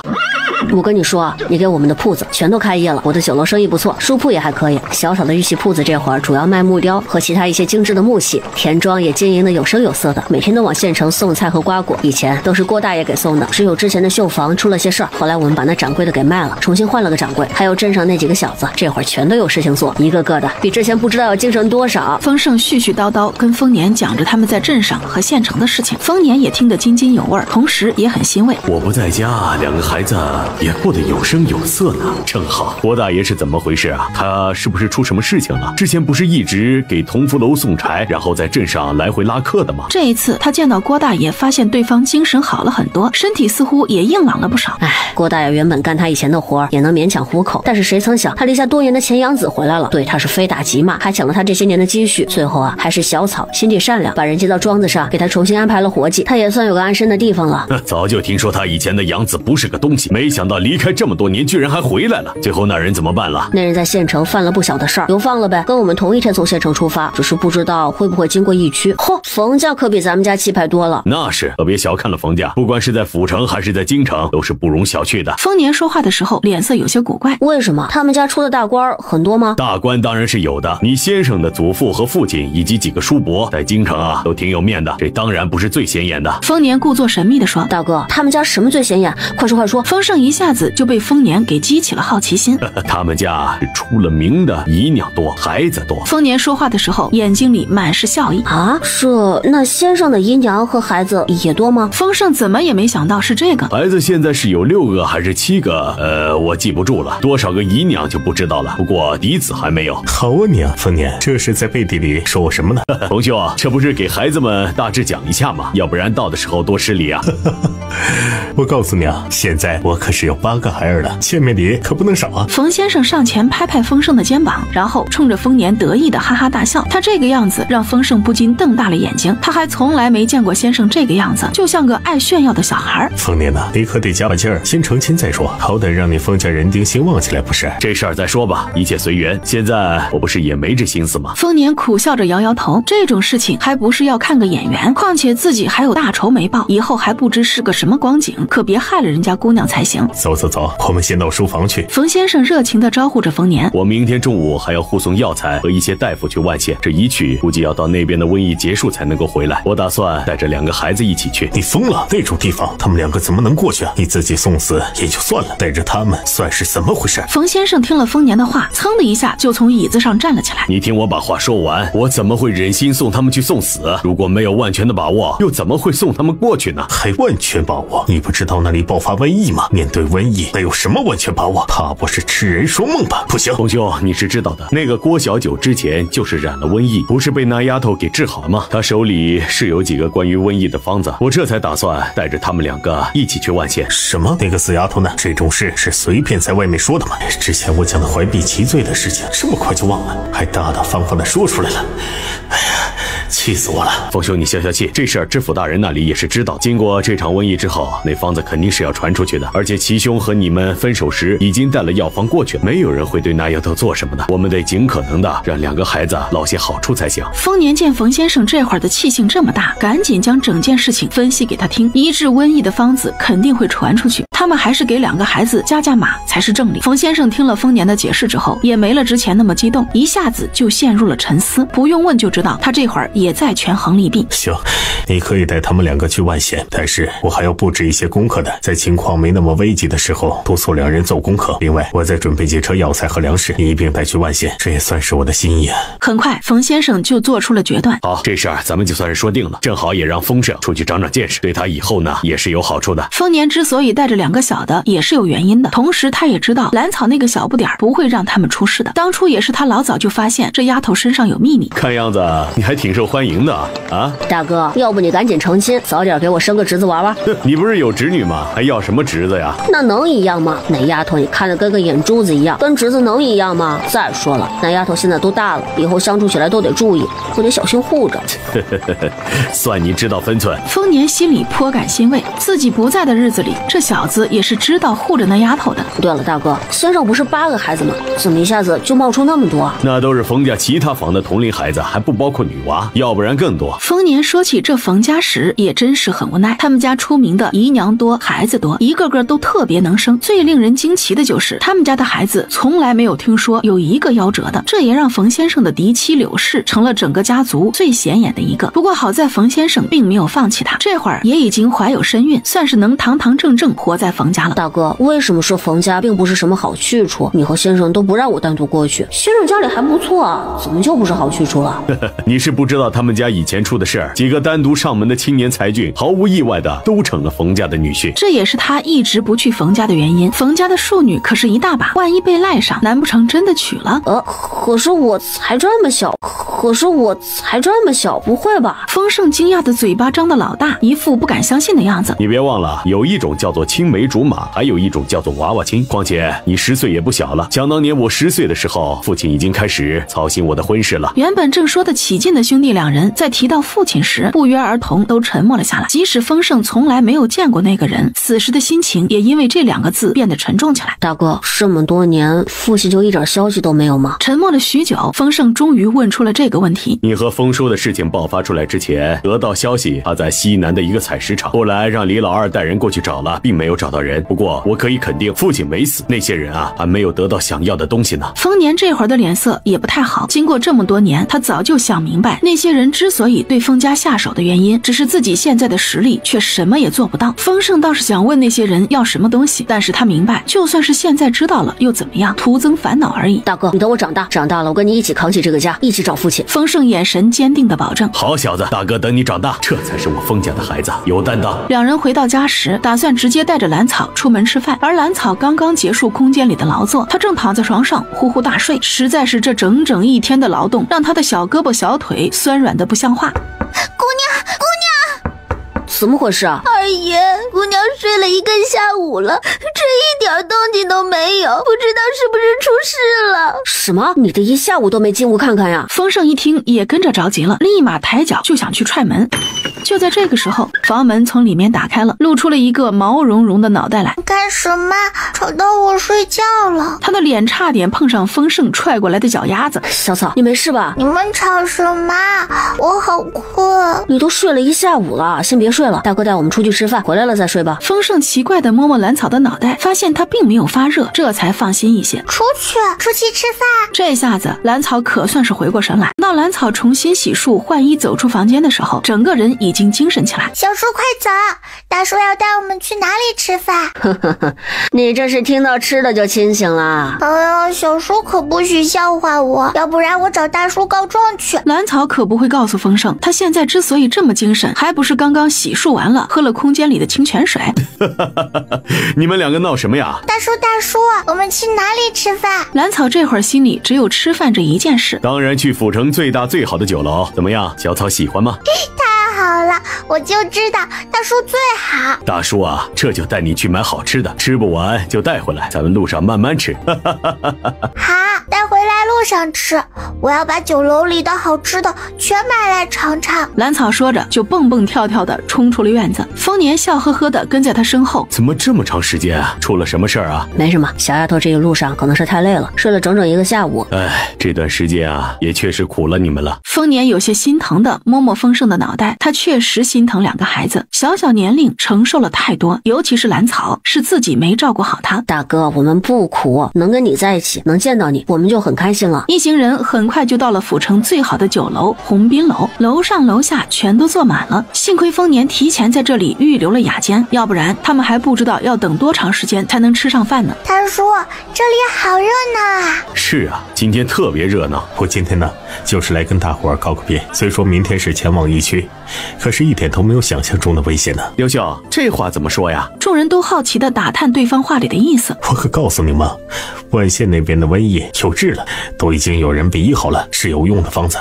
我们家这次打算出3个大夫过去，再带3车药材呢。哎，那可太好了，这次刘家不就被知府大人记住了，以后的好事儿还能跑得了。那个刘兄啊，喝了这杯我就得离开了，家中还有急事，这杯酒也算是为刘兄践行了。大叔，隔壁有人明天跟咱们同行呢。明天同行的人很多，差不多有200多人吧，没想到能够在这里碰到啊。刚刚那些人的对话他也听到的。你说路上会不会有人抢我们的药材啊？之前我们在船上时就有人打我们药材的主意。不会的，我这次护送药材和粮食还有大夫过去，足足要带100多人，普通山贼不敢打这些东西的主意。也不知道是不是大家都知道了，对于瘟疫已经有了好的方子可以医治，因此那些人表现得很积极，纷纷表示明天可以资助一些药材过去，没有药材的也可以拉一些粮食物资什么的，为的就是在知府大人面前让自家露个脸儿。兰草倒是听得津津有味，毕竟医治瘟疫的方子可是从自己手里流出去的。此时的他心里颇为自得。鸿宾楼的饭菜确实没得说，能在府城这样的地方成为最好的酒楼确实不一般，就连丰盛也不得不承认。吃饭的时候，兰草和丰盛都没有说话，只专心刨着面前碗里的饭菜。至于丰年，吃的并不多，不停地给2人夹菜舀汤，把2人照顾得极周到，直到2个小的吃得肚子溜圆，全都靠到椅子上再也吃不下了，他才开始自己吃饭。原本他还打算饭后带着2小只在府城转上一圈，也好看看府城繁华的夜景，同时也能消消食。谁曾想他吃完饭打算叫人一起离开时，就发现兰草已经靠在椅子上睡着了，嘴里还微微的打着小呼噜。李老二去结账，你带着来顺再去买些好吃的带回去，我们先直接回家。丰年抱起已经熟睡的兰草，直接出了雅间。回到家之后，丰年将兰草安置在自己房间里睡觉，自己则趁所有人都休息的时候，赶了2辆马车去了兰草的院子。他可没有忘记之前那丫头说过，他爷爷今天晚上会送一批药材过来。为了安全起见，他特意将刘婶和香梨还有院子里那个粗使婆子都打发去了别的地方，自己一直守在院子外面。他怕自己离得太近会惊扰到小丫头和他那神秘的爷爷。丰年不知道那些药材从哪里来，又是怎么送来的，只能尽力不让外人发现端倪。哎呀，糟糕！他说着，赶紧往卧房外面跑去，得找个地方把那些药材全都弄出来。还好香梨不在。他将整个院子的房间都看了一遍，发现刘婶和香梨以及那个粗使婆子都不在，便知道这是丰年有意为之。兰草这才放下心来，直接将药材放在已经停放在院子里的马车里。马车外面还有一些布袋没装进去，那些药材刚刚从空间里放出来，一直守在院子外面的丰年就感觉到了。毕竟在这之前，院子里可没有浓浓的药材味。院门的缝隙，丰年看到马车旁边堆得满满的布袋，一时惊讶的什么话都说不出来。这些药材是怎么出现的？从哪里来的？难不成小草的爷爷真的有什么神通不是？这也太悬了吧！丰年虽然没有看到这些药材是怎么出现的，但是他也知道这事儿绝对不简单。为了不在这个时候吓到小丫头，他一直忍着没有出声。小丫头吭哧吭哧想把多余的布袋塞进马车里，只是她的力气虽然不小，但是个子终究是太矮了一些，就算是身体再灵活，也没法让那些袋子乖乖待着不滚落下来。丰年在院外看着他那笨拙的样子，又好笑又心疼，最后他还是没忍住，从院外推门进来。我来吧。大叔，你怎么来啦？兰草对于丰年这个时候出现还是有一些慌乱的，也不知道大叔刚刚看到什么没有。丰年只是微微一笑，你这丫头就不能去喊我过来帮忙吗？自己装这么多药材得多费劲啊！如果不是我不放心过来看一眼，你得装到什么时候啊？丰年手上的动作不停，将那些布袋一一装上马车，嘴里说着埋怨的话，同时也表明了自己是刚刚才到，不放心他一个人而已。大叔，兰草其实并不知道该问些什么，难不成要问大叔看到什么了？说实在的，丰年还真没有看到什么，没有见到兰草那神出鬼没的爷爷，也没有见到这些药材是怎么被运到这里的，当做什么都不知道，就怕小丫头多想，以后估计该躲着自己了。好了，都装好了，我现在赶着马车去外面转一圈，天亮再回来，小草看怎么样？这个主意不错，这样一来，他们的药材也算是过了明路。我跟大叔一起，我会赶马车的。吃完饭记得重新换一条布巾带上，进了县城之后可不许摘下来了。我记下了，小叔，你把这个喝了，我可是加了药材的，不苦。这里面加了一整颗健体丹，真不苦。当然，我早就发现小树怕苦了，怎么会让你喝苦药呢？放心吧，甜的。兰草一副我发现你秘密的笑着，不许跟别人说这个啊！丰盛被笑得有些脸红，有些羞恼的仰头喝下竹筒里的水。有淡淡的草药香味儿，还有一丝甜味儿，确实不苦。丰年和郭大爷靠坐在车队外围的大树下，两人都是一手大饼一手竹筒，可以说整个车队大部分人都是这样吃饭的。郭大叔，这段时间有些忙，都没有好好跟你聊过，真没有想到咱们爷俩在府城还能够相聚，多谢你一路上对2个孩子的照顾。该是我谢谢他们啊！如果不是小草，我这把老骨头说不定早就被埋在地里了。郭大爷对上身份已经完全不一样的丰年毫不拘束，一如既往的乐呵。哪里有郭大叔说的那么严重了？我看你现在的身体还挺硬朗，似乎比之前在镇上的时候还要好上许多啊。说来也怪，自从离开那个不成样的家，跟着小草之后，老汉的身体居然好了，就连早年在战场上留下的旧疾都没再犯过。现在让我再上战场，老汉都不带含糊的。郭大爷说着，把自己的胸膛拍得啪啪响。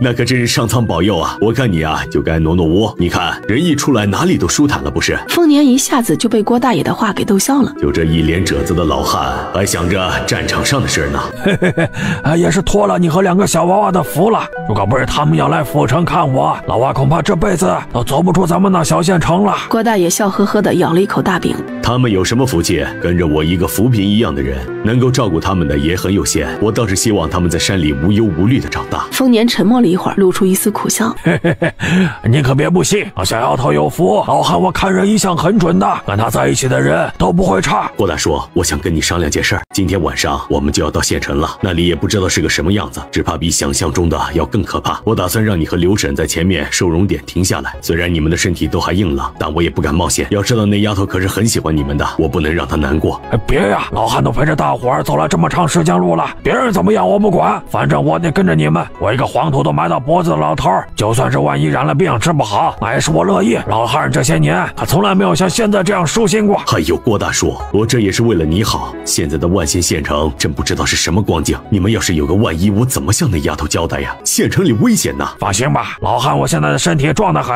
毕竟县城那边需要大量熬药，老汉还能去周围看个差什么的。郭大爷的眼睛异常坚定，他虽然年纪大了，但是还是能做些事情的。到了吗？到了吗？好了，别看了，听我说，记住了，接下来的时间一定不能随意摘下布巾，不听的话是会染病的。小叔，你今天晚上都念叨好几次了，我记着呢，一定不摘掉布巾。就在两人说话的同时，王虎已经快步走到马车边上。老爷，姑娘已经到了，大爷忙着跟万县的人交接，两位先到马车上稍等一会儿，我们先把药材和物资送过去。还真的到了，你快带咱家的药材和物品过去吧，不用管我们。小草，累了就在车上眯一会儿，这会人来人往有些乱，咱们先不下车哈。我就想看看外面。再等一会儿，等周围那些装着药材和粮食物品的马车全部都离开了，你再下去，要不然我不放心。这会儿到处都是马和车，你又那么小的个子，万一出事了怎么办？好吧，我就在窗口看看。见到事情不可为，兰草只有垂头丧气的妥协。这个时候还真不能任性，万一有人趁乱对我用点迷药扔进马车弄走，也不是不可能。透过马车的窗口往外看，至于随行的大夫们，他们一个个精神肃穆且坚定，拿着各自的药箱，有的带着药童，有的独自一人，全都跟在马车旁边朝前面走去。在这一刻，兰草在心里由衷的敬佩这些人，不管平日他们私底下是怎样的算计，至少在这一刻，他们深入那地狱般的疫区去救人，没有一个人退缩。丰年把兰草丢到熬药这边烧火的地方，就带着丰盛离开，直接找了一个烧水的灶台就去提水。郭小九跟着找了旁边的灶台，也开始忙活起来。对于烧火，兰草还是挺在行的。兰草在大家都没有注意的情况下，将刚拿到的健体丹分别扔进了不远处专门用来熬药的几个大水缸里。他相信有了那些健体丹的存在，城里的病人喝过药之后，病情一定能得到缓解，相信他们的身体很快就会好的。丫头累不累啊？丰年有些心疼地看着埋头吃饭的兰草，后悔不该把她带到疫区来。不累，就是有点热。累了就休息一会儿啊，记得千万不能够把布巾给摘下来。我知道的，大叔，才不会把布巾摘下来呢。这个时候摘下布巾，不是等着被染上病吗？一整天下来，兰草足足熬了8锅汤药才停下来。整个人也累得够呛，身上的汗是一刻都没有停，头发都湿透了贴到脸上。当然其他人也差不多。你们说我们这边要不要用酒洒一遍，再熬点醋熏熏？丰盛忽然问了这么一句。对，马车和帐篷里的东西也要用烈酒擦擦。哎呦，那还等什么？老奴做饭的地方有醋，这就煮上。刘婶第一个反应过来，烈酒我有。兰草紧跟着回了马车，他的空间里还有不少用粮食酿的酒，用在这里刚刚好。于是封家一众人又开始忙活起来。临睡前，兰草又让每人喝了一些放了稀释液的清泉水。来到疫区的第一天，才算正式结束。他们来了之后，已经死了200多了。不过刘大人说，城里的那些病人确实在好转，那些死去的都是自身还有其他的病的。令人欣慰的是，几天下来，城里被抬出来的死人越来越少，很多病人已经好了很多，都已经能起身走动了。有些人还可以帮忙领药什么的，情况都好转了不少。所有人的脸上多少都有了些笑意，不再像最初那么麻木。刘大人也是知道兰草就是那个献出药方的孩子，哪里肯让他再出去冒险，也不同意让他跟过去。这样的人在县城出了意外，他回去也没法跟知府大人交代不是。他从刘大人这里打听了关于齐大夫的情况，前2天听说平安开始咳嗽了，也不知道现在怎么样了。已经在喝药了，他们2个的症状还是比较轻微的，很快就好了。只希望齐大夫能把自己之前给他的健体丹吃下去，或许很快就能好起来。丰年离开已经整整3天都没回来，比预计的时间晚了1天。他生怕大叔在外面收容点染了病。小叔，你知道大叔去哪个收容点了吗？不知道，那天大哥走的时候只说去送药材，2天就回来，我就没问。丰盛这会儿后悔的不行，早知道他就多问一句了。要不我们去问刘大人吧，他肯定是知道的。兰草虽然知道丰年已经用过健体丹，轻易不会被疫病打倒，但是心里还是止不住的担心。刘大人进城了，听说城里有一部分人恢复了，已经可以出城了呢。那怎么办？我想离开去找大叔，也不知道往哪里找。兰草急得都快哭了。兰草是真怕丰年在别的地方出什么事情。再等等，如果大哥今天晚上还不回来，我们明天一早就去找刘大人。见过刘大人啊，是你呀？怎么也听说今天一大早上有一批人可以出城了，过来凑热闹？刘大人笑问丰盛。是啊，都是大人指挥得当，救了城中众多百姓。丰盛顺势奉承了刘大人一句。哪里，都是大伙的功劳，本官并没有做那么多呀。刘大人一双眼睛都笑得眯成了缝。刘大人，我大哥去哪里送药材了？他什么时候能回来啊？他去了万县周边的几个镇子送药材，最后一站到桃花镇了，那里的收容点出了一些事情。桃花镇这次出的事情还不小，好不容易有起色的镇子，死的人可不少。桃花镇出事了，我大哥怎么样了？他是不是染病了？丰盛现在一听到出事，整颗心都揪起来了。这个时候在疫区出事可真是让人揪心呢，也不知道是不是染了疫病啊？没有，是镇子上几个不听话的闹事儿。那齐大夫的身体好些没有？还有和他一起的平安，我和小草实在是担心他们。齐大夫和平安已经好了，原本打算让他们今天早上也跟着出城歇息。只是齐大夫这人吧，始终放心不下那些病人，执意要在城里继续救人。刘大人提起齐大夫，那也是佩服的不行。当初进城最早的大夫里面就有齐大夫，没想到他都染了一次病，还不想退出来，才刚刚恢复就再次守着城里的病人。这可太好了，齐大夫终于没事了，我们也就放心了。刘大人，能帮忙带些东西给齐大夫吗？小草一直担心他们。当然可以，你们丰家和齐大夫在这次瘟疫当中可是立了大功的，这些小事儿当然没问题了。刘大人可不会拒绝这样的小事，带点东西进城而已，又不是什么难事儿。那我这就回去准备。对了，我和小草打算去找大哥，不见他一面总是有些不放心。小草今天都没心思去熬药了。哎呦，你们2个小子可不能离开。虽然说现在瘟疫控制住了一些，但是桃花镇那里真的出了大事儿，你们不能过去。刘大人，那你告诉我，桃花镇出了什么事啊？桃花镇的收容点里有批染病的囚犯，他们煽动里面的病人闹事，烧了收容点。你大哥过去就是为了这个。刘大人的眼睛里充斥着浓浓的怒火，恨不得就地斩杀了那些囚犯。就在这个时候，有人过来请示刘大人别的事情，丰盛打算赶紧告辞离开。不许乱跑，不许乱说，把给齐大夫的东西送来。是，大人。远远的，丰盛弯腰行礼，态度十分恭敬，只是眼睛里面是浓浓的担心。小草，快下来。怎么样，有大叔的消息吗？兰草哧溜一下就从树上滑了下来，紧张地问。桃花镇出了些事，大哥要留在那里处理。还有齐大夫和平安之前染上的疫病已经好了，不过他们不愿意出城，留在城里继续看护那些病人。丰盛一口气将之前打听到的消息说给兰草听。桃花镇什么地方？那里出了什么事情？大叔会不会有危险？会不会染病？